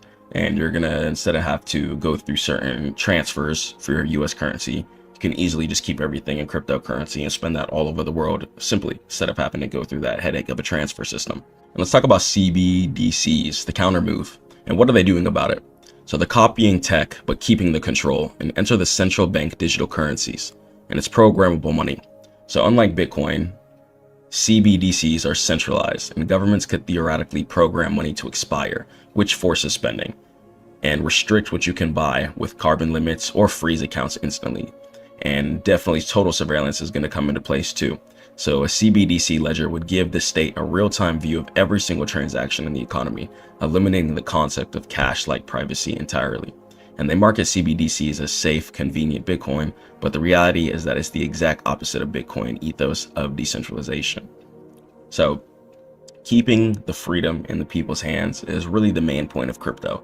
Yes, there's money involved, but honestly, you can make way better profit doing other things, such as like trading futures, for example. Even if you trade crypto futures, that's gonna be way more profitable than holding and keeping spot. But as far as you holding your Bitcoin, your cryptocurrency, you're really doing it for your ownership and your assets. Okay, having ownership, especially in something that helps the future, is what's going to help you prepare your forward and keep your money in that constant cycle. So instead of you being on the hamster wheel, put your money on the hamster wheel. Have everything flow. Okay, so after you get that big bag from futures, let's say for example, you know to go ahead and throw it into Bitcoin, which consistently makes profit year after year after year after year. So instead of you having to hustle and bustle forever, you could maybe sit down and chill because you have enough money from hustling and bustling stacked in your investments, and then your wheel will be spinning forever. Okay, so if you decide to use your fiat currency and throw it into something that's going to help your money flow into the hamster wheel, inshallah, you'll have a lot easier time. So they try and stop everything, just like they try and stop certain herbs as well too. They can't stop the Bitcoin network itself, since it's distributed globally, and they target the entry and exit points and targeting on ramps. So regulators pressure banks to not do business with crypto exchanges, even though they're starting to do it anyways, because they know people have to sign up for their banks, otherwise they're going to crumble. So if you can't transfer fiat to an exchange, it becomes very difficult to buy Bitcoin. And let's talk about some regulation by enforcement. So instead of creating clear laws, agencies like the SEC sue crypto projects to drain their resources and create uncertainty, driving innovation offshore. But thank God, it's been a lot of righteousness going on. Certain people have been getting freed from jail, such as like the Binance creator and Bybit and stuff like that has been starting to get back on the United States soil. So a couple of years ago, around 2022, 2021, they started locking people up for enforcing certain cryptos or creating certain crypto brokers such as Binance and stuff like that. Thank God certain people have been freed, and just really things have been changing, and the crypto future is starting to look bright, especially since the US government now owns hundreds of millions of dollars worth it. That's really a solid and good factor, letting us know that, okay, the US doesn't want to fall behind since other countries also own hundreds of millions of dollars worth it too. Okay, so instead of being stubborn, the US is now actually turning on their brain, and that's leading crypto to future all-time highs, since the US dollar is the global currency of the world. But we never know, within a couple of decades could be Bitcoin. So a lot of things are changing, exciting time in the world, and central banks are pretty much earning a game theory by they can't end Bitcoin. The network is way too resilient and distributed, so they're pretty much trying to conform because they know people are starting to wake up. The righteousness is starting to oversee the darkness in the world for sure. People are starting to care about their health, want freedom for their money, and people might have family in other countries too, and you can easily help out your family in other countries with cryptocurrency. Once again, not as easy to do that if you're sending straight fiat in any country you're in, and they can't ignore it. Okay, it's sucking liquidity out of the fiat system. People are no longer keeping their money stacked inside of savings accounts, getting that 2%, 3% APY that most banks take advantage of in order to make profit. People are now just taking that money and putting it right into cryptocurrency. Even the same thing with credit too. A lot of people are starting to wake up when it comes to credit. Instead of balling out, just buying things, people are now taking that, either they're investing it, all of it, into some kind of business and buying cryptocurrency, buying any type of shares that they can too with the cash that you can extract from the credit card if you can't extract the whole thing. So the likely outcome of everything, integration, and that's been slowly happening. A lot of banks are starting to finally realize, and as we start seeing more younger people get into CEO level positions, I can see things change as well too, inshallah, especially as Trump come into office. The crypto support has definitely been in significant rise. So banks will eventually have to custody Bitcoin and treat it as a reserve asset, just like gold, because they know people aren't going to be going for anything else. Okay, people are now more open to leaving the US more than ever. So now the US is very desperate to make the right decisions to keep people here and keep America going forward. So this fundamentally changes how the global monetary system operates in the long run. And a really small percentage of the world only owns Bitcoin. So don't think that you're too late. You're really early, and there's a limited amount. Okay, you don't want Bitcoin to be mined up and be like, oh man, I wish I bought Bitcoin in 2025. You don't want to be doing that. Okay, I don't care if you got $5 in your account right now. You don't need to be buying nothing. Go buy some Bitcoin. Okay, live off the credit card, spend all your cash on assets, and watch how your life change. Wake up, pray to God, take care of your family, stay down, and get in stack mode. Let me catch y'all on the next one.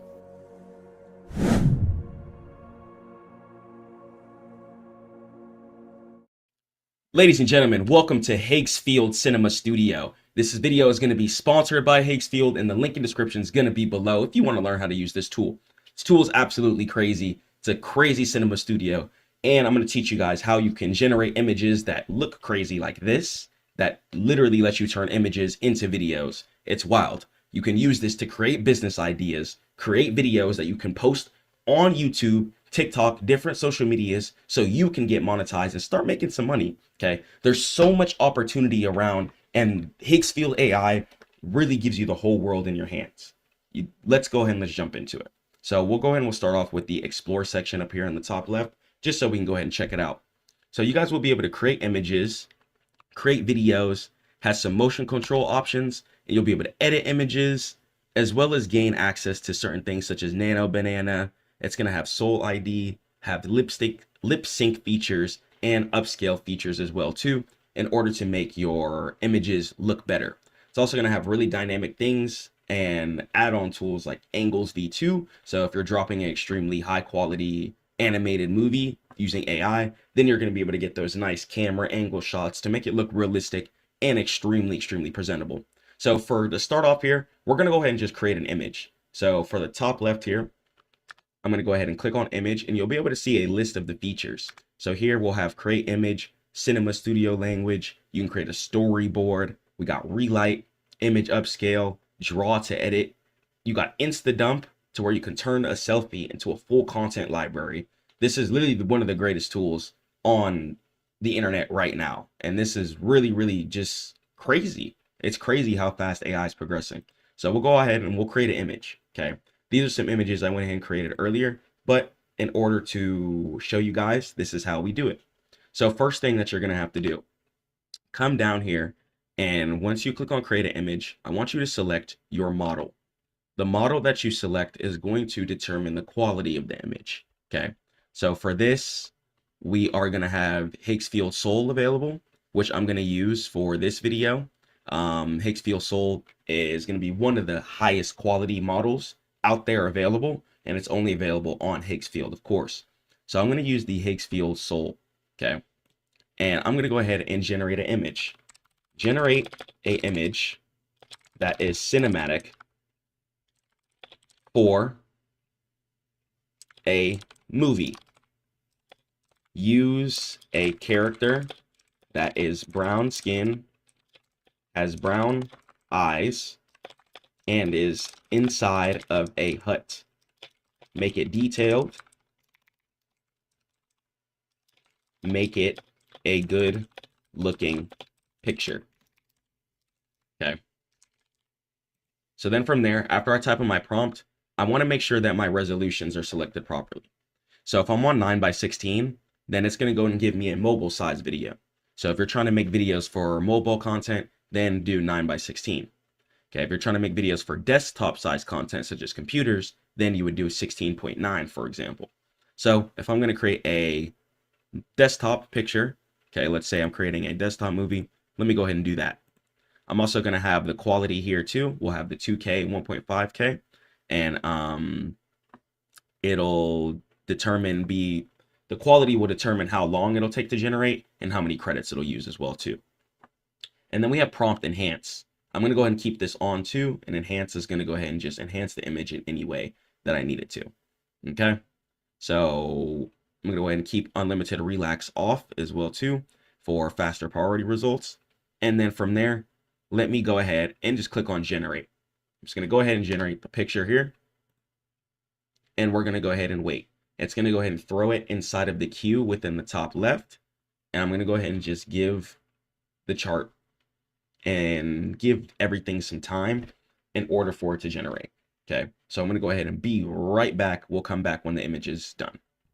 Boom, and it generated a crazy image for us here. So I'm going to go ahead and click on it here, and in the top right, it gave us a nice prompt. So it tells us that warm late afternoon. It's going to go ahead and give us good sunlight filters, giving us good camera angles as well too, and just making sure that the image looks realistic in general. And the really, really cool thing about this is you can actually animate these pictures too. So you can click on animate here, and then you can click on start frame. And then if you wanted to, you can go ahead and animate, which I'm going to go ahead and show you guys the video section next. So you can go ahead and click on create video. And then when you're in the create video section, you're going to be able to grab whatever you want and generate a video. So for my start frame, right? So start frame, let's say if I did want to use a certain picture, okay? Let's say I wanted to create a picture for really whatever. Let's say I wanted to use a stack mode video. Okay, so if I wanted to make a stack mode video, let me grab two stack mode pictures here. Okay, I'm going to grab this picture here, and I'm going to grab this picture here. And then from there, I'm going to say, combine these two pictures and make me a great ad to promote trading and business. Make it cinematic and engaging.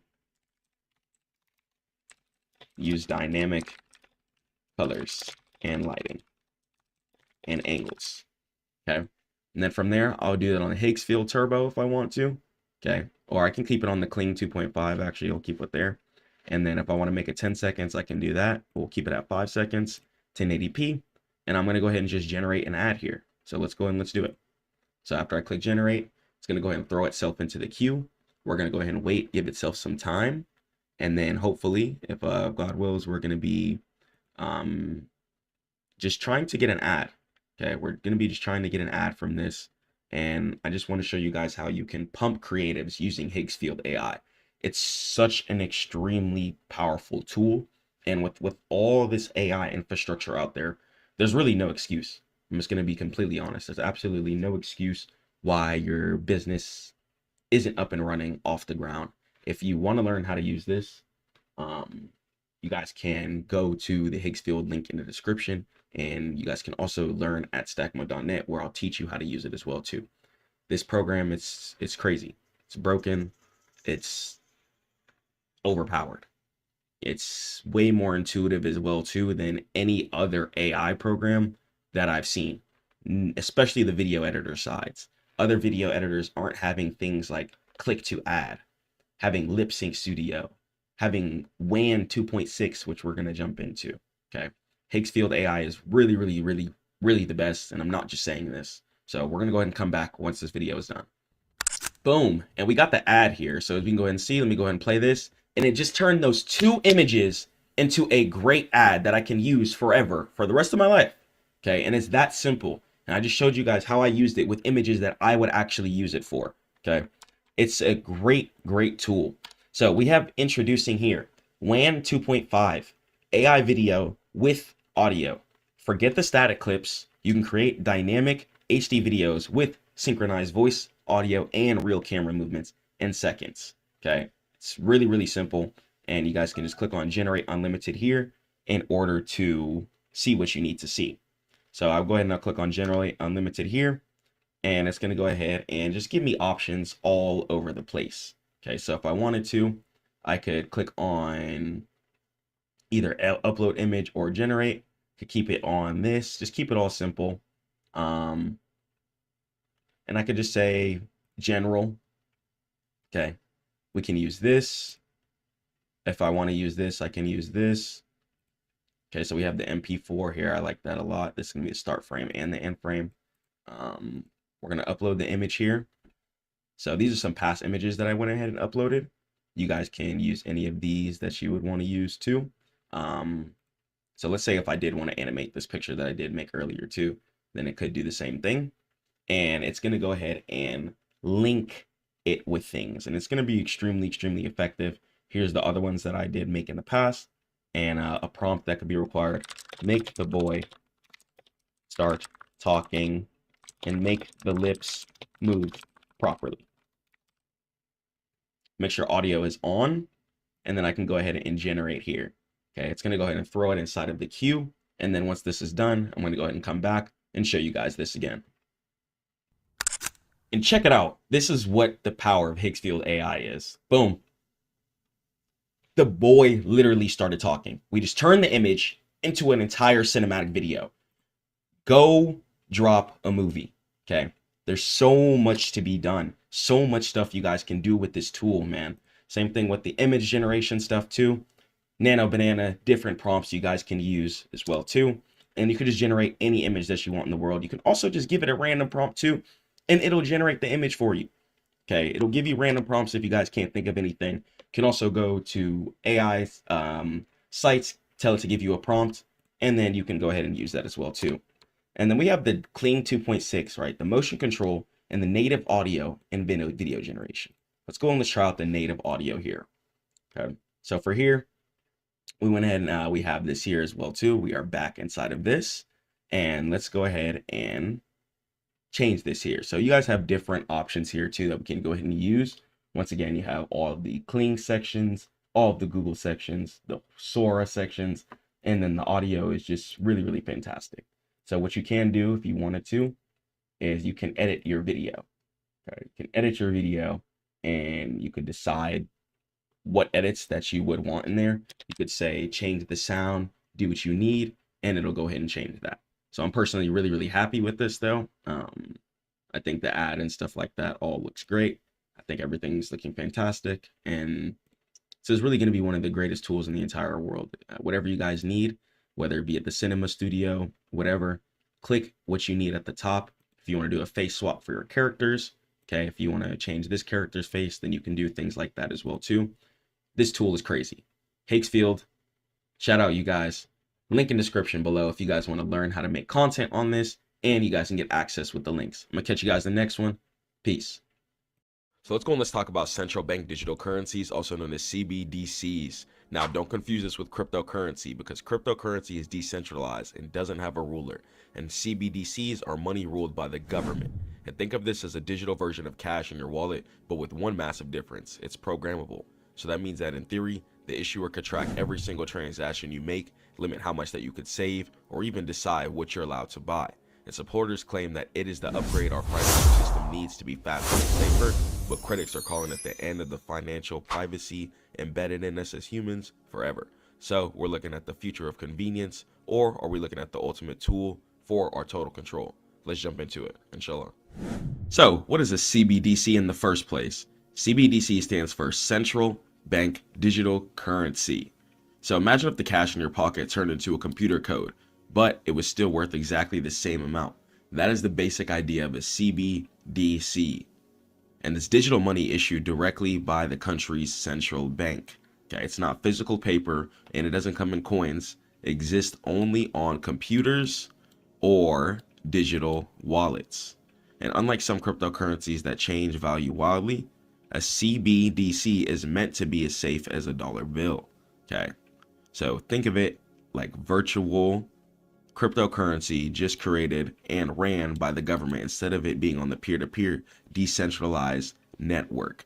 Okay, so the government's pretty much creating a currency in order to combat cryptocurrency coming out and its whole decentralized features. Okay, so we'll talk about the benefits. Let's jump into what it is and let's continue. Physical cash versus the CBDC. So we already use credit cards and apps like Cash App, PayPal, Venmo. So how is this going to be any different than things like that? So the commercial bank money that works today. So when you swipe a card, your bank promises to pay the store. Okay, and it's an IOU between the banks. Okay, and the CBDC, it's a direct liability of the central bank, and it's like handing someone digital cash directly without a middleman bank needing to promise the payment. Okay, and as far as the speed, so regular bank transfers can take days, especially on the weekends. And also when it comes to wire transfers, things like direct deposit when you're getting paid, things like that work on a time-based schedule, whether it be your direct deposit hit at 6 a.m. Some people have direct deposits hit at 6 p.m. Okay, some people don't have direct deposits that hit on weekends and have to wait for the following business day, such as a Monday or a Friday, etc. Okay, but with CBDCs, payments and bank transfers are going to be instant. Okay, so they're creating a base and a way for people to instantly send money without having to use outside apps. Okay, so sending money today is like sending an email that goes through 3 different servers before actually arriving, and it has to all get approved too. Okay, if you decide to send money via wire transfer, it could definitely bounce. Okay, and sending a CBDC is like handing whoever you need to instant money, okay, or instant $20 bill, but doing it over the internet instantly, instead of sending the $20 bill via the mail, waiting for the bank to sign off on it, and then sending the $20 bill to the person you want it to go to. That's how traditional banks work. So CBDCs really save a lot of time, make things a lot quicker. Okay, and hopefully, inshallah, that'll bring a lot more control back into people's hands versus how we want to spend our money and when we need our money.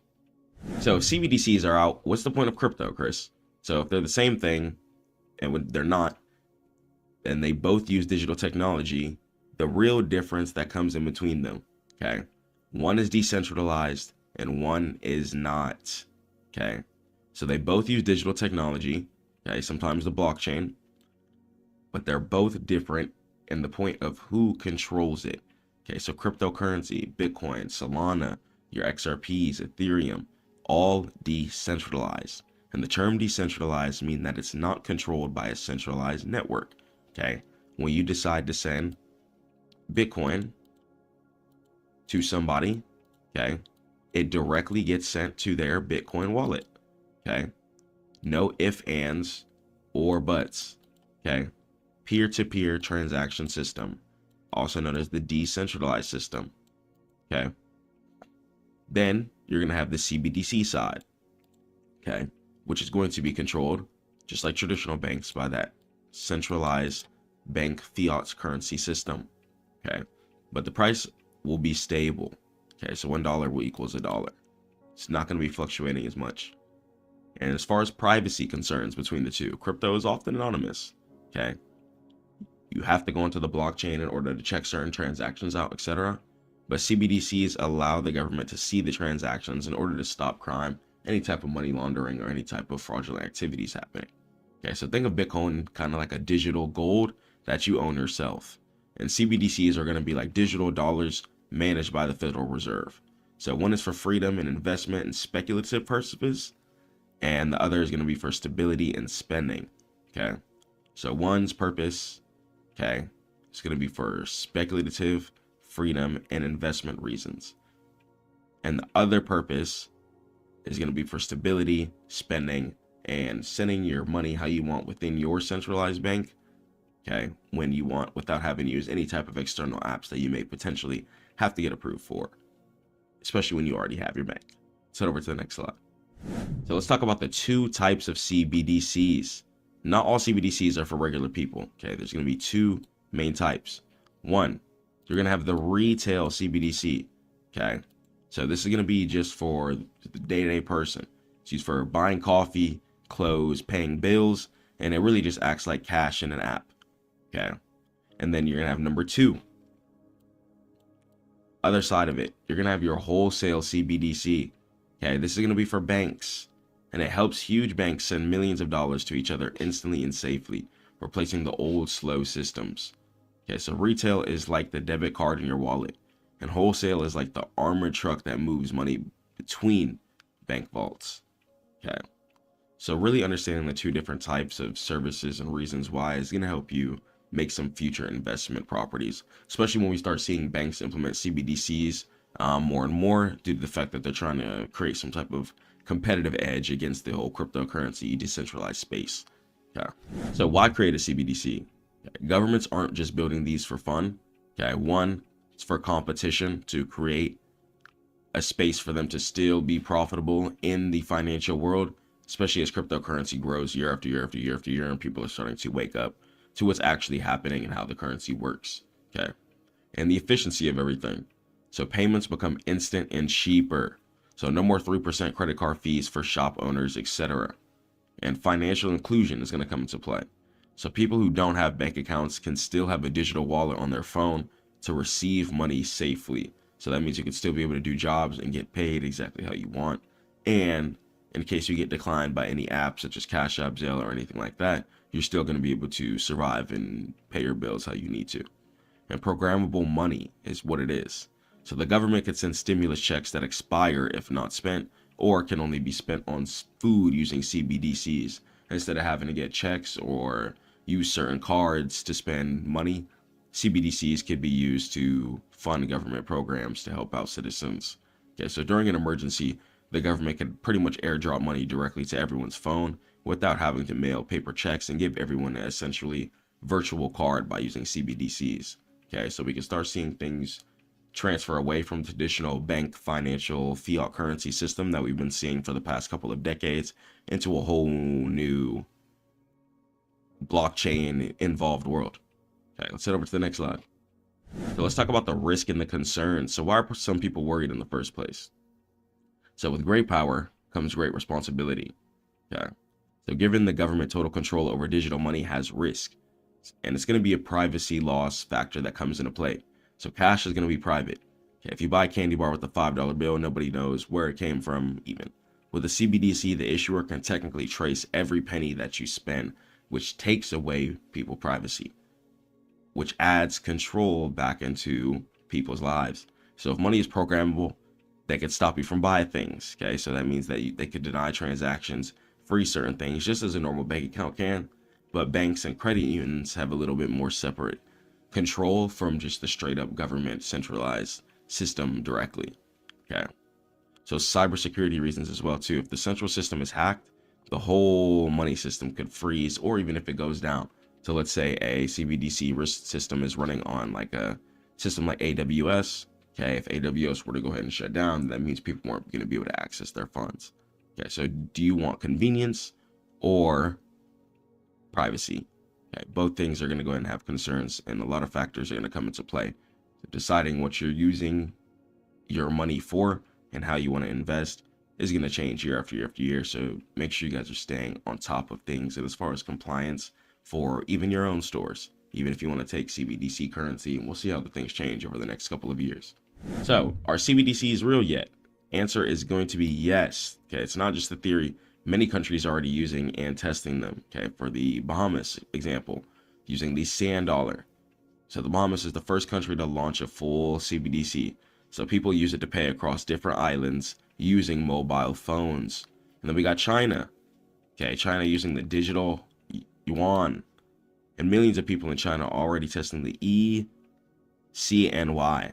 Okay, electronic CNY. Okay, it's just digital fiat currency for China to buy subway tickets, groceries, etc. And then we got US. We got the Project Hamilton. Okay, the Federal Reserve and MIT are researching how our digital dollar would work, but haven't launched one just yet. But the United States is working on things. Okay, so over 100 countries representing 95% of the world's GDP are currently exploring a CBDC. Okay, and this is going to be research done as of 2023, and we can start seeing a lot of things change, especially when it comes to government-funded projects, such as like food stamps, unemployment, or anything like that. Instead of people getting the money placed on certain cards or traditional bank account systems, a CBDC wallet could be used in order to have people spend money on that throughout the entire network. So monies came a long way. It came from seashells to gold coins, seasoning, to paper bills, and now we got plastic cards, and now we can just send money digitally with numbers on the screen with our phone. And CBDCs seem to be the next logical step in a digital world realistically. So as you grow up, you gotta understand how money works, you gotta be able to adapt, and you gotta be ready to change how your asset classes are being moved and how your money is growing, especially as things get more expensive over time. Your money has to be working for you. Okay, keep that logical perspective. If the world is going to get more expensive over time, that means that your money can never stop working, especially when we have to do things like use the bathroom, sleep, etc. You have to be getting money while you're doing that stuff. Okay, if you want to be competitive in this world, you got to be getting money at all times. In your sleep, while you're awake, while you're getting money, you should be getting money, and it should be that serious, inshallah. Okay, so CBDCs offer speed and safety, but we must come to terms with the fact that you're going to be losing respect of privacy, but you are going to be gaining a lot of convenience as well too. Okay, no more long paperwork, waiting for cards and stuff like that. And a lot of that stuff can be frustrating. Okay, just instant funds that come on a wallet, and we'll really see how it plays out for the future. So stay prayed up to God, keep grinding, and head over to Stackmode.net for all trading education. Catch you guys in the next one. Peace.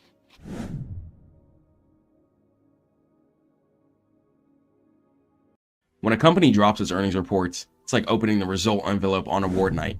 Traders, investors, hedge funds, everyone is waiting to see if the company beats expectations, meet them, or completely miss the mark. And depending on that reveal, price action can turn into a calm wave or a full-blown tidal surge. During earnings, companies reveal how much money they made, how much they spent, and what they expect for the future. And here's the twist. Sometimes a company posts great numbers, but the stock still tanks. And here's why. Because Wall Street wasn't impressed, or the expectations could have been higher than reality.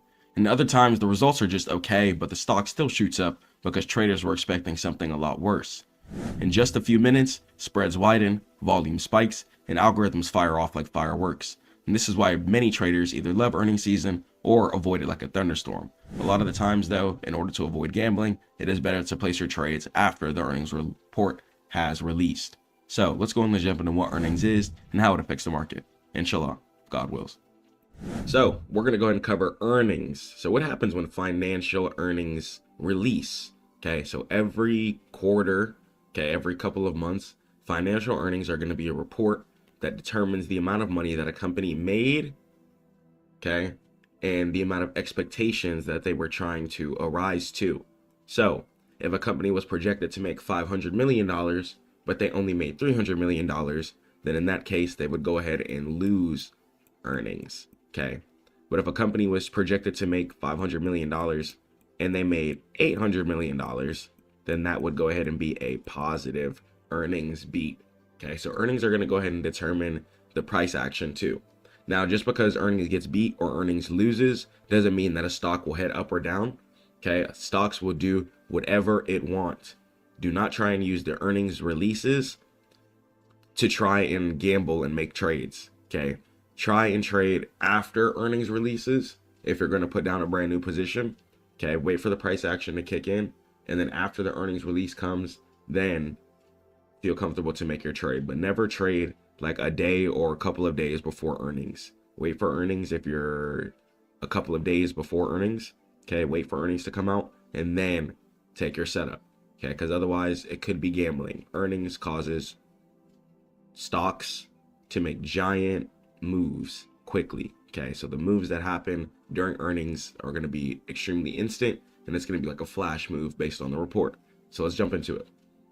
So the quarterly report, right? 10Q. Okay, every 3 months, public companies are required by law to reveal their financial health to the public to let them know how they're doing. Okay, it's going to go ahead and let investors know if they want to keep throwing money into the company or not. If a company is not beating earnings, then that means that they're not making any type of income. Okay, and a lot of the times we don't want to be invested into something that's not even making income in the first place. So every 3 months, public companies are required by law to reveal their financial health to the public. Okay, and let's talk about the revenue. So revenue is going to be how much money came into the door. Okay, how much money did that company make during that quarter? And the net income, it's going to be the bottom line. It's how much profit is left after expenses. So certain companies might have to pay for building power, warehouse cost, employees cost, etc. And the EPS, it's going to stand for earnings per share. And it's the profit divided by the number of shares that are going to go ahead and be available. Okay, so EPS, net income, and revenue, those are going to be the 3 factors and the 3 things that are shown on the quarterly reports. Okay, so let's keep jumping into it. So the expectations game, right? The actual numbers don't matter as much as the expectations. Okay, so once again, let's say a company was projected to make 100 million, right? Expected, but then they actually made 170 million. Okay, that would go ahead and give them a beat result. Okay, so whenever you hear the words beat, that means that the results that actually came out were going to be better than what was projected or speculated in the first place. Okay, so priced in. If everyone expects Apple to make $1 billion and then make $1 billion, the stock might drop. Okay, why? Because the good news was already bought weeks ago. Okay, so to see a stock pop, a company usually needs to beat company earnings, okay, and beat the analyst consensus estimates based on the company's averages is how the estimates come out too. So it's not just going to come out with random numbers. If a company is making around like $50 million a year, okay, the earnings might be around like $60 or $40 million expectations. Okay, it'll be around where the company is performing as of recent years. Okay, so don't just expect the numbers to just be some random inflated numbers. These are all numbers that are going to be based in and baked into averages for a reason. Okay, earnings come into play. But once again, don't try and just hop in a contract the day before earnings trying to trade like that. Please don't do that. Okay, please don't do that. Now, sometimes there's going to be little rumors as well too. You'll see like, oh, this company's going to be earnings. Nobody knows what's going to happen until the earnings report actually comes out. So please do not lose money gambling for no reason. Okay, wait for the earnings report to come out. Unless you're in a hefty swing already, please wait for the earnings report to come out. Okay, let's keep going into it. And understand that guidance is going to be king. So stocks trade on the future, not the past. Okay, so guidance. Guidance is going to be the company's prediction for the next quarter, how much money they're going to be making. Okay, it's pretty much going to be giving the company a trail and letting them know how they should be performing in order to get to the next level. So in any scenario, company reported record profits. Okay, but let's say next quarter looks slow. Okay, then that'll be the future. And results. Okay, the stock would go ahead and crash if that's the case. So we're lowering our outlook due to supply chain issues would equal an instant sell-off, since that means they're pretty much letting us know, hey guys, the company can't expand right now because of financial issues. Okay, so guidance in the future of the company is also going to be really, really important too. There might be times where a company might lose or not beat their financial earnings, but then end up making a pretty profitable couple of next quarters. Okay, so one quarter is not going to go ahead and determine a company's entire worth. It's the consistent stream of quarters and reports year after year after year after year. If a company is consistently losing earnings, then that tells you about the company. Okay, so we'll talk about the implied volatility crush. So IV is going to stand for implied volatility. So before earnings, options prices can get very expensive. This is called high implied volatility. So it's like buying insurance right before a hurricane, okay? Or driving your car and then you just put insurance on it, you know? So before the release. So uncertainty is high, so options get more expensive in this case, okay? So if you are going to buy a contract before earnings come out, okay, make sure you sell it before earnings come out too.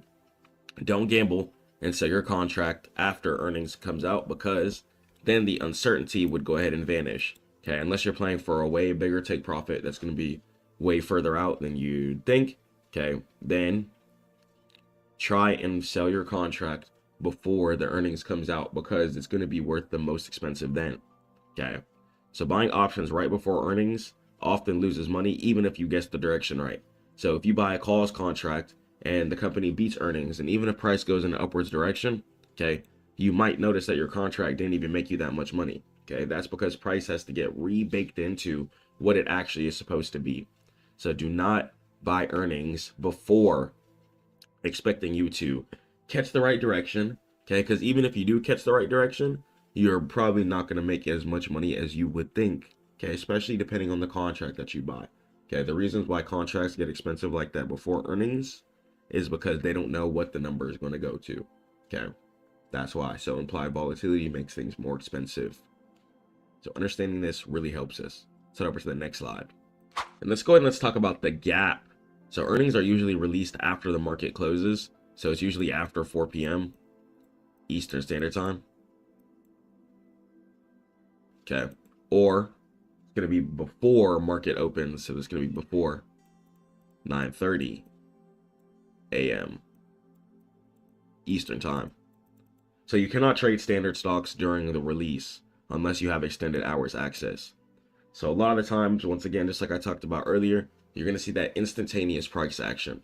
So the stock price will teleport, so it instantly gap up or down. Okay, and stop losses do not work against gaps. If you hold overnight, then you're going to be taking the full risk. So just know that even if you have a stop loss placed during the day, if price decides to run through wherever your stop loss is, then what it's going to go ahead and do is decide to not validate and just ignore all of those orders due to the fact that the price action is happening pre-market and after market. Okay, and you can only maneuver your options contracts. If you have shares, you can close a little before or after. Okay, but if you're on options, you gotta only get what you get when you wake up to the contracts. Okay, so even if you see price going in an upwards direction and you had some calls, don't expect money all the time. It really depends on a lot of things such as implied volatility, etc. Okay, so expectations matter. Okay, so beating estimates are required a lot of the time for a stock to go in an upwards direction. Okay, in order to start seeing a rally, and guidance is going to be critical. So the future outlook is a lot of times going to go ahead and overshadow the past results. And volatility crush. Options lose value instantly after the news. Okay, so you might notice a contract might be $500 before the news. Okay, and then after the news, it might go down to $200, even if the number were to go ahead and hit. Okay, so options lose value instantly after the news. And the gamble between everything. So holding through earnings has a high risk. Okay, just a high risk factor. I'm not even going to say high reward. Okay, because the reward that you were to get is not even worth it, and you wouldn't even get it as properly as you would. Now, if you're holding a super swing, okay, you're trying to hold a trade for months, weeks, some years, etc. Okay, then I do understand. Okay, do your thing and hold your trade as you need. But a lot of the times, make sure you're closing your trades before earnings come out. Okay, unless you know exactly what type of swing that you're holding. Okay, head over to Stackmode.net to learn more about anything stock related, investing related, or trading related. I'll catch you guys in the next one. Peace.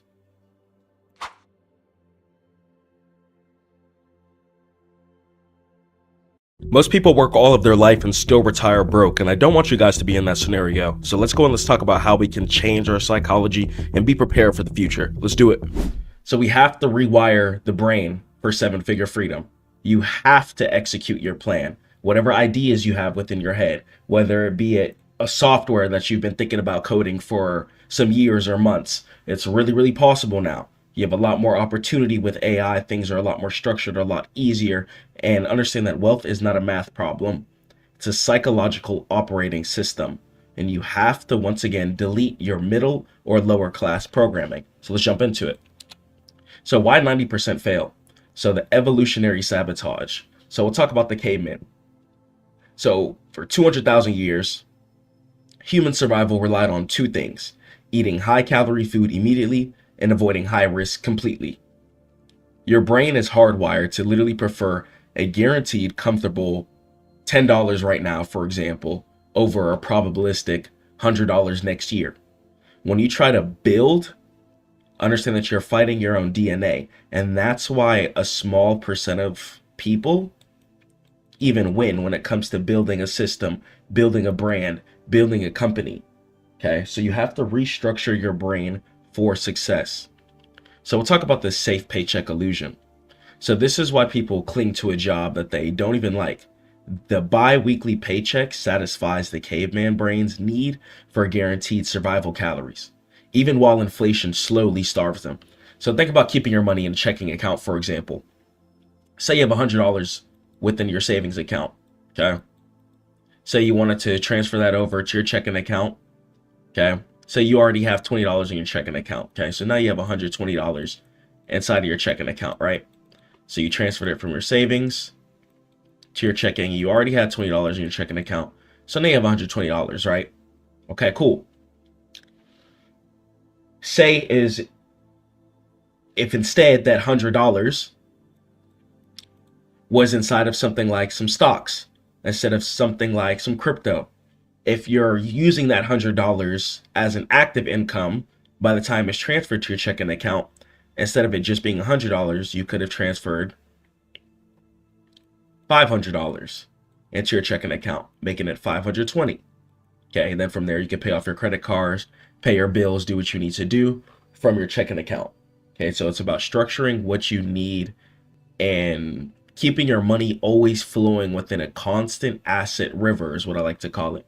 Keep stacking your assets so then your cash flow you're not even going to have to worry about. The more assets that you stack, the more you're not going to have to worry about chasing that active income when it's time to pay bills, when it's time for you to execute on certain things, or when it's time for you to recover if a bad situation occurs, God forbid. Okay, so look. Your money is pretty much being slowly eaten alive when you just keep it sitting within a checking account. Don't stack up cash, okay?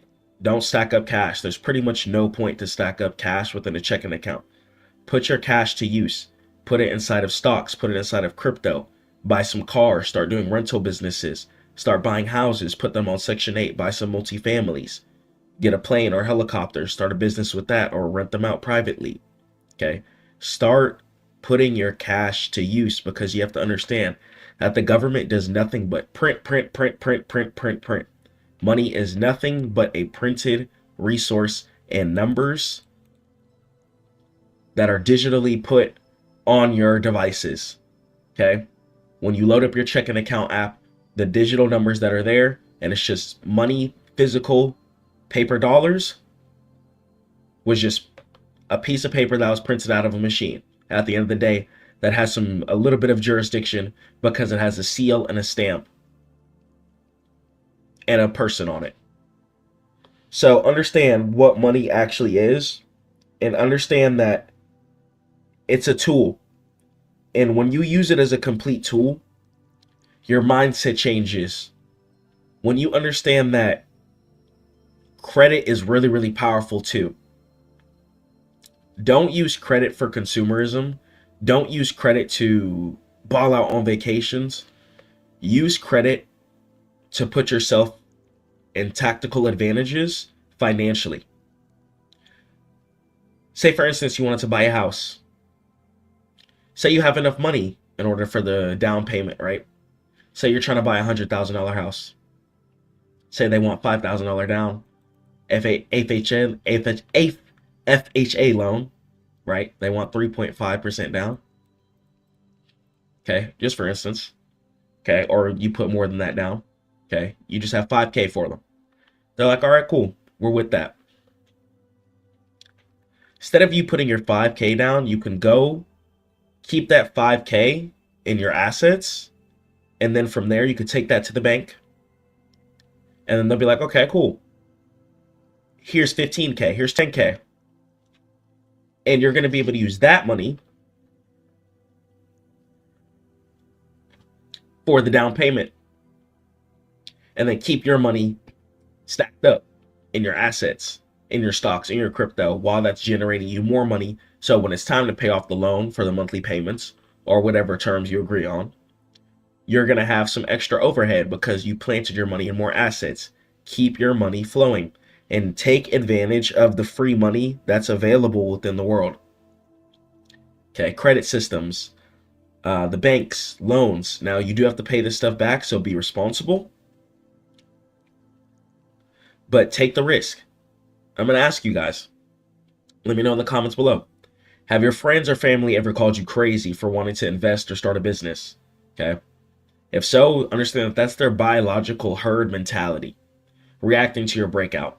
And if people aren't living the lifestyle that you want to live, don't listen to them. People aren't where you want to be, don't listen to them. Okay. Negativity can destroy a positive dream if you let it. So don't let it. Okay. If God put that dream and that vision inside of you, you need to put whatever's inside of your head into the forefront. All around the world. This cup, for example. Okay. This mic I'm recording on. This computer I'm recording on. These are all people's ideas being pushed to the forefront. And they believed in themselves. They wanted to win. They wanted to get to the next level. So you have to do it too in order to innovate a product that's going to push society forward so we can get better as humans. So you can help people create. So you can help people stay on earth. So you can keep making people smile. So we'll talk about dopamine, right? It's the poor man's drug.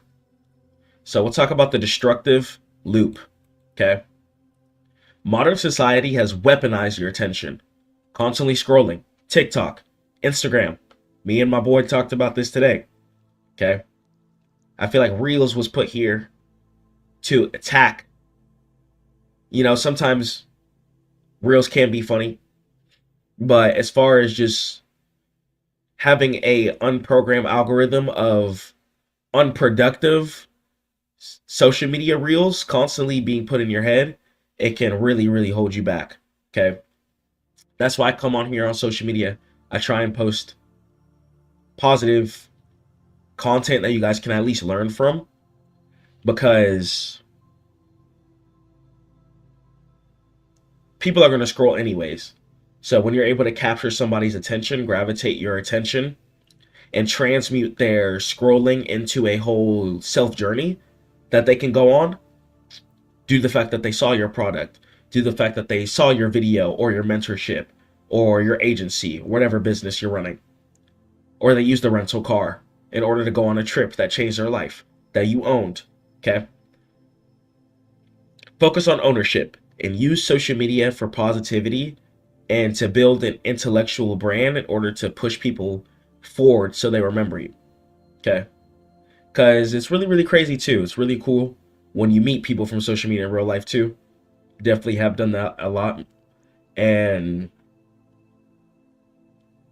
when you're able to connect with people all over the world, you're able to gain a different type of intellectual infrastructure too. So if you waste your motivation, right? I don't really like that word because motivation is temporary. But if you waste your drive, right, your energy on scrolling, you're going to have zero drive left to study the markets, build your assets, code your software, work out, pray to God, get closer to your family, have a conversation with your mom or dad, okay? Important things you really need to be doing. Checking on your spouse, okay? Rewire your brain. And we'll talk about the amateur. So the amateur checks their crypto wallet 40 times a day for a dopamine hit. They're opening up TradingView. They're pulling up Webull. They're pulling up Robinhood. They're like, oh my gosh, I need to go ahead and get in this. I need to see how my trade is looking. I need to, oh my gosh, they're just freaking out all over the place. You got to relax. Keep it chill. And the professional, someone who's in stack mode, they lock their phone away. For instance, me, I have 2 phones. One for social media that I post on, then the other one for clients. And the professional locks their phone in a drawer to focus on deep work for at least 3 hours. Okay, put your phone away. After you post, after you promote, after you do what you need to do, put your phone away. Focus on your deep work, focus on building, focus on going forward. And we'll talk about the detox hack here. So to become wealthy, you must make hard work your main source of dopamine. So celebrate the flawless execution of your daily plan, not just the financial result. That's where the whole game is going to change. When you understand that you're going to take a win, okay, whether you financially win during the day or not, okay, you're going to take a W as long as you followed your plan. If you followed your plan, you'll take a W, okay, if God wills.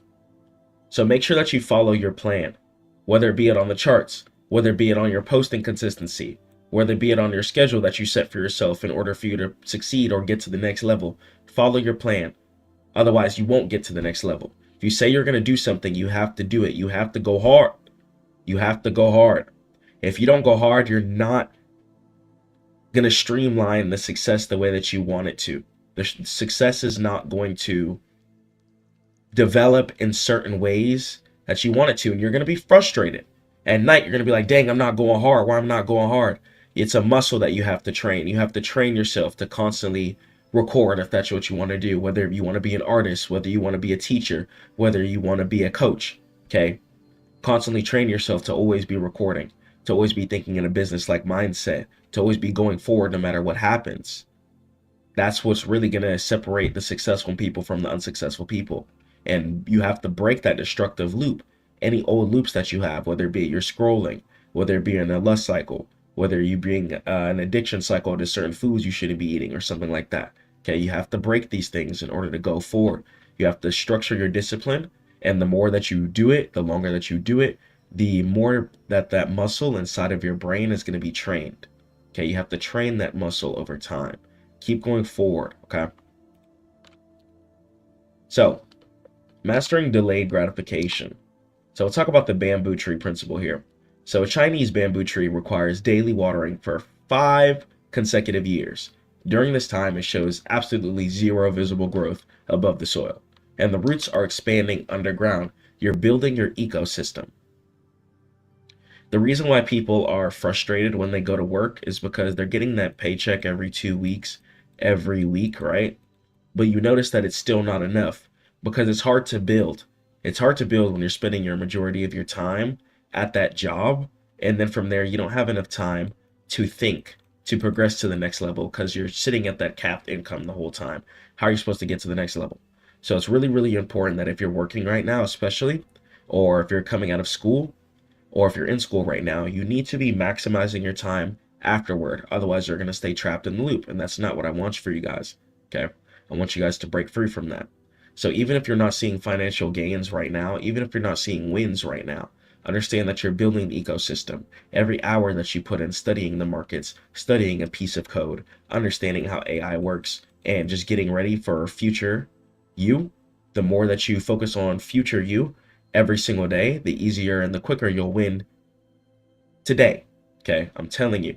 So understand that with the bamboo tree, in the 5th year, it grows 90 feet in 6 weeks. Just absolutely sprouts, goes up. Okay, so sometimes you got to go hard. You might not see everything that you want to see right now, but just keep putting in the hard work. Keep putting in the grind. Keep going hard. So the lesson here, the amateur quits in a year, okay, because they see absolutely no results. The CEO knows that they're building the root system, and wealth compounds invisibly before it compounds visibly. Think of your business as kind of like dominoes, okay? The more that you set up, the more that you set up, the more that you set up, okay? and then boom, you're going to be able to have a nice stream or a nice, cool looking animation whenever they call knock all the dominoes down, because you set up each one. You set up each one. You got to set up each one every single day in order for you to get that ultimate, yeah, that was cool to look at the end of your life. Okay? Keep going hard. Keep going hard every single day. So the ultimate trade-off, understand that you have to sacrifice weekend parties. You have to sacrifice leisure for the next couple of years in order to buy back the remaining 40 years of your life. I don't want you guys to be sacrificing your older years, the time that you should be spending with your family, because you didn't go hard when you should have been going hard. So go hard, put everything else to the side, put everything that doesn't involve God, money, your health, or your family, or your loved ones, just put it to the side, okay? It's all nonsense. We got to go forward. We got to go hard. I'm telling you. So we'll talk about the employee paradigm. So the treadmill. If you stop running, the money stops flowing, especially when you want to be a CEO. If you want to call yourself a boss, you want to call yourself a CEO, you're responsible for yourself to eat. You're responsible for your business. Whenever you stop working, your business is starving. It's dying. You have to feed it. You have to go hard. And the more videos that you pump out, the more products that you have out, the more that you have control over the internet, okay? The more that they see you, the more time you're going to be able to have to relax in the future. Okay, so go hard, go as hard as you can every single day. So then in the future, you guys are going to be able to relax. Set a time for yourself. Okay, by this age, I want to be able to chill. So before then, you got to be going extremely hard. So the broken math. So the employee paradigm is built on a fatal question. So time equals money. So because you only have 24 hours in a day, your income has an absolute unbreakable ceiling. You cannot scale a single human body. So your core desire, safety and predictability, okay? Getting that check every 2 weeks, getting that check every week, relax. Become a boss. You're a CEO, okay? You're a CEO. You don't have time to rely on somebody else paying your bills. You pay your bills based off of how hard you're going. So real danger. Having 100% of your income controlled by one boss has a single point of failure. Having your family's reliance of whether or not they're going to eat the next day based off of somebody else's decision or emotions, not safe. Not safe. So I understand that you might not think it's safe to start that business, but it's a lot safer to do that than get punished and get destroyed later and be like, dang, why didn't I start that business? Why wasn't I building on the side? Start building today. Right after you watch this, start building today. Join the Stackmode Academy if you need to. Start learning the skills and let's get started. If you already have a brand and it's not successful right now, then head over to CBO Turbo. So the fix here. So you must fundamentally divorce your physical time from your earning potential. Yes, you can go hard. You have time to reach out to clients and go hard, but you need to be also building an ecosystem in the background that's going to make you money. So whenever you do get a lot of views, you're going to be able to make some money. Streamline everything in a smart way. So the owner paradigm. So building the machine. So the owner does not carry buckets of water. The owner builds a pipeline. They use leverage to multiply their efforts exponentially. Okay. And coding software, okay, works 24/7 and never sleeps. Whenever you make a software, you can constantly sell that. People can constantly subscribe. Whether you make a SaaS product, that stands for software as a service, okay, and then you guys can go ahead and make whatever you like, okay. And media content, whether you're making an animation series, okay, you're going to be able to put that animation series on all types of media platforms, Netflix, Hulu, Tubi, YouTube, etc. And then from there, you can make some money while you're on vacation, while you're sleeping. You need to be making money while you're sleeping.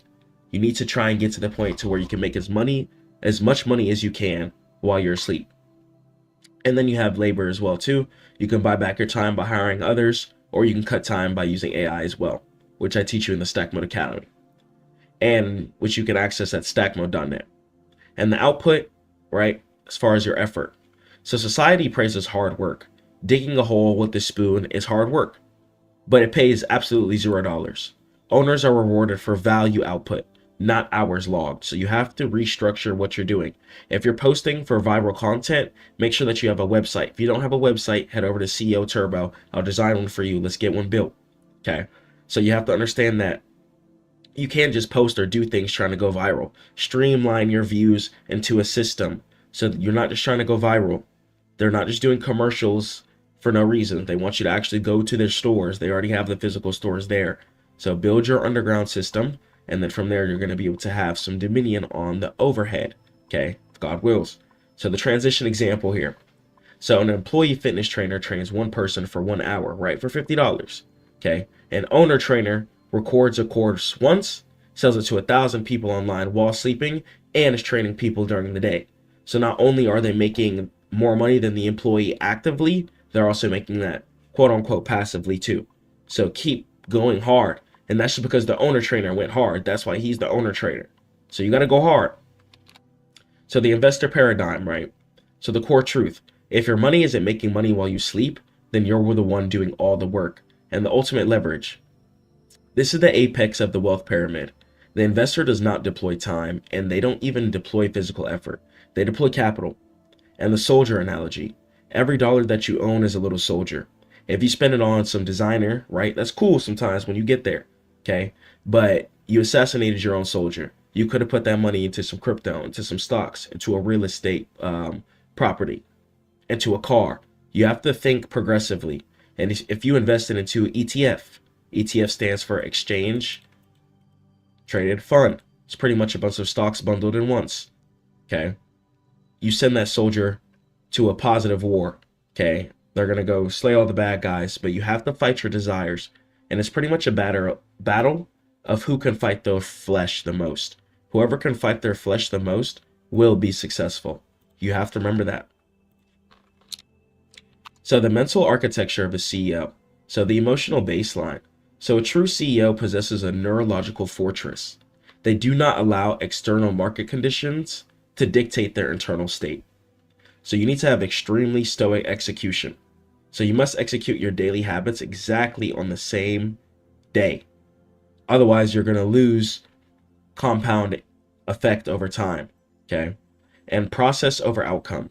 Surrender the immediate result to probability. Focus 100% on executing your edge every single day. Be as consistent as you can, and the muscle will build. You're going to get to the point where you're not consistent. Your body's going to be screaming like, hey, you need to be going hard. You need to be consistent. And second order thinking. Amateurs only think one step ahead. CEOs must think at least like 3 steps ahead. You got to be going hard. So first and second order, right? First versus second order. So an amateur, they'll be like, oh, I'll skip the gym to trade an extra hour to make more money. Right? That's the first order. So the CEO, they understand that skipping the gym will raise their cortisol, which causes brain fog, leading to a tilt trade that blows their funded account, for example. Okay. I know, and not everyone plays funded. I don't really watch you guys on fundeds, but just an example. Okay. If you just put $10,000 into your live account, then it's going to be the same case there. Okay. Your routine, your structure that works for you, that keeps you happy. Okay. Not every day is going to be smiling and rainbows. Some days is going to be rainy. That's cool. Put that money to the side and make sure you're absolutely praying to God every single day, because some days will be raining, and that's cool. Go forward, stay strong, and don't let things break you down. For example, I'm sick right now. I'm still trying to record. I'm still trying to go hard. Okay, I want to get this video out. I want to make sure these streams are out. I want to make sure I'm getting as much content for you guys out as possible. I don't want to be wasting my time. I don't want to be wasting my ability to transmute my emotions. Okay, whatever you're feeling right now, if you're feeling sad, if you're feeling angry, put that into something. Create the biggest product in the entire world. Go hard. The world's waiting on you. Go hard. The fact that we have the ability to transmute our emotions, it's a real beautiful thing. You know, it's a real beautiful thing, and transmute that into positive things that not only does make you happy, that will bring you success. So you're going to be able to feed your family and feed yourself. So wealth doesn't happen by accident. It's the inevitable mathematical outcome of mastering your discipline, your dopamine, and shifting your identity from a consumer to owner. Once you shift from scroller to poster, that's when things change. And executing with mechanical discipline. And an action item for tonight. audit your actions. I want you to go to your phone, pull up your phone, and look at how much time you're spending on social media. If you're spending more time on social media than productive time in real life, then understand that you're acting like a consumer. Are you acting like an employee seeking comfort, or are you acting like an investor building an empire? Are you going hard even though you're tired? Okay, because that's really going to dictate what's going to bring the wins to you. Are you going hard when you don't want to go hard? And then you need to translate that to, wait, I'm alive. God woke me up today. I need to be going hard.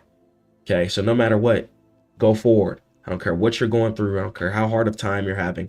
Go forward. Try and post the most quality content that you can. If you want to be an artist, post the most quality music that you can. Paint the most quality paintings. If you want to be a coder, put some real time into your software. Make sure all the errors are sorted out. If you want to write copy, okay, make sure you're spending time scanning for errors, making sure there's no spelling errors. Okay, just do what you need to do and go hard. I don't care what you want to do. Go hard. I don't care if you want to make tiles, if you want to sell wood. Go hard. Make sure your wood doesn't have any bugs in it. Make sure it's the most high quality wood. Make sure it doesn't whittle after a bit. Do what you need to do. Just go hard. Do your research. All right. Love you guys so much. Head over to stackmode.net. Head over to the Stackmode Academy. You're going to be able to learn AI, coding, trading. And then you can head over to CEO Turbo as well too. If you want to build your brand, design your website, and get your digital business card. I'm going to be showing you guys a lot of that too. Catch you guys in the next one. Stay prayed up to God. Keep grinding. Peace. It's 2026. What's going on? We're back in the Stackmode community, and first week, I just wanted to go ahead and recap and let you guys know what the business is. So we're up about 6% so far in the first week of 2026. I'm going to start doing a recap kind of once a month, just updating you guys on my P&L. Sometimes twice a month, showing you guys like the first week what my plan is, and then showing you guys like the end of the month result and showing you guys progression on how to start an account from nothing and grow it into something. So here, focusing a lot on AI stocks, tech stocks, and stocks that really have stuff to do with the future is really what I'm going to be going forward with this year.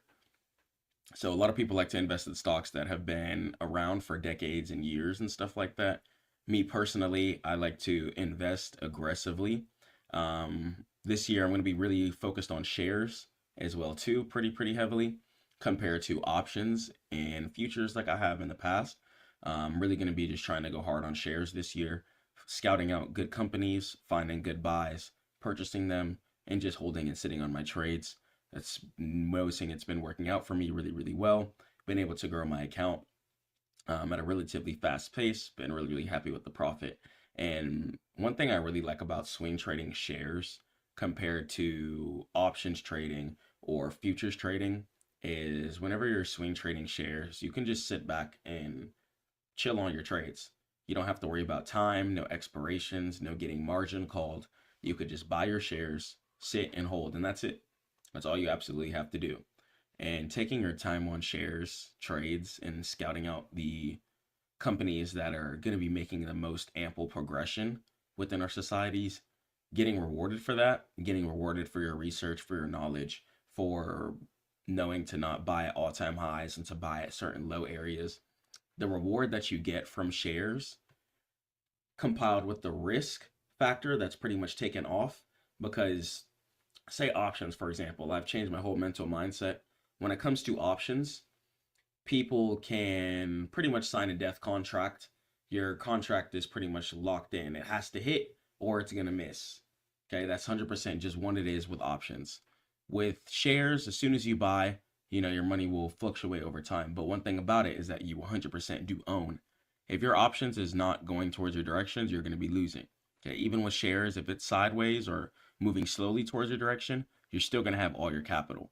If you put down an options trade with not enough time and it's moving slowly towards your price direction, but it's still moving, okay, either A, your price is going to go negative on the contract due to theta and time decay, or your profit's going to be moving extremely slow and not how you want it.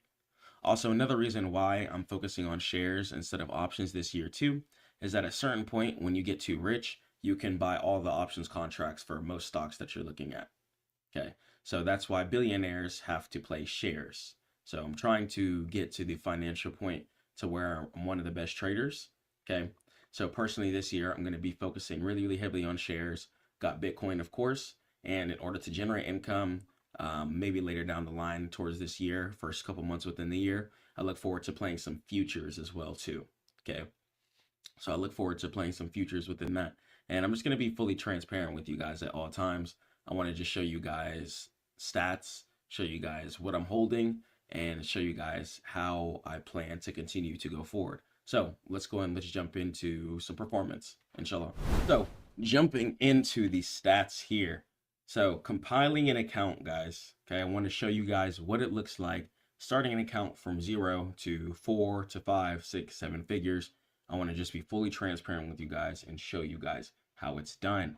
So starting here, you could see just have this account here, kind of restarted it in July 2025-ish. Okay, started growing it throughout this time, just reinvesting income from business, winning trades, adding over a single time. Okay, and as you can see, P&L is just heading in an upwards direction month after month after month after month. Okay, so your work income, your business income, or even your options and futures income should be funneled back into your account. Funnel it back into your account. Say your business, for example, if you're doing 5K a month in your business, okay, try and take 4K a month of that, okay, and invest it. Okay, you could put maybe 2K in the crypto, 2K in the stocks. Just try and break it down and invest what you're making. So your P&L is always going in an upwards curve. Okay, every time you guys get some money, try and invest. And then as you win trades, okay, there's going to be times where you may lose, okay, but then you're going to win more trades, get in different seasons, and continue to uptrend. Okay, if you feel like you have to invest every single time you get some money, then do that. Do that. Okay, I'm absolutely addicted to investing. I'm going to keep it 100%. Okay, shares is not something that I played past 2-3 years. Yeah, shares is not something that I've played or really looked at. It's really just been a lot of options in futures. I played options on Robinhood, TradeStation as well too. So I have some stats just spread across everywhere. But as far as Webull, I want to just use it for my shares portfolio. And I just want to be just fully transparent with my portfolio and how I plan to upscale it. Okay. So when you guys are growing your account, right, patience is going to be the number one thing. Okay. It's going to take time for you to know how to identify the setups you need to take. I recommend you guys go to Stackmode.net so you guys can get with my trading mentorship, so it doesn't have to take you a long time in order for you to understand what a decent setup looks like. But I went through a lot of unnecessary losses early on within my trading career due to the fact that I was just being uneducated and being impatient and being stubborn. Okay, so completely my fault while I was struggling in the beginning, but once I started getting my foot, I was able to go ahead and progressively increase my P&L year after year after year after year. Okay, so all your business income, all your work income, okay, after your bills are paid, of course, and make sure you guys are reinvesting the profits from the trades that you win. So your income vehicle generating skills are going to either be your options or your futures. Personally, I'm going to go with futures this year. I've played options for a few years and I like just the stability of futures and how you can just turn dirt into diamonds. Same thing on options too, but the time decay factor and stuff. But I don't know. I'll see even this year if I'll even touch futures or options at all, honestly. I might just stick 100% on shares, find little small caps, and just really try and turn up like that. And just continuously do my research on these stocks and these companies and try and catch some stuff at the lows. I'm really having fun doing that, finding the best companies and playing shares. Just really been having a blast. Options, it's really funky with options. Options has a lot of derivatives built into it. price could be going in your direction and you could still be down due to multiple factors, due to like how much volume a contract has, etc. And all that stuff is just really ghetto, especially when I'm trying to protect and provide for my family. I don't really want little random factors determining whether or not I'm going to get paid. So I like shares a lot, even when if I, inshallah, if God wills, if I cross into like the 10 million plus range, 50 million plus range, I can comfortably trade I can comfortably trade shares even as a 100 millionaire into billions of dollars. Okay, due to the fact that shares are going to be pretty much always available for the most part. So shares are really just my favorite instrument. This year, I'm focusing completely on shares. 2023, I played a lot of futures. 2024 was a lot of options. Um, Same with 2025, was a lot of options as well too. 2026, let's swap up the game. Going to be focusing on shares.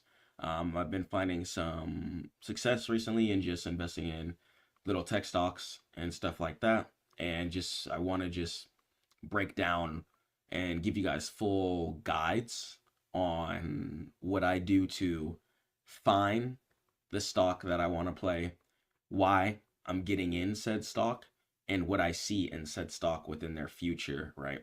So is this stock even going to be half decent in the first place? And as you guys can see, this is completely live. P&L, you can see it moving up here. Market is closed right now though. So yeah, that's going to go ahead and be that. So keep all of that in mind. And let me head over to the positions here. So this is what I'm currently holding. Okay. We got some Path right here. Path is a stock that is been in the works in the limelight recently. I bought some more at like 16, but I sold some a couple of days ago. So we got Path. That's one thing that I am holding. Once again, bought it at around 17.75. Let me get on my higher time frames here. So on my higher time frame, I could see we IPO'd all the way up here at around 90.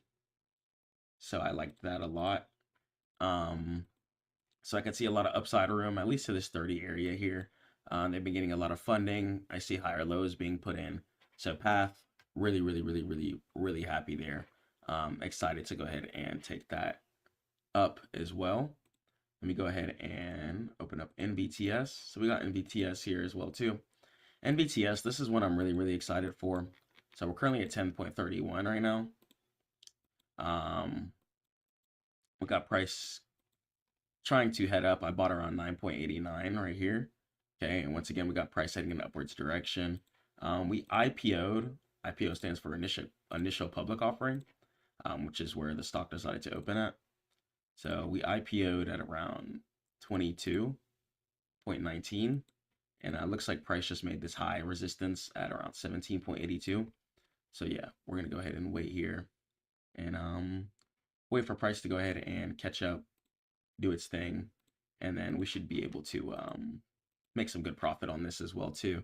So I like this a lot. Big fan of NVTS here. They collabed with NVIDIA, and that NVIDIA collaboration, of course, helped it a whole bunch. Whenever we're collabing with NVIDIA on certain things, of course, that's going to be, pretty successful for us to be looking forward for the most part. So NVIDIA is going to be one of the biggest stocks, and I personally sometimes like to look at stocks that NVIDIA is collaborating with, or say Apple or something like that. Any big world-leading stock, if they're making collaborations with other stocks, I like to look into those too, and then I like to see if profit can be made. So EOS as well too. This is an energy enterprise stock, about around 14.22. Price is trying to push up here. Let me get on my monthly time frame here. So I could see price decided to IPO at this 31 area up here, 0.95. And we just recently created this area of resistance here at this 19.91 area up there. Okay. So just waiting for price to go ahead and go up. Feeling this area here. And I could see here, even on the weekly, I could see higher lows being put in constantly. Okay, constantly. We got constant higher lows being put in. Okay. And it's really just taking heed, noticing price how it goes up, goes down, goes up, goes down, and continues to just spam that. Goes up, goes down, comes up, comes down, and it'll just continue to spam that over and over and over again. Inshallah, especially since this seems like a half decent stock that people care about. And once again, this is an energy enterprise stock, so I like this one a lot too. Price looking to swoop up. Let me head over to IONQ. Big dog right here. So IONQ, one of the leading quantum stocks. We just had a burst to this area of resistance at this 84 here. So as soon as I saw this higher low get put in, I was like, oh yeah, let me go ahead and hop in those. So that higher low, I loved it a lot. Was a big fan that it put in right here at this area. So as soon as I saw that, I was like, okay, price is looking to progress. And even after that, it came up, made new resistance, came down, and then made some new support. So I like that a lot. Even if I head over to my 4-hour here, let me turn up the poo-poo time frames. Get on my 4-hour here. So even if I hop on the 4-hour here, boom. Could see price decided to come all the way up here, fall all the way down here, bounce up, create a new resistance wall here. As you guys can see, we have one push down here, another push down here, and then we got price falling down, making a higher low here. So this low is higher than this low. I like that a lot. Super big fan. And then from there, we can go ahead and wait for price to come up, smash past this area of resistance, and then after that, inshallah, we should be able to go ahead and catch price upwards right after that. Okay, so it's really just about taking your time, being patient, and waiting for the setup. Okay, remember, you want your gap to be filled to the right. You want market to make the left side of the V, let it fall down, let market make the bottom of the V, and then we catch the right side of the V. Okay, we catch the empty right side of the V. Okay, that's what I want you guys to be doing. Catching the empty right side of the V. Okay, like this. Okay, this is what we're catching. All of this whole empty space between this resistance and this area of support, right? This whole area is nothing but profit. Right? Nothing but profit. All up here. Okay, so 40 plus 40 points left between this area of support and this area of resistance up here. So a very, very, very, very long way to go. Intel, check this out, up crazy on this one here.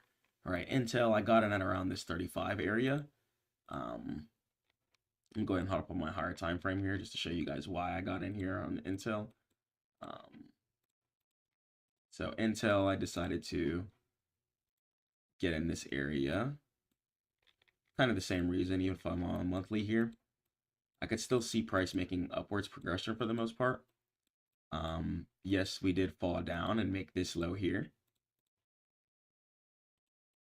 Although after this low, I put that into combination with some fundamentals.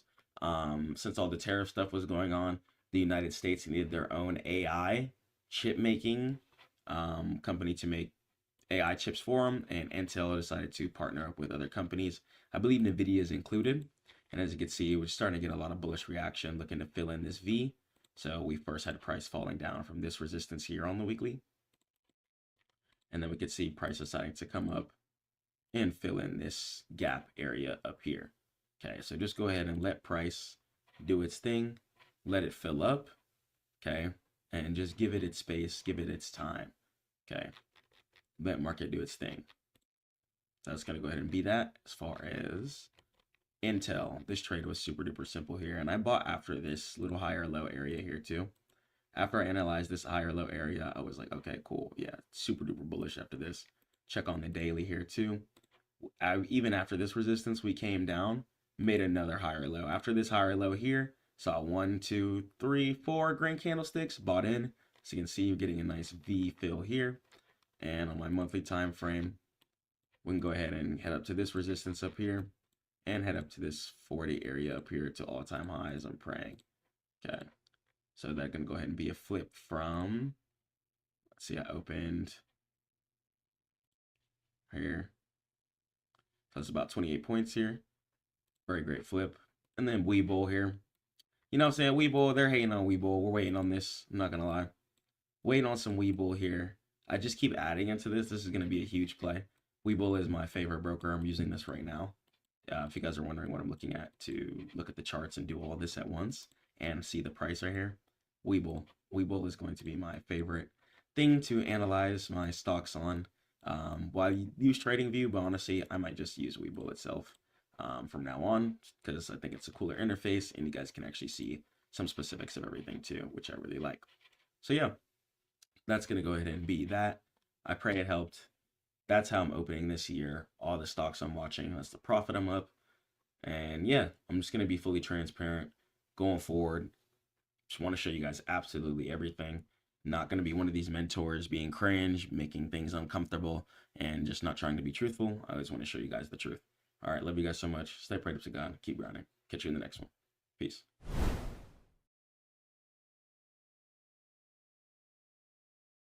I created this using AI, and if you wanted to create your own animated series but don't have the drawing skills, let me show you guys exactly how you can make your own series. So if you want to start an animation series and turn that into a full store, a full brand, a full product, make sure you have your topic down packed. You're going to need to know what the series is going to need to be on. You're going to need to know how you want your characters to look, and make sure that you have some kind of story basis, or make the character experience like random different scenarios that kind of apply to real life too. The more that applies to real life, the easier it is going to be able to relate to certain people, and the easier it is going to be to market. Okay, so and the pros with this is that you don't have to show your face, and in order to create an animation brand, you pretty much just have to focus on your ideas. Your ideas is going to be way more important than presenting you, your personal tone, etc. Your ideas and your creativity is really what's going to go ahead and push you out there as far as just the whole digital space. Okay, and then from there, you're going to need to translate those views into a product. So a big mistake that a lot of people make is focusing purely only on views. Views are something that can slow up. Views can change over time. Okay. But when you have a brand, when you have something that sticks inside of people's heads the whole time, it's going to be a lot easier to put yourself in a scenario where it's like, okay, I can go ahead and just turn this brand into something forever. Then from there, you can make different chapters, different seasons, etc. And it's going to be really, really easy to scale and get to where you need to be. So scaling, okay, scaling and creating is going to be two things you have to be focused on. So focus on creating, okay, creating high quality stories. So first, before we even get into the characters or anything, let's talk about copy. Your copy is going to be extremely important. Okay, your copy is extremely, extremely important, and you have to make sure that your copy is precise.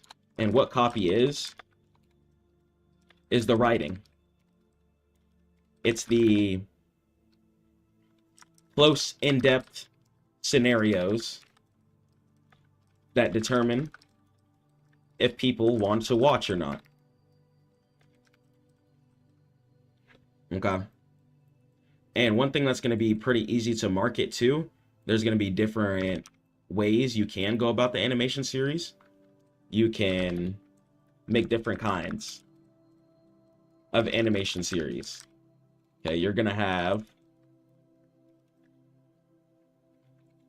kid series. Okay, kid series have a lot of potential for income. Okay, think of different type of popular ones like Baby Shark, couple other ones too, just a couple of YouTube channels of just kids and their parents and stuff like that, and they turn them into animation series.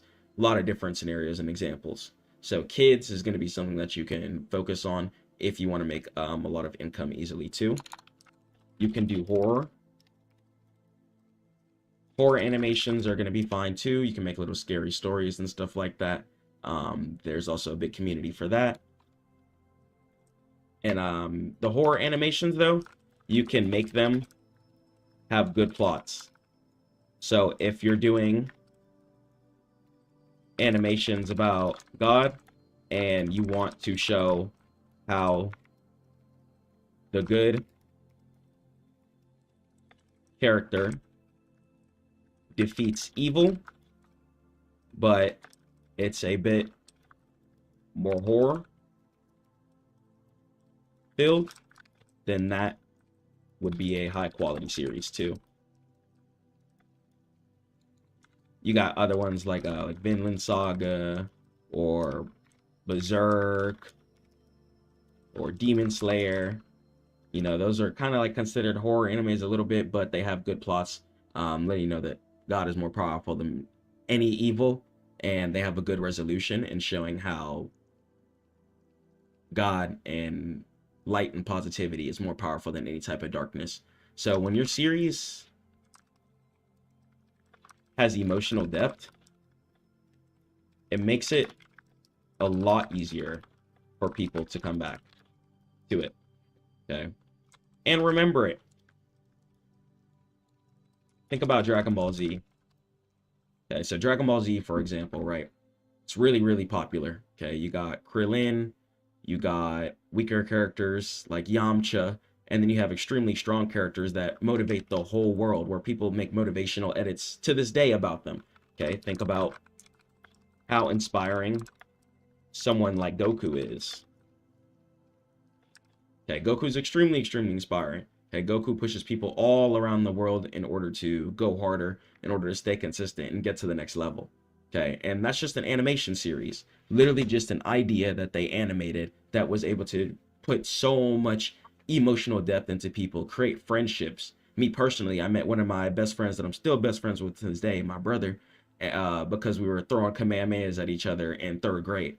Okay, so in animation series, you could literally develop relationships, develop friendships, develop human connection based off of your animation. And that's what's so cool about business and animation and just everything in general, is that your idea can establish human connections. People can watch it together. People can recommend it to each other. Okay, there's a lot of different avenues you can go ahead and take. So think about it. Okay, so your idea, it can really establish a lot of human connections. People can watch it together, people can recommend it to each other, and you're going to be able to make a lot of money with the fact off of your good idea. Okay, so make sure you write your stories out. Okay, so before we get into creating the images into animations, okay, before I show you how to do that, let's talk about how to organize this first.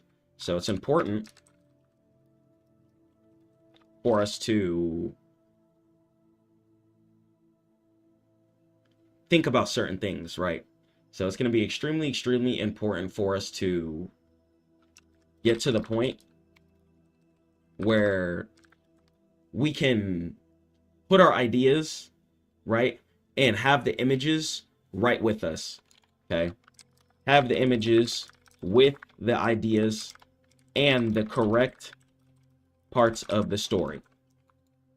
Okay, I recommend using Claude. Okay, the Claude chatbot is extremely smart for writing copy. Okay, and it's really good for making stories. So it's really, really good for making stories. Let me go ahead and show you the Claude bot here. So let me go ahead and open it up. And then let me start just for a new chat here. So Claude bot, it's really, really good. It's one of the best AIs that's going to be out there. And it really can help you do anything. Okay. So if I say, write me a story, I can go ahead and drag it over. And then here's going to go ahead and be the Claude bot. So I literally just asked it to do a simple thing. I just asked it to write me a story. That's it. And here we go. We got the lighthouse keeper's last light. It's telling me about the storm has been building for 3 days, and old Thomas could feel it in his bones. He climbed the spiral stairs of the Mercy Point Lighthouse for tens of thousands of times. Okay.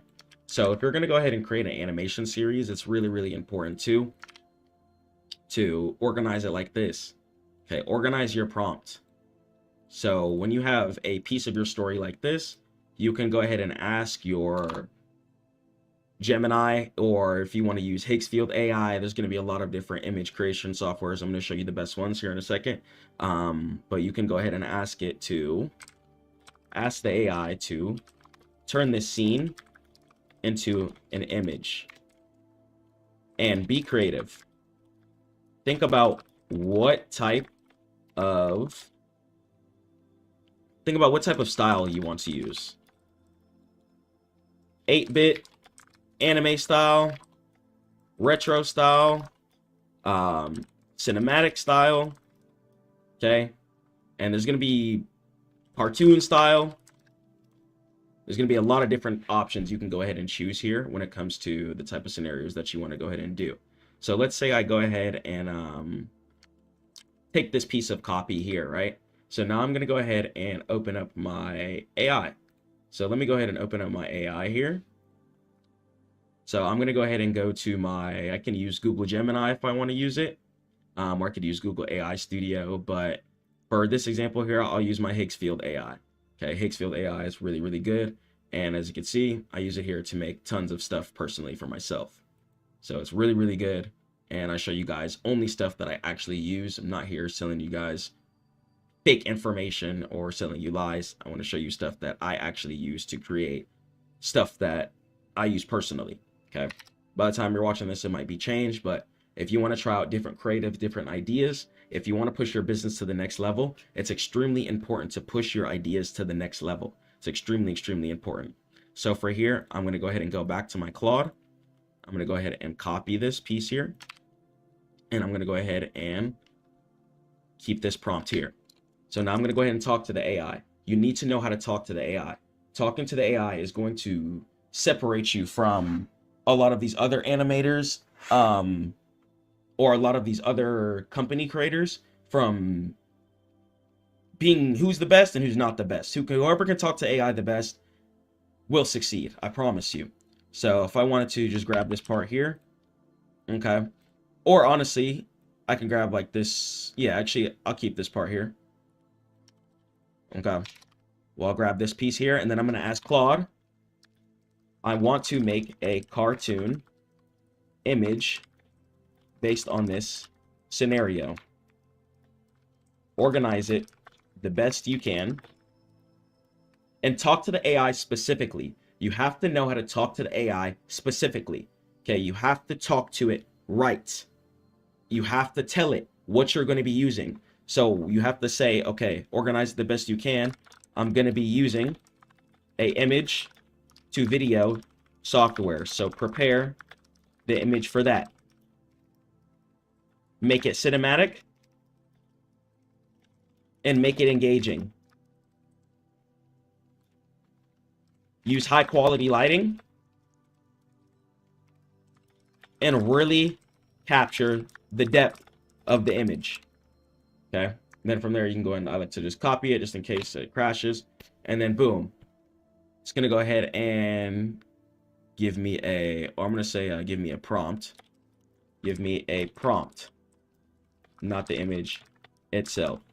I'm going to use another image generator. Okay. So I'm going to go ahead and ask Claude to give me a prompt here, and it's going to go ahead and give me a great prompt. So if you're making a short form style video, then you're going to go ahead and use the 9:16 resolution. But if you want to just make a normal desktop or YouTube style animation, then you can go ahead and just use the 16:9. So I'm going to go ahead and take all of this here, and look at how smart Claude is. So it's going to go ahead and put the style and format. It's going to tell me the primary scene here. And it's going to go ahead and tell me about the lighting as well, too. It's extremely, extremely intuitive. It's very, very smart. Okay. Use Claude, man. Claude is slam. Shout out the people who coded this. And the background and environment.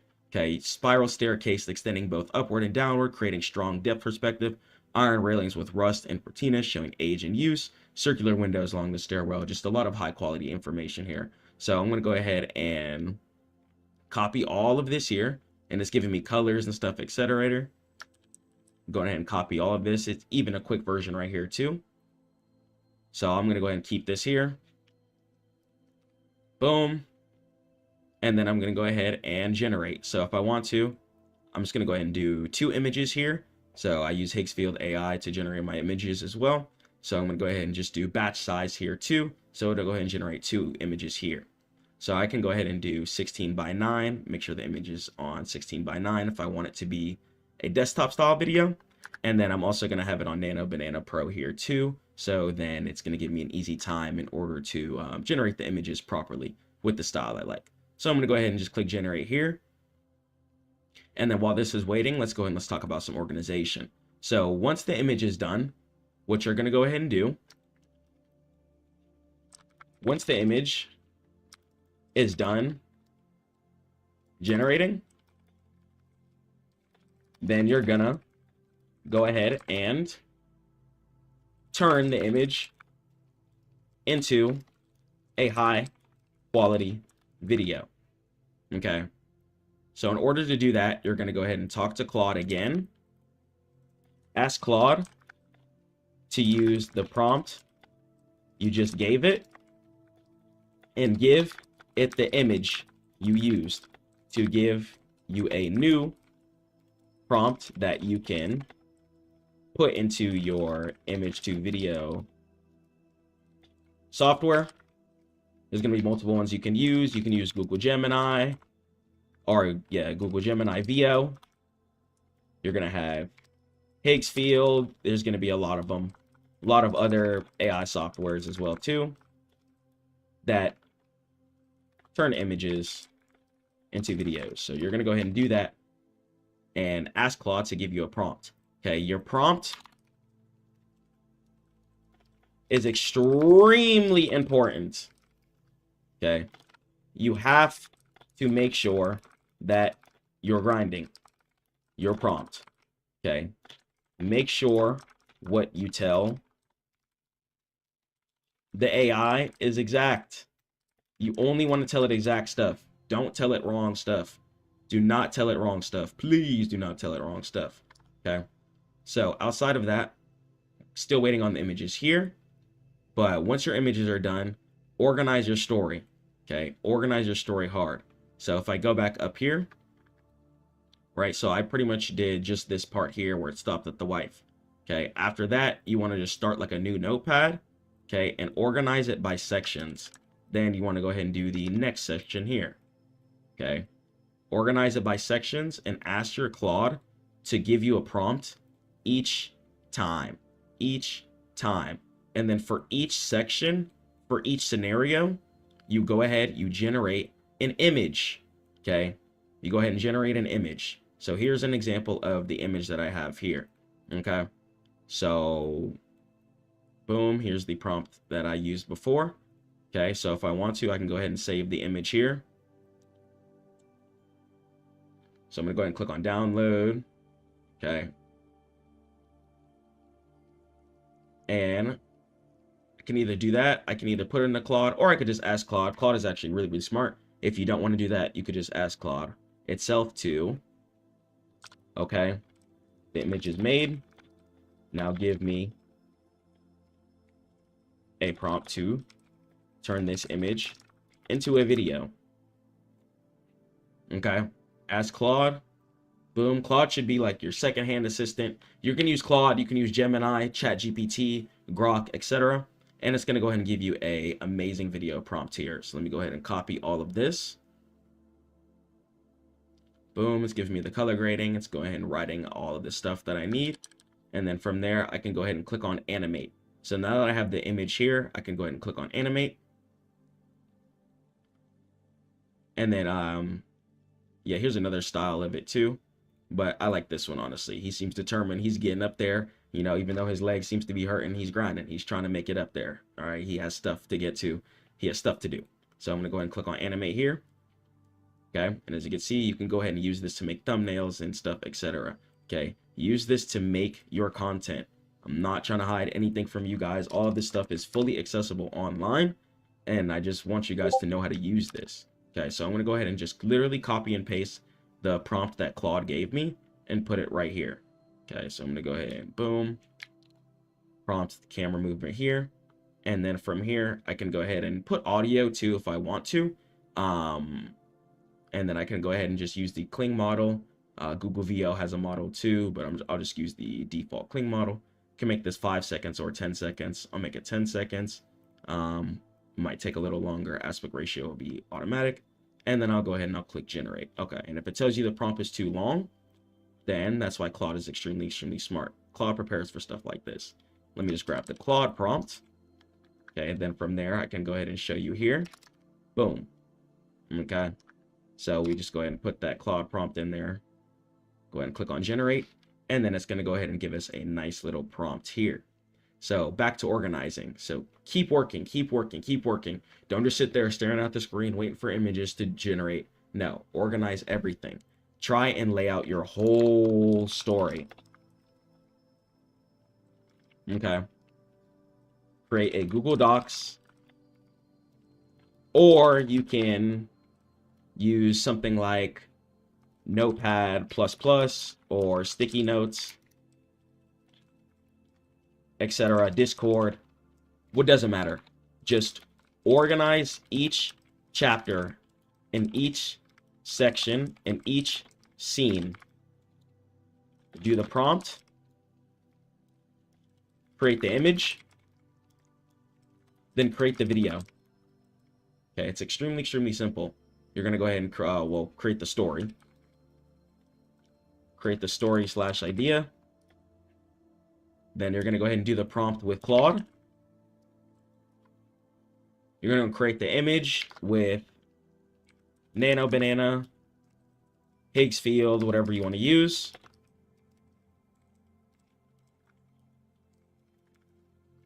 Okay. And then you can go ahead and create the video. Okay. Use AI to your advantage. Okay. So boom. After you've gone ahead and have this scene here. So we did this scene here. Okay. Then I would go ahead and grab the next piece. So again, I believe we have it here. Boom. Let me go ahead and just put some enters here just so we can see absolutely everything. Okay. Cool. So now we have the prompt here organized. And then I just want you to keep organizing it. Okay. So you can do like scene 2. And then I want you to do scene 3. Go back to your Claude. Don't copy all of it, of course. Grab the next part. Scene 3. Go down. Scene 4. Go back to your Claude. Grab all of it. Boom. Scene 5. Go to your Claude. Grab all of it. Boom. And do it just like that. Keep organizing each scene step by step by step. Okay. Boom. So now it's done here. Let me go ahead and show you exactly what it looks like. So now we have the image, and let's check out the video. Nice. Very, very dynamic. We can see the wobble. It's crazy. This is crazy, man. Absolutely insane. This is what we like to see. And this is why I just want to show you guys how you can do this. It's really, really simple to be successful within the animation industry, doing any business that you want to do, and just getting to the next level. It's crazy.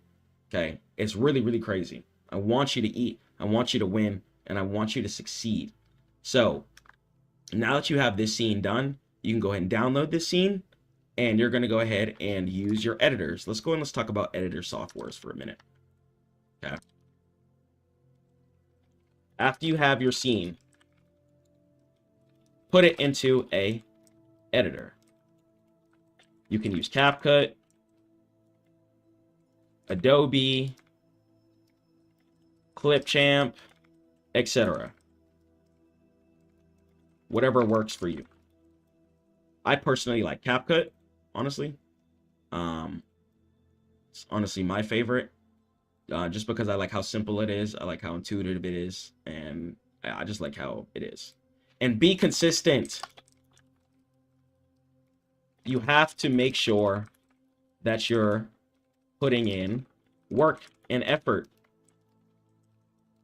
You can't stop or get lazy, okay? Even if you drop a animation that does millions of views, you still have to keep grinding. Don't get complacent.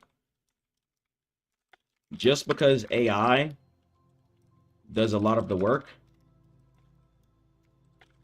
doesn't mean you can sit back and do nothing. You have to constantly be putting in work, thinking of new ideas, and innovating. Each season of your animation should flow. Each episode should be extremely engaging. Okay? Don't waste your time. You have to get to the next level. Okay? You have to get to the next level.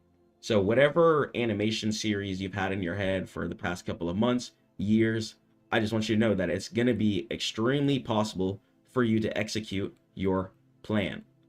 But in order for us to execute this set plan, okay, we need to make sure that we have a checklist, okay? And you need to go down and check each thing off before you get to the next task. Organization, organization, organization. So if you're feeling overwhelmed in certain scenarios, then you have to organize. That means that you're not organized. If you're feeling like your workload is too much, then you're not organized enough. Okay, because when you organize everything and then use AI with it in order to flow, it makes it a lot easier in order for you to progress, get to the next level, and you're able to just make some crazy, crazy stuff. Okay, but in order to do that, your ideas have to be flowing. Okay, so just wake up, make sure you're praying to God, make sure you're staying disciplined, make sure you're eating a healthy, clean diet. Okay, because fatigue. Don't let fatigue stop you, okay? Because honestly, creating the animation and stuff like that is really easy. Don't let fatigue stop you. And on YouTube, if you want to get monetized, you can't use AI voices. Make sure, even if you create the animation, with AI, make sure that you're doing voiceovers with your actual voice. Or mutual family members or friends can voice act for you too. Or your kids. A lot of people seem to do that. So a lot of people just seem to use their kids to voice act for them. So you can definitely do that too if you want to do that. If you need like a younger character voice and stuff like that, it could be like a family thing, and could really, really be fun, and you could just make a lot of money. But make sure that your series and ideas funnel to a product. Don't just post for views. Okay, if you're gonna create a series, think of something like Regular Show, for example. They got t-shirts, they got mugs, they got this, they got that. Your story plus animation series should be a whole brand. I'm not gonna lie. It should be a whole entire brand within itself. So that's gonna be something that you have to stay focused on. That's gonna be something that you have to remember, is that your story slash animation series should be a whole entire brand. Shirts, hats, mugs, cups, pants, etc. Okay, your animation series can channel itself into many asset rivers. I talk about the asset river all the time. Okay, but in order to do that, you got to be dropping high quality stuff. Okay, and if you can, try to add funny, sad, learning, and all types of emotional aspects to your animation, because it should really represent life. Okay, so even if it is a animation, it should still represent life. Okay, it should still represent life. Take SpongeBob, for example, right? For example, SpongeBob characters. You got Patrick. Patrick represented nice, low IQ people. Okay, you got someone like Patrick. Then you got someone like Squidward. Mad at the world because he didn't pursue his dreams.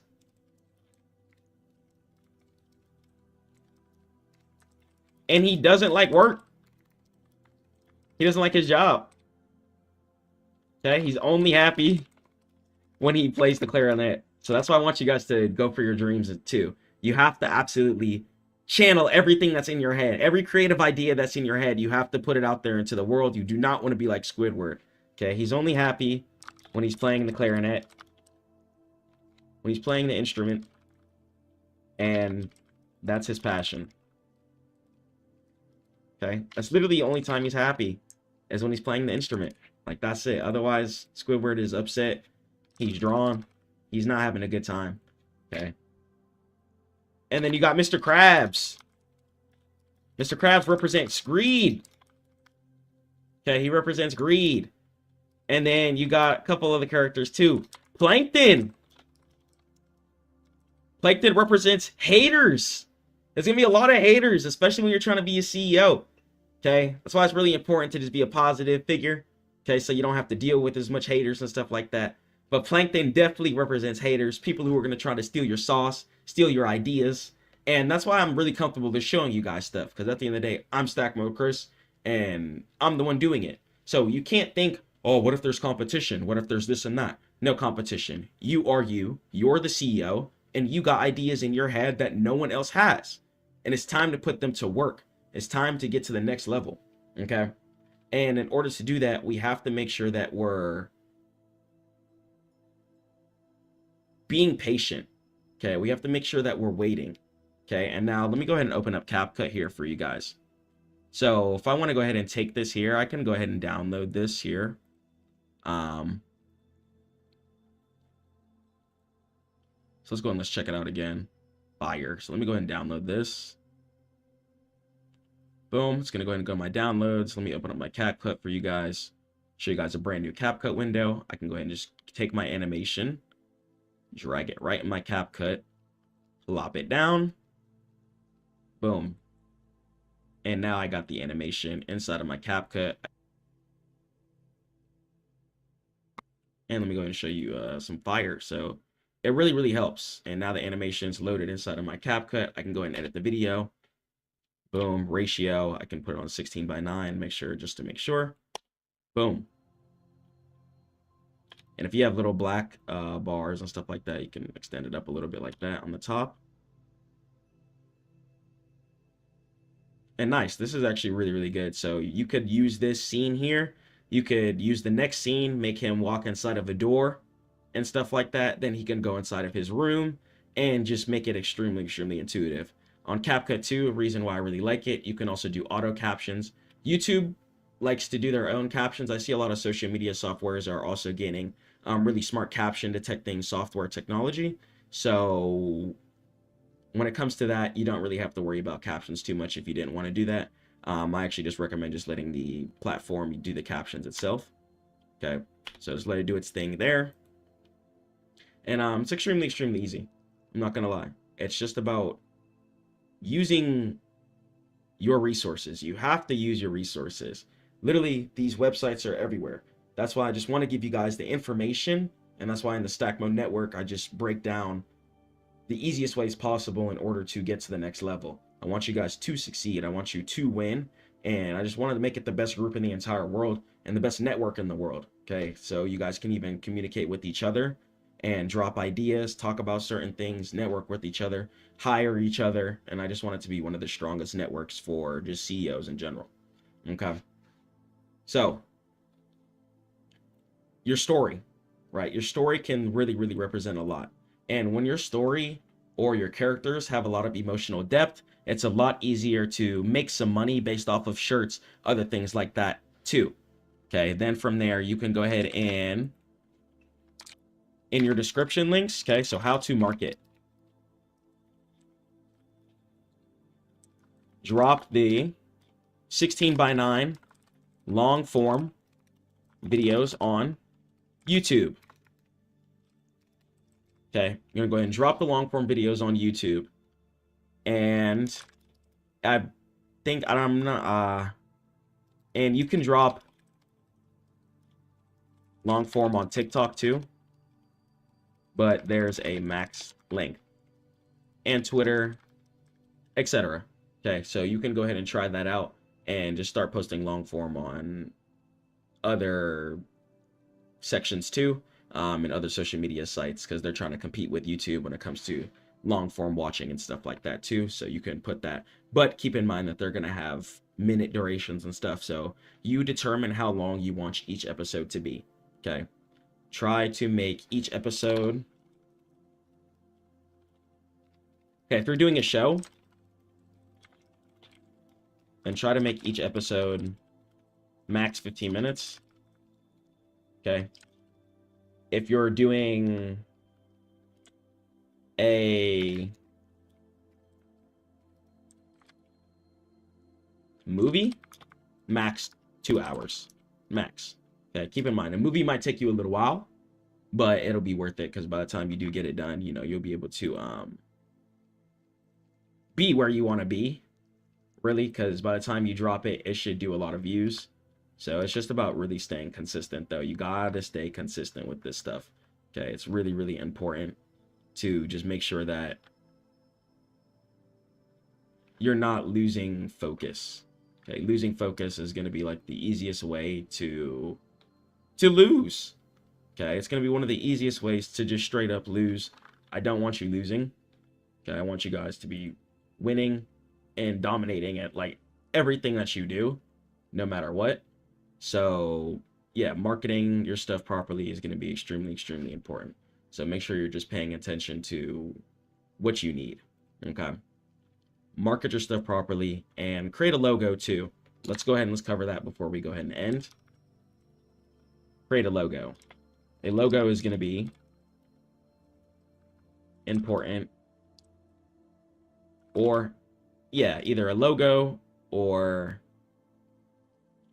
a strong, memorable profile picture that has the main character in it. Okay, so let's say if I looked up Bleach, right? So I'm gonna go and look up Bleach social media. So we're gonna go ahead and put this into AI here. Okay, we're gonna have AI check it out. That's exactly why we use AI. Bleach social media. Okay, give me all the links that they use to promote this anime. Okay, I'm gonna go ahead and give it a second here. Okay, it's gonna go ahead and search everything I need. All right, cool. And here's the actual animation accounts. Okay, so I'm gonna go ahead and open the official Twitter. Bleach, boom, as you can see the logo here. So this is something that Funimation, I believe Funimation owns Bleach, if I'm not mistaken. That's what they use. A lot of followers on their account. Let's go and let's check out their YouTube. So same thing here too. Focus on your banner and stuff like that, and just use AI to help you. Use AI to help you. Don't run away from AI. Use it to scan what you need. Use it to get to where you want, because Google, as you can see here, if I look up Bleach social media, it'll give me links and stuff like that, but it's not giving me the exact information. So AI is a lot smarter than just Googling stuff normally. telling you. Okay. So stay consistent, stay disciplined, and that's going to be how you can make a whole animation series. I'm going to catch you guys in the next one. You guys can also head over to Stackmode.net here, teach you guys how to trade, teach you guys how to grow your business, and you guys can learn all of this inside the Stackmode Network. And you can also book a free call, and here's some reviews here with people who work for me. Got some books on Amazon, and I just want you guys to be successful. Catch you guys in the next one. Master trading and build your business with me. Catch you guys at Stackmode.net. Peace. Stop increasing your budget. Seriously, if you're simply pumping more money into your winners, hoping they'll scale in 2026, you're actively setting your money on fire. The algorithm has changed, and the old horizontal scaling method is dead. In this video, I'm showing you the only structure that actually stabilizes costs while you scale. Let's go and let's jump into it. So let's go ahead and let's talk about meta ads. If you guys want to scale to 7 figures, you have to run ads. I'm going to be honest. Ads is going to be one of the easiest ways in order to scale to 7 figures, since you're going to be able to use the income that you're already making from the business and generate that into more income. So think of trading, for example. What are you doing? You're taking your money, you're investing into certain things like stocks, and you're turning your money into more money. Ads is going to be pretty much the same thing, but for the business world. Okay. So we're going to go ahead and jump into new strategies as well too. AI has a lot of new implementation, a lot of new softwares, and a lot of new innovations that we can use in order to scale our ads properly. Let's go ahead and let's jump into it. So the broad revolution, so the death of micro-targeting, let's talk about it. So stop thinking it's 2018, okay? It's absolutely not. Manually stacking interest, for example, golf plus Rolex, restricts the AI. When you constrain the audience, you force the algorithm to bid higher for a smaller pool of people. That's not what you want to do. Okay, a mistake a lot of people make is they think that they need to target a specific industry, and that's not what you need to do a lot of the times. Okay, so if you think that you need to target 35 to 45-year-old men who like fishing, okay, in reality, what it's going to go ahead and do is spike your CPM. And what CPM stands for is cost per mile. And it limits the scaling as well too, because you never know if new people or people who you didn't put into your audience are going to be interested in your product. That's also another thing with business that I want you guys to know. You cannot think like yourself in business. Now, you can use your own ideas to innovate what you need to, but as far as thinking that, oh, I like this, so this is how this is going to go. No. When it comes to business, you have to think like the customer. You have to think, what would the customers want? What would the people want? Okay. Even if you yourself doesn't have a personal interest in it, that could change somebody's life. That could be one of the greatest products in the entire world that you have. Okay. Do not think like yourself, and do not limit yourself in your own thinking in business. Business is really so crazy because you can make money selling pretty much anything. Okay. But it's about how you market and your confidence as well too. You can't think or get into the game thinking that, oh, what if this doesn't make sales, or I have to sell to this specific audience right here. No, new people are going to gain interest. New people change their interest, and people grow over time. So you don't have to specifically target a super hard niche audience. That's going to go ahead and slow you down a lot of the time. Creative is the targeting. So in 2026, we're going to use broad targeting. Okay, no age, no gender, no interest. We let the creative asset filter the audience out on its own. And as far as the mechanism, so Meta's AI analyzes your image in video. Okay, it analyzes the pixels that the video is rendering, the text that's inside of the video, as well as the audio. And it schedules that with automatic matchmaking. So kind of think of the game when you connect your matchmaking, you get skilled up and paired up with people that are your skill level. Your ads are going to do the same thing. So it shows the ad to people that are more likely to engage with that specific content.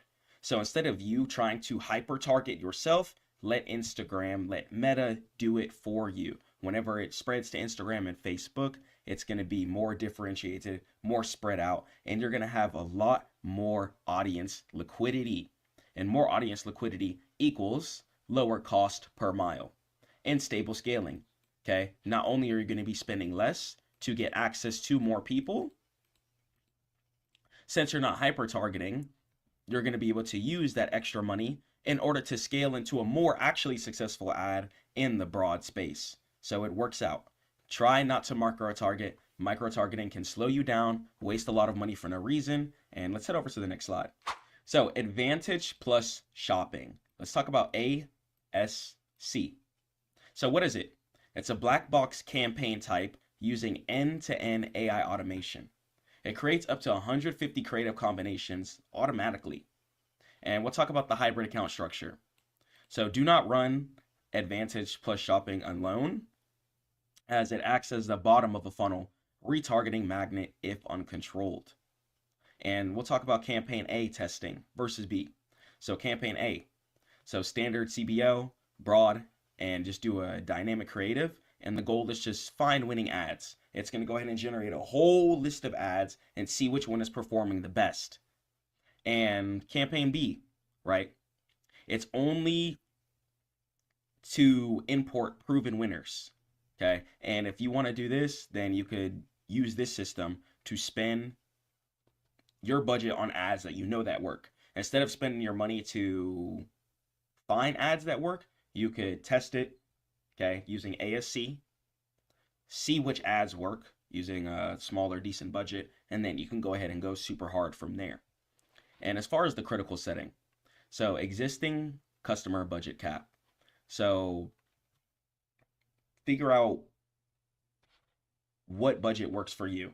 Everyone's going to have a different budget in the space, okay? And that's just one thing that we have to be cool with, okay?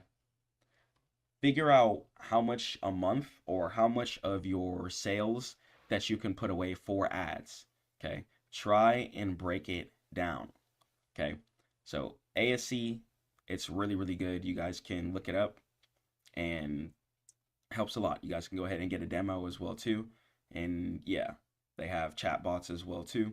And it really helps you think of a lot new structure, and it helps you test creatives by just using AI and helping them generate the products for you. Especially for products, this is going to be really, really good. If you're drop shipping, let's say if you're drop shipping items and stuff like that, if you're using ASC or using some type of AI generation software to generate the ads for you, you could have some bangers coming out for sure. See which one works the best, pump the money into that, and keep scaling. Okay, and you could go ahead and stick to 7-day click, and you could do 1-day view if you want. And ASC loves videos. Okay, you could feed it 3 videos in 1 static image for the best blending, and it'll go ahead and give you that whole creative combination list, and you can go ahead and try out which one works the best for you. So, generative AI creative strategy. So, infinite iterations. The biggest bottleneck is creative fatigue. A lot of people get tired of making ads. Okay, ad after ad after ad in front of the camera, in front of the softwares, just gaming, really trying your hardest to pump out the best ad that you can. So use AI tools that help you out. Okay, Midjourney is a tool that can help you a lot. Photoshop GenFill can help you a lot, and it'll help you turn one concept into 10 different variations. And a lot of the times too, this is going to be really effective once again when it comes to product ads. So if you guys are drop shipping certain products, if you guys are drop shipping items that you believe in, books, women's products, forks, whatever, okay, try and use one concept into multiple variation generators to see which concept and which creative it can generate the best. Now, for more of the mentorship side, let's say you are selling mentorship or you have a education style business, a lot of the times I'll say ads would work the best when they see your actual human face. Okay, you want to be trusted as who you are, but if someone's buying a product, all they need to do is see an ad on TV. They don't care about trust or anything like that, as long as they see the item working, or if it looks cool, or if it's a clothing brand, for example, as long as it looks nice, the fit is hard, people are going to go ahead and spend their money on that. And you can try hook swaps out too. So try to use AI voiceovers. There's a lot of different companies that provide services for that. You can use 11 Labs. 11 Labs also has some phone service too, in case you guys wanted to use AI to pick up the phone and stuff like that. 11 Labs is super duper cool.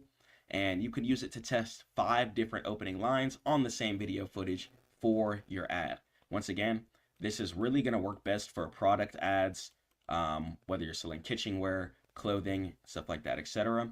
But for more of the mentorship side, you can try AI ads out if you want, but for more of the education side where you're looking to be trusted, right? You're the income generator, right? Then your face and results are going to be two things that are going to help you out a lot. And the 3-2-2 testing framework. So the scientific method for finding winners. So you can go ahead and try 3 creatives, okay? 2 primary text and 2 headlines, okay? Try and use bold text as well too, if you can. And Meta mixes these dynamically. Once a combo gets 70% of the spend and hits CPA, it's a winner. That's how you know which winner it is. Choose that, keep scaling into it, and let me know what you guys' results are. And reading the matrix, so the North Star metric, right, MER.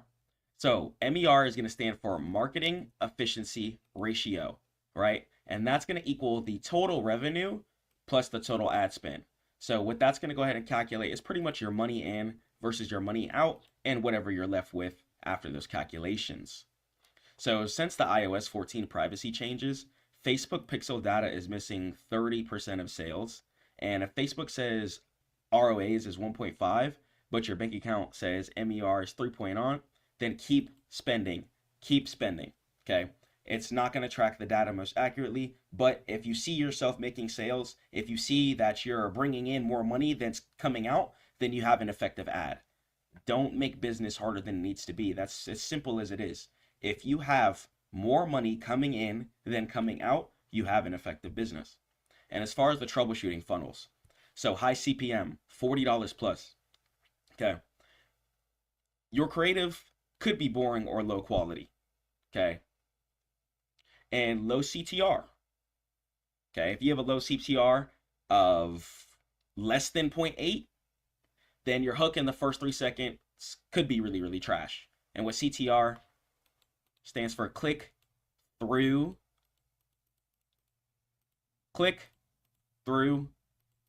rate. Okay, your click-through rate is pretty much going to go ahead and let you know whether or not people are ignoring your ad or people are watching the ad. Okay, so your hook is going to be really important. You have to gauge your viewer in. You have to lock your viewer in. You have to get their attention. You have to grasp their attention. Okay, do not waste your energy within your ad. Don't drop a bonky ad. You need to take your time and think of a very effective and engaging creative. If you need help creating hooks, use things like ChatGPT, Google Gemini. We even have things like Grok as well available too. Okay, Grok is going to go ahead and be the Twitter-based AI. Okay, and if you have a low CVR, right, less than 2%, then your ad was good, but that means that your landing page isn't good. So improve the site speed, and I want to talk to you guys about that, okay? So last year, this is something that I realized. When I changed the whole site around, I had my site be extremely animated in certain ways. Watch how many animations are going to be on your landing page and your website, okay? The animations on your landing page and website is going to lower the amount of people that are going to be able to see it. Not everyone has the best of internet, especially if you're selling a mentorship on teaching people how to get money. Don't expect people to have the best of internet, especially if they're learning how to try to get income in the first place. Your site needs to be quick. Your site needs to be efficient. And your site can't have too many heavy animations, okay? You need to optimize your site, and I'm going to have tons of videos. I have so much education to work on for you guys, just so much game of stuff I've just been learning and building, but we're going to keep getting into it. But your site, please make sure that it loads fast. If your site doesn't load fast, whether it be for mobile or for desktop or for laptop, what are people going to do? Click out the tab, go back to YouTube. We live in the space of where we literally have YouTube shorts out. People's attention span is getting lower, especially as we have technology in our face, especially if we have instant verification emails and stuff like that, etc. So we have to think and we have to engage the viewer instantly. We have to engage them with their hook instantly. Like, yep, I'm listening. And as soon as they click the page, it pretty much has to load, even if they don't have good internet. So your website needs to load. Your website cannot be too animation filled and it cannot be too resource heavy. Make sure you're thinking about everybody, whether it be people on bad computers or people with bad internet. And the scaling rules. So the 20% rule. So you can increase the budget by 20% every 48 hours if the ad is profitable. And then you could just start dumping income into your ad, funneling it back, and you're going to be able to scale a lot faster. And why? So huge jumps. For example, $100 to $500, it resets the learning phase and destabilizes the performance. Some of you guys just got to jump straight into it. That's going to be one thing in business that's going to be different from work and things like that. It's no waiting. You have to do, you have to execute, and you have to go hard and perform. Otherwise, you're going to have an extremely hard time. I need you guys to be performing. I need you to be quick. One of the top business rules that I do have for you is going to be speed. I need you to be pumping these ads out. Don't be spending a whole week trying to create the ad. I need you to create it, post, put money into it. Create it, post, put money into it. We gotta move quick. I need you guys moving at top speed at all times. Otherwise, how are we gonna get to where we wanna be? And who says that we're even gonna be able to wake up tomorrow? Okay? I need you to change your entire mental framework, the way that you're thinking, in order for us to go forward and progress the way that we need to. Okay? And the execution protocol. So, simplify your account. Okay? Use one campaign for scale. Okay? ASC. And then one for testing. Okay? CBO. And broad is going to be king. Broad is going to be king. Once again, even if you're selling watches, don't think that you have to target yourself to 60-year-old men. Okay? There's 20-year-olds, 30-year-olds, 40-year-olds, even teenagers now making 6, 7 figures, 8 figures a year. Okay? We live in a completely different realm. Do not broad target. We're at the point in time where kids are having money, adults are having money. Stuff is just different now. Do not micro target. Okay? Make sure you broad target. Do not micro target. Okay? Micro targeting is really, really going to stop you. And please make sure that you broad target. Okay? And what CBO stands for is campaign, budget, optimization. Okay. Campaign budget optimization. Okay. It's a feature where you set one overall budget at the campaign level, and the platform's AI will automatically distribute it to the best performing ad set in real time to maximize results like conversions or clicks. Okay. And the creative volume. Try to launch 3 to 5 new creative concepts every single week. Have the ads rolling, see which one is the best. I would just run your ads every single week. Run one for a week, see how it does. Run a different one next week, see how it does. Take all those results for about 3 months, honestly, worth of action. Keep all your results in a spreadsheet, or you're just going to be able to see them all too within the Meta Ad Manager. And when you have all of these things within a spreadsheet, make sure that you're keeping track of what's working and what's not.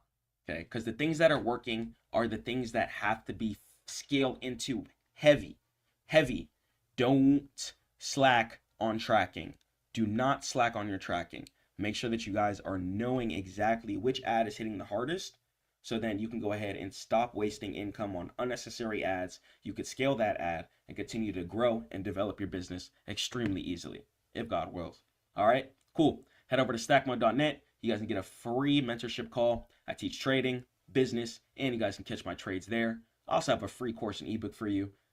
So much free information. Stackmode.net. Want it to be one of the biggest education hubs in the entire world. Let's scale our businesses. Let's get on these charts. Let's invest our income, and let's live a life of freedom. No more restriction. No more being controlled by your job, by the income that you're making that's capped out per hour. I want you guys to live and flourish and have some dominion on this earth. Let's go do it, and let's progress. Peace.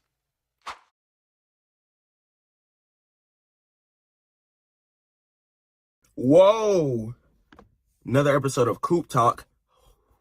It's cold like Minnesota outside. May God bless y'all. I pray y'all are doing straight. want to talk to y'all about a very sensitive topic. What are you trading for? Are you trading for family? Are you trading to just ball? Are you trading to clear your debt? Because there's different styles of trading and investing for everything. But at the end of the day, you're looking for income, I assume. Okay? We're all in the markets trying to make some income. But the income is not going to be the end all be all. You don't just get the income and ball out and that's life. You know, yes, balling out is amazing. But don't lose your family values. Don't lose yourself as a person. When you start touching the income that you want to be touching, it's really important to stay intact with yourself. Okay? What are you trading for? Are you trying to own a bunch of real estate? Whether it be duplexes, multiplexes, multifamilies. Excuse me. Ask yourself, why? Why are you trying to run up these bands? Why are you trying to run up a surplus amount of income? Because it has to be channeled. It has to be channeled. Okay, right now, for example, right, God forbid, let's say you're a drug addict.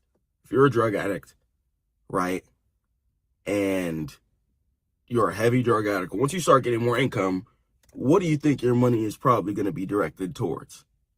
More drugs.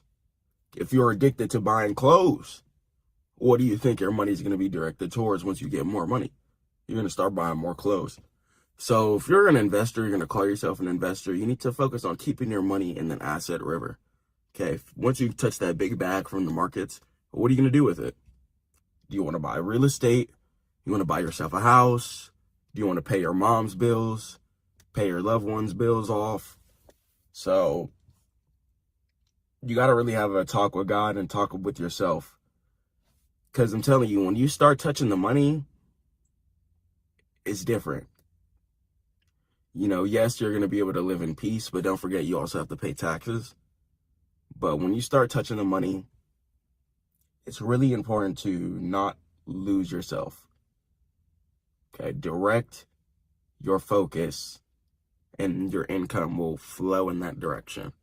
Okay, if you're really into fitness, you could potentially build gyms if that's what you want to do, or build yourself your own personal gym in your house.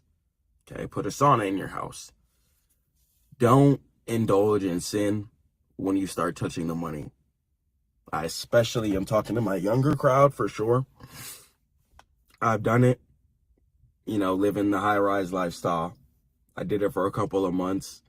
And I'm going to tell you right now, if you're a God-fearing person, if you're a grinder, someone who's just focused on their work, you just wake up, pray, you grind, take care of your loved ones, you really hold it down, focus on bettering yourself, improvement, and being a provider. Environments like that where you're around partying, drugs, sin, infidelity, etc., it's not going to be really positive for your mind frame. Okay? So if you touch the big bag, even if, let's say if you're in your hood right now, right? Even if you're in the hood, right, and you're looking on YouTube, you're seeing people in Miami, you're seeing people on the boats do this, whoop-de-whoop. You know, take a vacation, experience it first. But don't overly glorify that lifestyle. You know, take a Lamborghini, for example, seeing the guy with the lamb.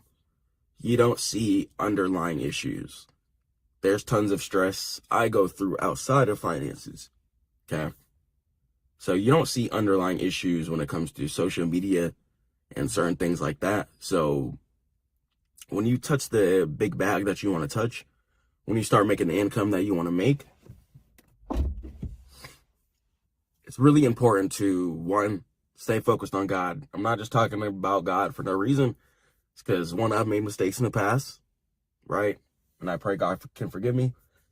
And I don't want you guys to go through those same mistakes. And I don't want you guys to go through mental spirals of, whoa, this isn't really what I thought it was. You know, you might want to go towards maybe some farm life. Just a calmer, more decent life. You can still go nice car, get you a Porsche, you know, just something chill. But you don't gotta have 10 cars. You don't gotta have 5 Ferraris, 3 SRTs, 2 Bentleys, and the Lamb. Like, you don't have to have that, you know what I'm saying? And then a Benz, and then 5 Maybachs. That's not what you want in your life, ideally, stress-wise. It may look good, but who really cares what people think? You gotta stop caring what people think, too. When you touch that big bag, please do not do things to pop it, to flex, because of people. I don't care if it's old people in the past, old friends, whatever. Oh, I'm gonna go ahead and run up this money and pop it on them. I did it when I was 18. Okay. I went through it. My first car was an Audi. It was an Audi A4. 2014, something like that. 13 maybe. And someone crashed into it while it was parked. Thank God, that taught me a lesson. But during that time, it made me very arrogant, and I repented to God. But, you know, just after all the years of getting bullied and stuff like that, finally be able to have something and people look towards, you know, me for some type of motivation. But I realized it's not about the materialism. You know, even if you do pop up nice car, try and give some game. You know, try and give some game so they can get one too. Don't put yourself over people because you have more materialistic items. This is a fleeting world, and we'll all be judged as human beings by God. Okay? So just because you caught the lamb, don't start popping it on people that you used to know. Don't start poo-pooing on people. Don't start treating people bad. Don't start putting yourself in a negative mind frame too. Like, oh, this lamb isn't good enough. I've gone through that. You know, even with the coupe I'm in right now, I'm in the Mustang coupe. You know, it's cool. It's cool. It's stay down. After the Audi, I decided, you know what, I'm going to go ahead and downgrade a little bit, pay a little bit less insurance, and not really care what people think. And the kids still smile when they see this car. I think it's pretty cool. My wife thinks it's cool. My family thinks it's cool. So I'm not tripping. But I'm not over here posting every little thing, posting my car all the time. You know, even inshallah, if God wills, if I do cop a better car, like a Benz or a Maybach or something like that, the whole channel is not about to be back about the Maybach. I'm not about to make my whole life about the materialistic item that someone could crash into and it could be gone in 2 seconds. Okay. Is it nice to have? Is it a blessing? Absolutely. All credit to God. Thank God we have the wisdom and the strength to be able to enjoy this world. Okay. Especially as we grind, get more resources, work harder, hit more trades, stack up more income, and invest. We'll be able to do more. Okay. But don't lose yourself when you touch that big bag. Please. Please. Please. It's really important. Keep God first. Okay. Even when you start touching 5 figures a month, 6 figures a month, don't forget about taxes too. But keep yourself mentally focused. Do not lose yourself in sin. Do not start living in a super unrighteous lifestyle. For example, you know, I'm not better than anybody, but I don't drink alcohol, for example. Okay. And just being around people who constantly drink alcohol, it's not for me. It's not for me. And if you're someone who likes to be focused, if you're thinking about moving to a high-rise city type of life, and right now you're maybe in like the suburbs or more of a rural-ish area, what you have is a blessing. Please understand that. I just moved to Las Vegas, and I tried out the city of Atlanta. And I still like living in rural areas more. Okay. I tried the city life, guys. It's not for me. It's not for me. And for a lot of you guys who are just focused, tunnel vision, focused on providing for your family, focused on God, don't think that type of lifestyle is going to be for you guys either. Trying to have 5 cars just to post on social media. Whole time you got 5 insurances. You got 5 different people who could break into 5 different cars, or someone could try and break into all your cars. You got items to keep up with in all your cars. You got people asking to borrow, yo, can I drive this today? Yo, I got this.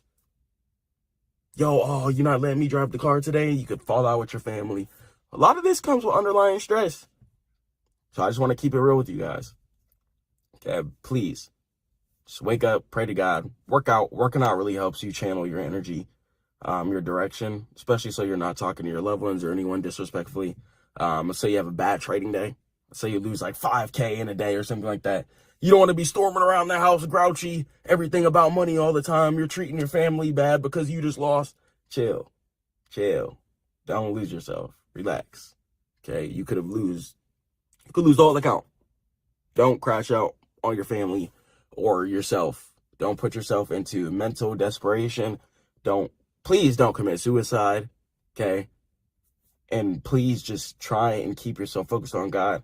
Don't grieve your spirit so you don't go through depression. Because this money stuff can get deep. Especially when you start balling and then whoosh, God takes it all.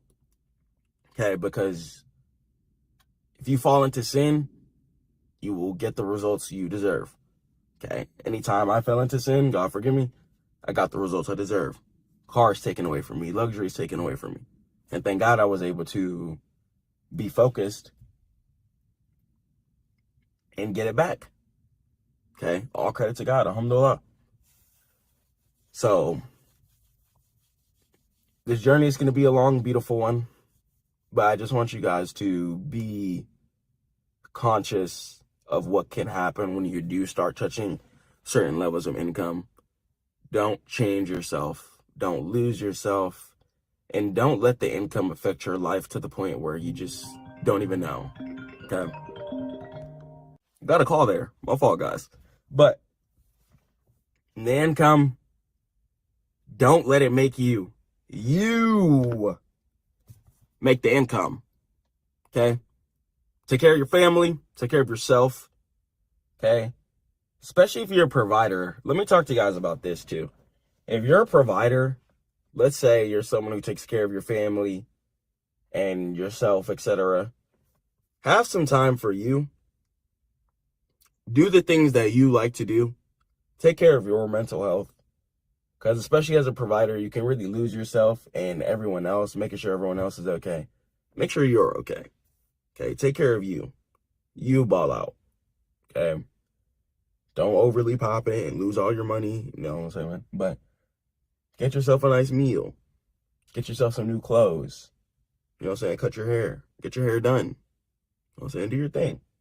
Do yourself. We're human beings. You know, life is, you know what I'm saying? It's more than just money. So don't lose yourself. Yes, we're getting this income to make sure we're good. Make sure we can chill out, do what we want to do. Thank God. But at the end of the day, take care of yourself. I've lost myself a few times in the grind. I'm not going to lie, guys. I've lost myself a few times in the grind. Was my work always consistent for the most part? Yes. I'll say that. Was my income always consistent and going in an upwards direction? Yes. But was my mental health always in the right place? No. Was my physical health, you know, I was in shape weight-wise, but as far as my other external factors or internal factors, like my kidneys and stuff like that, not drinking enough water, I had to quit soda, a lot of certain things, you know. So just maturing and growing up is really just teaching me a lot of lessons, and I just want to come on here and just give you guys some just warnings and just let you know what I've gone through, just so you guys don't go through any hardships and any hard times. Just stay focused on your family, your loved ones, and most definitely God. And I promise you'll probably have a good life. Yeah. I love you guys so much. Catch you in the next one. Head over to stackmode.net. Peace. Guys, what's up? God is good. It's a beautiful day. We in the coop, hanging out. Alhamdulillah. So, I want to tell you guys, it's a little deeper than just trading, okay? You can't just trade and just live off of your trading income alone. It's not good. It's not healthy. It's not healthy for, one, your mental health. It's not healthy for your pockets, too. A lot of people might ask me, Chris, why don't you just survive off your trading profits? One, I would probably go mentally insane. I wouldn't go insane, but what would I do all day if I couldn't coach? If I didn't do the thing or teach the thing that I'm just so passionate about, that I love, that pulled me out of depression, that pulled me out of a hard time? I'm not just gonna let that go because I'm just making good income and I can provide for myself and my family, thank God. You know, I want to do more. My soul wants to do more. As I mature, I'm 22 now. As I mature, I realize it's a lot more things to life than just money, of course. And I feel like I've always known that, of course, God, family, but I'm realizing that my soul and what I want to do to help the world is what really matters. So I want to tell you guys that if you have a business idea, if you have anything that you're passionate about, if you have anything that you feel like you're really good at, teach somebody it. Or help somebody by developing a product. Or coach somebody. Do something so we can just all be better on this earth. You know, it's not just about money, competition, and you know, I'm an extremely competitive guy. It's just something God put in me. But still, I'm starting to realize that the world is about, one, worshiping God, and two, it's about helping one another. Of course, you're going to make some money through the process, inshallah, if God wills, but it's deeper than that. Yes, you got paid to coach somebody, but now that person has a lifelong skill. Now they can put food in the refrigerator for their family because of what they learned. You know what I'm saying? So it's deeper than just money and competition. So I'm just going to be going 100% on stack mode. You know, I want more books out for you guys, more audio books, and I'm going to just branch everything together. You know, everything is a big oak tree. So trading, you know, I like it to be my base, but then you're going to have the branches. I have business, other things I talk about. Fitness is involved with it. I want to write a book and tell you guys about the herbs that I use every single day, water that I drink, how I work out Monday through Friday as consistently as I can. You know, the clothes, how taking care of yourself and following God's rules, most importantly. It's the most important thing. You follow God's rules, you'll live a really good life. Inshallah, you'll live a really good life if you follow God's rules. I truly do believe, and your soul will be fulfilled. Try hard to get married. You know, I'm married. And if you guys can just find somebody you can worship God with, settle down, get yourself a house, and really build a life with, it matures you. It teaches you a lot. And I want you guys to grow your business because you can't have your family's hunger, right? Your family's mental health, whether you're thinking about a roof over their head and stuff like that in a job's paycheck cycle, right? Forever. You can. Now, if you have a job right now, run up that money, do your thing. But if you have a real talent and you're passionate about it, you have to get it out there so you could help the next generation, a wave of people. I'm going to die. Okay, I'm very aware of that. So this is why I try and produce the content I can. Yes, and thank God, God is so amazing that I can make money during the process of this, but I can help other people too. So that when I die, people are still going to be able to feed their families, inshallah, off of this content that I produced here. So we have to put a lot of things in a perspective, and we have to ask ourselves, like, what's holding ourselves back? Is it the people around you? If you're in college or something like that right now, I'm not saying drop out. If that's what you really want to do, then do it. But are you in college because you were influenced by your parents, grandparents, something like that? Maybe you didn't want to disappoint somebody. But you have to ask yourself, ask your soul, are you disappointing yourself by doing these things? Okay, you don't want to be disappointing yourself. You got to start putting more focus on your mental health and what makes you happy as a person and a human being. Okay, we're here once on this earth. Why are we putting so much faith and trust in the system instead of God? Don't do that. Don't do that. You want that stable paycheck. You think it's stable. Whole time, boom, as you can see with the government shutdown, they clip, fire. people just lose their jobs. Okay? I've worked with people where people just got let go of their jobs. People got bills to pay. People got debt.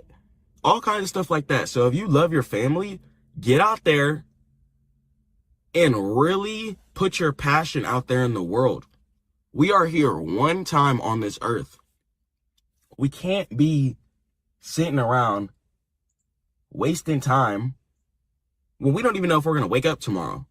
It's a blessing that we woke up today. If you're playing video games, hop off of that. The game is here. The game is here. You're your character. Level this up. Level this up. I'm talking to myself as I talk to you guys too. Level this up. Level up your character. Hop off the game. Start creating. We got to start helping each other. People want to complain about the world. Oh, the world is X, Y, and Z, but we're not out here helping each other. And I don't want to be a part of that cycle anymore. So I'm done suppressing myself. I try and go as hard as possible for you guys, but I feel like I can go harder. And my soul has been disappointed recently because I feel like I haven't been giving you guys as much fruit as I can. I don't want to hold in the business stuff that I know. Making the website. Making 4 to 5 figures during business or just online in a short period of time. I want to help you guys get paid off of YouTube so you guys can spend time with your wife, spend time with your husband, spend time with your kids, your mom, your grandma, cousins, your family, your close friends, whoever. I want you guys to have that time. And it's really important that I teach you guys the ways and the things that work for me so we can get this money. You might even be able to do things better than I can. You might be really good at making seasonings. You might be really good at playing tennis. You could be one of the best tennis coaches right now. Teaching plenty of kids. Making the next superstar. You never know. And then you're going to be sitting down like, yeah. Like, I made that guy. Like, not you made him, but like, you helped him get there. You taught him the sauce in the game. And even though you're not the one playing, your soul will have that satisfaction. You'll be happy that you had participation in greatness. So forget the money and understand that you have to participate in greatness. Don't just rely on your trading income. Go harder than that. We got people out here that are depressed, sad. Sadly, suicide rates going up. May God grant them ease. Okay? Me personally, and may God bless their hearts, I've had friends who I've sat down and ate food with who are no longer here on this earth. Okay? Due to mental health issues, jump into things like substances and stuff like that. Okay, there's things that I've struggled with. And this is why God has really saved my life. There's things that I've struggled with. Okay? Off camera. I'm not here to show you guys glitz and glamour and cars and trading and this and this. Life is not about that. I want to be a real person and show you guys the real things about life. There's times I go through depression, anxiety. Okay? There's times I feel fearful of things. Even though my income is straight, there'll be things outside of trading, outside of money that are stressing me out. Okay. So ask yourself, are you happy? Is your soul happy? And I'm telling you guys right now, the money will not make you as happy as you think. I'm telling you. If you think that the money will make you super duper happy, you're wrong. Okay, you're wrong. Yes, your problems will be relieved for the most part financially. You're not going to stress about that, and that's a beautiful blessing, alhamdulillah. And you can take care of the ones around you, and you can have fun. So it's super duper beautiful. I'm not saying it's not beautiful. I'm not about to lie to you guys. It's definitely beautiful having money. It's way better to have money than to not. But all your real life problems, let's say if you struggle with things like lust, okay, you're just going to go ahead and use that money and indulge more into your lust. If you struggle with substances, then you're going to use that money and get more substances. If you struggle with materialism, You're going to get more money and buy more stuff that's not asset related. Okay? So we have to ask ourselves, are we doing this for God, or are you doing this to please people in the world who don't really care about you for the most part? So stay prayed to God. Keep grinding. I'm going to catch you guys in the next one. I got some work to do. I love you guys so much. Head over to stackmode.net. Just wanted to give you guys a raw talk. I don't really care about numbers or anything. I'm just going to upload as much as I want. Pump as much content as out there as I can.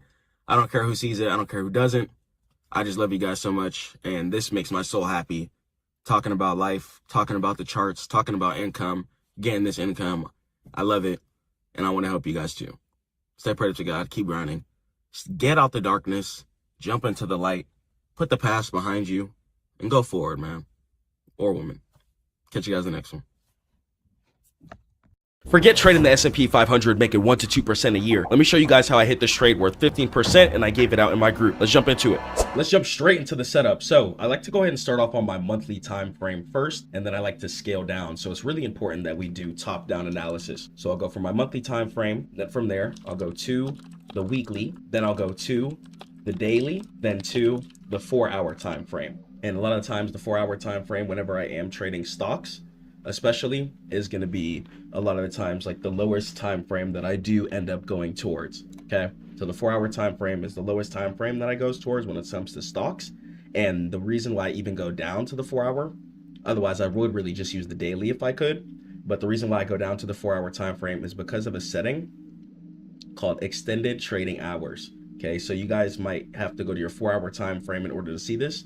If you're on your daily, weekly, monthly, or yearly, you're not going to be able to see this right now. So you're going to have to come to your trading view settings or whatever broker you're on.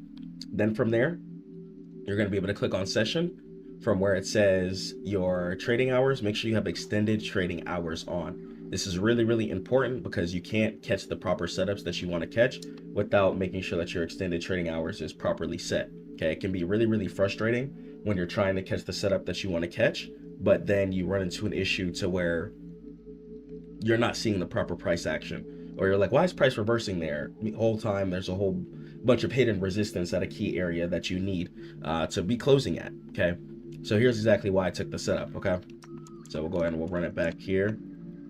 So here are my drawings. We'll go to my 4-hour time frame here. So one thing I like to look for here, especially, we'll just go to my monthly. So I like to buy dips. Okay, so when it comes to dips, that obviously means that we're buying low, selling high. That is how I play stocks. Stocks are meant to go in an upwards direction. Please keep that in mind. Just too many people trying to short the United States stock market when these companies run the entire world.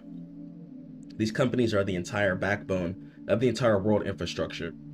The entire world, besides like China, for example, uses iPhones. Okay, the whole world uses Google for a search engine for the most part. So we have to think relatively.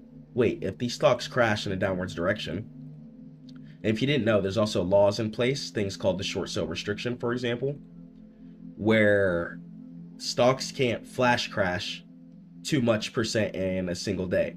Okay, so you have to keep that in mind whenever you are investing. Okay, stocks are meant to go in an upwards direction. These stocks are not meant to suffer and fail. You have to keep that in mind. Okay, keep that in mind and just keep stacking up your account. Keep growing it, keep putting in money, and keep investing. Okay, but buy at the proper times, especially if you're going to trade stocks. You have to buy at the proper times. Just because you make 10,000 off of one trade doesn't mean like, oh man, I get to sit back and just chill. No, be disciplined, be looking for the next setup, be closing at the proper areas. And let me show you what I did to catch this setup here. So I looked at my monthly time frame and I saw that price recently dipped down. So once again, I like to buy low and sell high. So that meaning when I'm buying low and selling high, what's really, really important for me, okay, is that I see some bullish price action, okay, coming in. So a lot of people like to buy falling knives, and not even intentionally, okay? And what a falling knife is when you're buying when price is just falling down. I like to buy when price is getting bullish. I like to buy when buyers are stepping in. Whenever buyers are stepping in, price has a lot more jurisdiction to burst in an upwards direction. So I don't like to buy at all-time highs. I wait for price to fall down, and then after price makes a solid or key area of support, such as like this whole zone here, for example, where price repeatedly decided to mirror itself, then I could see, okay, price decided to bounce a couple of times here. This is a pretty safe area. Let me check it out on my daily here. Same thing on my daily. I like this zone here. Still looking strong and relative. And then let me get on my 4-hour time frame here too. So I saw that this area of support was reacted off of over here, and I just did some top-down analysis there. We have another area of support here, another area of support here, one here, and one here. And what an area of support is an area where buyers have stepped in. Okay. Support is going to be an area where buyers have stepped in. It's very, very, very, very, very important. And I like to look at the MACD volume. I don't really pay attention to the MACD crosses, but you could see here when green starts stepping in, as you can see here on this volume chart from MACD, a lot of the times that's when buyers are going to be stepping in. So this is a good thing to look at too, but I don't just only look at that. For the most part, it's naked charts and just raw analysis, and making sure that I'm buying at verified areas of support. Okay. Even price decided to come right here and make a higher low from this area right here. And then price decided to just continue to progress. Now, Chris, why did you close at this area right here particularly? Okay. Great question. Let me go ahead and answer that. So even on the daily here, I can see that when price even created this area of resistance all the way up here. So just as we have support, support is an area where buyers have stepped in. We're gonna have the opposite of that. Resistance. Resistance is an area where sellers have stepped in. Okay? So make it simple. Don't make it difficult. Okay? Resistance is an area where sellers have stepped in and price decides to fall in a downwards direction. Support is an area where buyers have stepped in and price decides to bounce in an upwards direction. I like to wait for areas of support to come in, and then I take the price action up, especially when I'm trading stocks, which I'm only playing bullish directions. I'm buying low, selling high. That comes from stocks, because stocks are meant to go in an upwards direction. Same thing with crypto and Bitcoin. And then from there, I'll go on my 4-hour here, make sure I get everything with the raw analysis. So I can even see here, once again on the daily, you could see price decided to come all the way up, come down, and then come back up. So when price does a little zigzag like this, like it comes down and then comes up to an area and then comes down, that area where it just randomly jolted up to and stopped is now an important area. So even if you were to go ahead and catch the trade back to the upwards direction, your take profit would be this ideal area here where price is creating resistance at. Okay. So boom. 4-hour here. Area of resistance. Area of resistance. And we can see take profit getting set in here. It's exactly why we were able to profit. Okay. I make it really, really easy. You guys can join the Stackmode Academy if you want to catch my trades and learn how to trade. I also like to draw trend lines too, sometimes just for verification. And just putting everything in a big conglomerate. It might seem like mess at first, but when you guys are able to strategically break down everything step by step like that, it makes it really, really easy. Okay. Pray that video helped. Quick little simple guide. Stackmode.net for all trading education. Make sure you guys get your tap business cards at Stackmode.net. Catch you guys in the next one. Peace. Investing, trading, all of it is forever, guys. So I want you guys to think about plants for an example. What do plants need? Water, sun, good soil, consistency, and you'll get the plant that you want. whether it be a beautiful rose bush, a giant oak tree, a blueberry bush, whatever you want. It comes through consistency. Investing is forever. It's forever. Don't think you're going to hop in this game, run up a couple of bands, and then hop out. That's for the quitters. Investing is forever. When you guys hop into this journey, when you guys start hopping on these charts have been around since before I've been alive. I'm 22 years old right now. And before I've been alive, people were trading Forex. People were trading certain stocks, etc. And I assume, inshallah, if God wills, that after I'm gone, people will probably still be trading the markets if the world is still going and flowing. So investing is forever. Don't think so quick, so instantaneously, so fast. When I was a day trader, I got consistent. It took me some time, lots of failure in the beginning, and that's why I thank God I'm able to come on here and coach. I'm so passionate about it, and I'm thankful I get to make some money in the process. Of course, I'm here to be fully transparent. Yes, I make money in the process coaching. Yes, I make money selling my trades, but I'm also really, really humble to the fact that I get to help another person learn a skill so they can feed their families, so they can help somebody, so they can pay their bills on time. So yes, I get to thank God, all due to God. Without God, I'm nothing personally. So thank God. Thanks to doing this, I get to coach you guys, make some money in the process. But I also want you guys to avoid a lot of hardship that I've gone through. And one of my students on a call that I was just on the other day, actually really told me that. Well, he laughed. He was like, I'm thankful you went through it. And I'm like, I'm thankful too. Like, for real. Like, it sucked going through it at the time. But now being able to tell you guys certain things like, hey, you might not want to get in at all-time highs right now because you're probably going to get dumped down on. So being able to tell you guys little tidbits and stuff like that, or, hey, market's dumping right now. You might not want to be in along. Let's wait till buyers step in. Being able to analyze certain emotional factors based off of anxiety, rushing. And I understand why people want to get in and rush trades. You're trying to touch some money on. You're trying to touch some money on. I'm trying to touch some money on. We're all trying to touch some money on. Okay? You're not alone. You are not alone. I promise you, you are not alone. You're trying to touch some money on. I understand.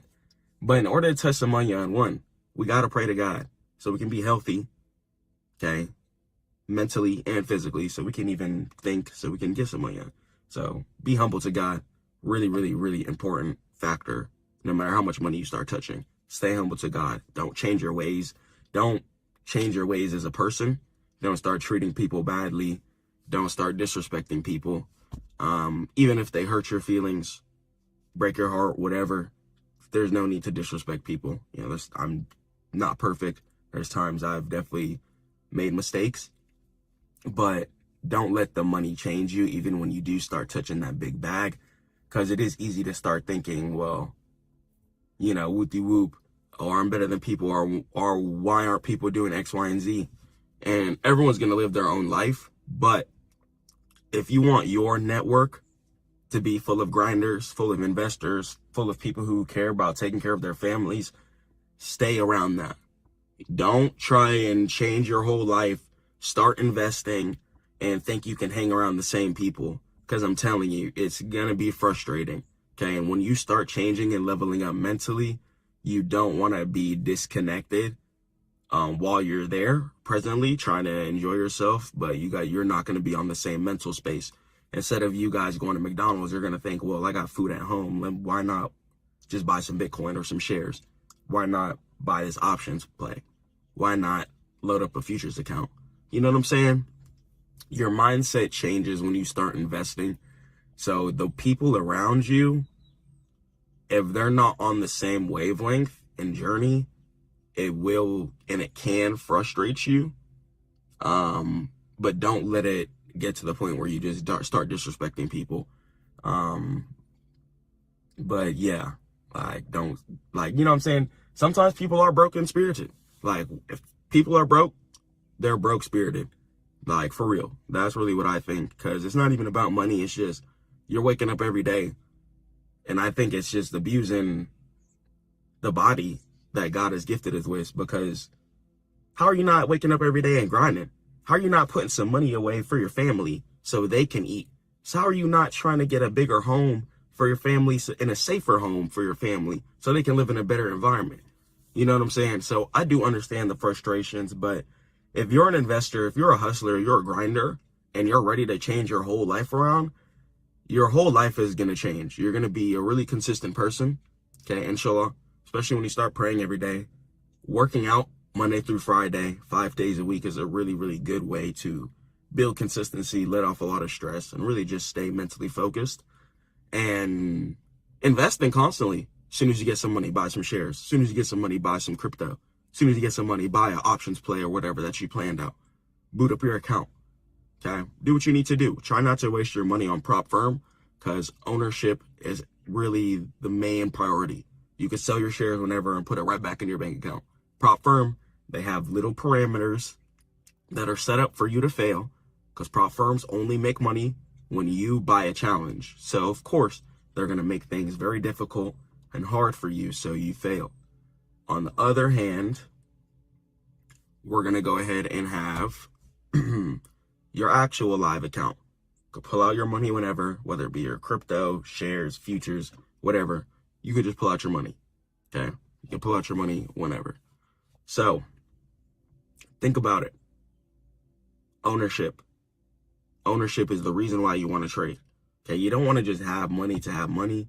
You want to throw your money into the asset river so you can have ownership, so you can have more houses, so you can own more percentage of a company or an ETF, so you can get paid more dividends maybe one day, okay? You want to have more ownership of more Bitcoin.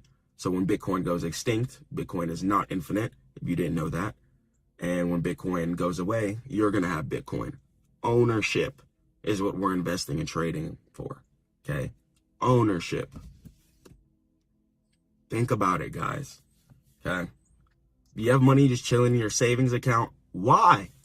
What is that doing for you? Ask yourself, if you have money sitting in the savings account right now, what is that doing for you? Or your checking account. Why is it there? Because once I turned on my brain, I personally try and just live off of the credit card, okay? All money goes into assets, and then take the money out, pay off the credit card with the assets or income that's flowing in, pay off the credit card. And when tax time comes, take money out the assets, pay your taxes. Why is money sitting in your checking account when houses get more expensive year after year after year after year? When food costs more year after year after year after year after year? There's no more dollar menu at like McDonald's and stuff. Okay? Not everywhere. Prices fluctuate per city. Because of why? Inflation. So why is your money just sitting around? People like to complain. Stuff is just getting more expensive every year. Do something about it. See, and that's broke to me. It's not even about money. It's just don't hang around complainers. Investing is forever, so you're the one who's going to do something about it. Inshallah, you're the one who's going to take care of your family. If you're watching this right now, you're the one. Okay? And you can't fail. Inshallah, you got to keep going until you die. Don't stop. Don't let any relationships affect your mental. Don't let any people around you affect your mental. Don't let any loss of any funds affect your mental. Okay, stay focused on God and stay strong, because this journey is going to be a long one. You're setting up right now to be the provider, whether it be for yourself or your family or your loved ones. If you're investing, you're probably doing it to give your family or yourself a better life. So be ready to be a provider. There's going to be days where it's going to be frustrating. It's going to be days where you're going to check your P&L. It's going to be red. It's going to be days where you're not going to be making some money. And that's okay, because it's forever. It's about staying consistent. It's about staying resilient. It's about coming back every single day and not giving up, no matter what. Because I'm telling you, whoever doesn't give up wins. The people who stop, the people who quit, the people who think it's a scam, the people who don't have self-control, who don't pray to God, okay, all going to be failures. All going to be failures. Because until I started praying to God, that's when I started winning. As soon as I started praying to God, I started winning. Okay. Until I started praying to God, like, I just wasn't winning. Okay. But then as soon as I started praying, started winning, started getting healthy, was able to lose 100 pounds in 8 months. I just privated the short just because it had some explicit pictures. I don't think it's very, halal content.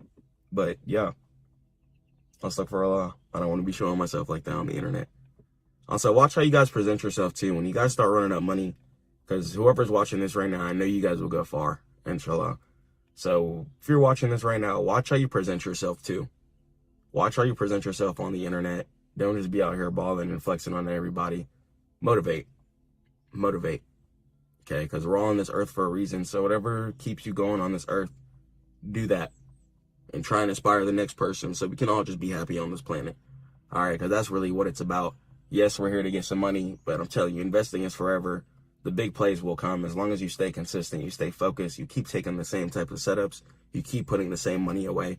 I don't care if you have $1 million in shares, $1 million in Bitcoin. As soon as you get $20, if you put $15 into it, that mindset is the reason why you got to that $1 million. Keep stacking it up.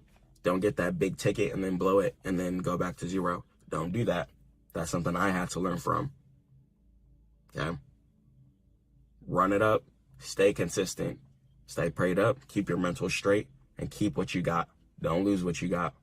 Whether it be relationships, whether it be your money, whether it be your plays, don't lose what you got. Don't lose what you got. Okay? I love you guys so much. Head over to Stackmode.net for all trading education. Stay prayed up to God. Keep grinding. Free ebook and course there too. If you guys want to check that out for free. You guys can book a call with me for the first time for free. Let's break down whatever you're going through. Let's break down an investment plan for you. I want to get you guys focused. I want to get you guys set up with a full financial parameter and a full financial system so you could be successful in this world, inshallah. Because stuff is only getting more expensive and they don't want you to suffer. Love you guys, for real. Peace. I'm going to be honest with you guys. It's a blessing, but you got to go hard every single day. Every single day. That's why I got myself my TAP digital business card, which you guys can get in the link in the description below, stackmode.net and CEO Turbo. And everywhere I'm at, yo, do you do business? Yo, do you have a website? Yo, do you trade? Yo, do you invest? Constantly pushing myself, constantly trying to get to the next level, constantly networking with CEOs, working with water companies, working with team leaders, working with entrepreneurs, working with anyone that I can get information from. Because every single experience, whether it be you posting a video and seeing how it did compared to the last video you posted, whether it be a business interaction, whether it be a business deal that you're closing, you gain some information. And that's what's going to get you guys to the income level that you want to get to. The amount of information that you gain and you're able to process back out into your products, into your information, if you're a teacher or a coach, etc. The amount of information that you receive from the world and that you're able to put back out onto the earth is a lot of the times what's going to get you this success. Are you learning from people's experiences? You have to learn what people are needing. What are people in need of? If people are in need of fun, that's why things like fidget spinners, for example, made people so much money, because it was just a fun, super trendy time. Fidget spinners were really popular. People were wearing the rubber bands, the colorful ones. I know you guys probably remember that. And just finding an ample way in society to A, put a smile on people's faces, or B, solve their problems and solve their hardships. Okay. That is how you're going to get to the next level in business. And that's how you have to think 25/8 every single day. If you're going to quit your job, I quit my job. I had a finance career. I worked 4 years. I programmed credit card terminals. I did sales for them as well too. And I also did tech support. So I had a very, very extensive, long background of working with different types of people, solving different types of problems. And I was able to take all of that information and start the Stackmode Network and start CEO Turbo, right? So that's really why I think this business card here, it's just like a credit card, you know, same type of material, not weak. You know, a normal business card, so you guys get 10,000 of them. People aren't going to sit there and stop, look, type in each thing. Especially we got shorts out and stuff like that. People's attention spans are sadly getting lower. So you have to know how to prioritize people's success, even with the current trends. So if the current trend, you're noticing that people don't have patience, then create a product to help them gain more instantaneous results. You could literally go up to somebody's phone, boom, tap it, or you can go ahead and scan this QR code here. And then from there, all your social medias pop up, your website, you can add your contact to your phone, and it makes it really, really simple. Okay. So that was a piece and a gap in human society that I saw an opportunity for me to push my product towards. And you have to think that way every single day while on the side, while I'm coding apps, while I'm pushing websites and building websites for CEOs and clients. You got to work overtime and posting content and getting fly. God is good. Alhamdulillah. But you know what I'm saying? Getting fly. It's effort you got to put in every single day. I'm not sitting in this 2-seater coupe right now because I just sit on my butt all day doing nothing. I'm working hard, praying 5 times a day, trying my absolute hardest, going hard, reading Quran for wisdom, talking to different people for wisdom, using my income as an engine. That's why I created CEO Turbo. I want you to be able to accelerate your business and create your income engine. Make sure it's always flowing. Keep putting gas into it. Keep putting gas into it. Keep investing in my stocks. Keep investing in my crypto portfolio like I've showed you guys. I just want to show you guys how to boss up, how to be a CEO. I feel like things nowadays are way too cryptic. People are just showing you guys flashy stuff, and you guys aren't really getting the real raw education or the real raw standpoints of things. That's why I want to come on here and bring real authenticity, bring real genuineness, and just tell you guys the real. There are days where it's extremely frustrating, you know, figuring out all your LLC stuff, getting all your paperwork together, setting up your business bank accounts. There's times where this stuff can get frustrating, but the thing about business is that it's a day by day, brick by brick built based effort. So if you go hard every single day, you try and stack as many bricks as possibly can, then you're going to be able to get to the success that you want to get to quicker if God wills. Okay. But the more that you procrastinate, the more that you just keep those ideas in there and don't actually get them out to the world, the longer things are going to take, the harder it's going to be for you to actually progress. And it's going to be frustrating the older that you get to.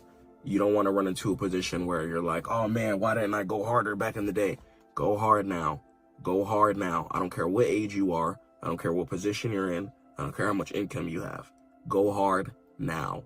There's so many ways in order for you to generate income.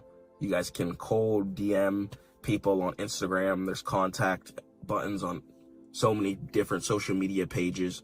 You guys can code websites. You guys can code apps. Put them on the App Store, start getting paid that way. It's so easy to drop music if you want to be an artist, a singer, or a rapper. If you guys want to make animations and make movies and cartoons, you can take that route and create a whole brand from there. Think about The Simpsons. Simpsons have mugs, pants, shirts, hats, etc. just based off of an animation series. There's so many different routes and avenues you could take in today's generation. It's actually really, really fun. So that's going to be the real raw reality of it, is that there's times where it's going to be hard for sure, but it is fun. Have fun with it. I have fun with this every single day, and it's a blessing. It's a real big blessing from Allah. It's a big blessing from God for me to be able to wake up in the morning, go hard, and just tell you guys some positive information that I pray can help you guys progress your days. And when I look at my reviews, I'm really, really grateful to just see the amount of people I've impacted. Even hearing that people use my education in classrooms is a big blessing. And for me to just be a young African-American male, I come from sleeping on the floor with my mom. You know what I'm saying? Come from living in just times of solace, just by myself a lot. You know, mom worked really, really hard, and I love her to death. You know, I give her whatever I can and just try and run it up for her, because she really showed me that hard work beats everything else. I don't care how tall you are. I don't care if you don't speak the best English or the best speech. I don't care if you have a speech impediment. I don't care if you're disabled. I don't care if you think you can't do it. I don't care if you have people hating on you. I don't care if you're going through traumatic events. I don't care if people are trying to dim your light. I don't care if people are trying to shut you down. You gotta go hard, man. Take all of that and transmute that into your work and go hard. You guys can absolutely do what you need to do. And I don't care where you're from. I don't care what your background is. I don't care what people have told you. Whatever God put inside of your head and in your heart, you gotta put that out into the world. The house that you're sitting in, somebody had an idea. Somebody had an idea like, look, I'm gonna build this house. I'm gonna build this house, and we're gonna go ahead and I'm gonna have people living in it. And that's what they did. So I'm telling you guys, we can do some monumental things. God is good. Alhamdulillah. And I just want you guys to succeed, man. But you can't succeed if you're just wasting time sitting there scrolling all day, looking at memes. A lot of people tell me, yo, Chris, I want it. Yo, Chris, I'm trying to go hard. Yo, Chris, I'm trying to get to the next level. Some people even pay me to give them education. And guess what they're doing year after year after year after year? The same thing. And it's pretty sad. It can be pretty sad. I'm going to be honest. I'm quite an emotionally intertwined person, not an emotionally sporadic person. I don't really cry too much and stuff like that. I'm a human being. I go through my things. But for the most part, I'm pretty hard. I just wake up, pray to God, give all my problems to Allah. And I just keep grinding and keep focusing and just keep staying steady. But the times when you're going to feel doubt, the times when you're like, dang, I'm going hard, why am I not getting results? You might be flat. You might be on $0, going as hard as you possibly can. You got to just hit that prayer. You got to pray to God. You got to ask, one, for forgiveness for any bonky stuff you might have did in the past. And two, you got to just ask God for strength and discipline. You know, when you have the strength and the discipline and the wisdom also too, that's what I try to pray for. Strength, wisdom, and discipline. And for everyone that also worships God to be blessed with afia. And afia is just good things within the world and in the afterlife if God wills. So your prayers and your faith is important. It's important. It's important. It's important. It's important because people don't bet on themselves. I'm realizing people spend 40, 50, 60 years at the job, still don't get what they really want for real, and then turn around and be like, dang, why didn't I bet on myself and take the risk? So you can't be scared of anything but God. God should be the only thing that you fear. Not humans, not no failure. You're going to have to get out of your head. If you're going to go forward in business, you got to get out of your head. That's going to be the main thing that you have to do. You got to get out your head. You can't think like you in business as well, too. Because what you're interested in, someone literally might despise. And what you might despise, that might be someone's favorite thing. Okay? So there's some people out there who sell bricks, who sell clay, who sell wood. They may not care about that, but they do it to feed their family. So same thing with drop shippers, for example. A lot of drop shippers who sell lipsticks, who sell couches, etc. They might not be super enthusiasts in that. Some men selling women's products, some women selling men's products, etc. Might not be super enthusiastic about it, but they're enthusiastic about protecting, providing for themselves and their family, so they go hard at it. Keep focusing on their copywriting, keep trying different ad copies, keep trying different strategies out in order to succeed and get to the next level. But understand that we can't progress, we can't win if we don't try things. Too many people are really, really scared to try things, I'm noticing. So if you have a couple of thousands, if you have a couple of bands stacked up, you know what I'm saying? You've been in stack mode, you've been staying, you know what I'm saying, away from your desires, buying random things you don't need to buy.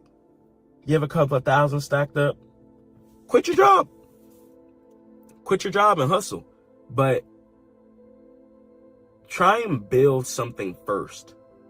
Go to Stackmode.net, and if you don't have a website built, I'll build the website for you.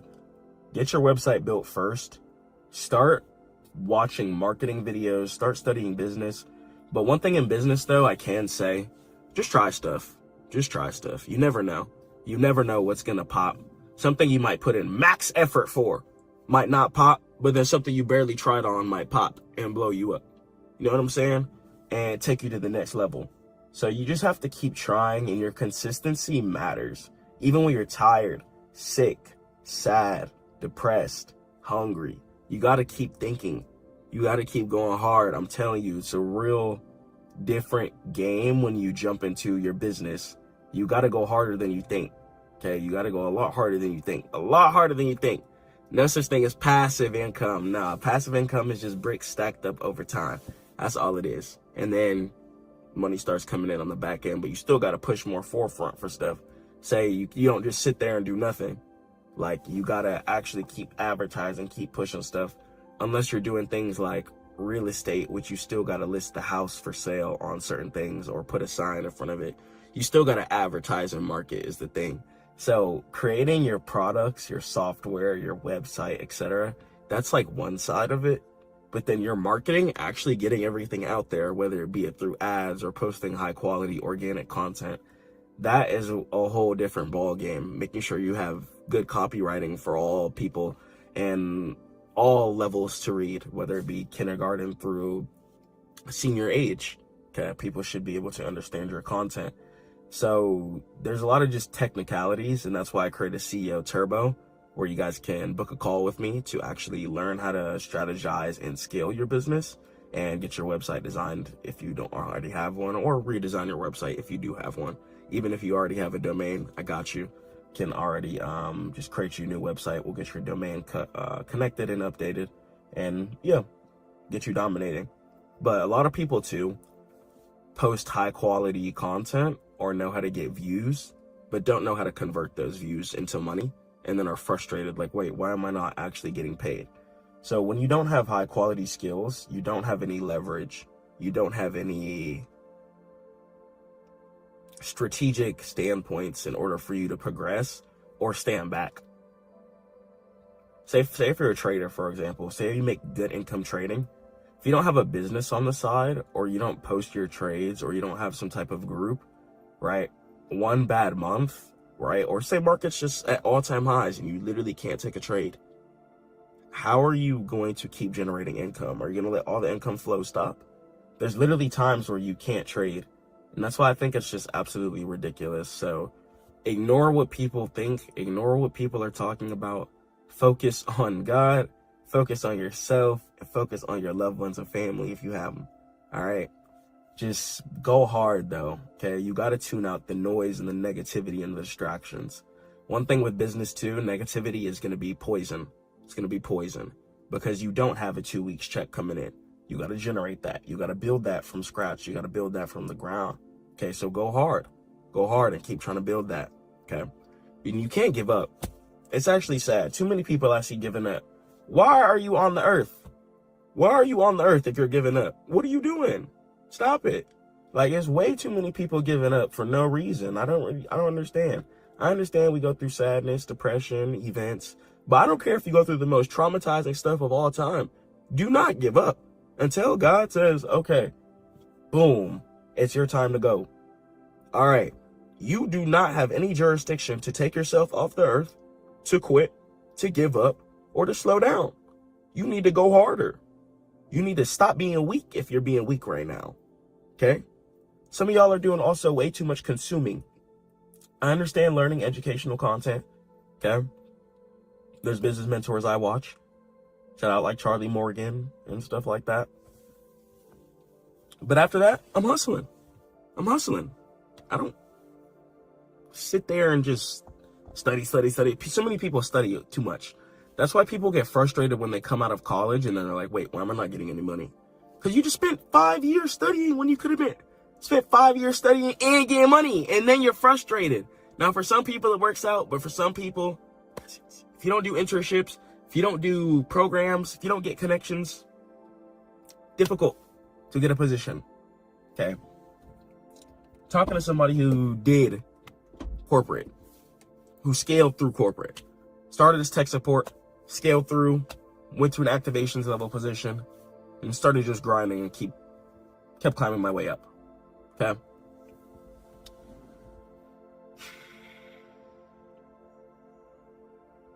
Y'all check these out, man. Shout out my mom. My mom got me these. When you're doing business too, your presentation. That's the reason why I show you guys that. Your presentation is everything. You could literally have one of the best ideas, one of the best products ever. If you do not know how to market, if you do not know how to get it out there, you will not succeed. And that is literally just the straight up truth. Like, if you don't know how to market, you could literally have the best idea and product. But if you don't know how to present your idea, product, your information, your book, whatever it is, your tool, if you're selling gardening tools, it's going to be hard. So you have to go hard on both lanes. And that's where people start building a team with. I personally run both my companies by myself. Maybe in the future, potentially, maybe I could hire somebody. I've had lots of offers. I just feel like it's more efficient when I have the ideas and this control over everything in the forefront. And you can hire people, but what I've seen from other peers, other friends who have successful businesses, who do 5-6 figures a month, etc. Hiring people can make things complicated. People might not be as motivated. I don't really like that word because motivated is kind of temporary. People might not be as hungry as you. You got to be hungry every single day. You got to want it every single day. No ifs, ands, or buts. And someone might go through a traumatic event, and that might shatter their whole world. And that is going to slow down your money, and that's going to slow down how much income you're getting. So you got to think about stuff like that too whenever you are working with people, whenever you do hire people. So that's why I try and utilize AI as much as you can. That's why in the Stackmode Academy, I teach you guys how to use AI, and on the channel, just because knowing how to use AI properly is going to be really, really important for just being as productive as you can and as efficient as you can, especially if you're a solo business.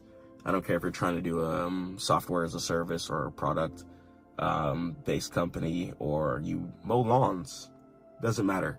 Try and use AI as much as you can. Try and use AI to make like your flyers so that you can go plant things in the ground so people can drive by and see like, oh, they mow lawns, boom. You know what I'm saying?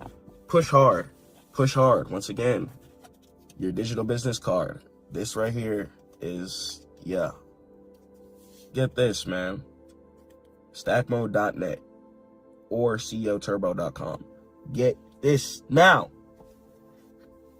If God wills, it's going to help you out and start pushing your business. If you're serious about being a CEO, if you're serious about bossing up, I'm going to catch y'all on the next one. Okay, stay prayed up to God.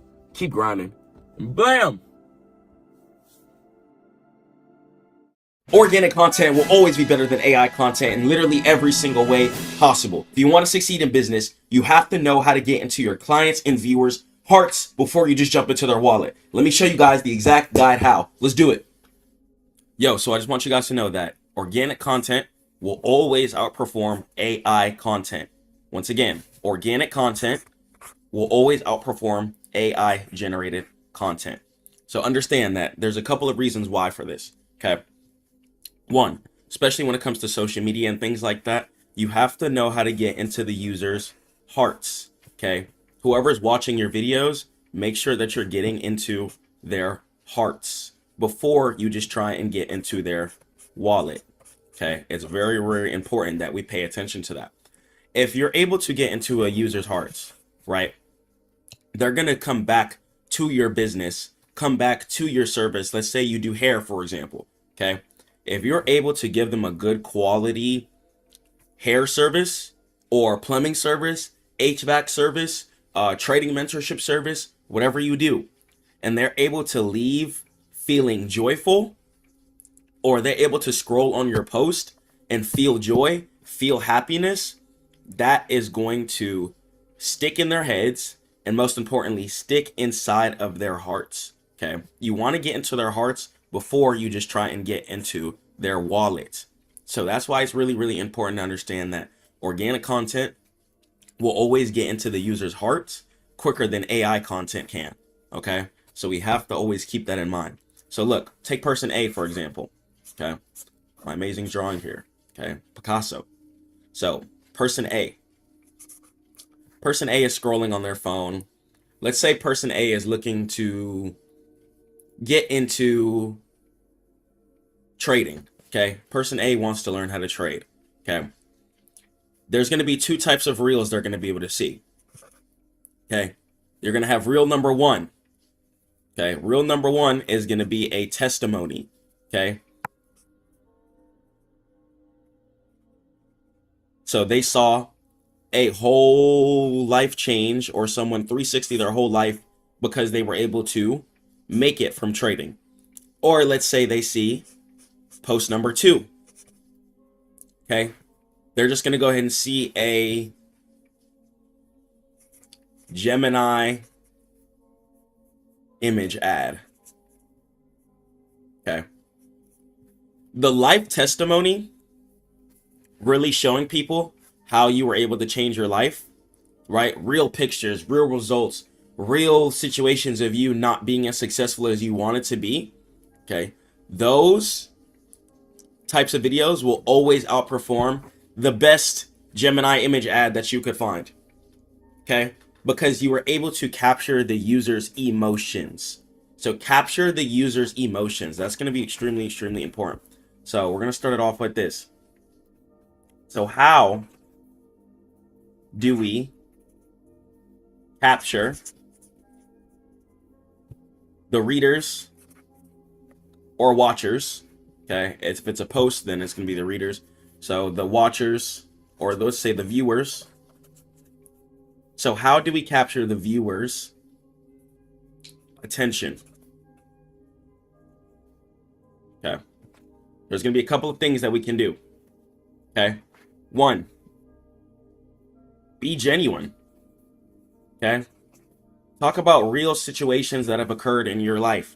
Okay, talk about real situations. If you're a plumber, for example, maybe trying to start some plumbing mentorship, or maybe just trying to teach people more about plumbing, okay, etc.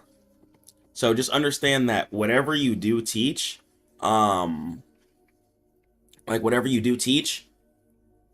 just be genuine, okay? Be genuine. Have real funny perspectives, real life perspectives that people can actually feel.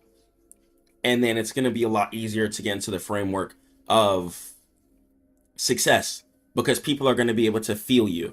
And once again, once you're genuine, you're going to be able to have trust and get into their hearts. Okay, they're going to trust you. Okay, two, another way to capture viewers' attention: results. Results. Show some work you've done. Show some results. Show some clients that you've helped. Show yourself doing live actual examples. Because once people start seeing results, okay, once people see results, then people start to build trust. Okay, results equals trust and retention. So when they're seeing results from your service, from your education, and they're seeing other people get results as well, that's going to be a good way to incline trust and retention.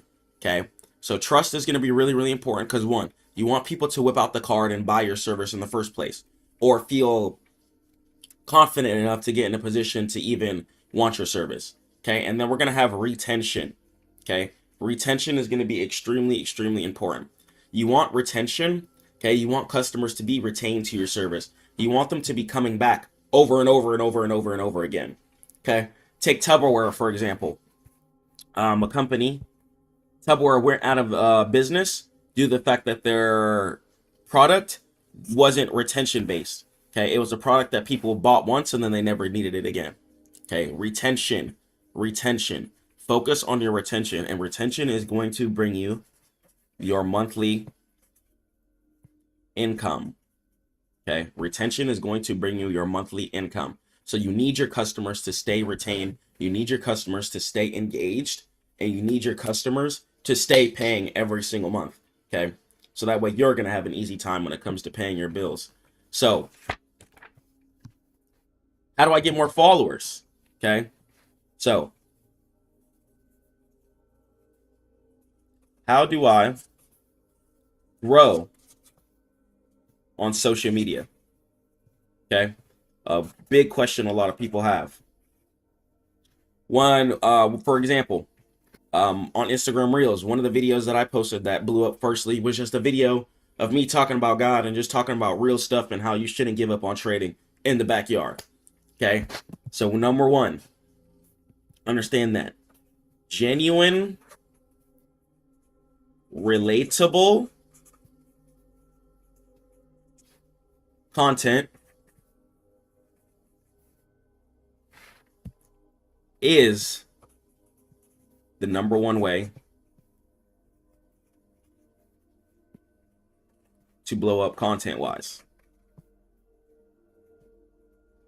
So understand that genuine, relatable content is the number one way to blow up content wise. Okay, this is because it's going to be something that everyone's going to be able to have a laugh at, everyone's going to be able to feel, everyone's going to be able to understand, and that directly correlates right into the user's heart. We want to get into their heart.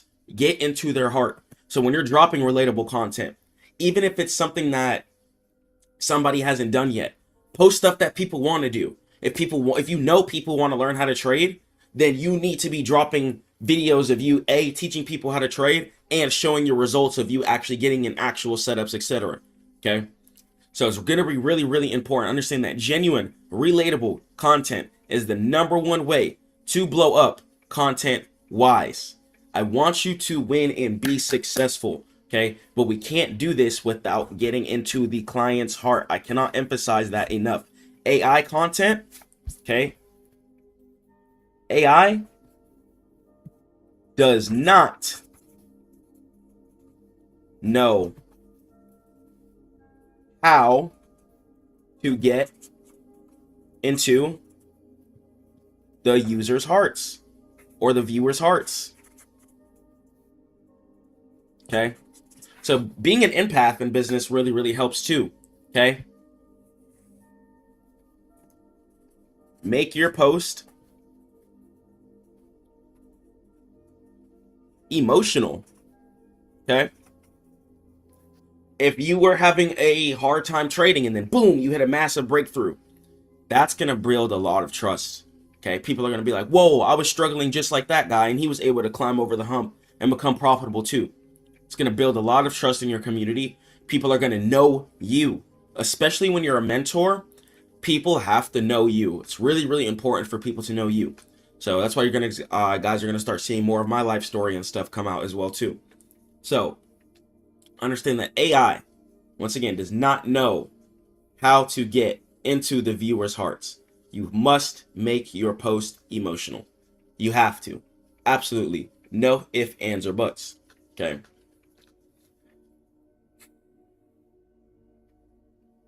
Too many people make social media too hard.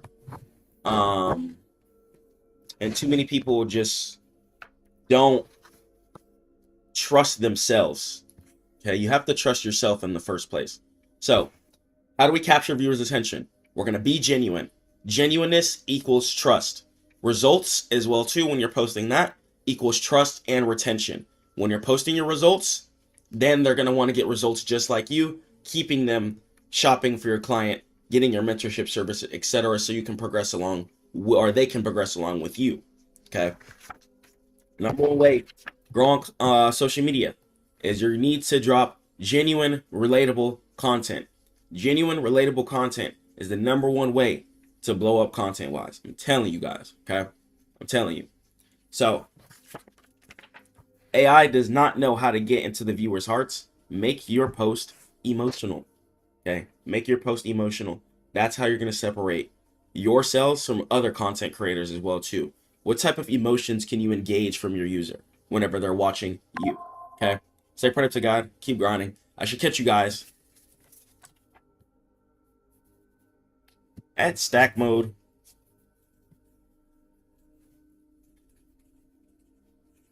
.net. Okay, I should genuinely catch you there. If I don't see you at Stackmode.net, you're gonna confuse me. Okay, you're gonna confuse me, and you're gonna make me think that you don't want it. You don't want money for real, and you don't want to improve your life. Let's grow your business, and let's take that business profit, and let's go ahead and let's translate that into more money with trading. Okay, trading, business, and trading. That is what we teach here. Okay, and we funnel these into each other to build a giant income loop. Okay. Love you guys so much. I'll see you there. Peace.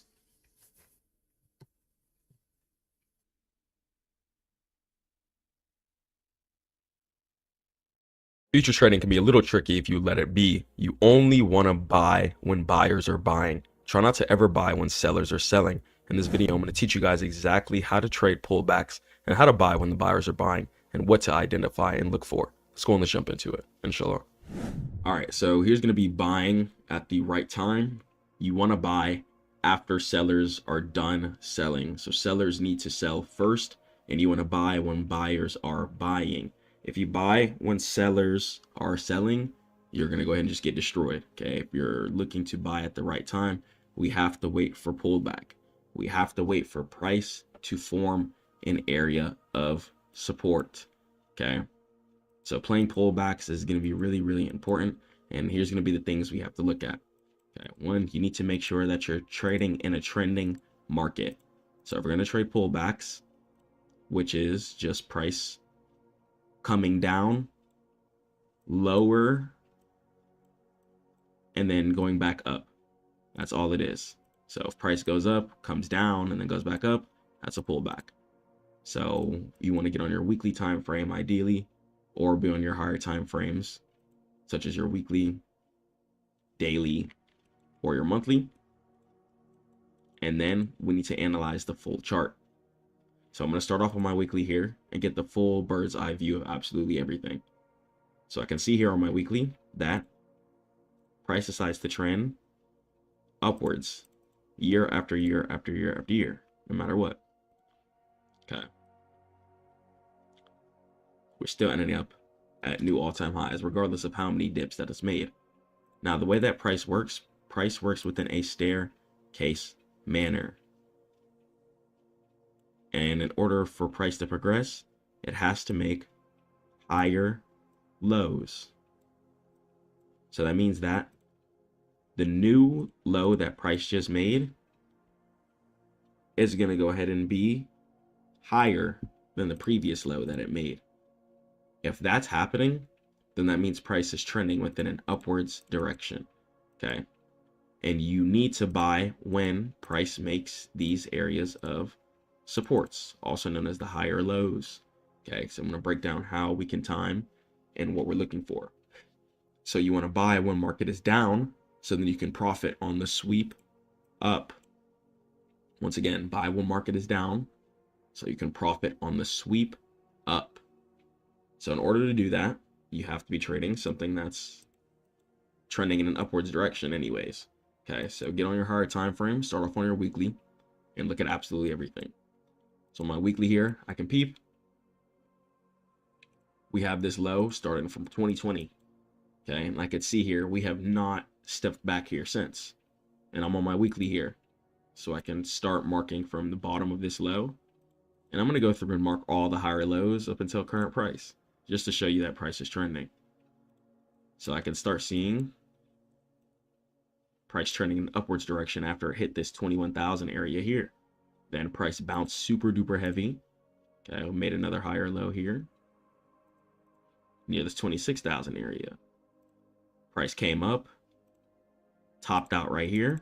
Okay, when price tops out, all it is making the left side of the V. Then once price makes support, it's making the bottom of the V.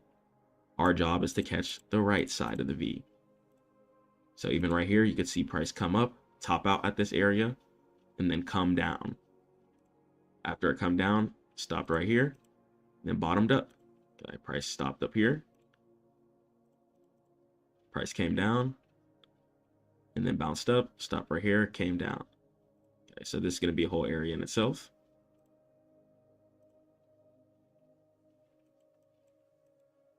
Got price coming up here.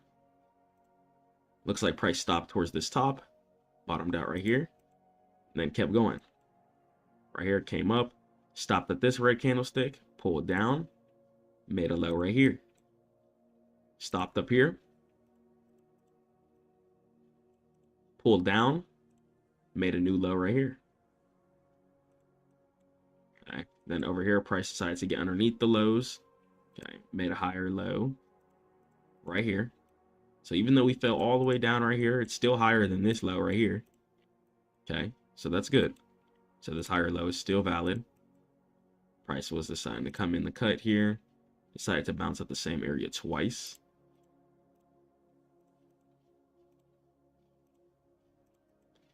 We just still see price just trending, doing its thing. Try to make a low here. Kept trending up, kept trending up. Price came down. Okay. And this low is still higher than this low here. So we're still in an uptrend, regardless of how hard we're dipping. We're still in an overall uptrend. This low right here. This low right here. Low right here. We can see price heading in upwards direction. Okay. Now, what is price hunting? Price is hunting these areas here. These areas of resistance. These are going to be the areas that price are hunting. Price can't make new all-time highs unless price breaks previous areas of resistances. So after market decides to pull back, okay, your take profit, ideally a lot of the times, is going to be an area of resistance above current price or an area of support above current price. So you want to wait for price to pull back, wait for sellers to stop selling. And once you've identified sellers have stopped selling, which you'll see, and a good indicator to know that sellers have stopped selling is going to be on either your daily or your 4-hour candlestick. After you see a candlestick make an abrupt stop on your daily and 4-hour, pay attention to the next candlesticks. If you're looking for a long trade, if price action decides to randomly stop in the bottom, and then you start seeing multiple green candlesticks going in upwards direction, then you know buyers are going to be buying. And ideally, you're going to be looking for around 2 to 6 daily or 4-hour candlesticks after an area of support was created. If you see 2 to 6 daily or 4-hour candlesticks going in an upwards direction after it makes an area of support, then that's how you know it's going to be true. Okay, and you want to be looking on your daily or your 4-hour. And you're going to be looking for 2 to 6. So even take this low right here, for example. Price decided to make this super low right here. Okay, and so here's the super cool thing. Market does all the work for you. You don't got to do too much. You just got to chill. Be patient. Okay. Pray to God and just live your life. So boom. Market made the left side of the V for us right here. Market came down, sellers were selling, boom, made an abrupt stop. Okay, and here's how you know if it's true. The candlesticks afterward were multiple green candlesticks. So after that abrupt stop, I have 1, 2, 3, 4. Okay, so that went 4 green candlesticks on my 4-hour here.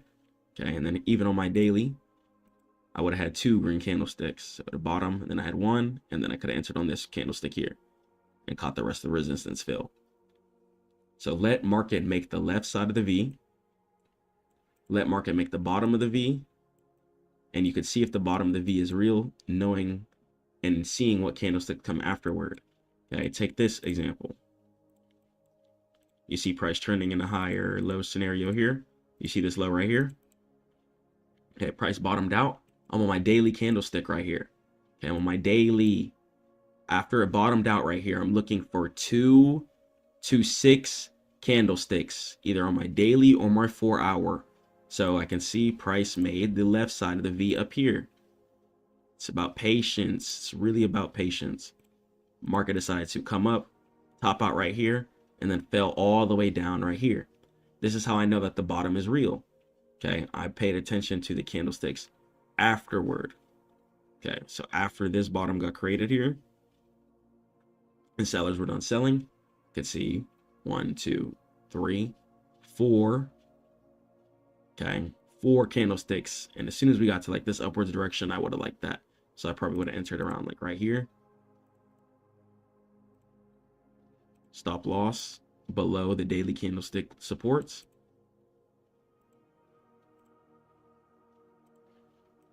And then take profit at previous resistance from where price decided to fall down from. Okay.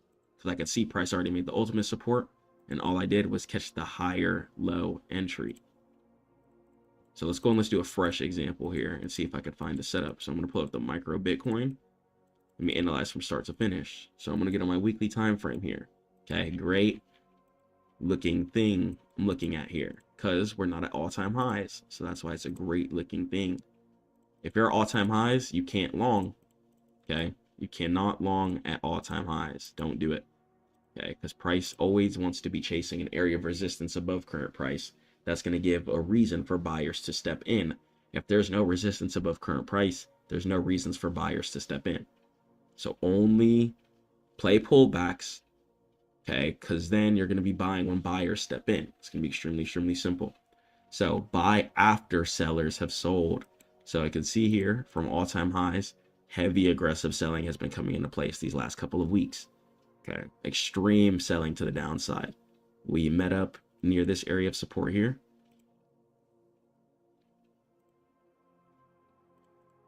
Okay, met up near this area of support here, and we're gonna go ahead and see what this is gonna entail.